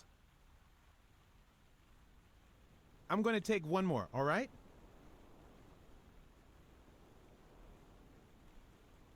Turn around and show me those biceps from behind.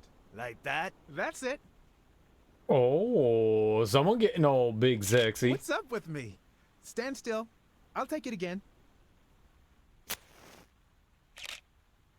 I can't seem to get it right. Don't move.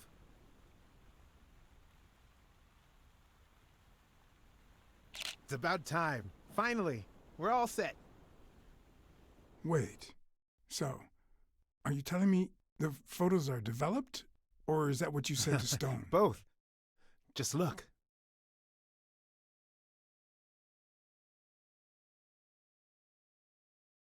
How much do you think each bicep weighs? A lot, but less than your tongue. You're hilarious. That's a decent picture, but it doesn't tell the truth. Huh? Of course it's the truth. I was there. Stone isn't as strong as he looks, And Moore certainly doesn't need him to lift her up.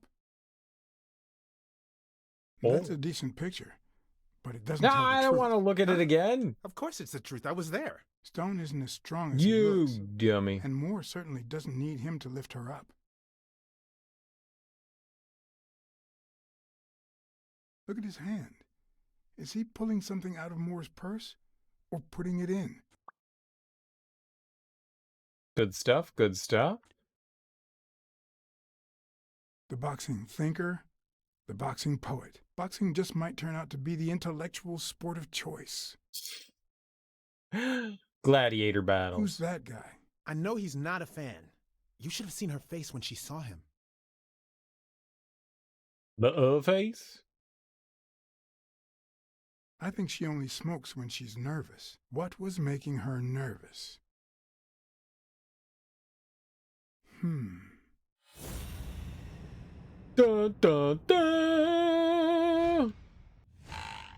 I've seen that matchbox before.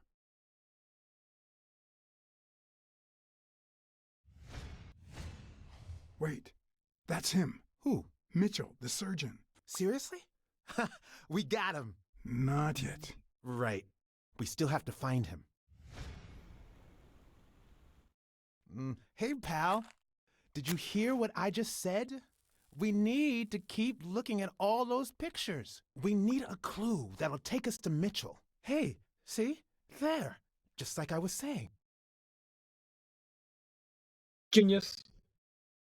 We figured it out as a tandem. Together, we are beaver rodent. Wait. Beaver cat. He's a weasel. Weasel tail.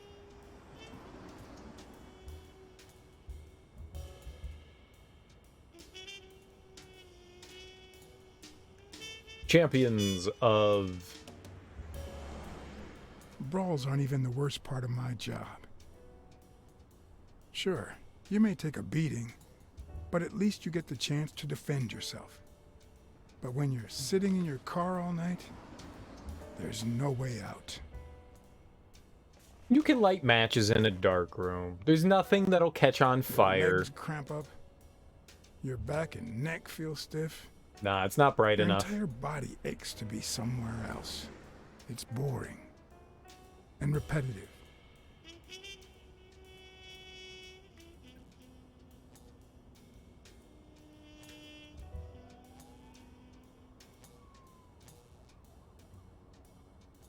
There's flammable stuff in there, so it's probably not smart because the chemicals are, like I said, flammable, but... The bar was about to close. Nah, it's fine. And I hadn't seen Mitchell go in or out. Oh, I had no choice. Maybe if you were walking around with like a flashlight, it could do a little bit, but it still probably wouldn't be enough. It wouldn't be great. You just don't want like full light coming in. I see you took me up on my invitation. And you're smart. You knew not to come until my anti-fur regulars had all cleared out. I'm a genius like Can't that. say no to good advice. Or good bourbon.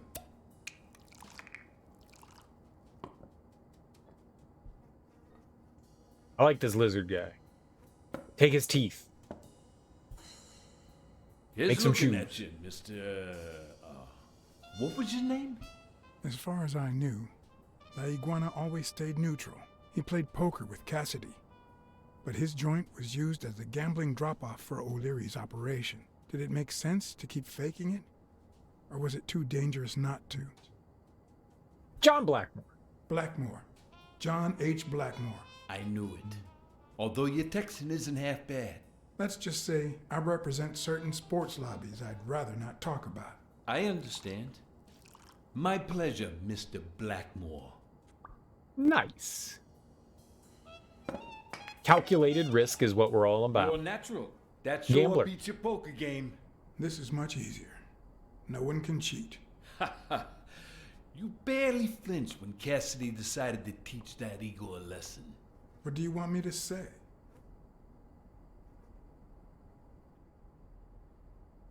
Between you and me, it's not the first time I find myself in this situation. Who doesn't have their own barber with a license to kill?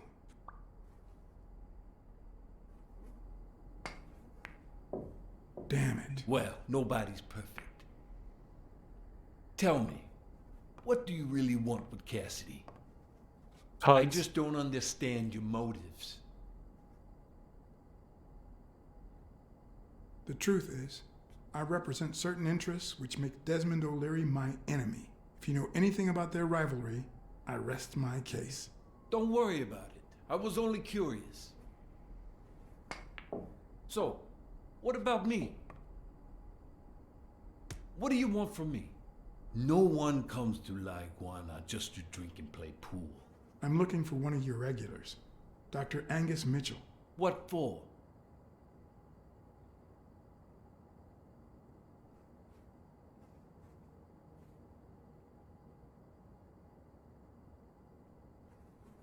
We fought together during the war. I just want to say hi. Sure. Tell you what, I'll talk to Mitchell. Come back tomorrow night. You don't understand. I have to talk to him, or else. Or else what?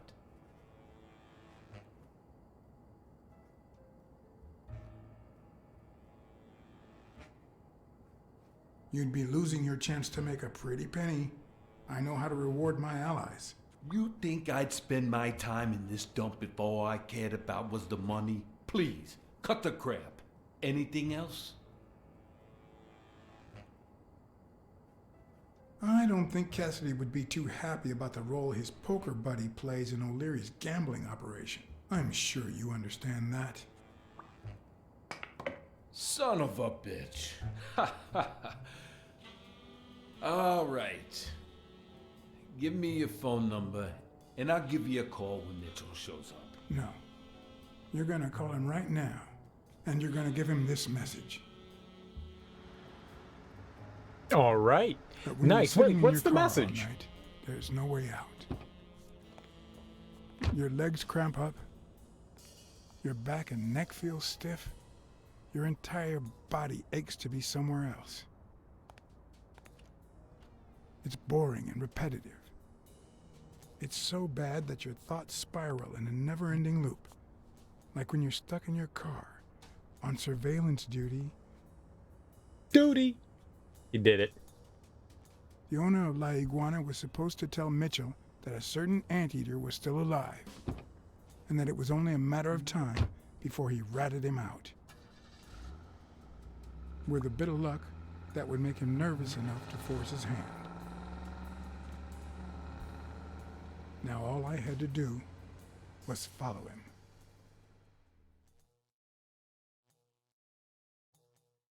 him. Do I get to follow him? Can I drive? I'm great at driving. I'm a wonderful automobilist. The safest.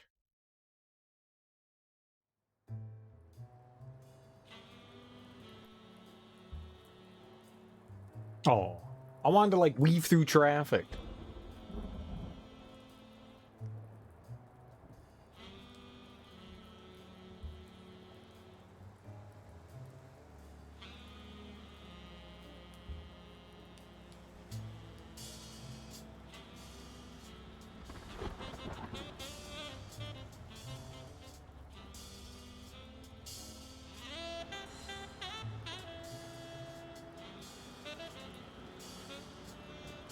It's so good. The music's just great. I love it. I love it.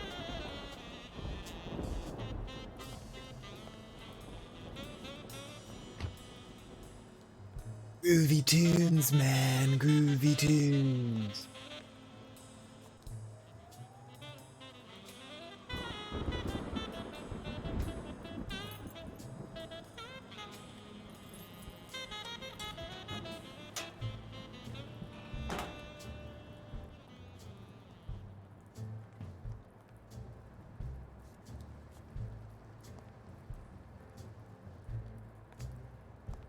I would just spank that door open. Oh.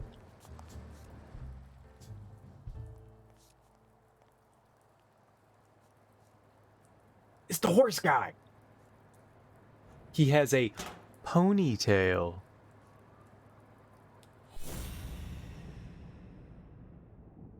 That's crazy.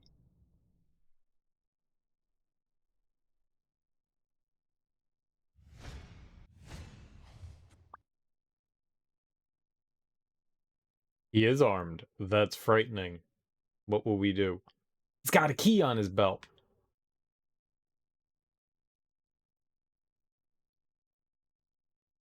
He has a hat. We'll be just fine, don't worry. Gil, stand guard right here. If the cat shows up, you know what to do. I'll be Kiss back him. in an hour. What? I wanted to investigate the rest. Oh.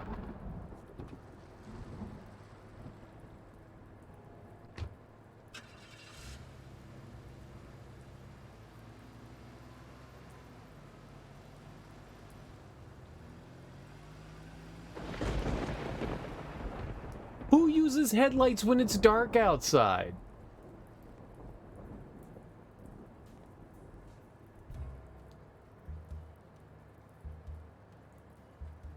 Charge! Oh. I wanted to go for Gondor, you know?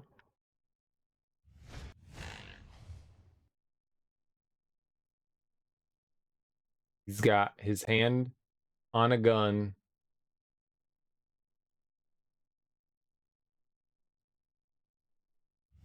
Okay.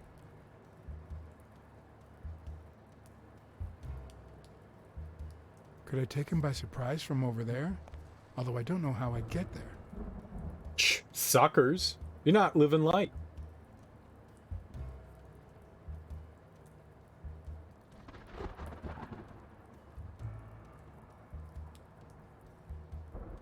I don't even use windshield wipers. I don't need to see.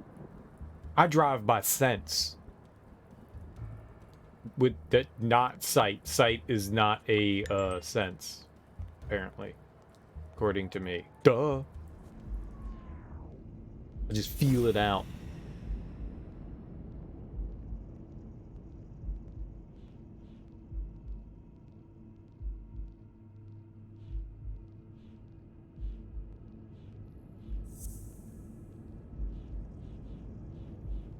Horse? No.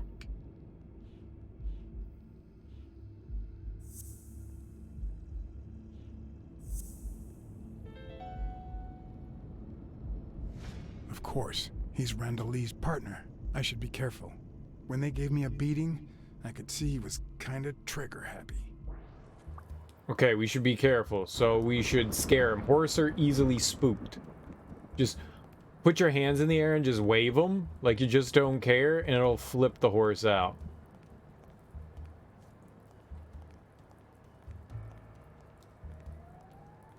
That horse will be all and just take off because they're dumb.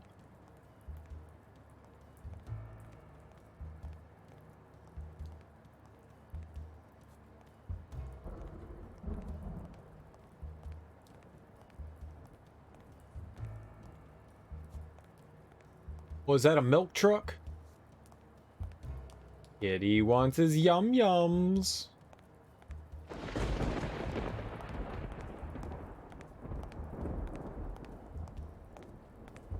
No.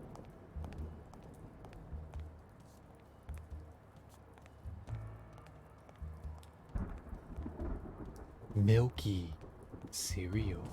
Milky cereal. Milky cereal.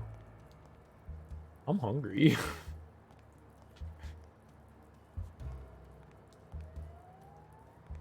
I can't see.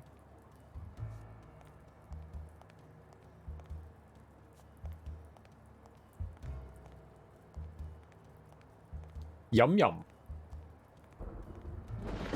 Kitty wants yum yum. Kitty eaty yum yum.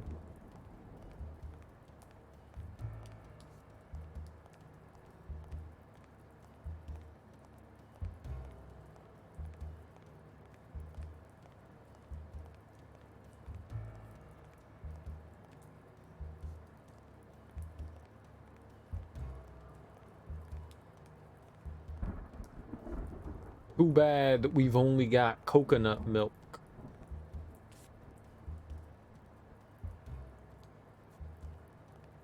And coconut milk is not animal milk.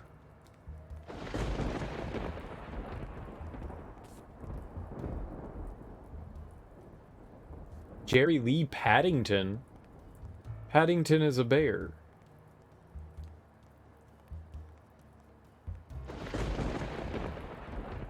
I can't believe they're allowing me to walk so far. Holy crap. This area is freaking huge. Freaking huge, man.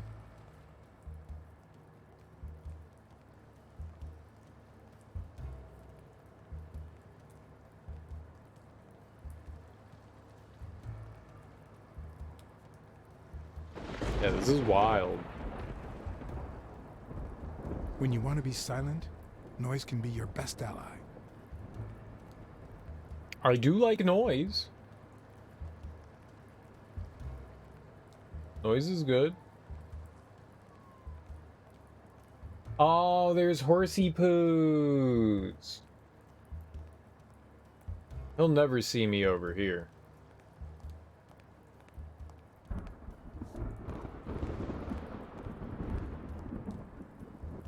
Who's a good horsey? Did somebody want a carrot?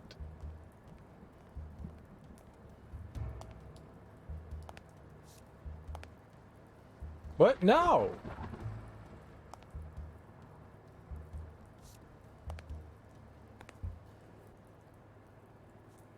Posers. Okay. It's a cricket! Smells like liberty and oil spills. Just like Grandma.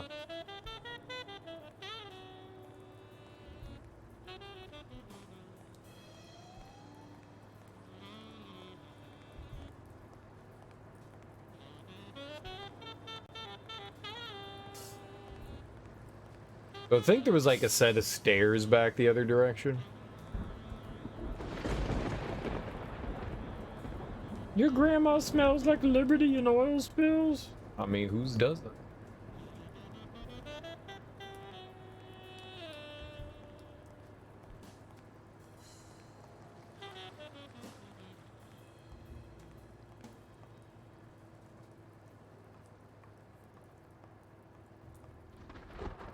There's just so much around here.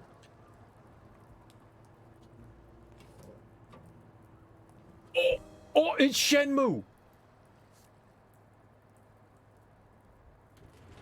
We need to find our father's killer. Forklift time!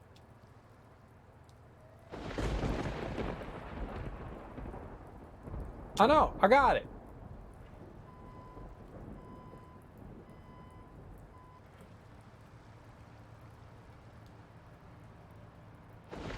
Whee! Donuts!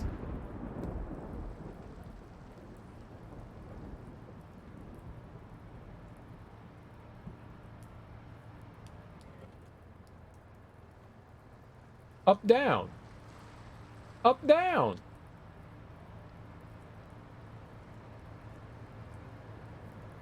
No, we do not have a CDL. But who's got time to have a CDL?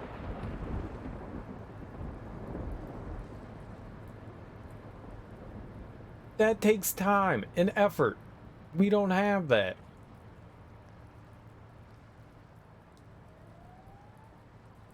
You probably don't need commercial driver's license for a forklift. They're just like, here's some keys, go move that shit, and you gotta be like, yes sir.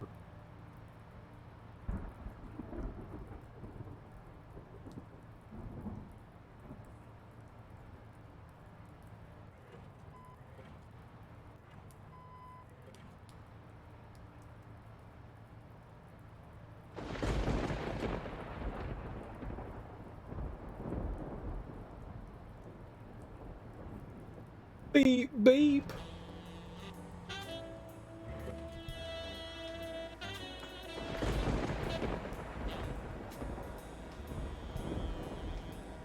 Okay.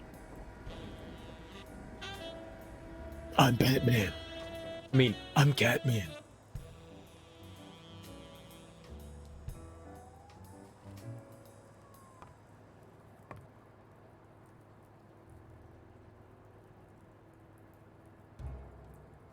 all right, now punch him in his giant wiener.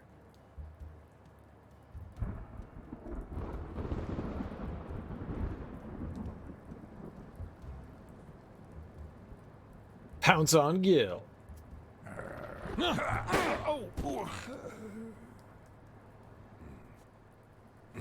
Well, why didn't you silently pounce? Whoops. I guess pouncing was the wrong thing to do. Well, why did he get all... You let him know. Don't let him know that you're going to pounce. Silent pounce. You're a cat.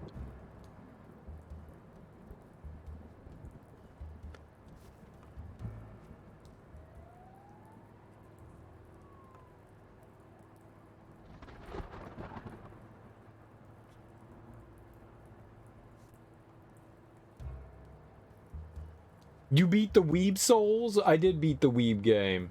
Thank God. Okay. Now don't growl. Stop growling, you dummy. I know, I got shot. Twice.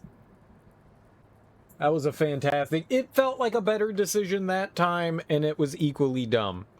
His back was on us.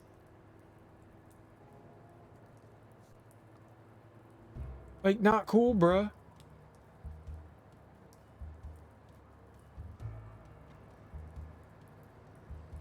Kitty wants to pounce.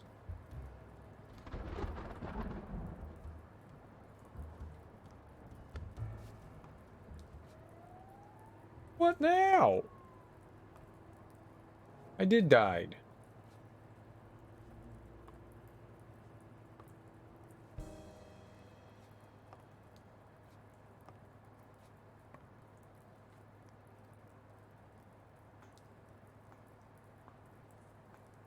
Glorp.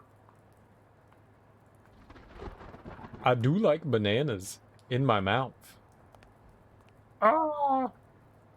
Not as much as Donkey Kong. Donkey Kong has an obsession over bananas. I don't have a horde. I've got like 3. 3 bananas does not constitute a horde.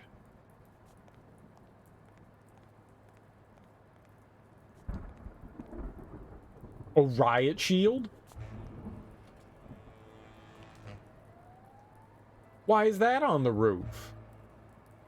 Now we can pounce.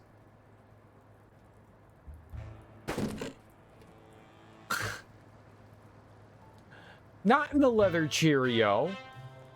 In the front orifice.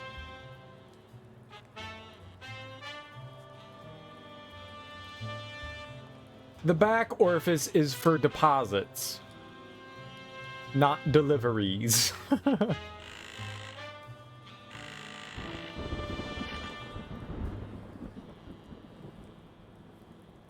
That's not even a bunch.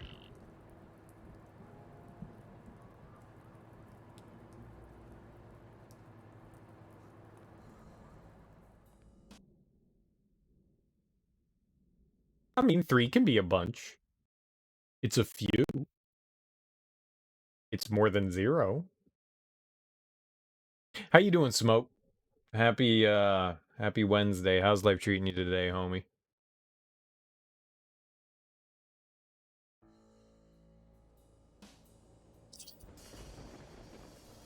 We gave him a cute little bow.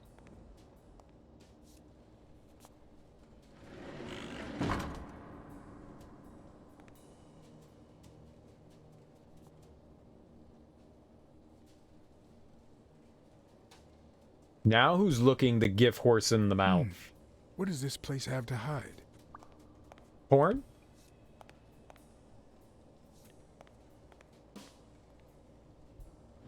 Whee!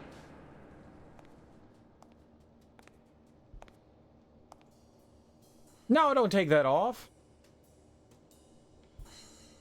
Don't you even think of screaming. I might not even talk. You have a luxurious mane. Okay. Have we learned something?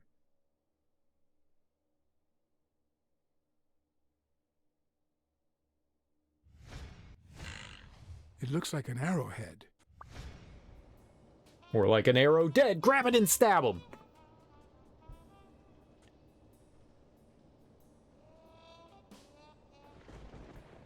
Answer my questions, and I'll protect you from Mitchell. What? As soon as he finds out you've talked to me, he'll kill you. Just like he did to your partner, Randall Lee. I don't know what the hell you're talking about. Cool. All right. Where do, what's the warehouse for? What's this warehouse for? It's where I take my naps. I thought that was obvious.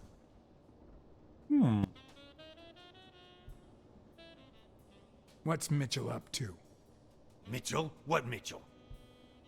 Where did Mitchell go? Damn. Are you in love with this guy or what? Probably. I don't know yet. It's why I'm asking questions. I'll give you a minute to think about some more convincing answers.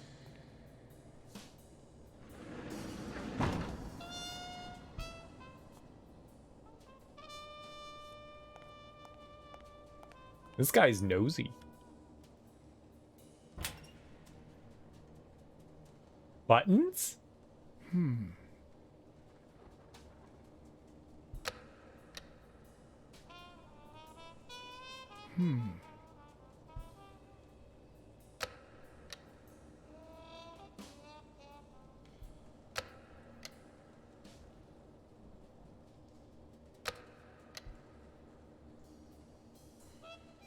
Have I pushed it enough? Okay, that's those are for later buttons.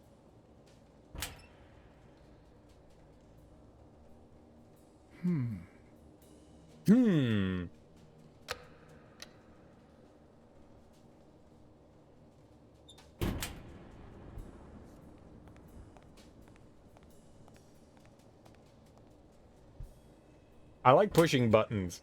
I don't know. It doesn't say don't push, so we're pushing it. Even if it said don't push, I'd push it.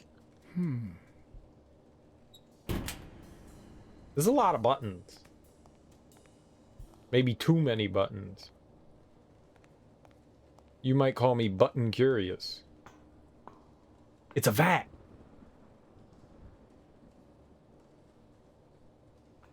What if it's got people in it?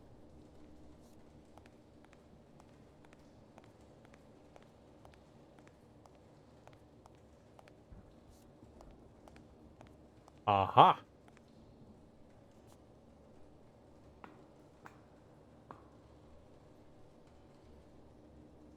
Just like use your teeth or something, bruh.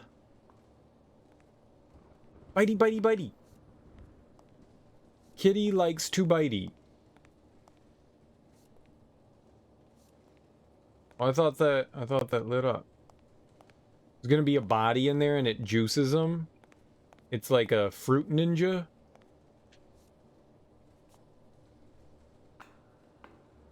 And then we get delicious body slushies, human slushies. Soylent Green is people.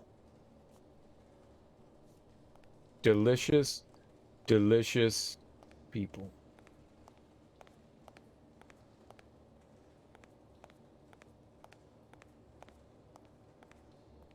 Okay. Like a juice press. Will I need help? Who would I call? You don't squeeze, you grind.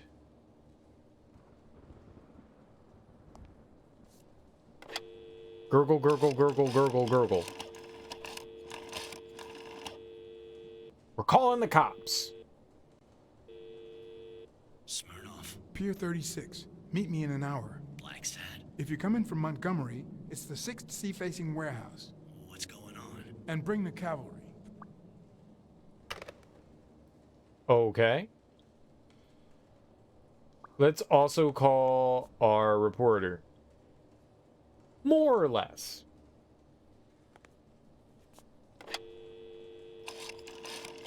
You call the Ghostbuster.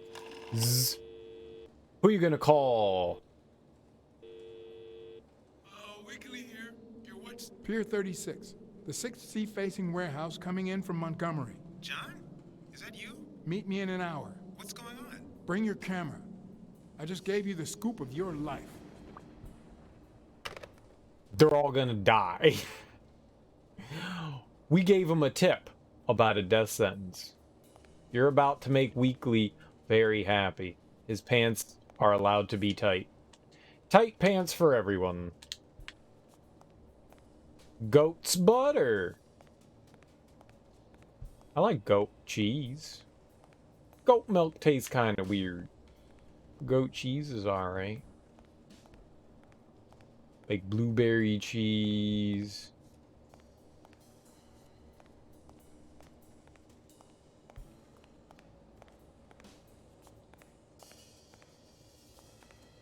Avocado cheese. Arachnoid cheese.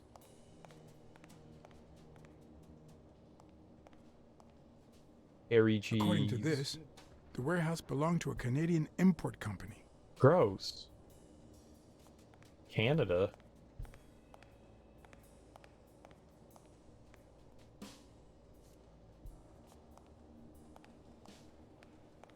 Yuck. Alright, that was a big empty room. But we learned about Canada, so we've got that going for us. In Canada, we've got lots of maple trees, Oh yeah. Don't you know? Take off your hoser. If I'm not mistaken, these are incense sticks, used in cleansing rituals. A dream catcher. It's supposed to protect children during the night, trapping all evil in its spider web. Ooh, I like spider webs. They're sticky. It could be an Ojibwa totem pole, in which case, the top animal would be a crane. I don't know what any of those things are. Ojibwa. Neat. I believe in you, son. Oh, we can play at his love for his parents. There's an attic full of Indian objects in the port warehouse. Okay.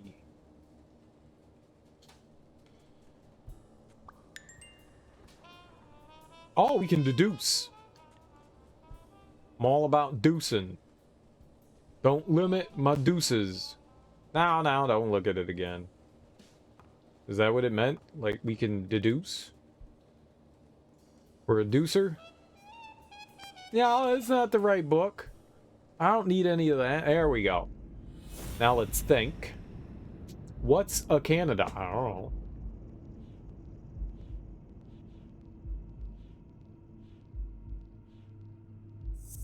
Attic. Firearms. Now, the horse. He has an arrowhead. And the objects. Everything seems to prove that Gil is a Native American, and I'm almost sure that the woman in the picture is his mother. His Mama Dukes.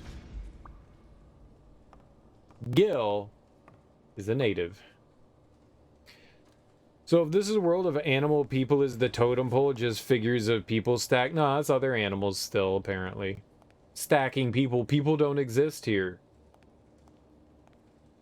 The people are the animals.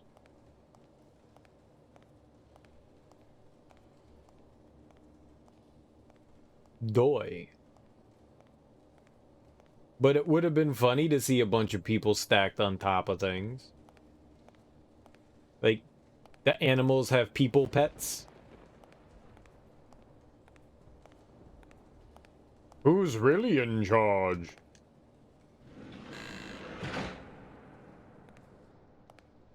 Hello. I'm back. Yes, people are animals.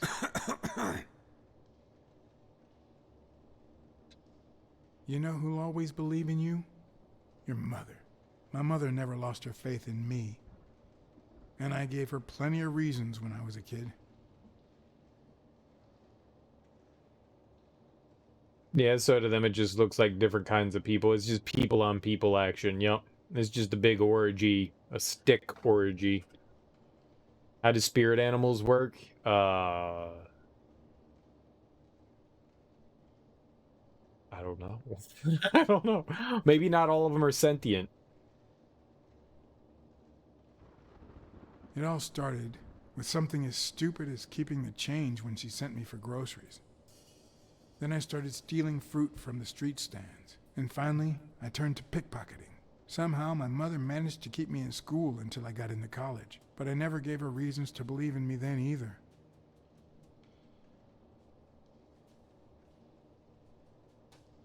I made new friends. The type of friends that convince you to do things that wouldn't make a mother proud. Then Pearl Harbor happened. I got drafted and sent to Europe. Was a ruthless soldier. They told me killing was my moral duty, but I discovered it could be addictive. Not all victims were Nazis. But when I got back, I was treated like a pariah, a veteran outcast who never should have come back in the first place. And yet, my mother never ceased to...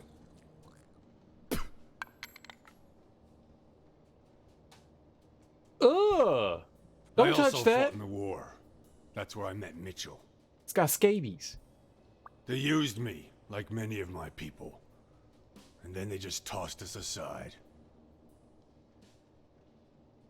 The first time Mitchell offered me to do this, I told him to take a hike. I wanted to get my act together, but I ended up begging him. I don't like Mitchell. I don't like the things he makes me do.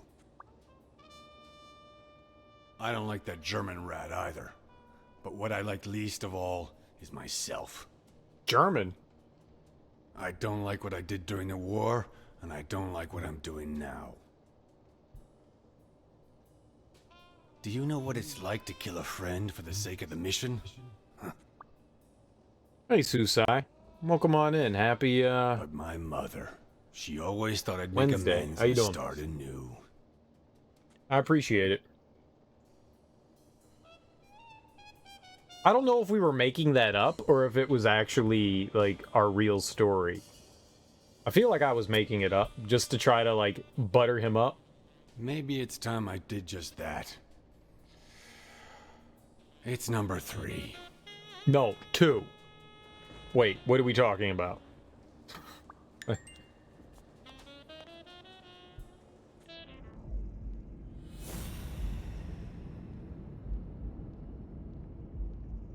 Gil works for Mitchell even though he hates his guts, and Gil had to kill a friend in order for the mission to succeed, right?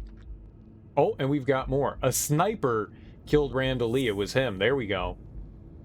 Oh, and the warehouse guard is trigger happy. Even more? We did it all! What if it was Gil who killed his partner Randall Lee under Mitchell's orders? It's possible.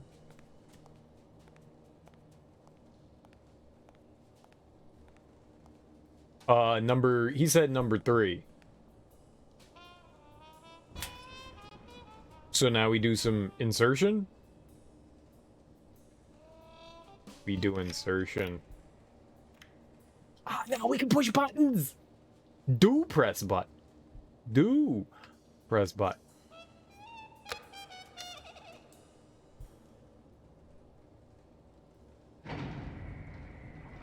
Lo Hikimos? What? Who's Dora? We're gonna find the meth lab.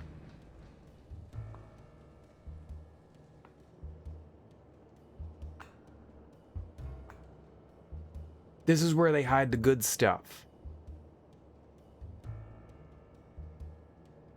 The meth lab is always under the giant washing machine. if Breaking Bad taught me anything.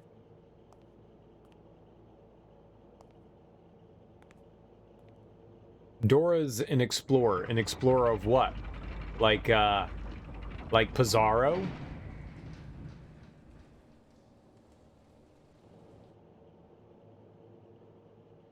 We did it! I mean, we did something.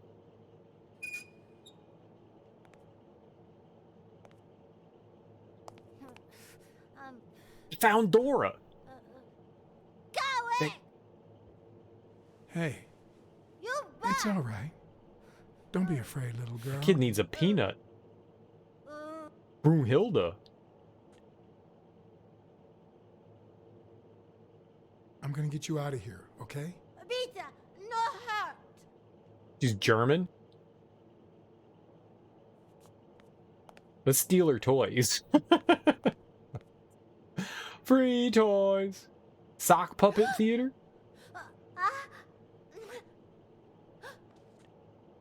Let's freak her out with the sock puppets. That'll make her like us.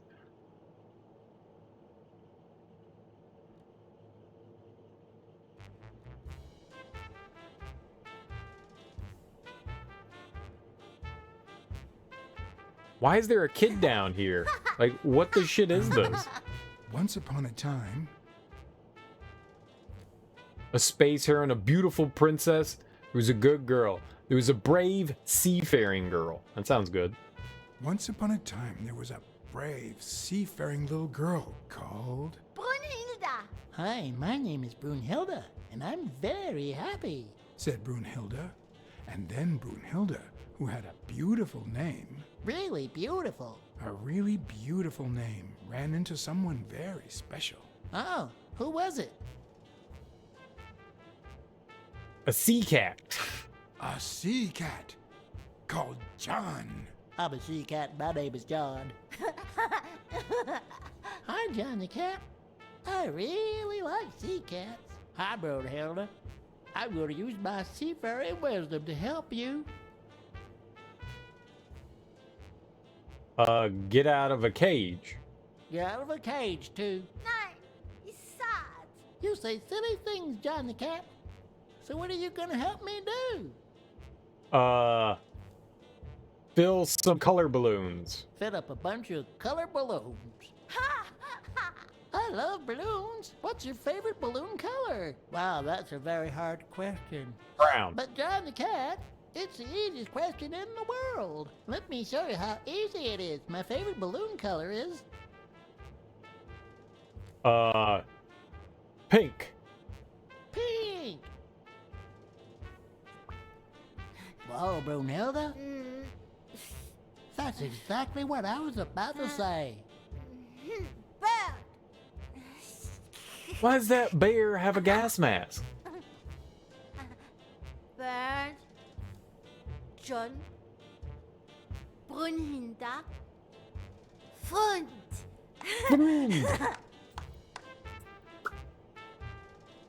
That kid's emaciated as shit. To play?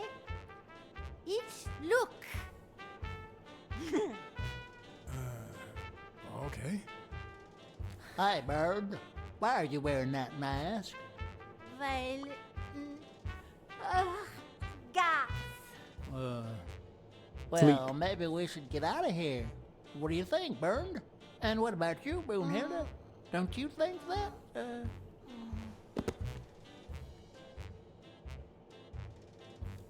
Oh. What? Okay, bye.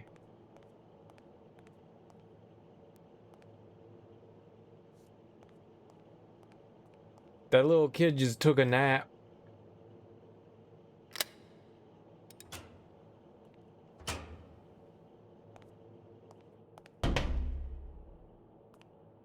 Our story made her go to sleep.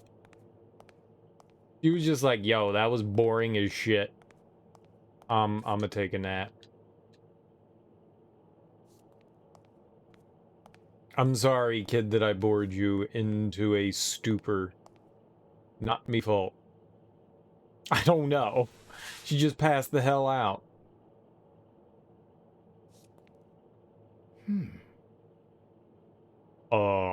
This is taking like a really dark twist. Like, why is there a kid locked up in an emaciated kid locked up in a basement?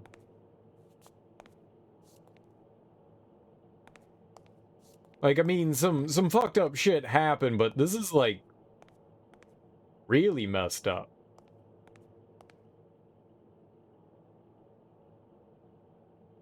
Bunch of medicine pills with names on it. Helen Moore, Bobby Yale, Spano. What are these? There's pill bottles with athlete's name on the lab. Yeah. In the lab, not on the lab. Could be on. Bunch of junkies. Highly flammable, no smoking. Light her up, son.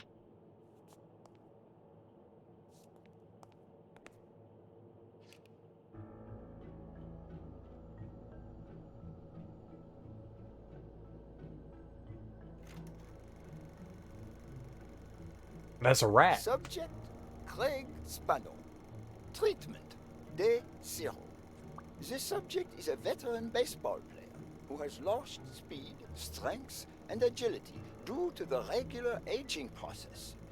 The patient refers intense pain on the right scapula, most likely caused by an old injury. The goals of our medical approach are twofold. To relieve pain caused by the prior injury so that the subject can play without symptoms, and to help the patient regain the physical condition lost in the aging process, thus allowing him to perform at elite levels. Treatment. Day 120. The patient no longer feels pain when using his right arm, circumstance that allows him to pitch without fear. So far, the only side effect seems to be a slight euphoria experienced 3 hours after dosage, which subsides 4 hours later, taking the patient on an emotional roller coaster of sorts with bouts of mild trembling. Treatment. Day 341. Moments of euphoria and boosted physical performance have become increasingly short, while the ensuing periods of depression and weakness have become longer, including severe tremor. Although we have met all therapeutic goals, we will proceed to terminate the treatment in order to avoid causing irreparable physical and mental damage to the patient. Huh. Spano enhanced his performance by using drugs. Drugs are great. What can't they do?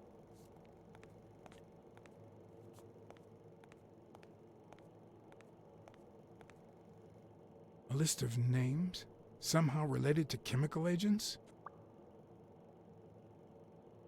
Veil on a pill bottle. List of names that somehow relate to rare chemical compounds. It's 7:30 a.m., so you're going to go to sleep. You're like invested in this story now. You might watch the recording later. Cool beans.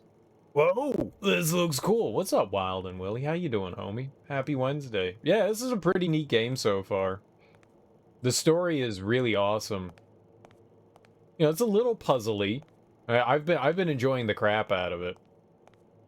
And to think, like, I paid, like, $2 for this. The value. The value. It's been really neat.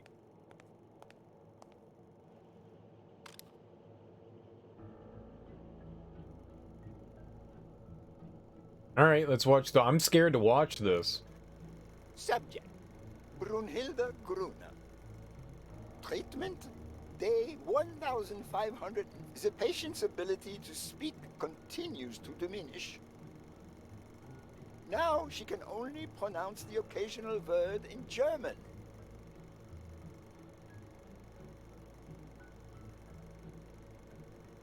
Tissue degeneration persists.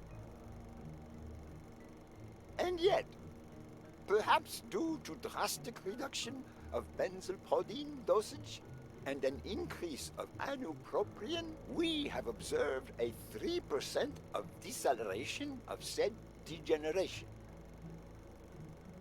Furthermore, and perhaps this is the best finding so far, the subject exhibits a mild recovery of her speaking. It's not a lot, and yet we are on the right track. All hope is not lost.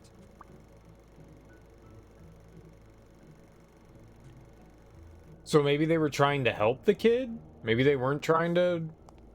I mean, I don't know. You got a child locked up in a basement. I mean, it's just not good. It's just never good. It's always bad.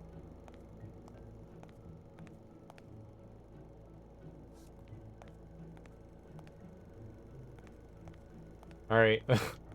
Let's go help the sleeping child.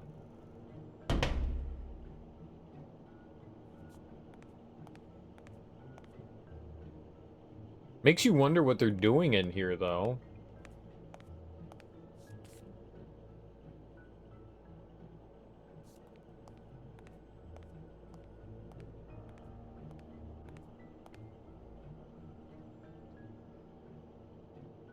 Act like a good dad.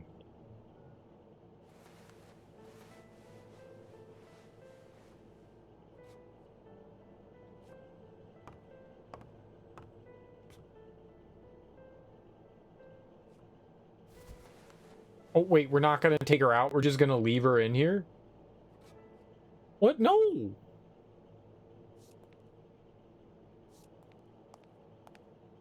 Wait, we're just gonna leave the kid. Okay, great decision. Let's not act like a dad. Act like a dad would be save child from doom.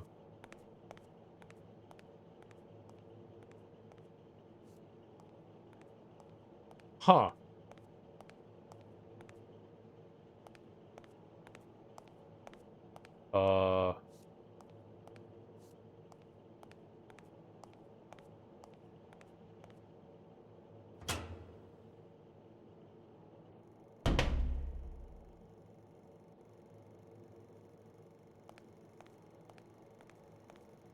What else do I do?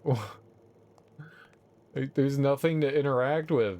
Do we have like a deduction? Oh, we've got a deduction. My bad. Let's see here. List the names somehow related to rare chemical compounds. Pills with bottles. The names. There we go.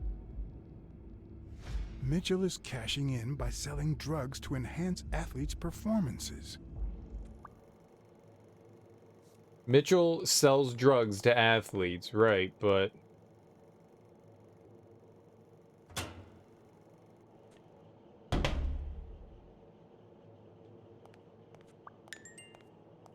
Oh, we got another deduction, okay.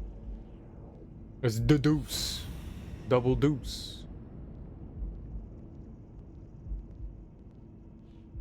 Oh, here we go. Spano's health took a toll after using the drugs. Mitchell sells athletes drugs to enhance their performance. The worst part of Mitchell's scheme isn't that it's illegal or unethical, it's that he didn't even care about compromising the athlete's health.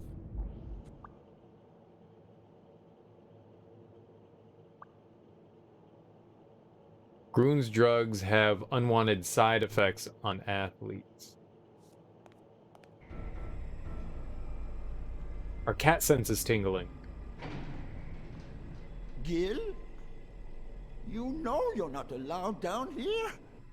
You know you're not allowed. You bastard! I kill you right here, right now! I don't know. You don't know? I know you're testing drugs on that girl. Brunhilde? No, she's my daughter. She was born with a degenerative disease, a rare condition similar to the Angelman syndrome. There are only 4 known cases like hers, and none of the patients reached the age of 5. But I couldn't give up. I continued to research and found something.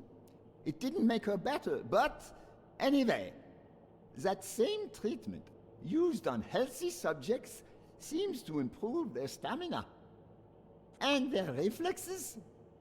It also seems to improve their pain threshold. Somehow, the Reich heard about my experiments and tried to recruit me to create super soldiers. Yes, that Reich. We're talking late 30s, Berlin. I escaped with Brunhilde and came to your country. But the American military also heard about me. I spent the entire war It was very experimenting important. with drugs on soldiers. Some were highly effective, I must say. When the war was over, my experiments were discarded. I was forbidden all access to the drugs, and Brunhilde got worse. But then God sent me Angus Mitchell. We had met during the war, and he came to offer me a deal. I would make drugs for athletes, and he would sell them. With my earnings, I could pay for Brunhilde's treatment. What else do you want me to say?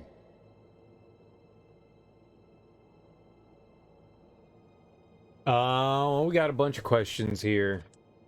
What are the long-term effects of those drugs? It depends on the patient, but they all develop an addiction, even Brunhilde. They also suffer other symptoms. Some become delirious. She's losing muscle mass by the day. Others lose their ability to focus. And some, slowly but surely, lose it all. About those pills. Pills? Check out them pills.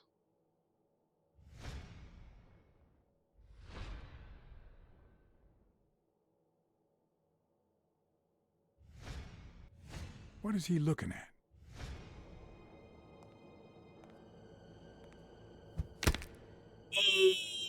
Oh. A pipe to the face? That can't be Don't good. dwell on it, Josh. You had to tell him the truth in order to protect Brunhilde.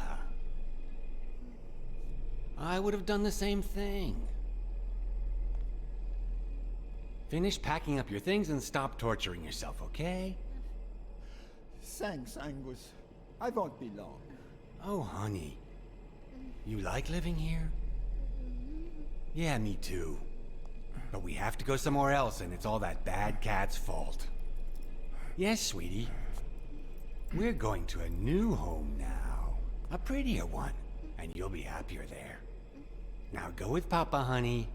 Give him a kiss. Go on. Give him a kiss. Go on.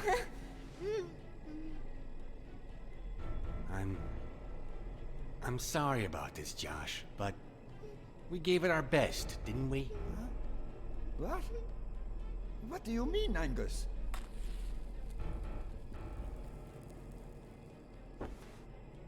I wish it hadn't come to this.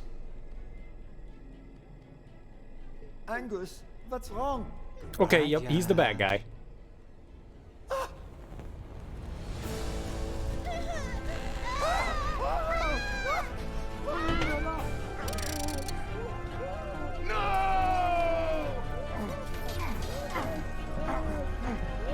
Well, that's a horrible way to die.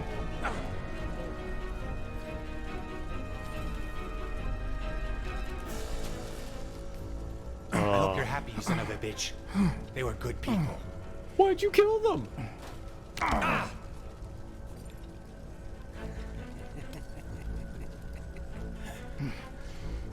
I hope that made you feel better. I like it when you smile.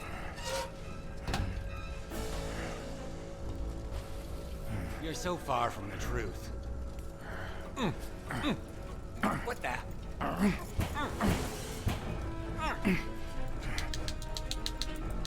You just ripped the ball. Do it.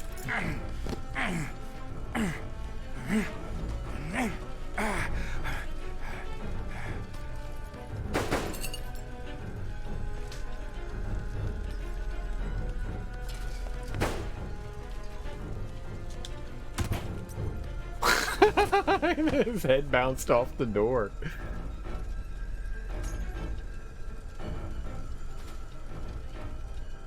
The mask would buy me a bit of extra time.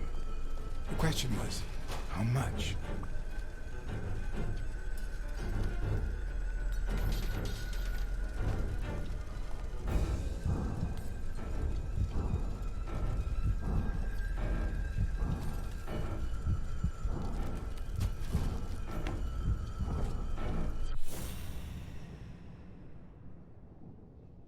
Oh, we seen that monkey booty? Spano just ran out that way.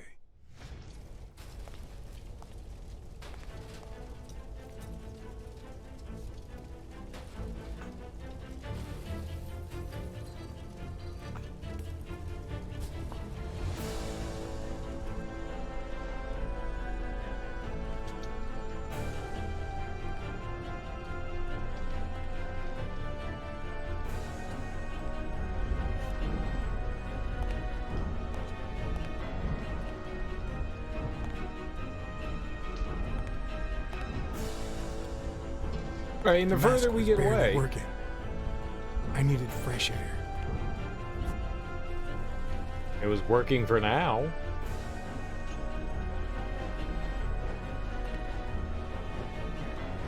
Oh,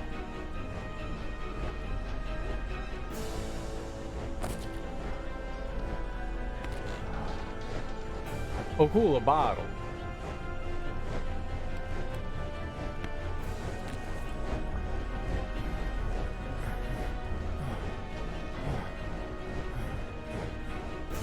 I guess we get Ambien too.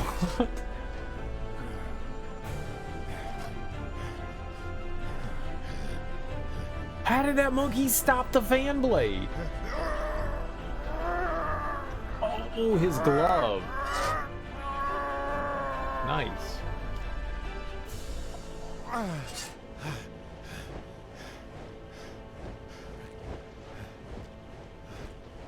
I guess it's true. Monkeys do have monkey strength.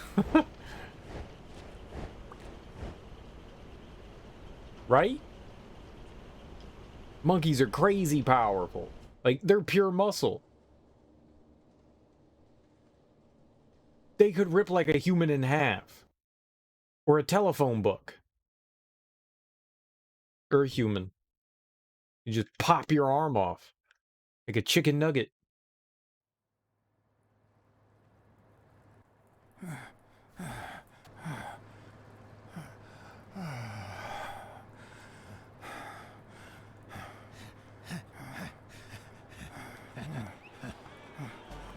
Craig Spano is back! Did you miss me? Who wants to see a home run? Dingers, dingers, dingers. Now you're gonna see. Bring it on! Are you sure this is the right time?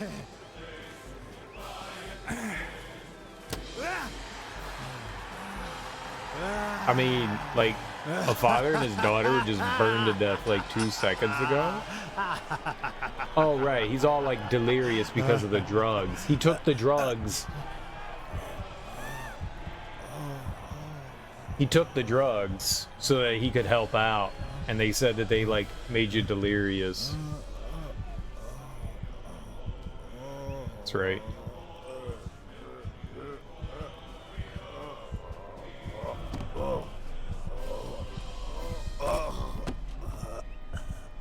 No. All right, mouth to mouth this time.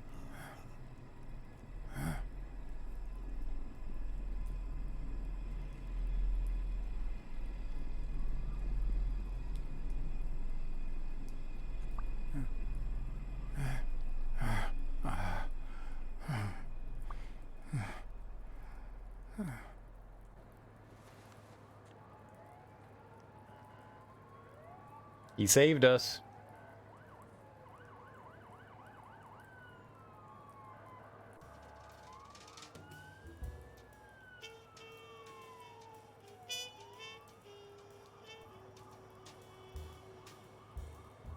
That's really unfortunate. This game's dark as hell. Don't torture yourself. You did everything you could. Will he make it? The doctors think so. They found him unconscious by the basement door. What?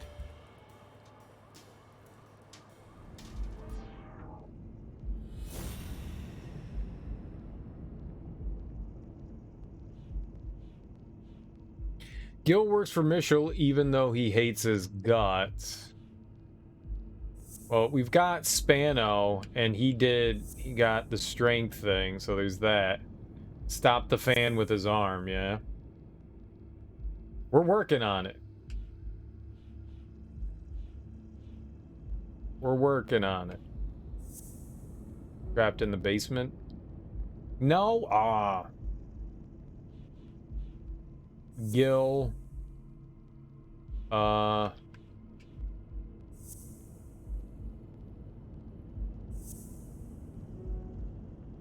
No?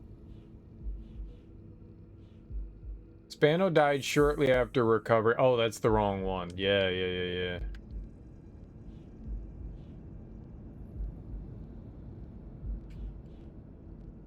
Mitchell was trapped in the basement.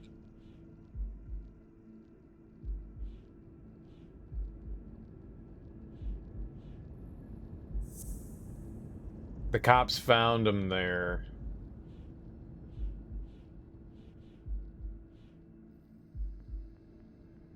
Gil works for Mitchell even though... There we go. Could Gil have blocked the basement door from the outside to kill Mitchell? You think? That's a serious accusation. Are you sure, or is this just a theory of yours? I'm pretty sure. I'm positive. Gil told me himself. Mitchell practically forced him to work for him. And I've got reasons to believe that Gil is a bit trigger happy. Besides, I'd say he wasn't even really unconscious when they found him. That he was just pretending. Huh. You think Gil was involved in the previous murders? What if it was Gil who killed his partner, Randall Lee, under Mitchell's orders? Another serious accusation. Are you sure? Yeah. Yes. Everything points in that direction, including my gut. Wait. Couldn't Mitchell be Randall Lee's murderer?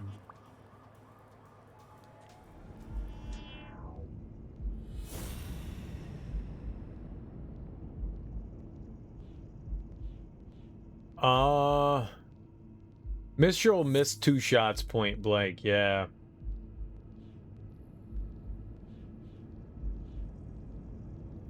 And then a sniper killed him.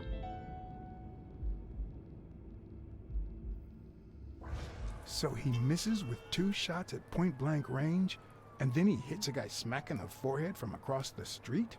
No. Mitchell is not the sniper who wiped out Randall Lee. Yeah, I guess you're right. But we still don't know what caused Craig Spano's death. More deucing. We need to deduce. Alright. Spano died shortly after recovering his strength. We found... Mitchell's drugs help overcome physical limitations. He stopped the fan, and there was a bottle of drugs near the shaft. There's no doubt about it. Spano took drugs from the lab, and they killed him.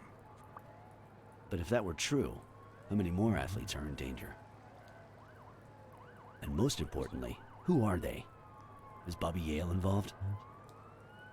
I didn't see them all, but write down these names.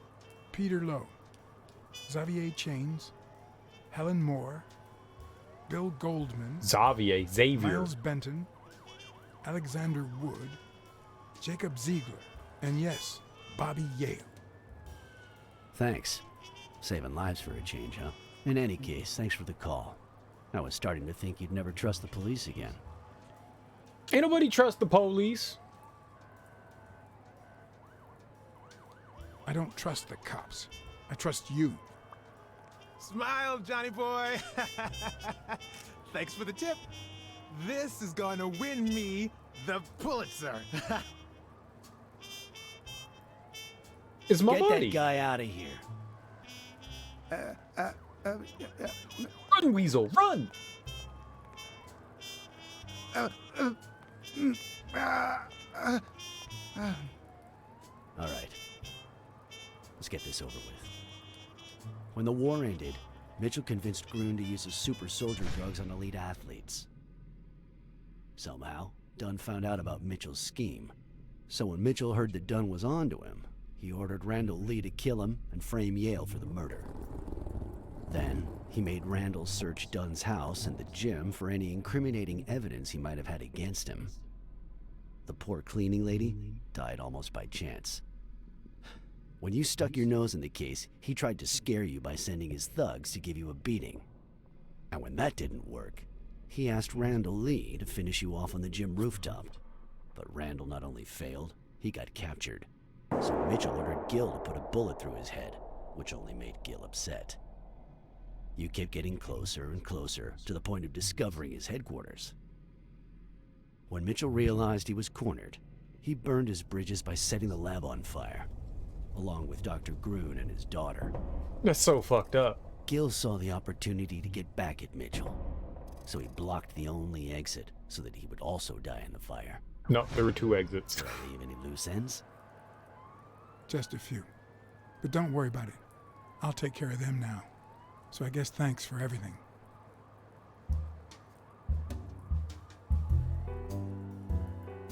I mean, we've got Sonya and, do we have to do anything like with the iguanas or whatever? The bar owner? That was really depressing. Like, we solved it, sort of, but, like, a shit ton of people died. We also got a bunch of people In your murdered. classic noir films and novels, solving a case never amounts to a happy ending. The detective is always left with a sense of bitterness. A feeling that, before he took the case, the world was a better place. That he was a better person. Come on, now speed it out. Sometimes I just let my character get the best of me. What do you want from me?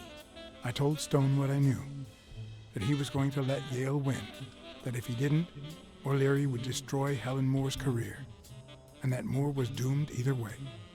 Or would be, as soon as America discovered her sweetheart was on drugs.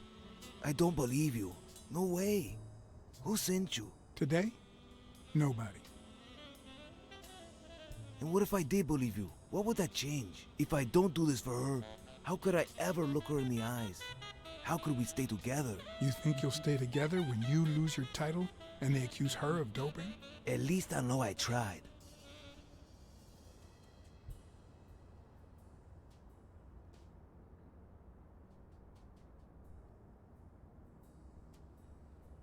I came to convince you otherwise, but I think you might be right. You better take a dive. I didn't take you for a romantic, Blacksad. To be dishonest for love. I feel you. But trust me, your manager is a murderer. Get as far away from him as possible. I just bet against them $5,000. Hey, Blacksad. I just want my money. Thank you.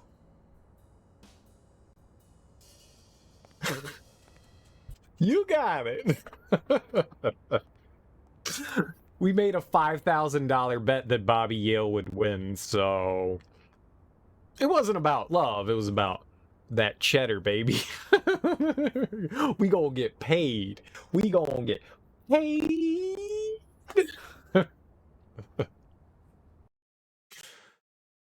All them dollary dues.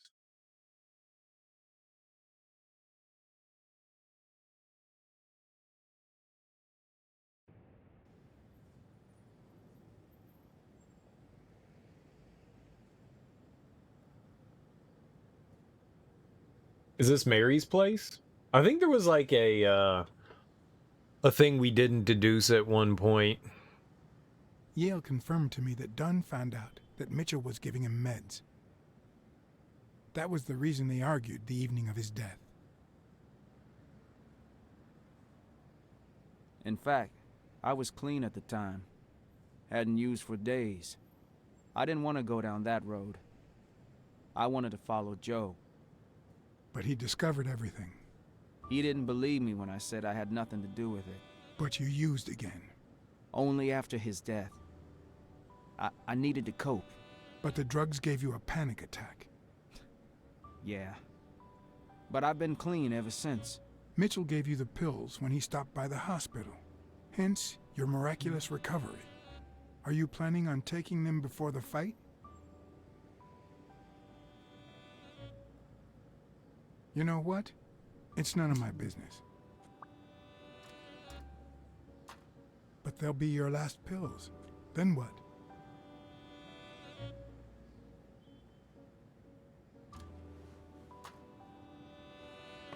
It's his decision. If he wants to do drugs, let him do drugs. That's your life.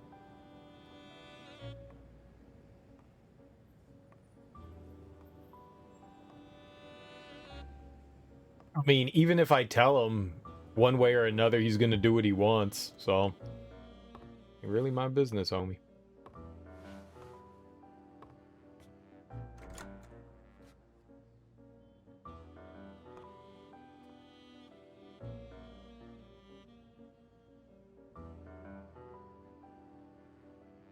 But he shouldn't do drugs. You shouldn't do drugs. But also, do drugs. But don't. Police dismantle a drug lab with information provided by Stone Private and Yale Eye. hadn't taken away the bitterness I felt. I needed a friend. In appreciation for the tip I'd given him, he insisted on buying me a milkshake that he drank. After the perfect storm of corruption and murder, only friendship could reconcile me with the world. Only that could make me believe in mankind again. Only that could cleanse my soul. What about Jake? Only that. And money.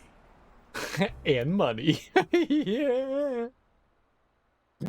We got that fat stacks of cheddar.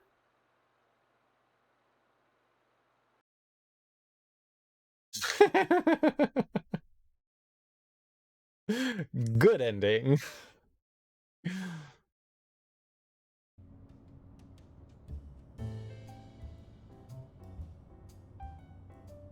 In your standard noir novel, Yale and Stone would be punished for breaking the rules. There would be justice for Sonia, the victim. But this was the real world. As the detective who had cracked the case, I just had to get my paycheck and be on my way. Nice to meet you, Mr. Blacksad. Mr. Thorpe is on his way. Care to take a seat while you wait? Chitara? Is that you?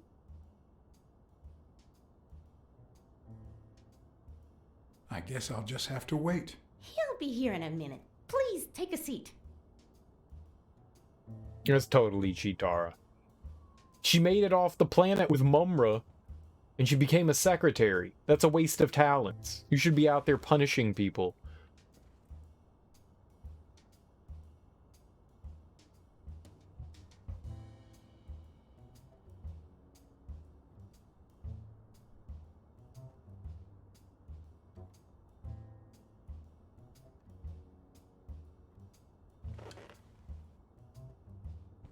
Yeah, what are all the pictures?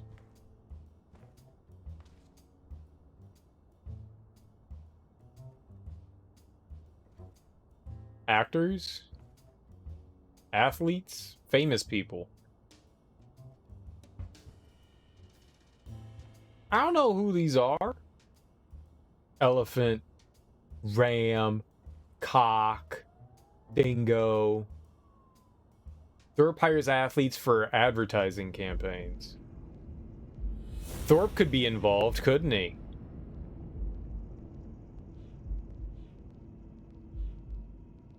Thorpe hires athletes for advertising campaigns, so they need to do well.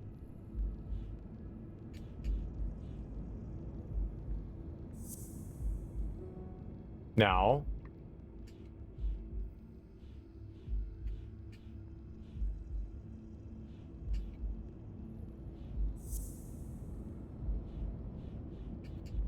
athletes compounds, we got a list? No? Really?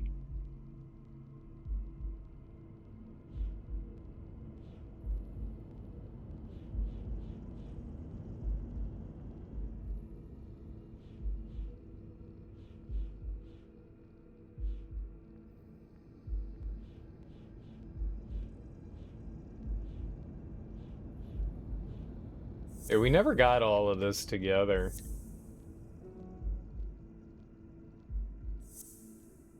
Athletes. Come no. No. I did That's that. not possible. But what if Tim Thorpe was somehow involved in Mitchell's operation?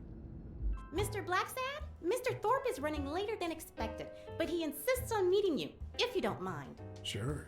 As long as you help me fight off this boredom. That's not in my job description, but...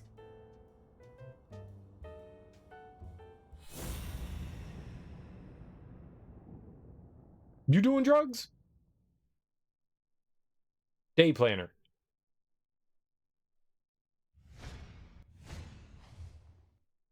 (10:45 a.m. Sam Merrick, Delano, Sonia, Blacksad, dinner with the mayor, Rogers.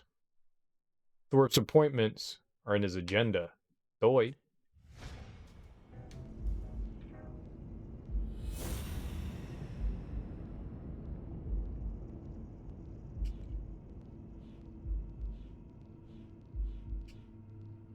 Thorpe's appointments. What if Tim Thorpe was involved in Mitchell's operation? Exactly. If my hunch is right, there should be a meeting with Mitchell noted somewhere in Thorpe's agenda. We have to stare at her more, though. Hold on. Right in the forehead. I mean the eyeball. Make eye contact with her. There we are. If I had her markings on my skin, would I be the same person? Would my name be different? Yeah, it'd be Chitara. Because she is Chitara.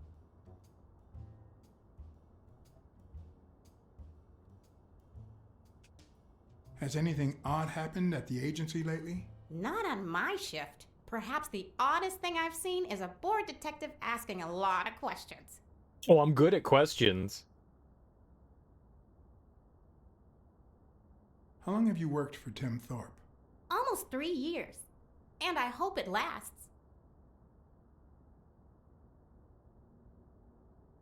Did he tell you how long it will take him to get here? They just left Delano's, so about 30 minutes? It depends on the traffic. I'm sorry for the inconvenience. Well, you see, I've got a problem. In order to figure out how much Mr. Thorpe owes me, I need to know what day I started working on the case. But I can't remember. You wouldn't have that written down, would you? It sure wasn't on my shift. I'd remember. Let me see.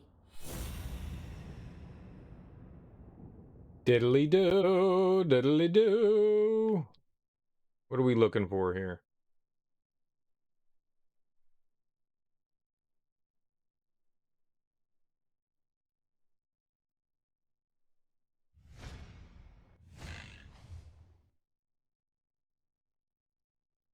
Miles Benton, Congressman Wallace.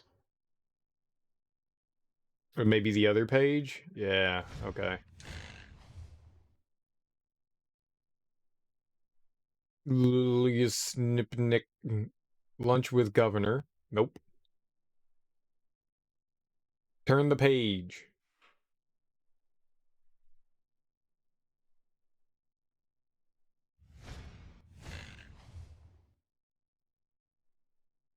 Meeting with Dylan Combs. Lunch with Paul Rosenberg. Paul Rosenberg? Away. Think we see Mitchell's name there? Hospital. Ah. Return flight from LA. Meeting with Millard Smith. Hospital! Okay, that's clearly not it, I guess. Moving on. Oh, here we are. Meeting with Bobby Yale. Meeting with Reg McNeil. Meeting with Claude Inkhorn?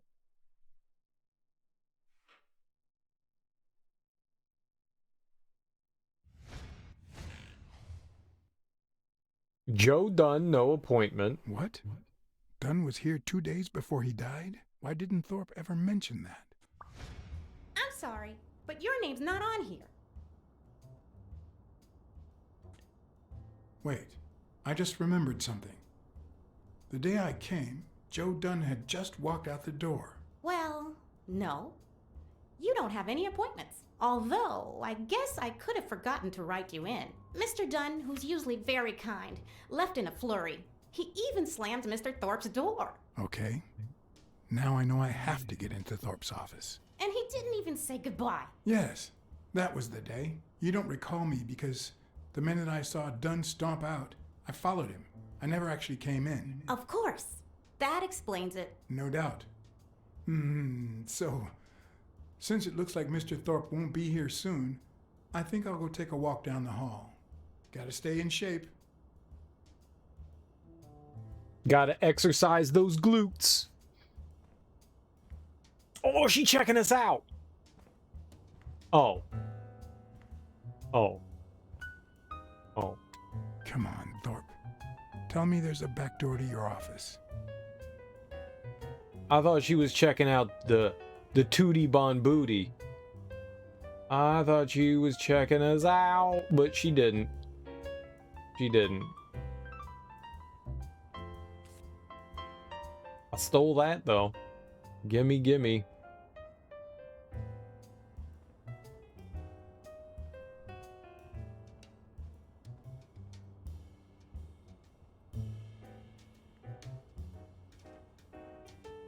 Right. All right. Moving on.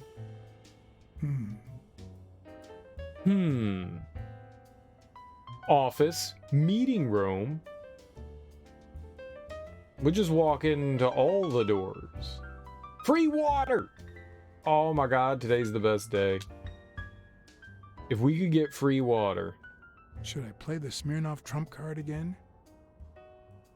Of course, call Smirnoff. That's my buddy. That was a lot of numbers. Smirnoff didn't know what to think. He asked me to watch out and call him as soon as I had more information. He also told me that Gil had finally talked. He denied having blocked the basement door and said the truck door opened, but he got knocked on the head as soon as he tried to get out. He then woke up when the police found him beside the basement door. Obviously, the same person who had jammed the door had carried him there.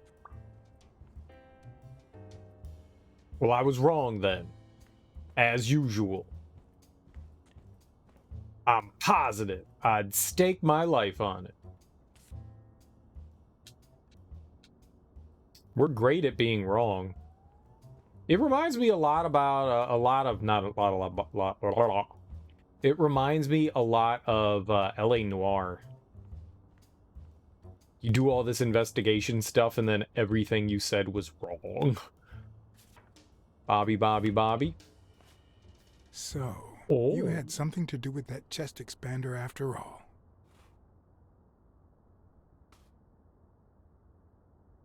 Right? Everybody's lying to us. There's a twist. Dwayne Hodesman. Dwayne. Oh, I see that. See that window washer stuff. I'd have to tie his hands behind his back. To do nasty things to him because he's a weasel? Like, what?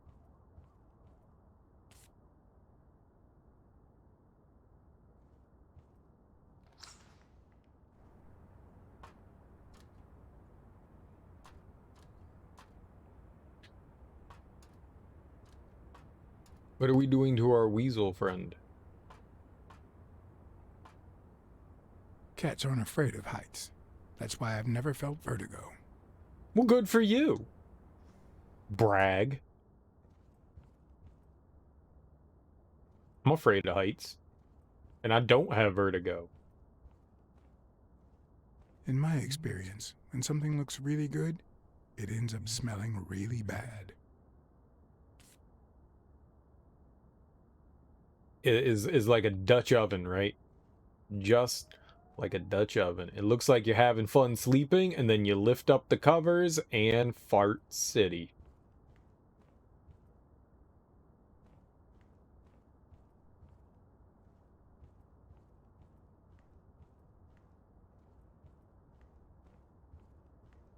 Oh, the president. I don't mind if I do.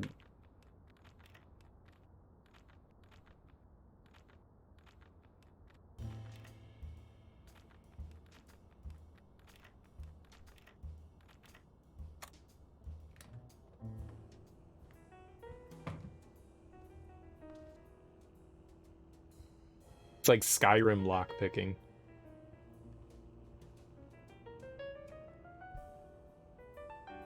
Look at me! I'm the president! I have so many windows and I breathe air.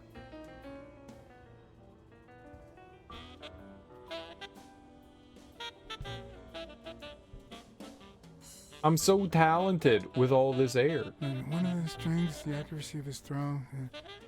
I earned the nickname Iron Arm. I used to throw the ball 50 and went wherever it wanted. And my coach, the great Joffrey Sox. It's just Jeffrey, not Joffrey. So I worked hard. Did Pearl Harbor. I enlisted immediately. After losing a partner in combat, a serious injury, I asked to be relocated. I became a sniper. I know I shouldn't say this, but I was one of the best in the army. But then how did he get on the Thanks to my roof? Accuracy. No, it was all thanks to Jeffrey Sachs. I wonder how many Americans that man saved with my arm. After these words, Tim Thorpe is moved almost to tears and asks me to take a break.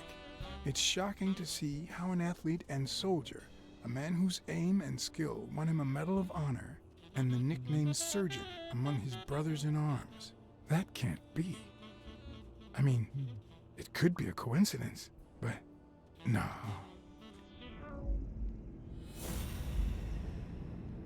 They called him the Surgeon. Why am I surprised? In every investigation, there comes a point where every single lead seems to go down the drain. And you have to retrace your steps to get back on the right track.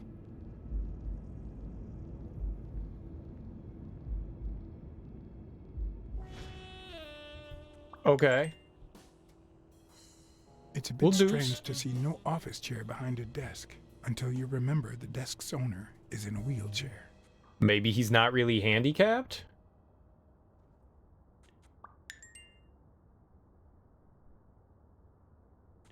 Bloomington Shooting Club, F-Class 300 yards, first prize, Timothy Thorpe. Harry Miners. We shouldn't have that card. We'll just return that one. It might be connected to the switchboard at the front desk. Or we should use it. Just touch it a little.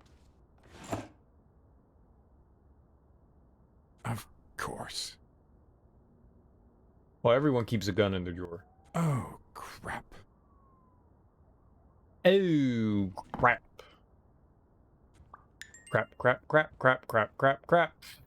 Yep. Well, we knew we were wrong. I'm always wrong. Alright, let's do some things. 1, 2, 3, deuce. Sniper killed Randall Lee. Spaniel blames everything on the surgeon. Thorpe was involved in Mitchell's operation. No?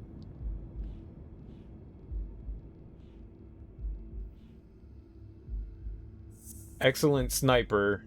Oh, yeah. Sniper killed Randall Lee. There we are. Thorpe can't walk and uses a wheelchair. That's probably part of that. No?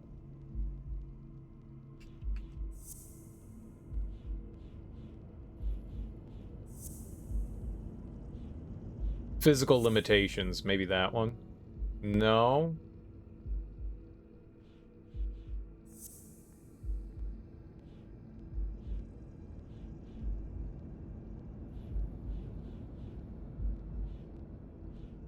Wait, what? Where'd it go? Did it remove it?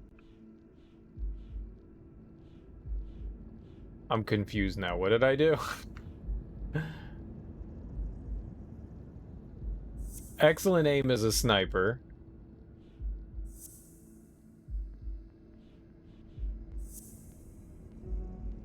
No?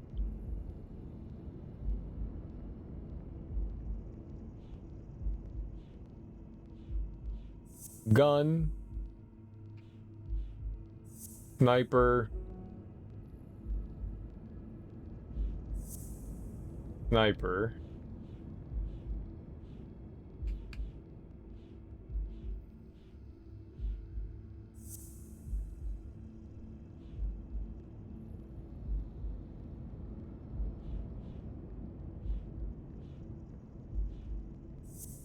Pills?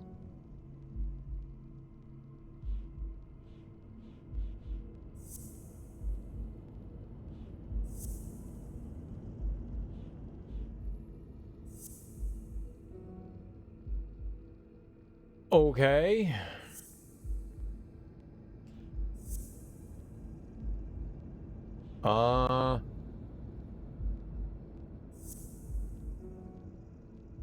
Not that. Involved in the operation. Pills?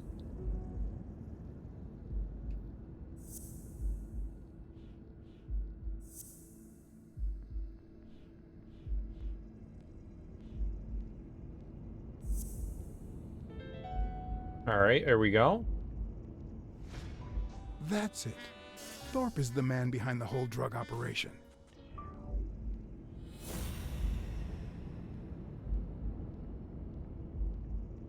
Okay. Thorpe can't walk, but Mitchell's drugs help overcome, and there was drugs in his drawer. Wait, what if Groon's drugs helped Thorpe walk? Right. So then that's the whole sniper thing. So if he could walk, if Thorpe could walk, and the sniper killed,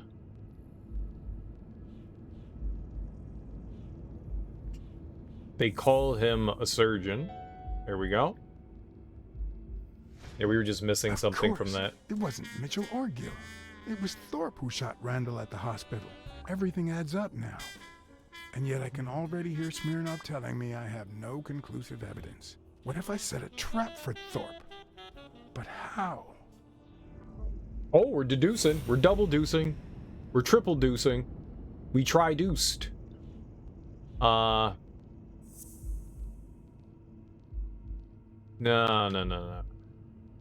Thorpe is a mastermind behind the athletic doping operation.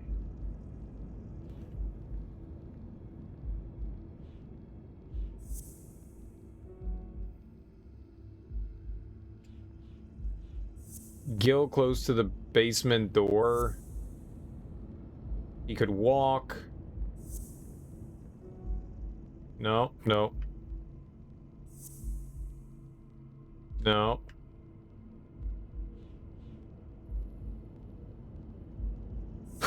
Shrimp burrito caused me to triple deuce. Sometimes you gotta take care of business.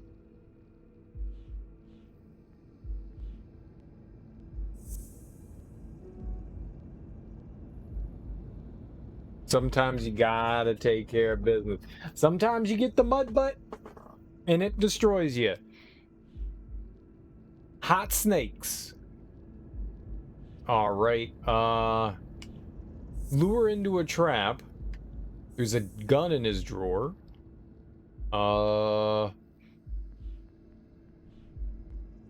Thorpe is behind the whole operation? No, but that's close. Trap. Gun.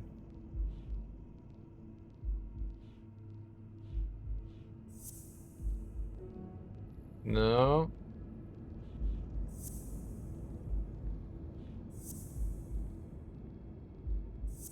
Mastermind? We did that.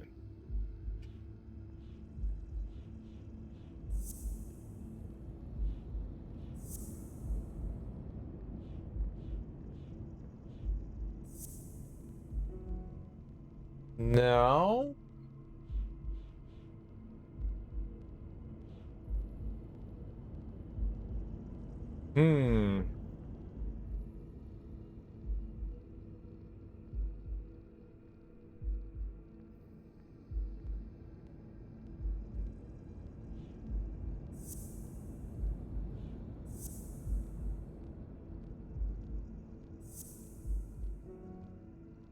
Why'd it put me there?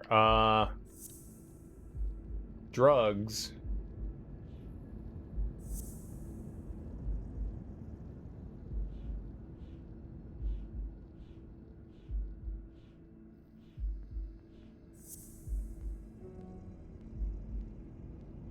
Why do they let me combine those? I don't know what the Thorpe is the mastermind behind it all. We have to lure him into a trap. Mastermind.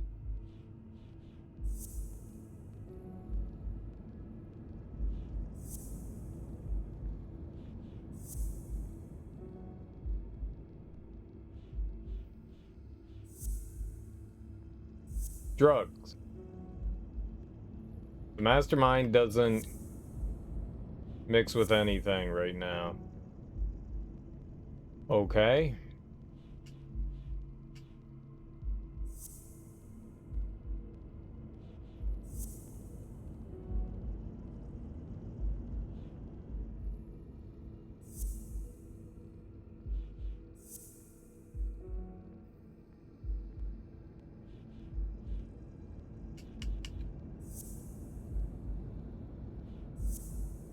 This is the only one that's going anywhere, but...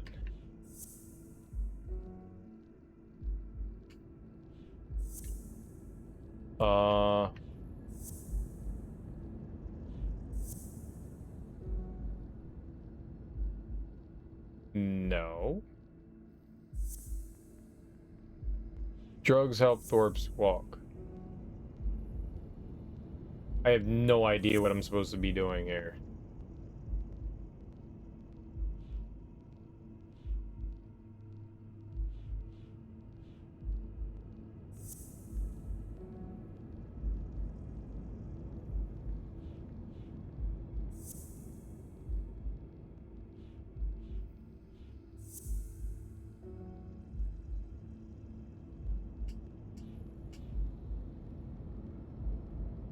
I don't know if we want the sniper thing. I don't think that's about... We already did that.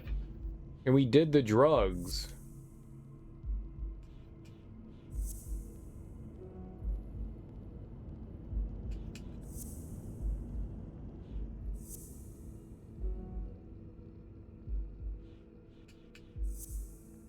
Thorpe. Gun. Sniper. Trap. Gun.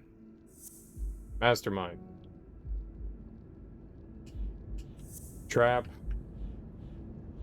Gun. Drugs and desk. Trap. Gun.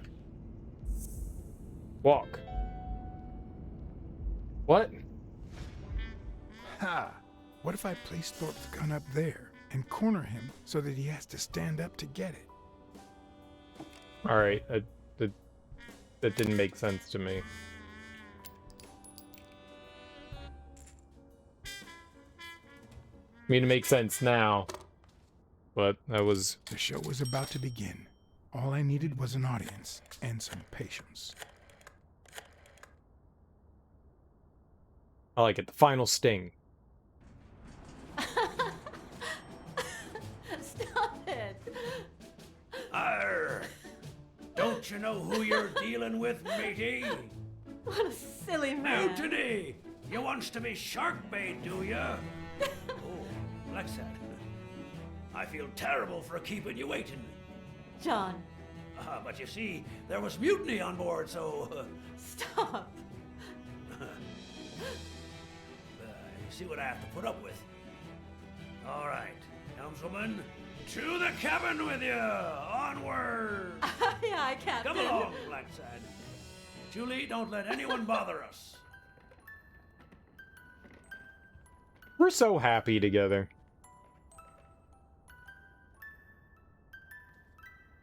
Honey, will you wait in the boardroom for me, please? But... I'll just be a minute, then. I think you've already suffered enough. Okay. Why is she all in black? They're like a memorial service or something? Think about where you'd like to have dinner tonight, okay? Or that's just how she rolls now, because she's in mourning. You see, I'm not gonna pay you for solving the case. You got it. Fair enough. The truth is, I didn't solve it. No, it's not that. You'll get every penny we agreed on, and more. But not because you solved the case, but for her. 2 days ago, she wanted to end it all. Drop out of college, sell the gym. Too many wounds to heal. But through your incredible work, you managed to heal them. Well, perhaps not completely. It takes time to get over something like this. But at least, thanks to you, Sonia wants to be happy. She has hope. I'm going to help her make Dunn's gym the best in the city. Who would have ever guessed it, huh? I'm happy for her. She's been through a lot, and honestly, I wasn't sure she'd make it. Well, she hasn't just yet. But she will in time. Anyway, back to the case. All those people you confronted. Gil, the German doctor, even Mitchell. Huh. I would have never suspected him. Did they say anything? Why did they do it? Did they mention any accomplices? The surgeon. They did mention a certain surgeon. Surgeon? You have any idea who that could be?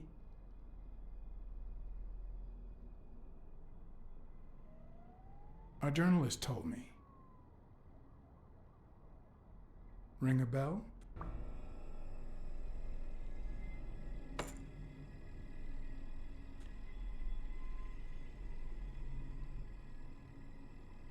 Did we accuse too early?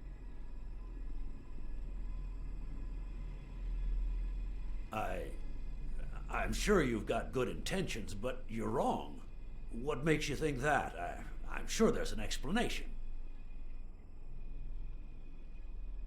Don't deny it. I know Mitchell gave them to you. People see a wheelchair and think, poor guy, he can't walk. But there's so much more to it than that. Some nights I can't even sleep from the pain. That doesn't explain why you didn't tell me you knew about those drugs.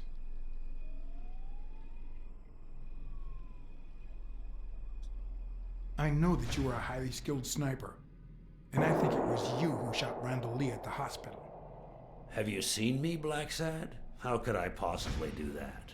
I hired you to solve this damn case. You think that's what a murderer would do? Only because you thought I'd blame Bobby Yale and drop the case. But as soon as I realized something wasn't right, you sent Randall Lee and Gil to give me a scare. And when all that failed, you ordered Lee to kill me. You're the type that won't open his jaws once he's got his prey, aren't you?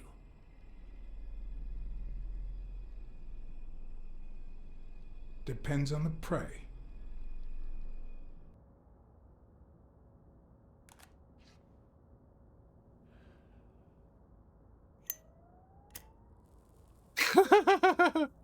Ah, the confident man lighting a cigar.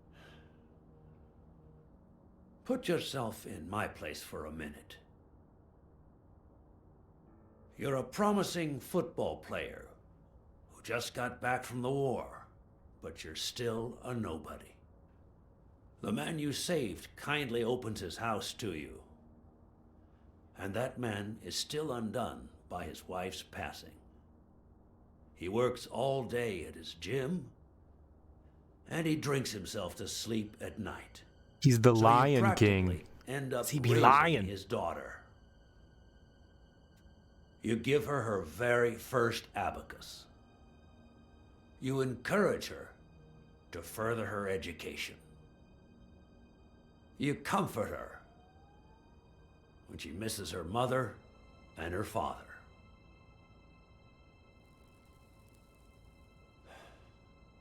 Meanwhile, your sporting career takes off. Life is good. Until one day, out of the blue, an accident cripples you.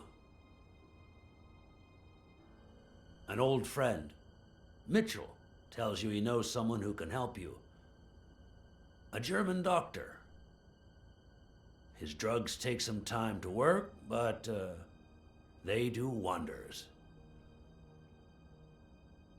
You manage to walk for short bursts at a time, little by little. And those bursts keep getting longer. But the drugs aren't cheap at all. So you have to find a way to pay for them, don't you see?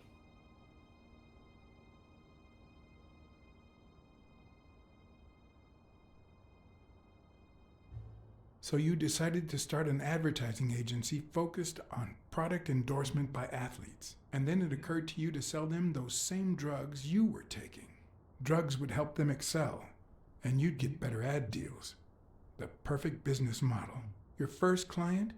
Craig Spano. His career had hit a rough patch, so he was the guinea pig for your new operation. And yet, when the drug started having serious side effects, you got rid of him. Afraid he would talk, you tried to kill him. That's why he hid. From then on, your business was smooth sailing. You even began to think you were above the law. You thought that you were untouchable. Until Joe Dunn found out, and then, 2 days before his unfortunate death, he came to see you. That's enough now. You stop it.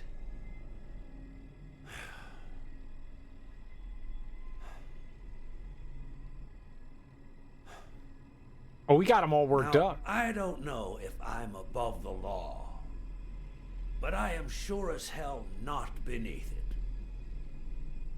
Do you know how much power I have? The kind of people I eat with every day? I could shoot you right now, and nothing would happen to me. Oh, he's fucking Donald Trump. With that gun you keep in your drawer? I'm afraid not. I placed your pistol out of reach, just in case you happen to confirm my suspicions, Ironarm. And now, if you'll excuse me, I have an appointment with the police.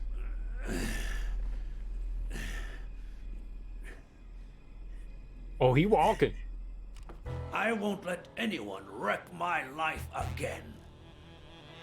Sonia and I, we deserve a future.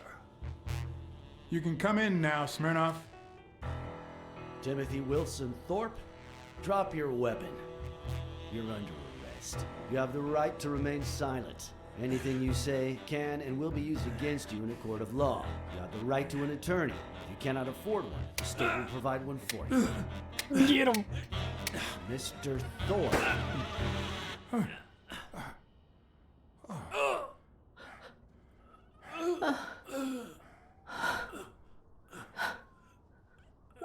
Why'd you shoot him?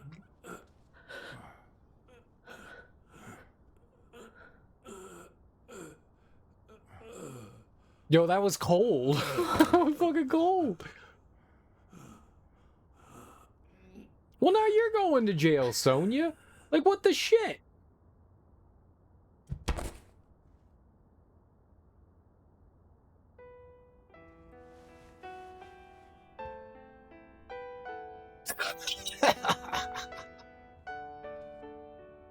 Sonia Dunn, you are under arrest for the death of Timothy Wilson Thorpe.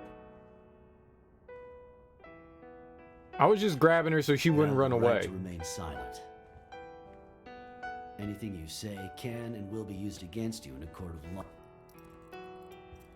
You have the right to an attorney. If you cannot afford one, the state will provide one for you. Do you understand these rights as I have just read them to you? With these rights in mind, do you wish to speak to me? Watch your step.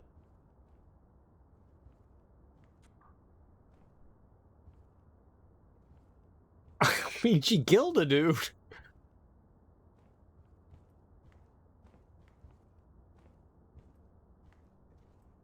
He's still holding a cigar.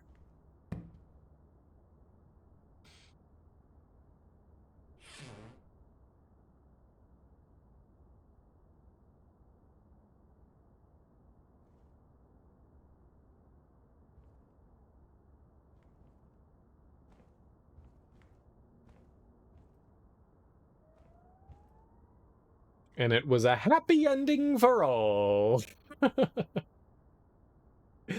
Everyone died in this game.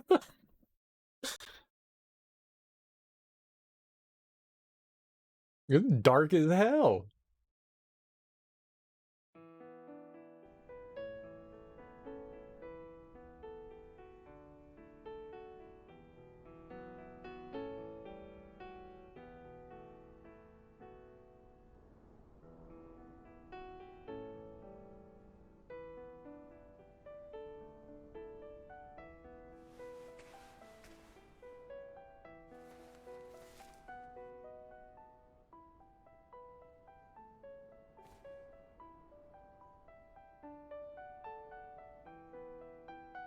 Where's my my $10,000? It was 18 to 1. Wait, what's 18 times 5? Where's my $90,000? Wait, that's not how it works. Is that how it works? That's totally how it works. Yeah. Where's my $90,000? The last thing I was interested in was the fight. Did Yale take drugs before the fight? Did Stone let him win? I had done everything in my power for things to go the way my moral compass dictated. Whether anyone would listen to me, that was another story.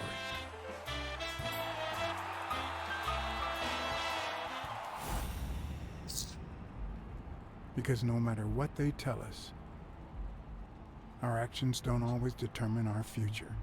Wait, what? No. My moral compass. As if I even knew what that means. I didn't even know what to think of my performance throughout the case. Did I have a clear conscience?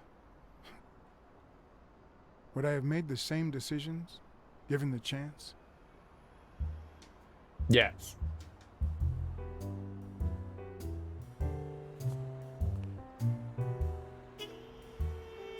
The decisions we made are the decisions we made. The right ones.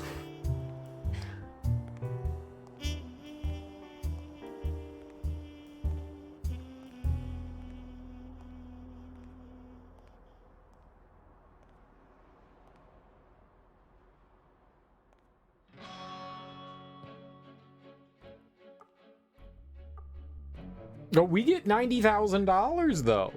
We bet $90,000. Where's my money? This game was awesome. This game was awesome. I loved every second of it. The graphics are freaking just wonderful. They fit very well for what they were going for. They're not like ultra realistic, but you know they're pretty damn good. I enjoyed the character models. I thought that was a lot, really well done. The environments are fun to explore. The collectibles are kind of strange. You don't really need collectibles in a game like this. They seem a little, but whatever. I'm not gonna complain. Whatever, collectibles, sure. Smeardolph's bug control division, what? The story's great. I loved it. Lots of ups and downs, ins and outs, twists and turns. You know, that's what you need in kind of like a pseudo noir story. No, I like that. The voice acting's fantastic. I loved it. Like everybody nailed it out of the park. Maybe a couple of the side characters like your sister and the kids and stuff aren't exactly great, but all like the main characters that you deal with are fantastic. I like that. Lots of dialogue choices. Tons and tons of dialogue choices. Things could take many different dips and turns. Some points, I would say, are of a little contention in the fact that, like, sometimes there's just one path you need to go down and the game won't let you do something else. I'm not always a fan of that. I'd like to, like, live with, like, stupid choices and stuff like that, and sometimes the game's just like, no, you're going down this path.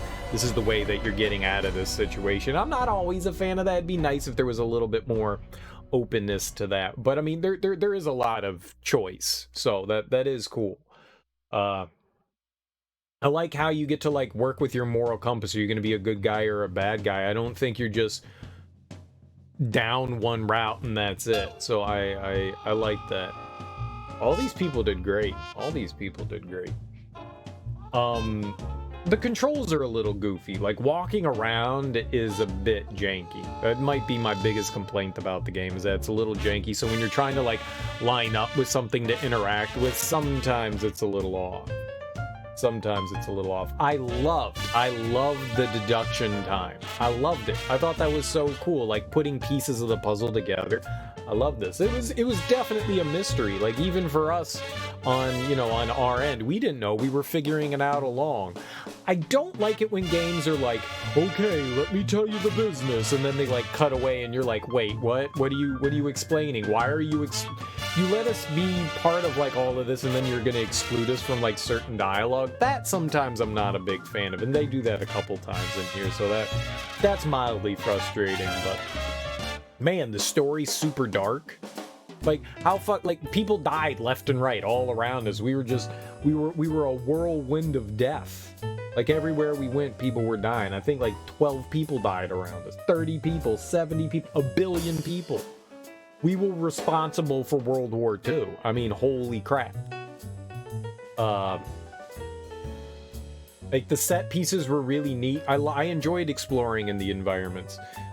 My biggest sadness in games like this is sometimes you have like all these options to like talk to people and do things, and sometimes you choose the right option and it advances the story, and then you miss out on all like the other like little side things you can do. That's always sad. I mean, it's not a gripe with the game. I get sad when that happens. It's just like, okay, let's do this, this, and this, and you never know what the right thing is. So sometimes you're trying to do everything but the right thing, and then you choose the right thing because you think it's not the right thing, and then you're like, oh, I guess we're advancing the story. Oh, well. But I loved how you, like, wandered around the environment, found clues, and then, like, deduced things and pieced stuff together. I think that was really cool. I think we messed up a couple of missed a couple of the deduction moments, but this game's fantastic. This game's freaking fantastic. I bought it in a bundle from Fanatical like a few months ago. Like, I think I paid like $10 and I got like 7 games or something like that. It was something absurd. This was totally worth it. Totally worth it. This was freaking great. If you enjoy like the Telltale style adventure games, absolutely. There's no reason not to play it. It's not super long. I mean, it took us like 10 hours to get through, but I kept thinking we were like close to the end. I would have stopped like 3 hours ago if I had known we were going for 3 more hours. I kept thinking like, oh, okay, we're right near the end. We're right near the end, and there was just another twist, I'm not even angry about that. Sometimes I find that annoying, but I loved it. I loved it. I wonder how much you can alter the endings, like how like dirty you can go, how clean you can go. I mean, we kind of like went like middle of the route, but I love this. I loved it. The music fits so well with everything. Like the 40s like jazz band, like you're going to a jazz club, and you know you've got some Miles Davis on the trumpet, and you got John Coltrane. Got some John Coltrane and his kid on the piano. Oh man, you got some great stuff going on here. I love this. I absolutely love this. This was fantastic. The music was great. I loved me. I kept saying it, but the music just it jives, right? This hit an itch I didn't know I was willing to scratch. I love film noir kind of stuff. Just a big fan of that style of, I guess, movie. It's weird to call it film noir. They're more, you know, they don't necessarily, film noir doesn't necessarily have to be like a murder mystery kind of thing. They tended to be, but it's kind of a open, loose term for a certain style of directing and filming. But I love this stuff. I was saying earlier, you know, you throw stuff at me like Sunset Boulevard and Pick Up on South Street and like the Maltese Falcon, like stuff like that, and I'm a huge fan of that style. And this was just, it did the right things. It did the right things. Maybe they could have adjusted the dialogue a little bit more to sound more of its time, you know, a little bit more goofy, but I mean, that's not really a complaint. The dialogue I thought was perfectly fine. You know, it just didn't exactly make me think of like how movies were like overly wonky at the time. Like there was like a bit of over hammy acting in those things. And the dialogue definitely didn't like represent that in that regard. But that's okay. That's okay. The dialogue was fine. Perfectly fine. I love this. This was absolutely delightful. This was a great palate cleanser after Muramasa. After we spent like a week playing that game, I am so happy to be done with it and doing something new. This game's fantastic. I liked it. My biggest complaint is probably moving around in the environment. It was just, you didn't always move the way you thought you were gonna move. It was not quite tank controls, but it was like some weird amalgamation of stuff. You were very clunky the way you moved. That's not great. Aside from that, I love this. We've got something fun coming up tonight. I am super excited for a game we're gonna play tonight. The next game we play tonight, I am super pumped for. Super pumped for. Absolutely pumped for. I don't think we're gonna spoil anything. I mean, it's not often that, you know, it's like I know what we're gonna play next. Because like I woke up today and I was like, I wanted to play something else and I wasn't quite sure. And then I was like, how about we go for another adventure game? And this was great. But we've got something real fun coming up for tonight. Something real fun coming up for tonight. I am very excited for that. I was kind of not prepared for this, you know. I wasn't quite sure what to expect from this game here. And I'm glad we played it. I love having these kinds of experiences where it's just, you know, like, I don't know much about the game. I've seen like a trailer, it looks interesting, and then you delve into it and you go, damn, that was a great experience. I love finding these little hidden gems, and you would definitely call a game like Blacksad Under the Skin a hidden gem. Like, I never heard about this game, knew absolutely nothing, just picked it up in a bundle, and it turns out it was lovely. I think it's based on a comic, but I'm not entirely sure. And the only reason why I say that is because I think I read something that it was, but I could have, I mean, like, my memory's terrible. It could have been something else. But this was just a delightful experience. But we do have something that, like, I'm actually planning on playing something in particular rather than just, like, flying by the seat of my pants and going, like, what am I gonna play today? Like, we actually know for sure that I'm going to play something today. And that to me is exciting as well. And it's a game that I am super excited myself to check out. Super excited. So excited. I think it's going to be fun. I have heard nothing but great things about this game. So I'm excited to play a game tonight, but we're going to go raid Retroactive Kev. He's playing some Star Fox Adventures, which is kind of exciting because we just played that earlier this year, or I guess last year. I mean, not earlier this year, but I played it last year. I'm excited to watch someone else, you know, have an experience with Star Fox Adventures. It's an interesting game. But all right, I'm going to keep rambling. So, guys, thank you so much for hanging out with me today. I really appreciate it. I hope you all had fun, just as much fun watching and, you know, participating along with me in this game. This thing was awesome. Enjoy your mornings, afternoons, evenings, whatever you got going on today. Just have great days. I'll be back tonight. I'm super excited for the new game we're going to start up tonight. Either way. Peace out. Have fantastic days. Bye-bye.